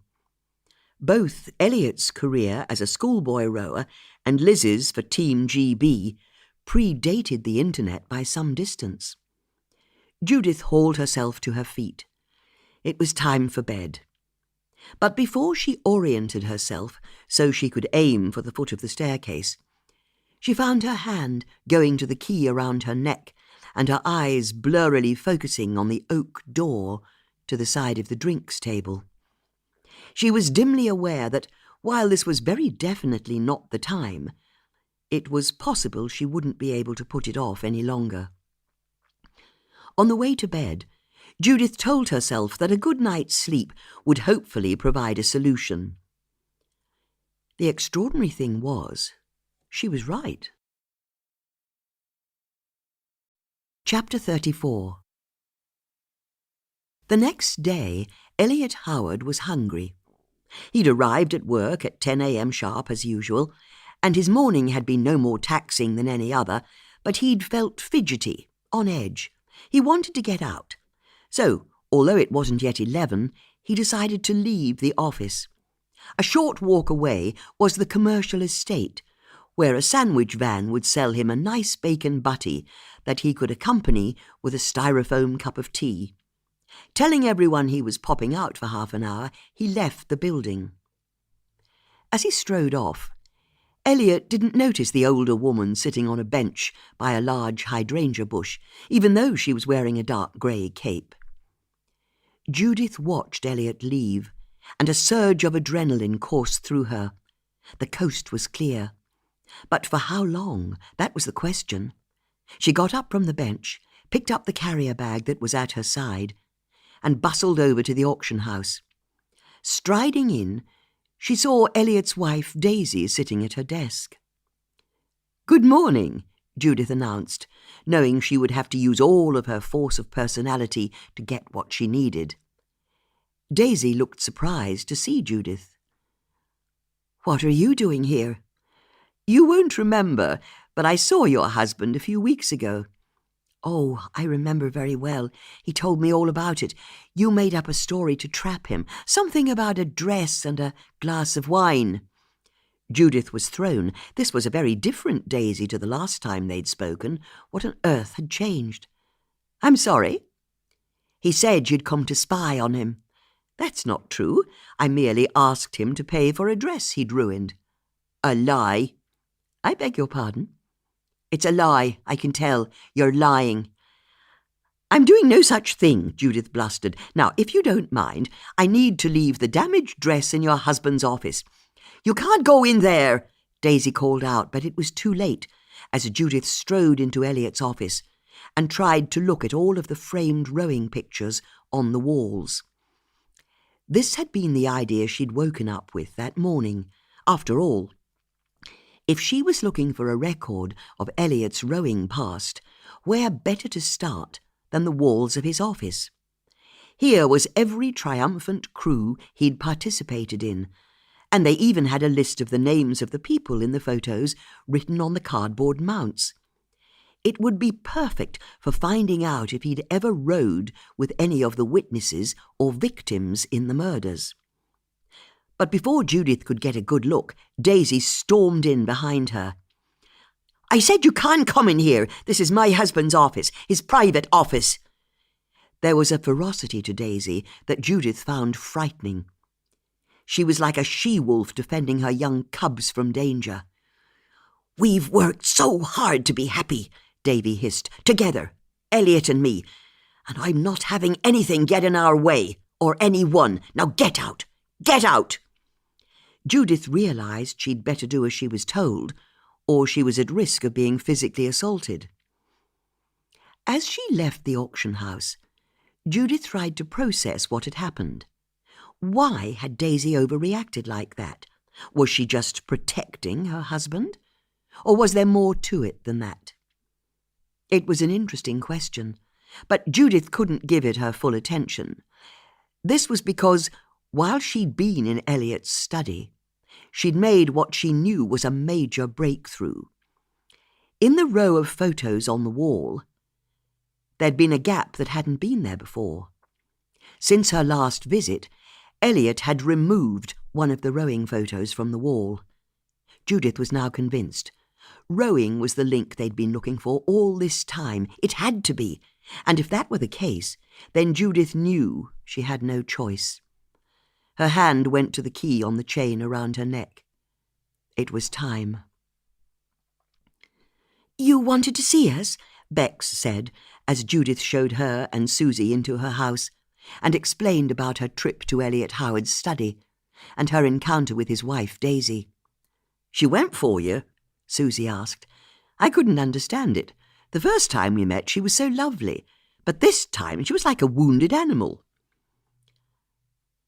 I wonder what's changed, Bex asked. She's worked out her husband's a killer, Susie said simply. That's what's changed. Yes, that could well be it, Judith agreed. So why do you think Elliot's taken down a rowing photo? Bex asked. Well, I can tell you I've researched everything to do with rowing online, Judith said, and I've found nothing. So it's not connected? Bex asked, confused. No, I still think it's connected, but Elliot was a schoolboy rower, and that was back in the 1980s, long before we had the internet. So I suggest we see if we can find out for ourselves what the link was. As she spoke, Judith took the chain off from around her neck and held up the key on the end of it. Susie's eyes widened, although Bex didn't yet realise the significance of what was about to happen. Judith smiled for Susie's benefit as she headed to the door that stood to the side of the drinks cabinet. Don't get your hopes up, Judith said as she inserted the key into the lock. It's not as interesting as you might think. On the one hand, Judith was right, and on the other, she was so very, very wrong. Chapter 35. After Judith opened the door, her friends didn't speak for quite a few seconds. Bloody hell, Susie eventually managed, summing up the feelings of both her and Bex. The room that Judith had opened was thick with dust and stuffed wall to wall and floor to ceiling with piles and piles of newspapers, magazines, brochures and leaflets, all stacked in towers up to 10 feet tall that leant one against the other or were heaped in great slicks of paper where a tower had collapsed, and the whole seemed to be held together by thick cobwebs that went from the skyscrapers of paper to the ceiling and to the walls. Beck's mouth opened in horror as she realised she was looking at her own 10th circle of hell, and then she sneezed, and sneezed again. She fished out a hanky from her sleeve and held it over her nose. "Why?" Beck started to add, but abandoned hope of ever finishing her sentence. "I don't like getting rid of newspapers." "No shit, Sherlock," Susie said, "but this isn't just newspapers. There are local papers as well, and magazines, periodicals have to be saved, and parish newsletters, brochures of what's coming up from the council." "How far back?" Bex asked in wonder. 1970. "Is that when your great-aunt died?" Susie asked. "No, she died a few years later." Susie's eyes narrowed. "When did she die?" "A bit after." "What year?" 1976. "So you'd been hoarding papers for 6 years already." "Look," Judith said irritably, "we need to go through to the other room." Bex was dismayed. "There's another room?" "There are 2 other rooms. Come on." Judith picked her way between the towers of paper, her 2 friends following. In the next room, each of the 4 walls were covered floor to ceiling in metal-framed bookcases, and every inch of shelf space was jammed thick with piles and piles of crisp-edged, yellowed newspapers. "This is where it all started," Judith said simply. "Back in 1970, Susie said. Judith could see that Susie's instincts were telling her that the year 1970 was important. "So, what exactly are we looking for?" Bex asked. "Well, if Elliot's removed a rowing photo from his wall, it must be because it's incriminating. So I suggest we find out who Elliot Howard rowed with when he was younger." "You think the answer will be in here?" Bex asked, already overwhelmed by the thought. Don't worry, it's not as bad as it sounds. Elliot is 58 years old, which means he would have joined Sir William Borlase' grammar school in 1973 and would have left, aged 18, in 1980. And Borlase always row at the Marlow Town Regatta and at Henley as well.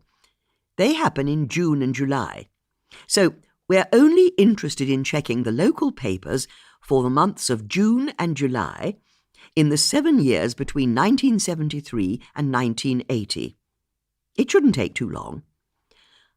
Are you saying that Stefan's murder didn't have anything to do with the Rothko on his wall? Bex asked. He was killed because of something to do with rowing? Actually, I think I've worked out how the Rothko fits into all of this, seeing as the painting currently on Stefan's wall is the real deal. You've worked out why Elliot stole the frame from the real painting? I think I have, but that's just a sideshow for the moment. I'm convinced that if we can find who Elliot rode with, we'll finally work out why Stefan, Iqbal and Liz had to die.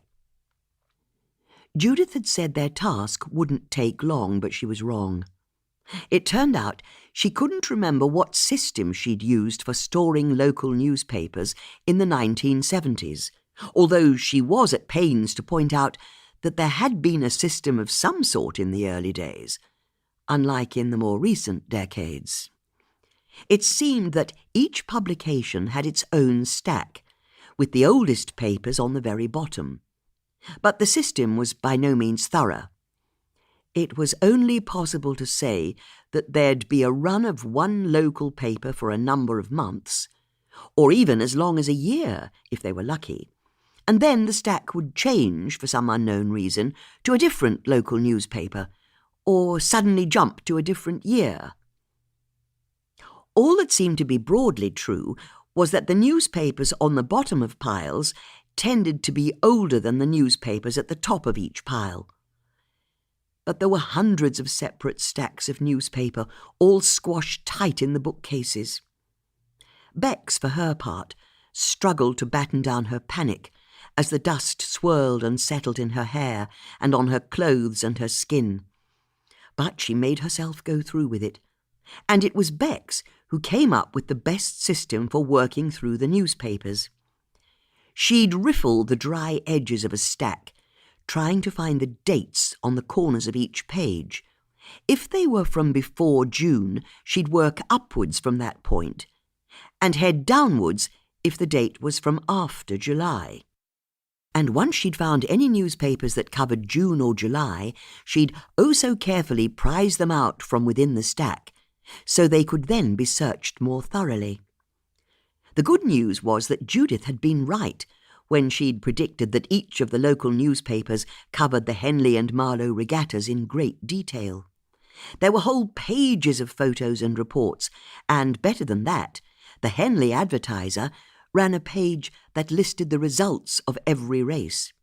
However, the paper merely recorded the names of the boats rather than the names of the crew who were rowing, so Borlase's first 8 would be rowing against Abingdon first 8, and while it might list that Borlase's won the race, while Abingdon went through to the repechage competition, it didn't list the names of the crew.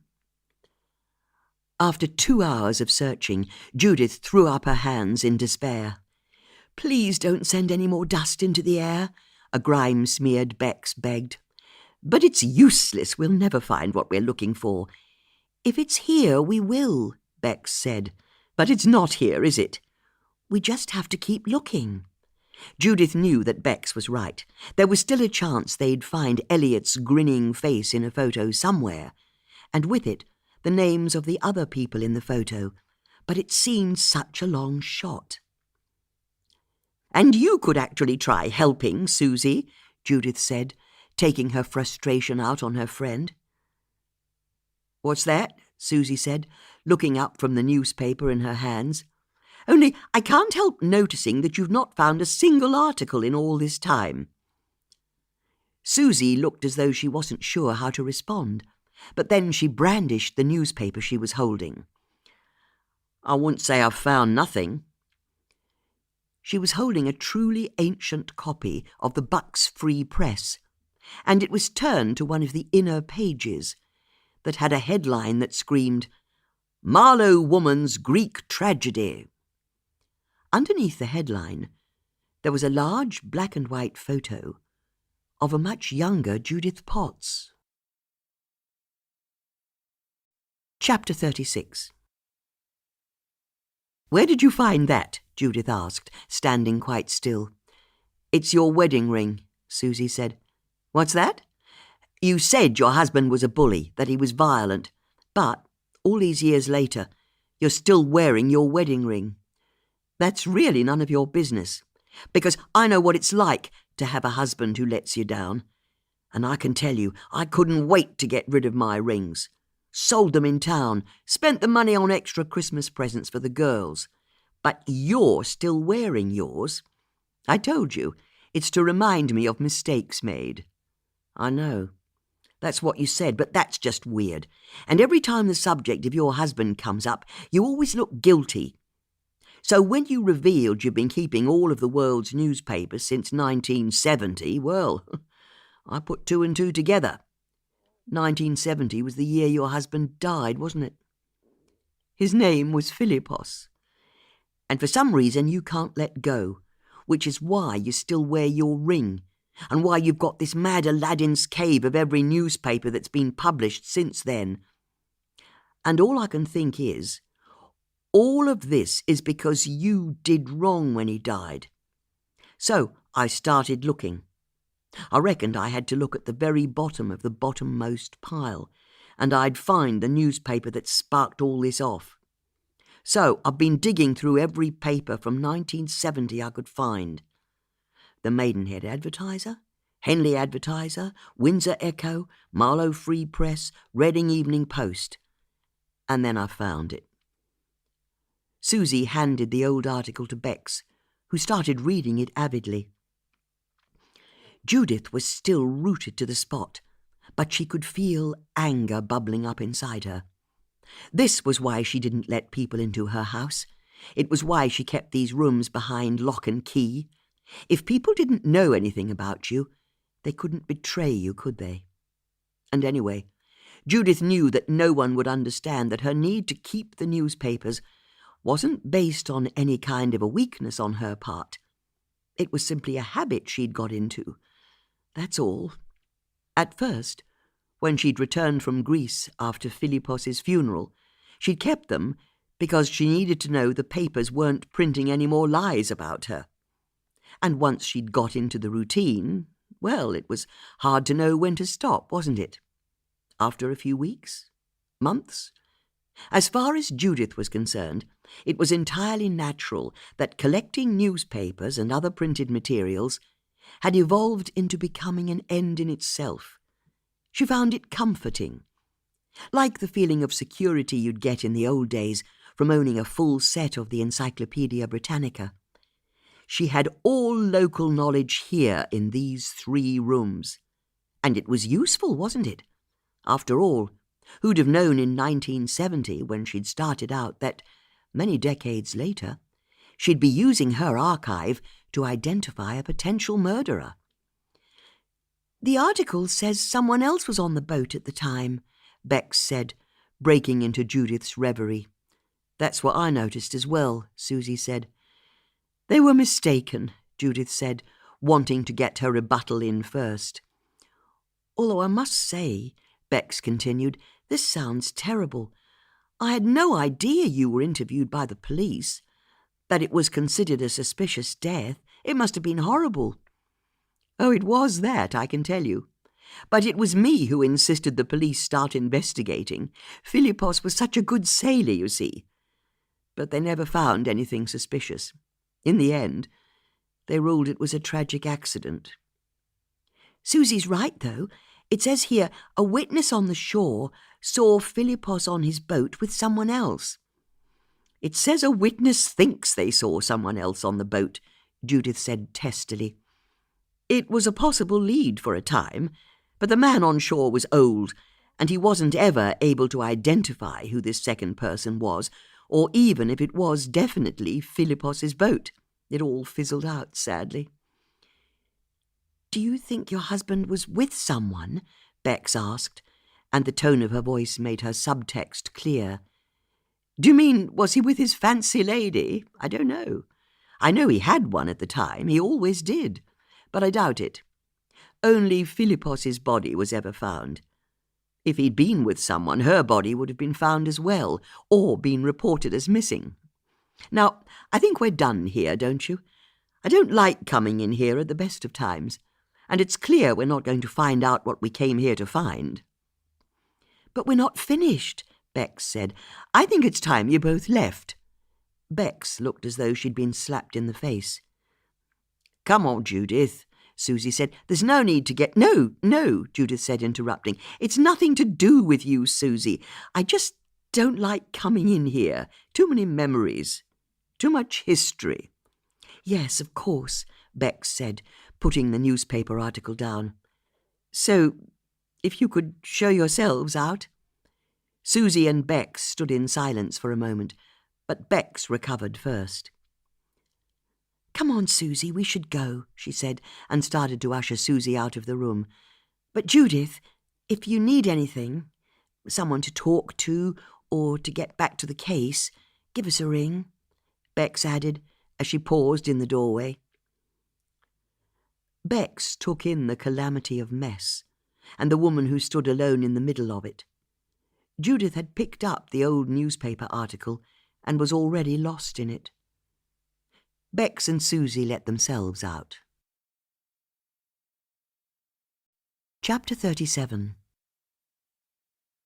Judith couldn't tear her eyes from the article and the photo of her that stared out at her from 1970. She'd been 27 years old, and she remembered the day the photo was taken as though it were yesterday. It had been snapped on the beach at Paleokastritsa after she and Philippos had had lunch. Despite the awfulness of her life at the time, Judith had been unaccountably happy that day. It had been so sunny, the setting so beautiful, and she remembered the early afternoon breeze on the beach that brought the woody barbecue smells of the cafe mixed with the sweet scent of the rosemary bushes that grew around the bay. Judith believed that even though she was an old-age pensioner, she still had beauty. But it was a feeling she now carried inside her, rather than being any kind of outward appearance. As she'd got older, her beauty had retreated from her skin and become part of what she thought of as her soul. But she couldn't help looking at the woman in the photo and noting how very glossy her hair was, how her skin seemed to glow with light, even in the black and white photo, and how bloody thin she'd been. And it was as she remembered how she'd looked when she was in her 20s that Judith worked out the answer. The notion popped into her head entirely unbidden, unwished for. One moment the answer to the puzzle didn't exist, and in the next moment it did. Judith was stunned. Was it really that simple? And then she felt a sudden rush of adrenaline as she realized the significance of a comment that Andy Bishop had made to Bex towards the end of their walk together. Judith let the newspaper in her hand drop to the floor, left the room, and locked the door behind her. Because her breakthrough was only one piece of the jigsaw puzzle, wasn't it? There was still a piece missing. But this time she felt confident she'd find it.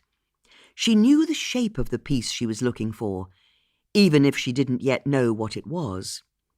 In her mind, Judith started going through all of the information she'd learned in the police station. Iqbal's dreams to buy a boat, the testimony from Fred the postie that Stefan was a crook, the fact that Liz had got a rogue vet to kill her otherwise healthy dog. But no matter how much she tried, the answer she was looking for didn't jump out at her. She knew she'd know it when she saw it. She just had to keep going. So where else could she look?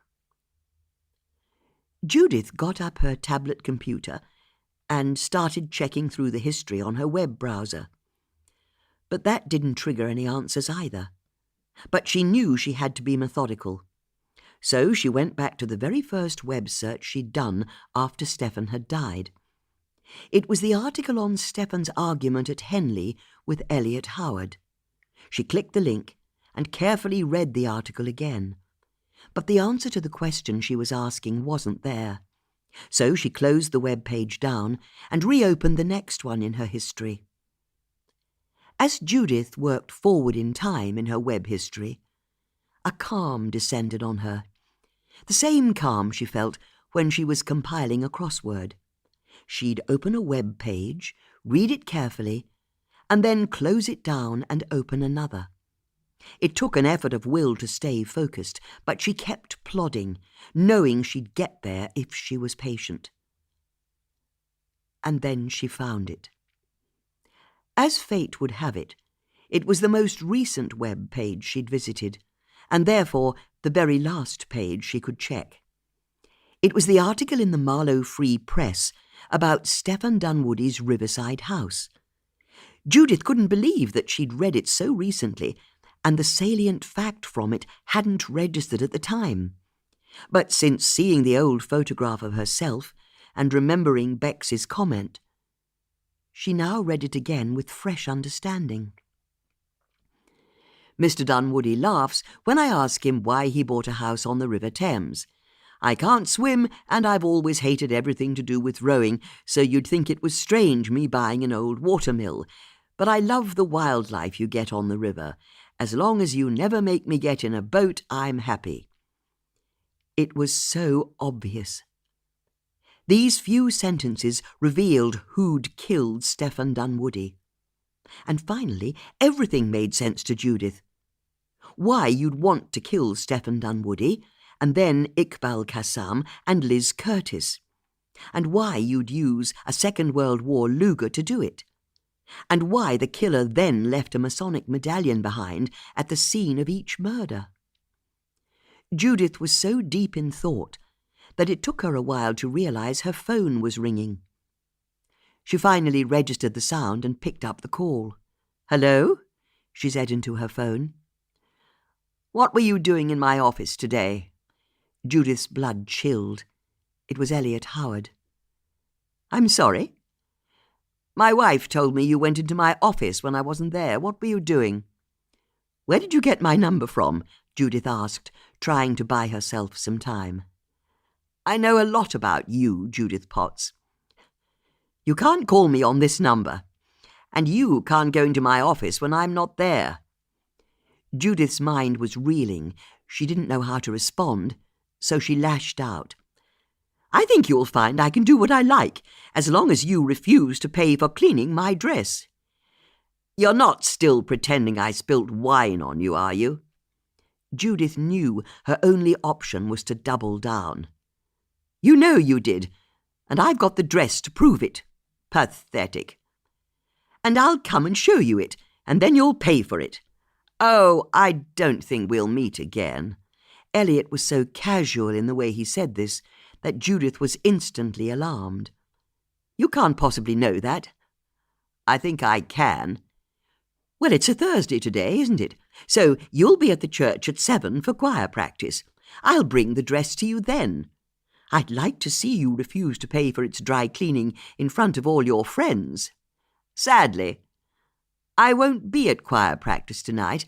I'm off to a football match in Highbury with some old friends. Goodbye, Mrs. Potts." The line went dead, and Judith shivered as though someone had walked over her grave, which in many respects was exactly what she suspected had just happened. Judith's legs buckled under her, and she sat down on her sofa. Her mind was frozen. She was unable to process anything. Dimly, though, she realized there was something she had to do. She picked up her phone again, looked up the number of Andy Bishop's company, and called it. When the receptionist answered, Judith explained who she was and asked to be put through to Mr. Bishop. "Unfortunately," the voice said on the other end of the line, "Mr. Bishop is away on business at the moment." "He is?" Judith managed to reply. "When will he be back?" "I believe he said he was travelling to Plymouth this afternoon and staying the night. But I know he'll be back in the office on Monday morning. Would you like to make an appointment for then?" "No," Judith said in a whisper, and hung up. As she did so, a depth charge of fear detonated inside her, because she now knew the truth. There weren't going to be just 3 murders in Marlow, were there? There was going to be a 4th, and it was going to be her. Chapter 38. That evening a storm broke. Thick clouds had rolled in from the west all afternoon, and then, at tea-time, the heavens opened, the rain pummelling down, the sky splitting with terrifying bolts of lightning. Judith didn't know what to do. She was sure she'd finally worked out who'd committed the murders, but how to prove it, that was the question. She felt so frustrated, outwitted even, and it wasn't a feeling she liked, not one bit. Although there was one thing going for her. She knew what was about to happen. There was going to be an attempt on her life that evening. Surely there was a way of using this knowledge to her advantage. There was one way. It was dangerous, it was foolhardy, and there was every chance it would end with her lying in a pool of blood with a bullet at the centre of her forehead. She could use herself as bait. After all, if the killer was caught trying to kill Judith with the antique German pistol from the other murders, that would be enough to get a conviction, wouldn't it? In which case, all Judith had to do was quietly fill her house with police officers, and the moment the killer walked in with the pistol, they could move in and make their arrest. Although, she realized, what if the killer saw the police arrive? In fact, the more Judith thought about it, the more she realized that the killer was very possibly already outside in the storm, spying on her house. The moment any kind of police presence arrived, the killer would slip away and wait for another day to end Judith's life. A day when she didn't have police protection.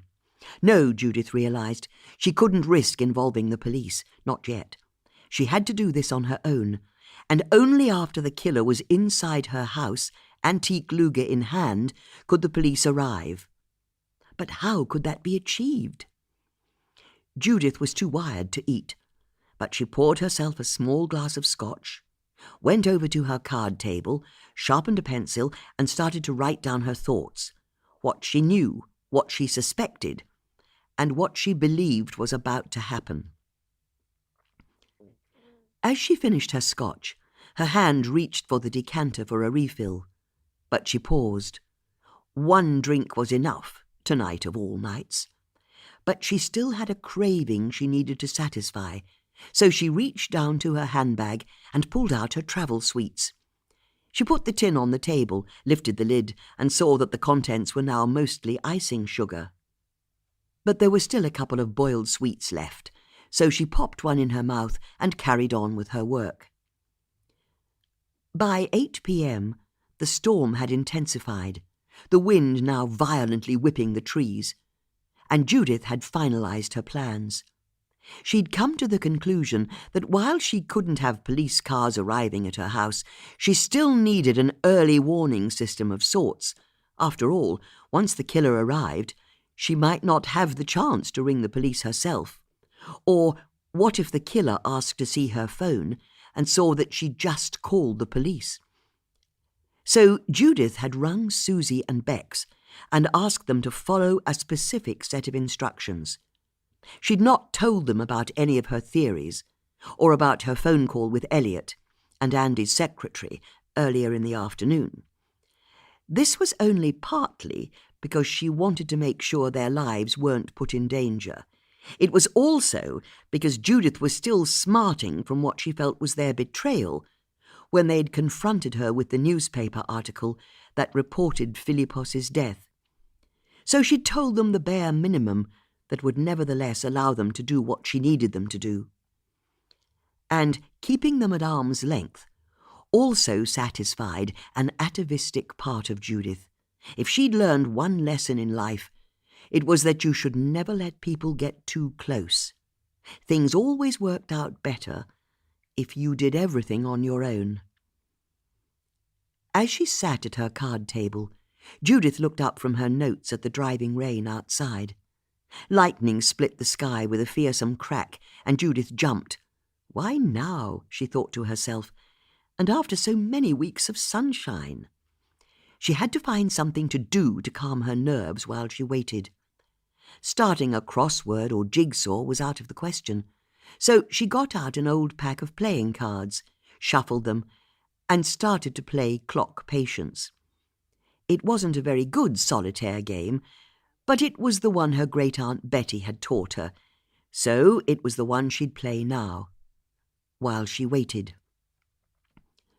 Judith sat with her back to the room, which she knew was brave to say the least, but it allowed her to keep looking out of the window at the raging storm. Inside, the only sound was the steady slap, slap, slap of the cards on the table as Judith continued to wait and wait. It was just before 9 o'clock when Judith saw a flash of torchlight on the other side of the river, and then another flash. Fear clutched at her heart. 2 flashes, a brief break, and then another 2 flashes of light. Judith raised her arms above her head as though she were yawning, and the flashing lights stopped. But this was it. It really was happening. Judith looked down at the cards on the table and found that she couldn't focus properly. The numbers and pictures were all swimming in front of her eyes. She was losing her grip, she knew, even as her limbs seemed increasingly so heavy that she feared she wouldn't be able to move at all. "Tanika will get here," she said to herself. 10 minutes, and all this will be over. Tanika will get here. There was the sound of glass smashing somewhere in the house. Judith's fear sharpened. Her killer was inside. "Why didn't you tell me sooner?" Tanika shouted at Bex in the passenger seat of her police car as they bombed up the A404 towards Marlow, the sirens wailing and blue lights flashing. "Judith said I couldn't," Bex said.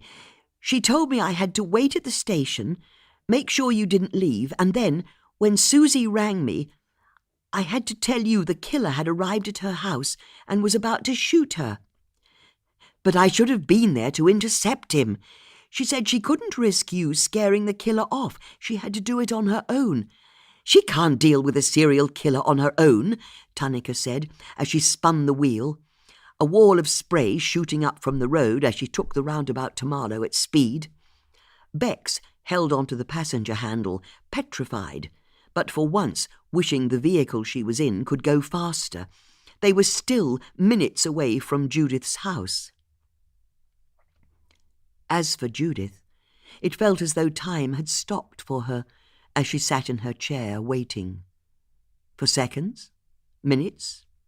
She couldn't tell.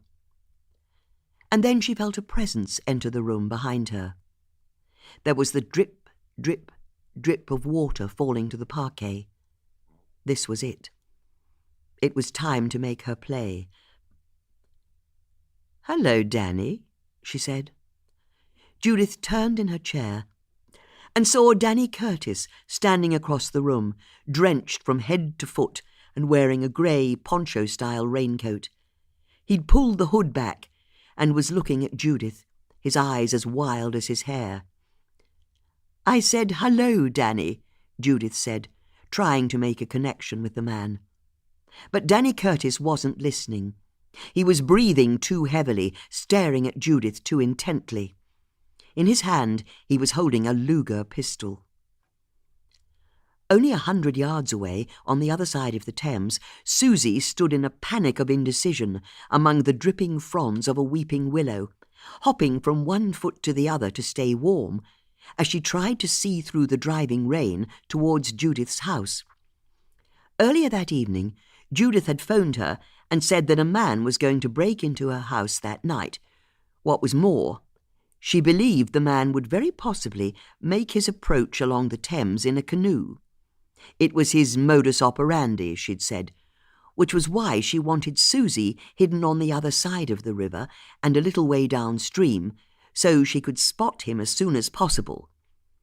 Just as she wanted Bex outside Maidenhead Police Station, ready to run in and get Tanika or some other officer, the moment Susie phoned through and told her that the man had appeared. When Susie had asked for more details, or the identity of the man who'd be arriving in the canoe, Judith had refused point blank to say any more.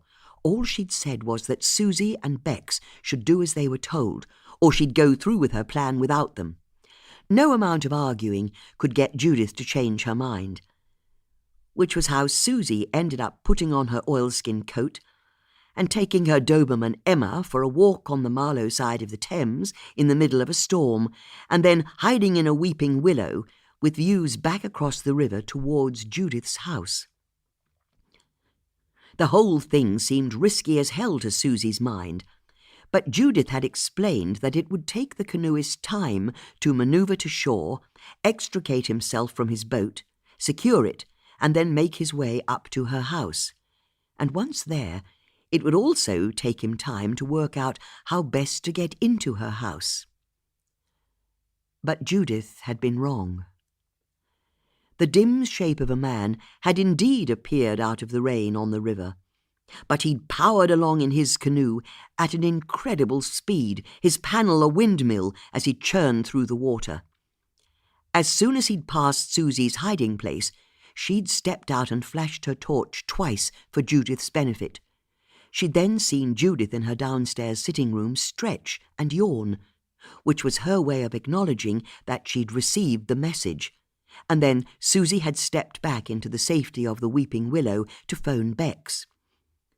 But while she waited for the call to connect, Susie had seen the canoeist paddle up to the riverbank at the end of Judith's garden and jump out of the boat before pulling it up after himself in one easy motion. He'd then run to her house almost without breaking step. Judith had predicted that the whole process would take the man at least 10 minutes. It had taken him less than 2. Inside the house, Danny took a step towards Judith and lifted the Luger pistol. "You've wanted Liz dead a long time," Judith said, trying to connect with the man in front of her. "Haven't you?" With his other hand, Danny wiped the excess water from his eyes and face. He looked entirely unhinged. "I wonder when the resentment started," Judith continued. "Keep talking," she told herself. "Keep talking. Buy yourself time. I imagine almost from the off.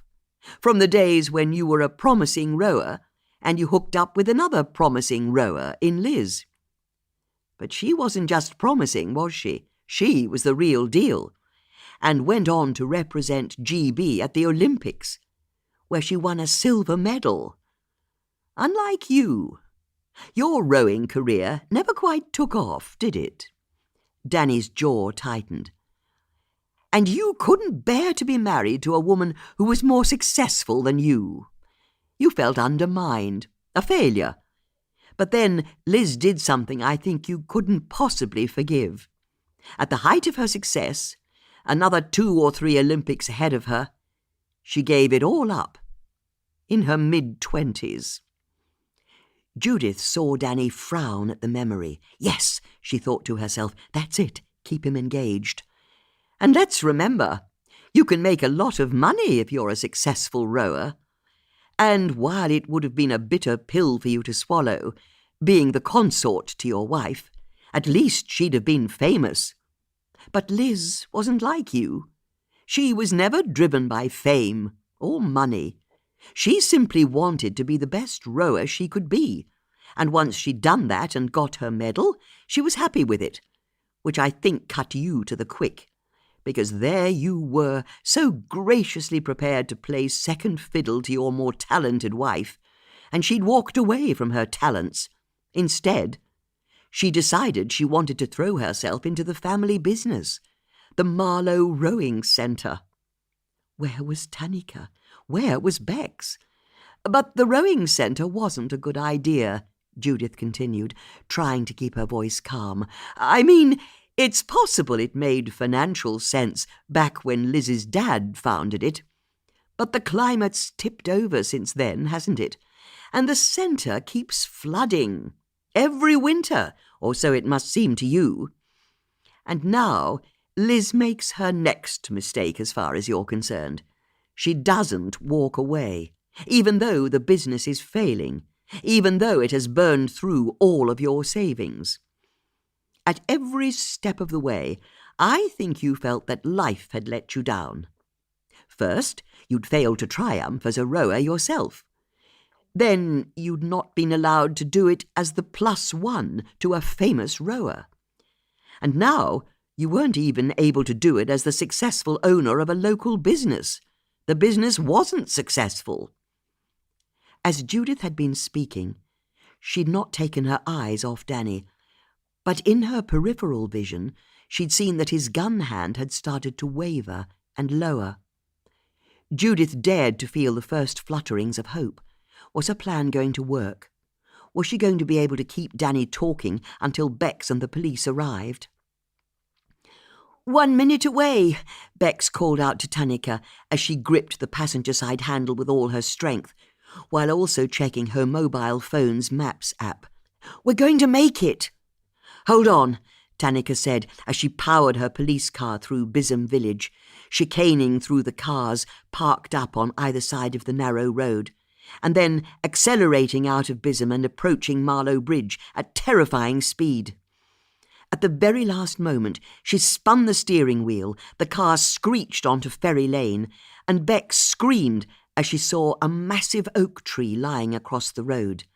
Tanika slammed on the brakes, and the car slid on the standing water, the back end starting to turn sideways before the whole thing came to a juddering stop, the rear wheel on the passenger side now hanging over the fast-flowing Thames immediately below. The monsoon rain or a lightning strike must have felled the tree, and it was only Tanika's quick reactions that had saved their lives. Inside the car, neither Bex nor Tanika said anything. There was just the swish of the windscreen wipers and the drumming of the rain on the metal roof. "You okay?" Tanika eventually asked. "I think so," Bex said, looking out of her passenger side window, without daring to move the weight of her body. The Thames was raging only a few feet away. "Okay, so this is what we're going to do," Tanika said. "It's your back wheel that's over the river, so I'm your ballast, which means you need to get out of the car first. Once you're clear, then I'll get out. But only then." Bex looked in the side mirror at the back wheel gently spinning in thin air. "Don't think about it, just do it," Tanika said. "Now, get out of the car nice and calmly and move around to the front. Do as I say. You'll be fine." Bex opened her door, the wind and rain all but yanking it open for her, and she stepped out onto the inches of sodden verge that was all that stood between her and the raging river. She then dropped to her knees and slithered under the passenger door until she was back on tarmac. The moment she was safe, Tanika slipped out of the car and it rolled back a foot, falling onto its axle as the driver's back wheel joined the other back wheel, spinning freely in the air. Tanika and Bex looked at each other and knew they were thinking the same thing. They wouldn't be able to get the police car back onto the road. Not that it mattered anyway. The ancient oak tree was blocking the road completely. There was no way of getting to Judith's house. Judith was struggling to contain her panic. Where were the police? "As for why you did this," she said, trying to keep the conversation going, "my friend Susie put her finger on it the first time she visited this house and pointed out how valuable it must be. But my river frontage is as nothing compared to what you've got down at the rowing centre. The land it's built on is worth millions, possibly tens of millions. So why should you have to scrimp and save and work so hard to stop the whole thing being washed away, when you could just sell it to a developer and retire on the proceeds? In fact, I can't help wondering if you didn't marry Liz with the express plan of waiting until her father died, so you could then get her to sell the land. But when she inherited, you discovered that Liz would never sell, not even as you scrimped and saved to get by. You were stuck, although there was one way out for you, wasn't there? If your wife died, you'd inherit the land from her, and then you'd finally be free to sell to the highest bidder and make the millions of pounds you felt you deserved. But how to kill your wife? That was the question. Judith saw the moment. Danny seemed to come out of his reverie and look at her as though for the first time. "Shut up, bitch," he said. He then raised the Luger, pointed it across the room at Judith's head, and pulled the trigger. On the other side of the river, Susie heard the gunshot and saw the window to Judith's downstairs drawing room blown outwards, glass flying everywhere. "Oh, Christ," she said before looking at Emma. "Go and save Judith. You've got to save Judith." But Emma didn't move. She was wet through, cold and miserable, and Susie knew there was no way of communicating to a dog that her friend Judith on the other side of the river needed saving. What could she do? Susie's phone started ringing. She grabbed at it, saw who it was, and answered. "It's me," Bex said on the other end of the line. "Where the hell are you?" Susie asked. "You were supposed to be here ages ago. Are you even with Tanika?" "We're together, but Ferry Lane's blocked," Bex said on the other end of the line. "A tree's fallen across it, and Tanika's car is hanging over the river." "I think he shot Judith," Susie said, interrupting. "What?" "I think Judith's been shot," Susie shouted against a clap of thunder that rolled through the sky. "Jesus! Then you have to get to her. We can't." "I'm on the wrong side of the river. Cross it." "I can't." "You have to." "I can't." "You've got to." "I can't swim." There was the briefest of pauses on the other end of the line. "What do you mean you can't swim? Everyone can swim." "I never took any lessons." "You've got to be kidding. Look, then stay where you are. We'll get past this oak tree somehow. I don't know how, but we'll do it." Bex ended the call and strode over to Tanika, who was in the middle of a phone call. "Susie thinks Judith's been shot," Bex said, interrupting Tanika. "You've got to get someone to her house at once." "I've called for backup," Tanika said, "and an ambulance. But everyone's already out on shouts in this weather. It's going to take time." "We don't have time. What about the police helicopter?" "It can't take off in a storm." "But Judith's on her own." "Is there another way to her house, other than this road?" "There isn't," Bex said, and desperately looked about herself for inspiration. There was nothing. She was standing on a blocked road, a police car half hanging over the River Thames.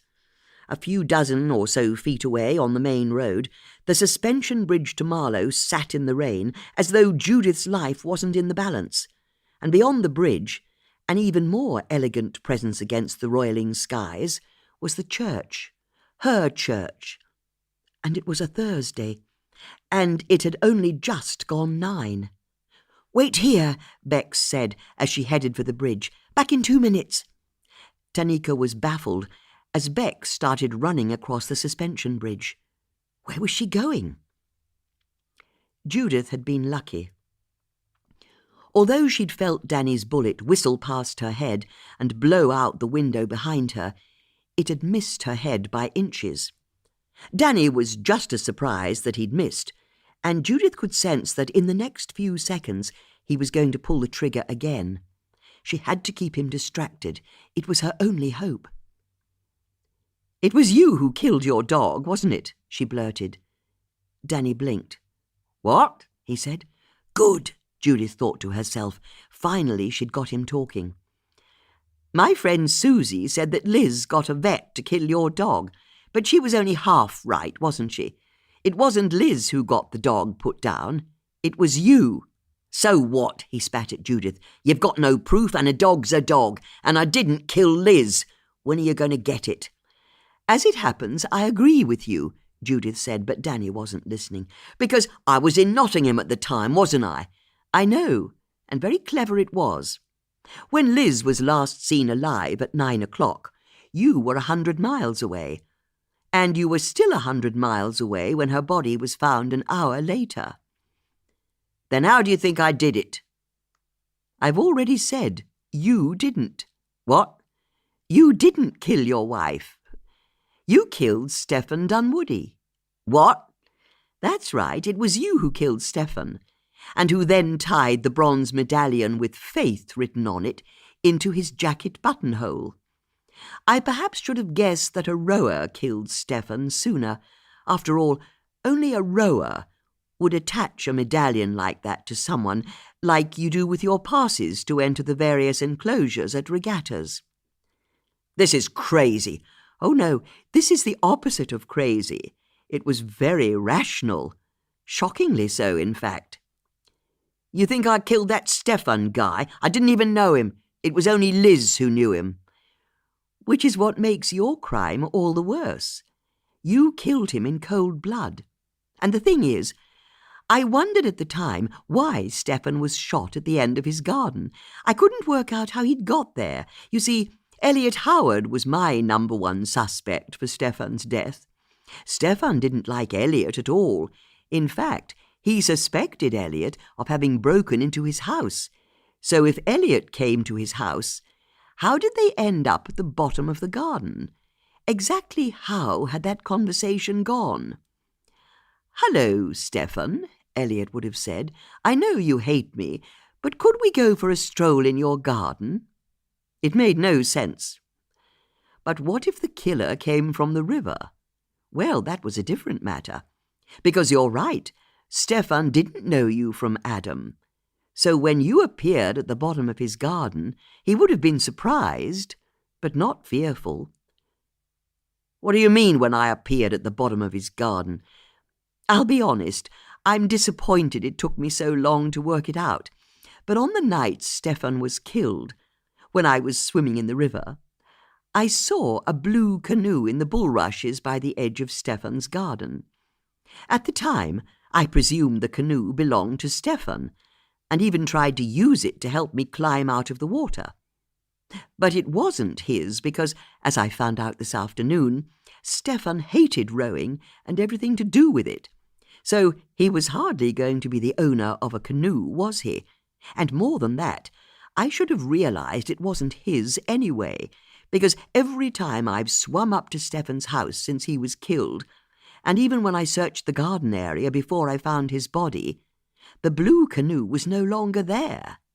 And if it wasn't there, then who had removed it, if not the killer? Judith could see that Danny was now hanging on her every word. I can well imagine the panic you must have felt after you'd shot Stephan dead, and then heard a woman call out from the river, when all along your plan had been to arrive secretly, kill Stephan secretly, and then leave just as secretly, returning with the current of the Thames to the rowing centre. Who'd ever think you were the killer? As you said, you'd never met Stephan before, and who'd kill someone they'd never met? Which brings me to your poor wife, because now we know it was you who killed Stephan, her actions finally make sense. I think there was something about you on the night of the murder that made her fear you were involved. Were you in a panic when you got back, or did she see you get out of the canoe with the Luger? As Judith said this, she indicated the gun in Danny's hand. But she became suspicious of you. Remember, as you told Susie and me, Liz knew Stephan to say hello to. His death would have shocked her. So whatever story you told Liz that night wasn't enough to allay her suspicions that you'd been involved. So she went to check up on Stephan's property the next day, which was when I saw her and shouted across the river to her. And now I understand why she ran away. She wasn't acting suspiciously because of what she'd done, as I thought at the time. She was acting suspiciously because of what she suspected you'd done. It's why she ran away again when I bumped into her in the field a day later. And it also explains why she acted so guiltily when we talked to her, denying things that were true, tying herself in knots. My heart goes out to her. I can't even begin to imagine the torment she must have been going through. Suspecting her own husband of being involved in a murder, she was falling apart. Unlike you, it has to be said, because you were cool as a cucumber when Susie and I talked to you, weren't you? More than that, you'd already prepared to really throw suspicion onto your wife. So you told us she was friendly with Stefan, which was at least true. But how clever you were getting Liz to take a taxi from Iqbal a few weeks beforehand, and how smart to pretend to us that we'd dragged that information out of you when Susie and I talked to you. You did it quite splendidly, I must say, because in that one conversation you managed to make it look as though Liz was linked to both Stefan and to Iqbal. If she were then to die, as you knew she would, we'd be tempted to jump to completely erroneous conclusions. "These are all lies," Danny said. "You know that's not true," Judith said. "Your presence here proves it, wouldn't you say?" Judith held Danny's gaze, and she was willing herself to stay strong. But what Danny didn't know was that Judith hadn't a clue what else she could say to keep him talking. She'd completely run out of ideas. Her mind was a terrifying blank. All she could think was how Danny was still pointing the Luger at her, still pointing, and still looking as though he was about to pull the trigger. Where the hell were Bex and the police? Bex burst through the double doors of All Saints' Church and ran into the aisle, her hair all over the place, her dress filthy with mud and drenched in rainwater from top to toe. The choir were breaking up after their rehearsal, and they all looked over in shock at the bedraggled and wild-eyed appearance of the vicar's wife. "Darling," Colin asked, thoroughly embarrassed. "I need your help," Bex said. "The killer's about to strike again, and there's a tree we've got to get out of the way." "The killer?" Colin asked as he went to calm his wife down. "What on earth are you talking about?" For her part, Bex was scanning the choir and was relieved to see that Elliot Howard wasn't present. But then Judith had told her that he was at a football match in London that evening. "The killer's in Judith Potts's house." "You know who the killer is?" Major Lewis said, emerging from the row of tenors, the self-appointed voice of sanity as he headed over, leaning heavily on his brass-topped walking stick. The last time Bex had seen Major Lewis, she'd cooked him and his wife a fennel-rubbed belly of pork. "We've got to save Judith," Bex said, looking from Major Lewis to her husband, and then at the rest of the choir. They were all looking deeply uncomfortable. "Isn't that a matter for the police?" Major Lewis said. "They're down by the oak tree right now. It's blocking Ferry Lane. We need to help them move it." "Well, I think they know what they're doing. We should let them get on with it." "But that's what I'm saying. There's nothing for them to get on with. There's a bloody great tree in the way."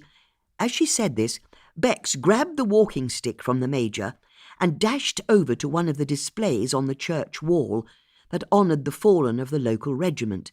Before anyone could stop her, she swung the heavy stick high in the air and brought it down on the glass case. Glass showering everywhere. "Bex!" her husband called out.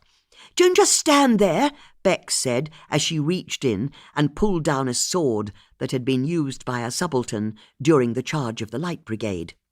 "She's gone stark raving mad," the Major called out. "Someone call the police."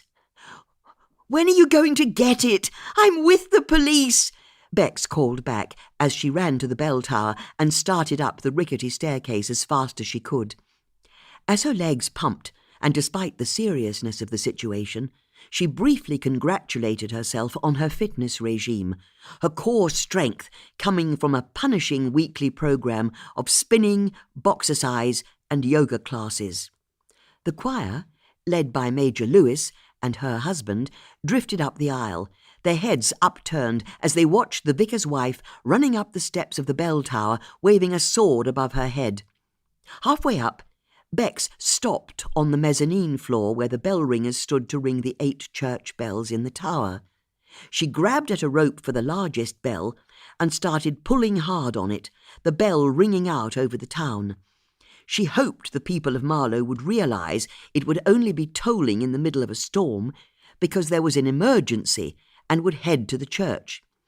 After she'd rung it a number of times, she grabbed at the one rope that ran all the way down to the floor far below. This was the one bell that could be rung by someone at ground level. Bex took the rope in her left hand and started to saw across it with the sword in her other hand.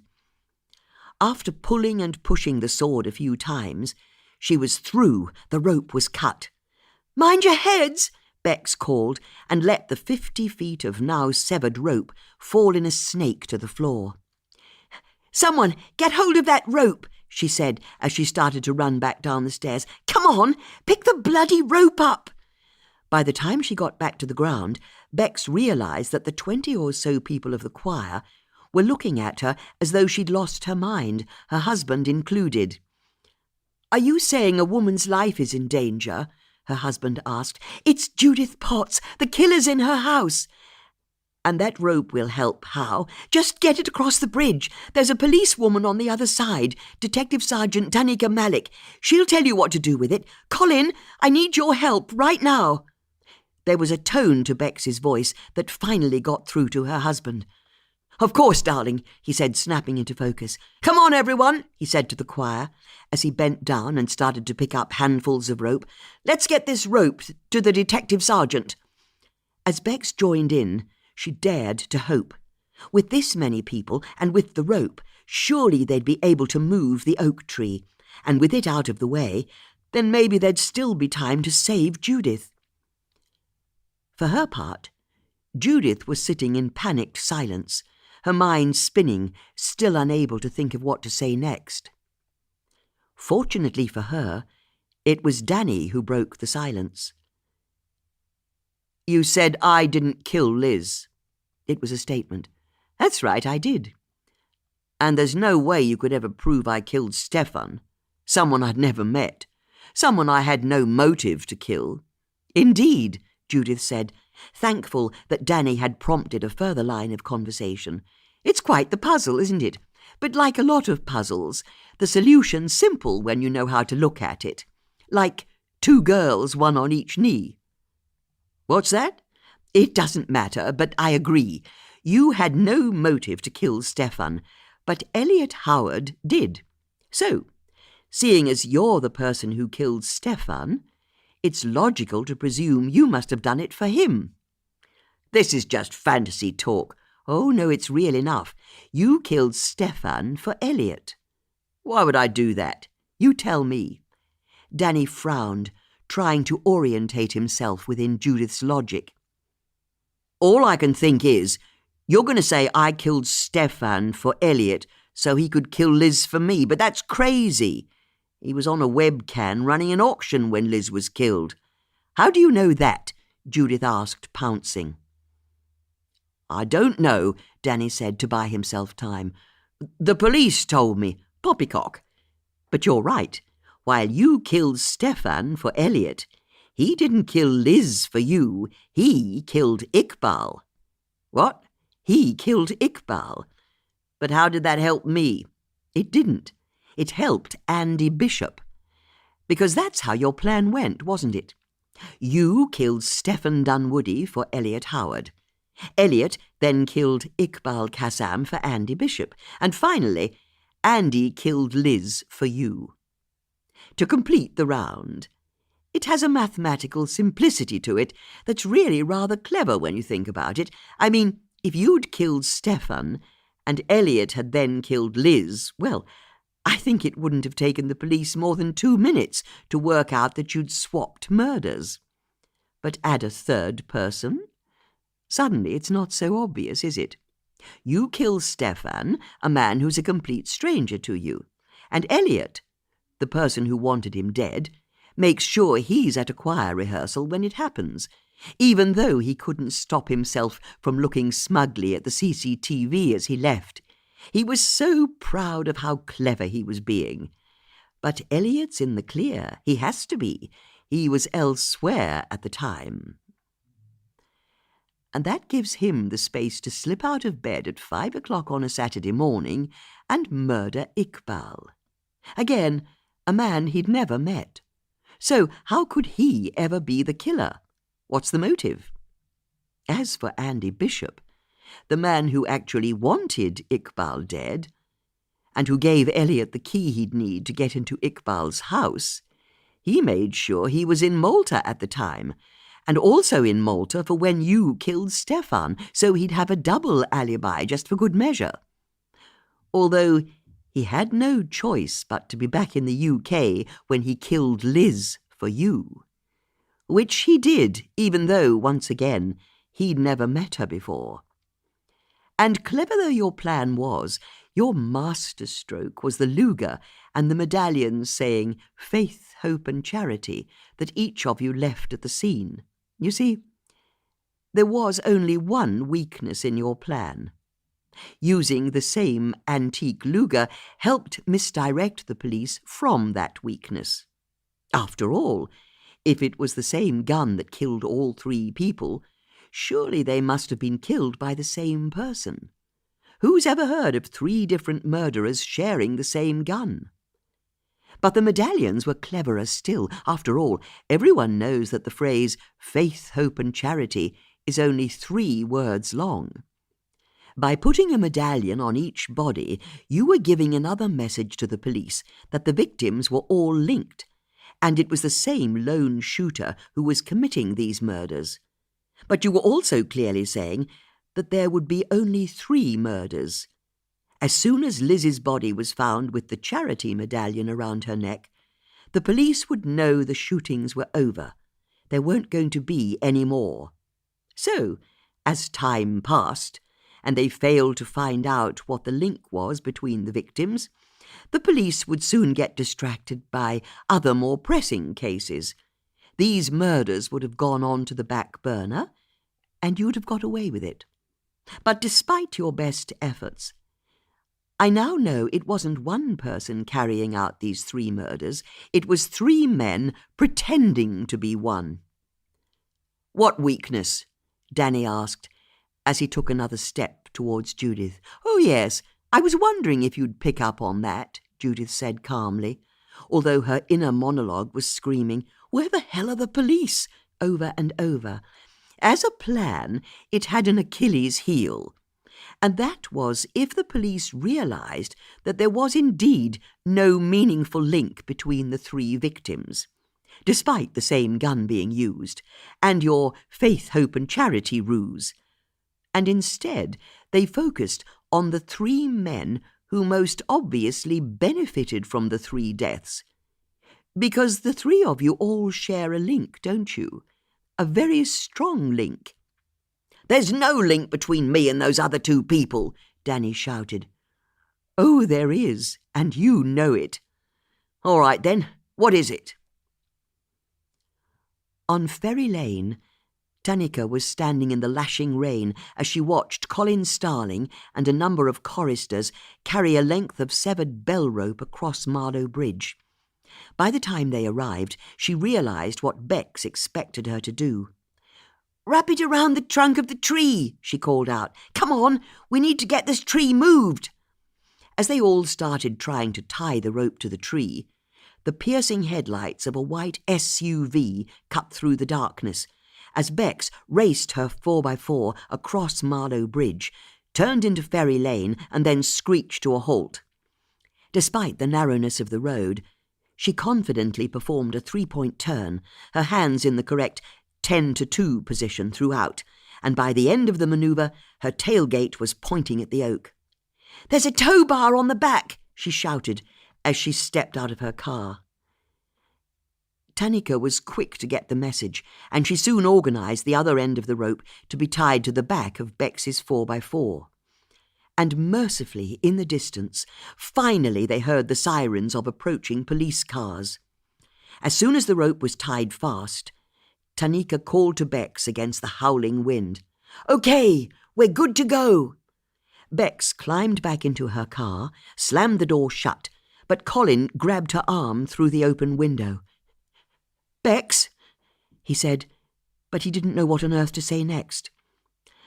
As Bex looked at her husband, she saw a sparkle of excitement in his eyes. "I don't know what's going on," he said, "but if I haven't told you recently, I think you're amazing. I've always thought you were amazing." Beck's heart jumped. This was the Colin she remembered, full of life and sincerity, and able to focus entirely on her. "Love you," she said with a wink. "Love you too," he said. "Now, if you don't mind, I need to put my pedal to the metal," Bex said, and turned her attention back to her cockpit. As Colin stepped back, Bex put her car into four-wheel drive, jammed it into its lowest gear, and floored it. The back wheels spun on the wet road, exhaust spewing out, the smell of burning rubber filling the air. But the oak tree didn't budge. Bex took her foot off the pedal for a rethink as two police cars drove into Ferry Lane, sliding to a stop so they didn't smash into Bex's SUV.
The police officers climbed out of their cars as Bex floored it again, the bell rope snapping tight, and this time she crushed the accelerator.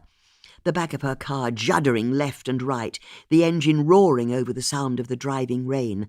But still the oak tree wasn't moving. It was too big, too massive. Inside her car, Bex took her foot off the pedal and smashed her hands into the steering wheel in frustration. Nothing was going to be able to move the tree. Judith was entirely on her own. Judith had come to the same conclusion over the previous few minutes. She was on her own, and the shocking realization had crept through her body like ice water. After all, if Bex had managed to get hold of Tanika, they'd have arrived ages ago. Something must have gone very badly wrong. "Go on," Danny said to her, and Judith's focus snapped back into the room. "Tell me about this link I have with these two other men." "That's easy enough," Judith said, even though she felt entirely numb. "All three of you went to the same secondary school, Sir William Borlase's. So what? Is that all you've got? There's only 2 secondary schools in the town. Loads of people went to the same school. And I bet I'm not even the same age as those other 2 people. No, that's true. Elliot is 1 year older than you, and Andy is 4 years younger. So how could I be linked to this Andy guy? I don't even remember him. Oh, you do. He was a top athlete at the time. Not that you'd know it to look at him now, but then, as a photograph reminded me, we were all very much thinner when we were younger. But what we should really be noting is Andy's height. Because there's no such thing as a short rower, is there? No, there isn't. But there is if you're the cox. In fact, the cox has to be as short as possible, and thin, and that's what Andy used to be, wasn't he? A mere slip of a thing. As he boasted to my good friend Bex Starling, he'd been quite the athlete in his youth. We dismissed the comment at the time, but it was true. He, you, and Elliot were a triumphant rowing team for your school, weren't you? For the first time, Judith thought she saw panic dart in Danny's eyes. That's right, the 3 of you may have drifted apart over the decades since then, but back when you were teenagers, you were one of the best rowing teams your school had ever produced. A coxed pair, I now know, which is 1 cox, who was Andy, the youngster with guile and cunning to navigate the route, and 2 much older, taller, and stronger lads in you and Elliot to do the rowing. I imagine you cleaned up at all of the regattas. This is guesswork. Not at all. I went to Elliot's office once I'd worked out that rowing was the connection, and guess what? He'd removed a rowing team photo from the wall since the last time I'd been there. He has rather a habit of removing framed pictures from the walls, now I think about it. But that was all the confirmation I needed to know I was on the right track, and the fact that his wife was so angry with me.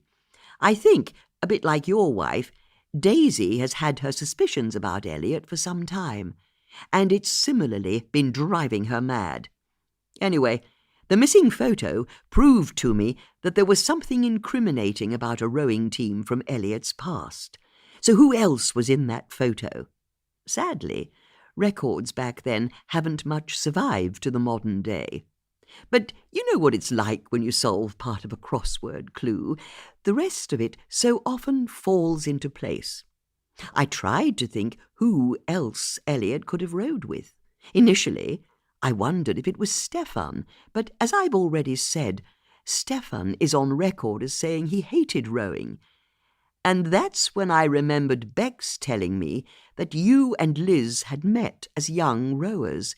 You were the 3rd person from Elliot's boat I was looking for. Judith could see that Danny was clenching and unclenching his jaw. No? Not going to say anything? I suppose not. But now I could start to make sense of the deaths, because, as you said, you, Elliot, and Andy don't have much to do with each other.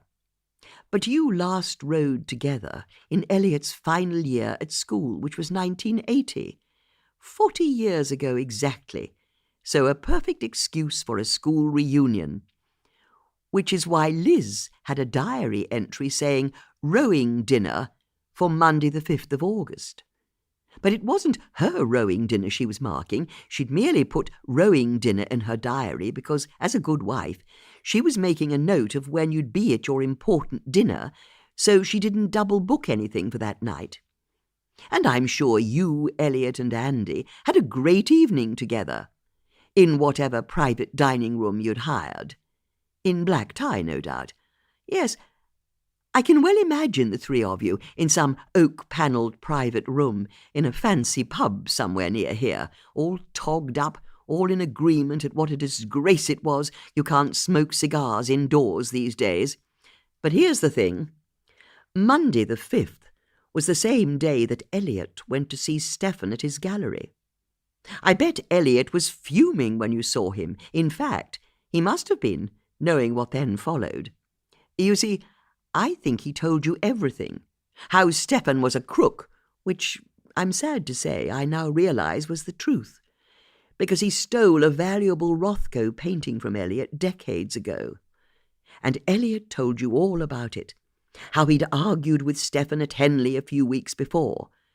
But he must also have told you what he'd done since then. You see, Elliot was so incensed by his argument with Stephen at Henley that he had decided to wreak revenge. He wanted his Rothko back. But how to do it? Well, since Elliot has always been so desperate to prove his talent, he decided he'd paint a forgery of it. But again, how could he do that?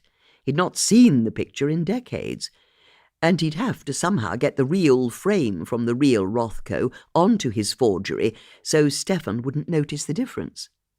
So Elliot broke into Stephen's house, just to take photos of the Rothko, I think, and to measure the frame and see how it all fastened together and so on. But once he'd done that, he left, which was why, when Stephen returned later on and called the police because there'd been a break-in, he couldn't prove that anything had been stolen. Nothing had been stolen. It had simply been a fact-finding mission for Elliot. Next, Elliot set about rediscovering his ability at painting Rothkos, reminding himself of the technique and palette required, which explains all of the Rothko-style paintings we found him burning in his garden much later on. He was getting rid of his practice canvases. But Stephen worked out that Elliot had been behind the break-in. Maybe he saw that his Rothko wasn't hanging quite as straight on the wall as it should have been. Or maybe Elliot saw Stephen and taunted him somehow. We'll never know. But whatever it was that tipped Stephen off, it was enough to make him want to get Elliot into his office and accuse him of the break-in, and also to threaten him that he could go to the police. So yes, my guess is that Elliot was in a foul mood when you all met up for dinner that night. And I'm sure he added that, as far as he was concerned, Stephen deserved to die. So what happened next? Well, I imagine it was Andy who chipped in next, because he had problems of his own, although I bet he dressed them up to look less criminal than they were. I'm sure he spun you a tale of how he'd looked after his client Ezra as he slowly died of cancer, and how, just before his death, Ezra had left his estate to his trusty solicitor.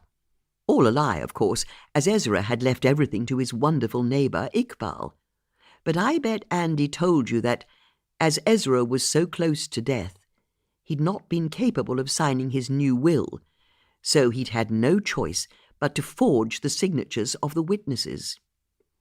And I'm sure Andy stuck the boot into Iqbal, the interfering neighbour. How Iqbal had discovered that the witnesses' names were old pupils from Borlase's grammar school who died before the will was signed, and how Iqbal had even had the gall to send him the proof in the form of a page of obituaries from the Borlasian magazine he'd torn out. In fact, Andy was in considerably more hot water even than Elliot. He'd committed a massive fraud. He was off to prison if he couldn't silence Iqbal. And if Elliot wasn't the first person to say that Stephen deserved to die, I'm sure that that's what Andy said about Iqbal. Someone should kill Iqbal. But how do you even commit murder? Well, if you own an auction house, I can't imagine it's too hard to lay your hands on a vintage weapon like a Second World War Luger. Not if you know a few dodgy dealers, as I'm sure Elliot must have done. But still, how do you do it and get away with it? I wonder if that's when you confessed that you wanted your wife dead as well. After all, sometimes it's easier to speak the truth to a relative stranger than to someone you know well, isn't it? Because if Liz died, you'd inherit the land the rowing centre is built on. You'd be able to sell it and become a multimillionaire. And once you'd confessed your darkest secrets to the others, the idea occurred to the three of you that you could each commit murder for the person to your left, as it were, using the same gun to make it look like it was only one person. And with a false trail of antique Masonic medallions, no doubt supplied by Andy Bishop, to make it look as though the same person was carrying out each murder. Danny raised his gun again and pointed it at Judith's head. "You're going to shut up right now. You don't want another death on your hands." "That's where you're wrong. That's exactly what I want." Seeing the madness in Danny's eyes, Judith realized that he no longer cared for the consequences of his actions. She wouldn't be able to talk him down or appeal to his rational side. He just wanted her dead. Dead at any price. And finally, Judith knew the truth. Her plan had failed. She was on her own with Danny Curtis, and there was nothing she could do to stop him from killing her. For Susie's part, she was still standing panic-stricken under the weeping willow, feeling more and more miserable and getting more and more wet. What was going on inside Judith's house? There must be something she could do to help, but what could it be? She was on the wrong side of the river and had no means of crossing it. Susie stepped out from the weeping willow and approached the river. She looked at the mass of the water as it swept past. There was no way she could cross the river at the best of times. She couldn't swim, let alone get across with the river running this fast, and at night, and in the middle of a storm. And Emma was still no bloody use as she shivered at Susie's side. But there was something else Susie realized as she stood in the driving rain. Bex and the police simply weren't coming, and that meant that she was Judith's last and only hope. This helped make the decision for her. Perhaps at some deep level, Susie had known all along what she would do next. "We're going to save Judith," she shouted at Emma over the howling wind. "We're going to save Judith, you and me together." Susie bent down, undid the laces on her boots and kicked them off. Next, she took off her wide-brimmed hat and raincoat and dropped them to the floor. She then strode into the river, Emma excitedly at her side, wanting to join in with whatever it was Susie was doing. Susie was almost immediately swept off her feet, even as she struck out with her arms and legs. She tried to splash her way across the river, but the current was too strong. Panicking wildly and swallowing lungfuls of water, Susie tried to make headway, but she was being carried too fast downstream from Judith's house, and there was no way to get back, even if she managed to get out of the water, which, with a sudden realization, Susie realized she never would. It was pitch dark. Rain was hammering down on the water all around. The swell of the river lifted her up, spun her around, and then sucked her down time and again, and each time she went under, it seemed to be for longer. It was so cold, so very, very cold, and she was feeling so tired, so heavy and tired, she couldn't keep battling. The river was so much stronger than her. And then Susie was pulled under by the current, and this time she knew it would be for the last time. She wouldn't be coming up for air again. It was just Judith and Danny now. And somehow, now that Judith had accepted she was on her own, she began to find a sense of calm. Danny was going to shoot her dead. There was nothing she could do about it. Danny took another step closer, raised the pistol. He was close, but still out of reach. Judith knew there was no way she'd be able to rush him before he could pull the trigger. There was nothing she could do about it. It was over. She put her hand on the green baize of the table just to feel something reassuring in her last few moments of life. "You think you're so clever," Danny said, "but you're still going to get a bullet through the brain." Judith saw his finger tighten around the trigger. And that's when she noticed there were no more sweets in the travel sweet tin. It was completely empty. Was that really going to be her last thought? Although it wasn't entirely empty, was it? Judith's hand picked up the tin and threw it straight at Danny's face, its icing sugar contents exploding in a white cloud around his head, which gave her the split second she needed to grab up one of the sharpened pencils from the table, close the distance, and plunge the pencil deep into the bicep of Danny's right arm, the gun falling from his hand as he dropped to his knees, screaming in pain, his left hand grabbing at the pencil, as he tried to staunch the flow of blood from his arm. Judith grabbed the gun and stepped back, making sure it stayed trained on Danny. "Don't even think about moving," she hollered. But Danny didn't seem to be Danny anymore. He'd become a snarling creature, and he rose to his feet, pulling the pencil from his arm in a gush of blood he barely noticed. "Don't move!" Judith shouted again. Before Judith had time to react, Danny picked up Judith's card table and threw it at her. She put up her arms to defend herself, but the table knocked her back onto the floor, the gun spinning from her hand. Judith lay on the carpet, winded, pain shooting up her arms where she'd broken her fall. But she knew she had to get back to her feet. She had to get to the gun before Danny. She dragged herself up onto one knee and looked for the gun, but it had gone. Where was it? Danny was holding it in his hand and pointing it directly at her face. Judith knew it was finally over for her. But she wouldn't give Danny the satisfaction of seeing her fear. She was going to look her murderer square in the face.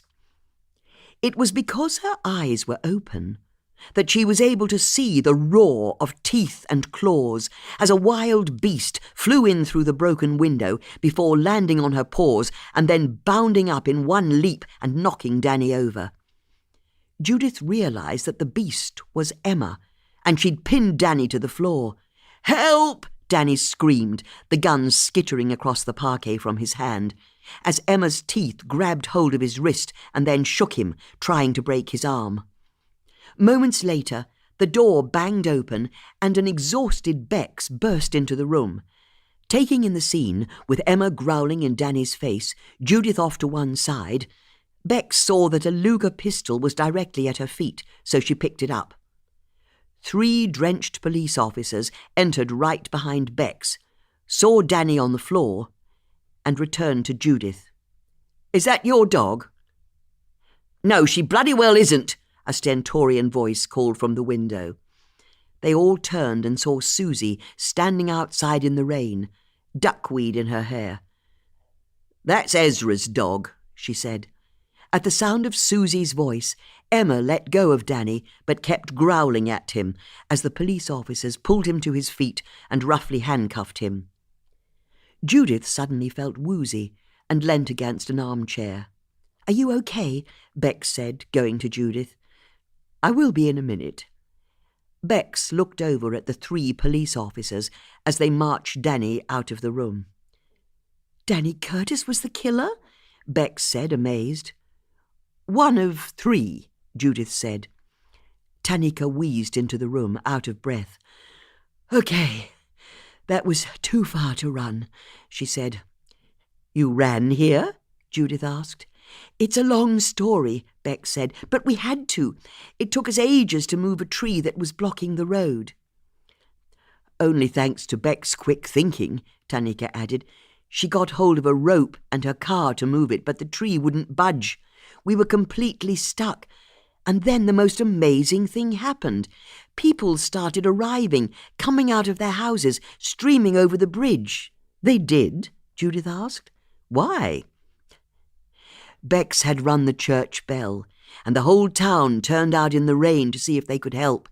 There must have been 200 of us by the end, and between the people of Marlow and the car, we finally got the tree moved just enough that we could scrape past. "Amazing," Judith said. "And you should know, you have to arrest Elliot Howard and Andy Bishop for murder as well." Judith quickly explained to Tanika and Bex how the 3 men had carried out the murders for each other. "It's how I knew Danny would try to kill me tonight," she said, concluding her story. "It's how they always did things. For each murder, the least likely person would do the killing, while the other 2 would make sure they had unbreakable alibis.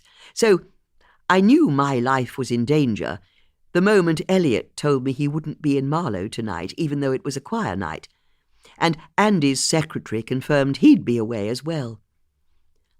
"I'll make sure they're arrested tonight," Tanika said. "Elliot's at a football match in London somewhere, and Andy's in Plymouth." "Don't worry, we'll pull them in." Judith and Tanika looked at each other for a moment. Judith could tell that Tanika was about to chastise her for trying to take on Danny on her own. But Tanika could also see that for once, Judith wasn't looking for a fight. In fact, the older woman just looked tired and rueful, and suddenly both women realized they didn't really have anything they needed to say to each other after all. Tanika smiled. "You going to be okay?" Judith smiled. "Yes," she said simply. "Thank you for asking." Susie clattered into the room, and Bex and Judith gave a cheer as they went over to give her a hero's welcome. Tanika looked at the three women and couldn't stop herself from grinning, especially when she saw Bex pick duckweed out of Susie's hair. Tanika sighed in satisfaction to herself. It was over. Finally over. Tomorrow night she'd be able to read a bedtime story to her daughter. But that was tomorrow. For tonight, she had 3 men to charge with murder. The 3 friends were too busy fussing over Susie to notice Tanika leave. "How on earth did you get across the river?" Judith asked Susie. "I swam," Susie said. "But you can't swim," Bex said. "I gave it a bloody good go, but I'd agree with you. I can't. So one minute I was above the water, the next I was below, and then I felt these jaws tighten around the neck of my coat. Emma saved me," Susie added, looking with wonder at Emma. "Once she'd pulled me to the riverbank, I sent her to save you, Judith." Bex and Judith were stunned. Susie had tried to cross a river she couldn't swim. "And did you really ring the church bell?" Judith asked Bex. Bex blushed. "And cut down one of the bell ropes, now you mention it." "How?" Susie asked. "With a sword." "What sword?" "You know what?" Judith said, interrupting her friends. "I owe you both an apology. I was wrong to try and deal with Danny on my own. Not when I've got friends as resourceful and brave as you two. I won't make that mistake again, I promise you." "Thank you," Bex said, deeply touched. "Sorry," Susie said. "I feel we're missing the main point here. What sword?" "You know what, ladies?" Judith said as she moved over to the drinks table and poured 3 generous measures of whiskey into cut-glass tumblers. "Before we go any further, I suggest we have a small glass of scotch. Or 2. For purely medicinal reasons, of course." Judith returned with the drinks and handed them to her friends. Bex raised her glass. "In that case, I think this calls for a toast," she said. "Bollocks to that," Susie said, and drowned her drink in one. "She's got a point," Judith said, and downed her drink as well. Bex smiled, happy for once to be teased by her friends, but she still took a moment to look about the room, noticing the upturned card table and the smashed glass of the window, and what improbably looked like an explosion of icing sugar that she could see in the middle of the parquet floor. Someone would need to run a hoover over that, she thought to herself, but that could all wait for later. She turned back to her friends with a smile. "I think I agree with you," she said, and downed her drink in one. Chapter 39. It was a few days later. The country was bathed in sunshine again, and Marlow was still abuzz with the news that Andy Bishop, Elliot Howard, and Danny Curtis had been arrested and charged with murder, and that Judith Potts, a local dog walker called Susie, and the vicar's wife had somehow had a hand in their capture. Judith had no idea the town was talking about her as she spent the day after her encounter with Danny in bed, eating toast with honey on, and even more toast, and staring out of the windows as red kites wheeled high in the summer sky. Her feelings of shock and fear were soon replaced with a deep sense of pride at what she and her friends had achieved, but she liked her bed too much to get up just yet, so she carried on dozing and mulling what had happened for the rest of the day. And for the next, for that matter. On the third day, she rose from her bed, and her first thoughts turned to her friends. "We need to celebrate," she said to Susie when she phoned her. "I'm always up for a celebration," Susie said. "Then how about now? Are you free?" It was Sunday morning, and Susie was taking custody of a pair of black labs that evening, but she was free until then. "Can I bring Emma?" she added. "Of course. She deserves to celebrate as much as the rest of us. How about you come to my house for 11:30? "I'll be there. What are you planning?" "Just be here at 11:30, Judith said with a smile and hung up. Next, she rang Bex. "Hello?" a breathless Bex said as she answered the phone. Judith explained that she had a surprise and she'd like Bex to come to her house for 11:30. "I'll be there," Bex said, "straight after church. That's why I suggested we meet at 11:30. Although, now I remember, Colin and I are supposed to be holding a coffee morning straight after, back at the vicarage. With homemade biscuits, all laid out on salvers, I imagine." "You know me too well," Bex said with a laugh, while also knowing that Judith was wildly underestimating the work that went into a casual coffee morning. "In fact, I bet it's all prepared already." Bex had taken the call in her kitchen, and she looked at the porcelain platters of finger sandwiches, smoked salmon blinis, freshly peeled quail's eggs, and homemade mini-choux pastry eclairs, each plate entombed in layers of cling film. "I've maybe done a bit of the prep," Bex conceded. "So how about you do a bunk for once?" There was a pause on the end of the line. "You know what?" Bex said. "I think I will. I'm sure Colin will be fine without me. He can get the children to help." At 11:30, Susie's van arrived at Judith's house, and she and Emma got out. Bex had already arrived and was climbing out of her mud-spattered 4x4. Susie could see that the tow bar at the back was still bent out of shape. "I'm down here," Judith called from the boathouse, and Bex, Susie and Emma walked down to the building to join their friend. Once inside, they saw that Judith had put cushions in the punt, and there was a wicker picnic basket sitting on the back. "I'm not going out on the river again, am I?" Susie asked, horrified. "Don't worry, I'm an expert sailor. You'll be safe in my hands. Hop on board." Judith mentioned the name of a ramshackle riverside pub about half a mile away, and how she was planning to punt them there for an early lunch. "But on the way," Judith said, indicating the wicker basket, "I suggest we have a few treats. Let's get going." As Susie and Bex settled themselves in the punt, with Emma sitting at the front, her pink tongue out, panting in pleasure, Judith took a bottle of champagne from the hamper, picked up a thin rope that was attached to the side of the punt, and expertly tied a half-hitch knot around the neck. "What are you doing?" Susie asked. "We don't want the champagne getting warm, do we?" With a quick tug on the rope to check it was secure, Judith dropped the bottle in the river so it would drag behind them in the cooling water, picked up the punt pole, bent at the waist, and pushed off, the front of the boat easing through the boathouse's doors, the three women emerging into the morning sunshine. "Now this is the life," Susie said, as Judith kept the punt to the shallows on her side of the river. "Do you want a hand there?" Bex asked. "Don't worry about me. I'm stronger than I look." Bex looked up at the woman standing proudly on the bow of the punt, her cape flung back from one of her shoulders so she could better use the pole.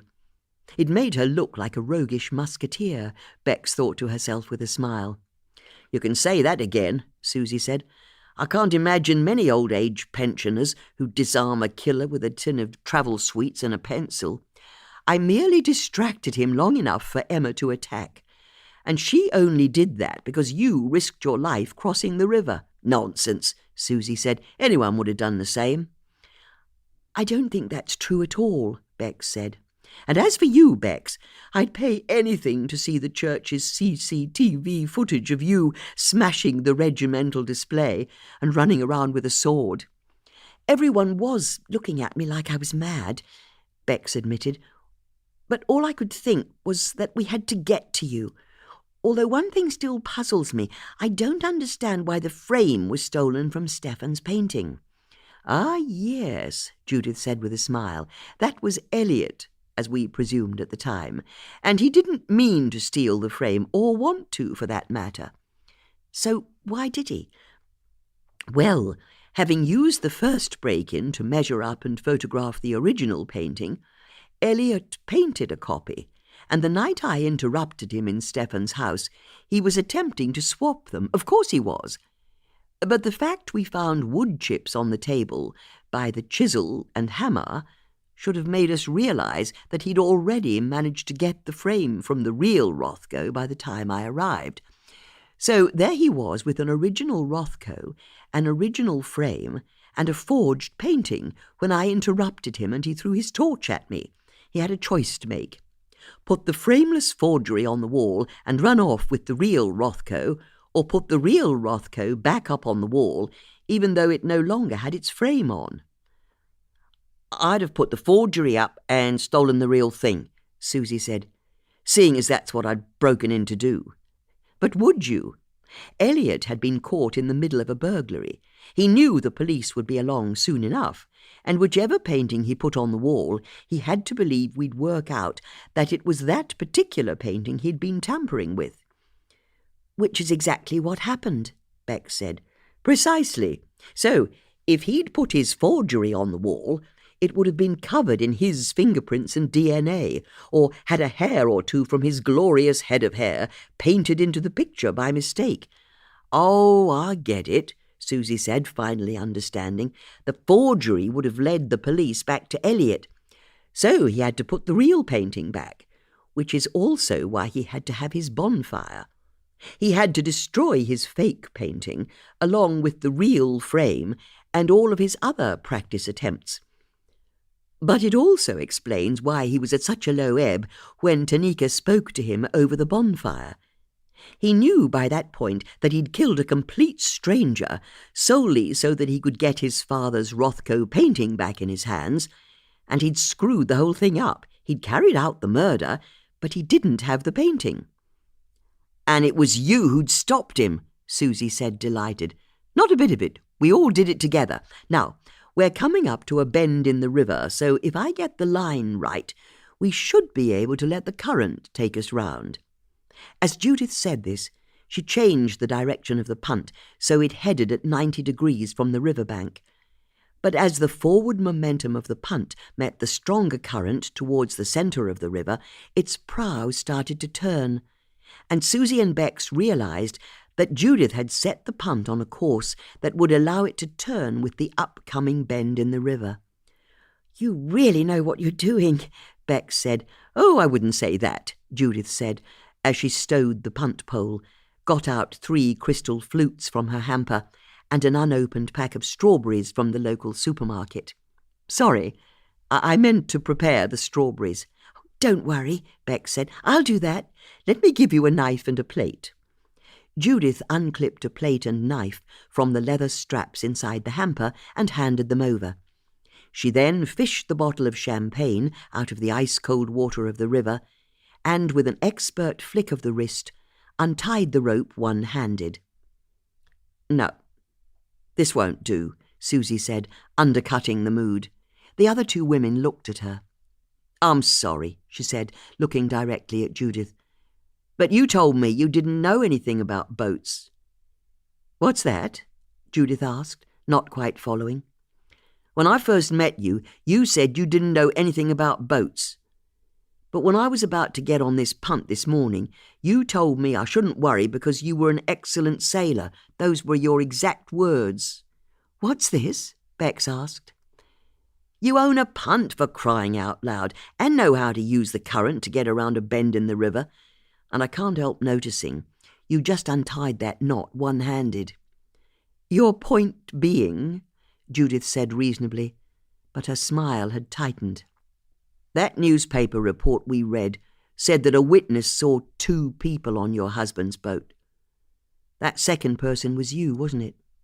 Look, we're friends here, and God knows we've been through enough for me to know I can trust the 2 of you with my life, but put me out of my misery here.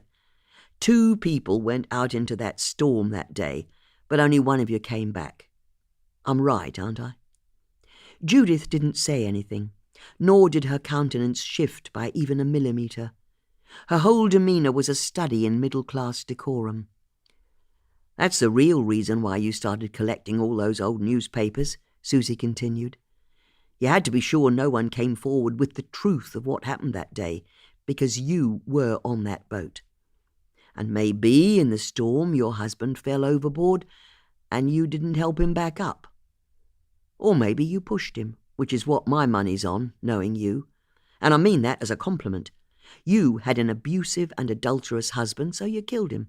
And then, once he was in the water, you sailed back to shore, got onto land, and then released his boat to be blown back out to sea."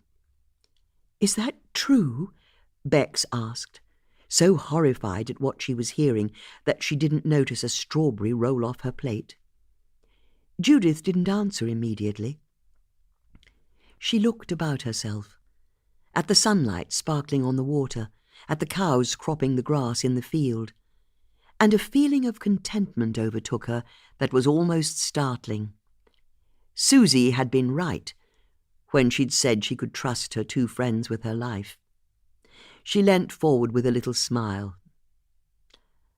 "I couldn't possibly comment," she said, but there was a twinkle in her eye that made it clear that she was indeed commenting. "Now then, who'd like a glass of champagne?"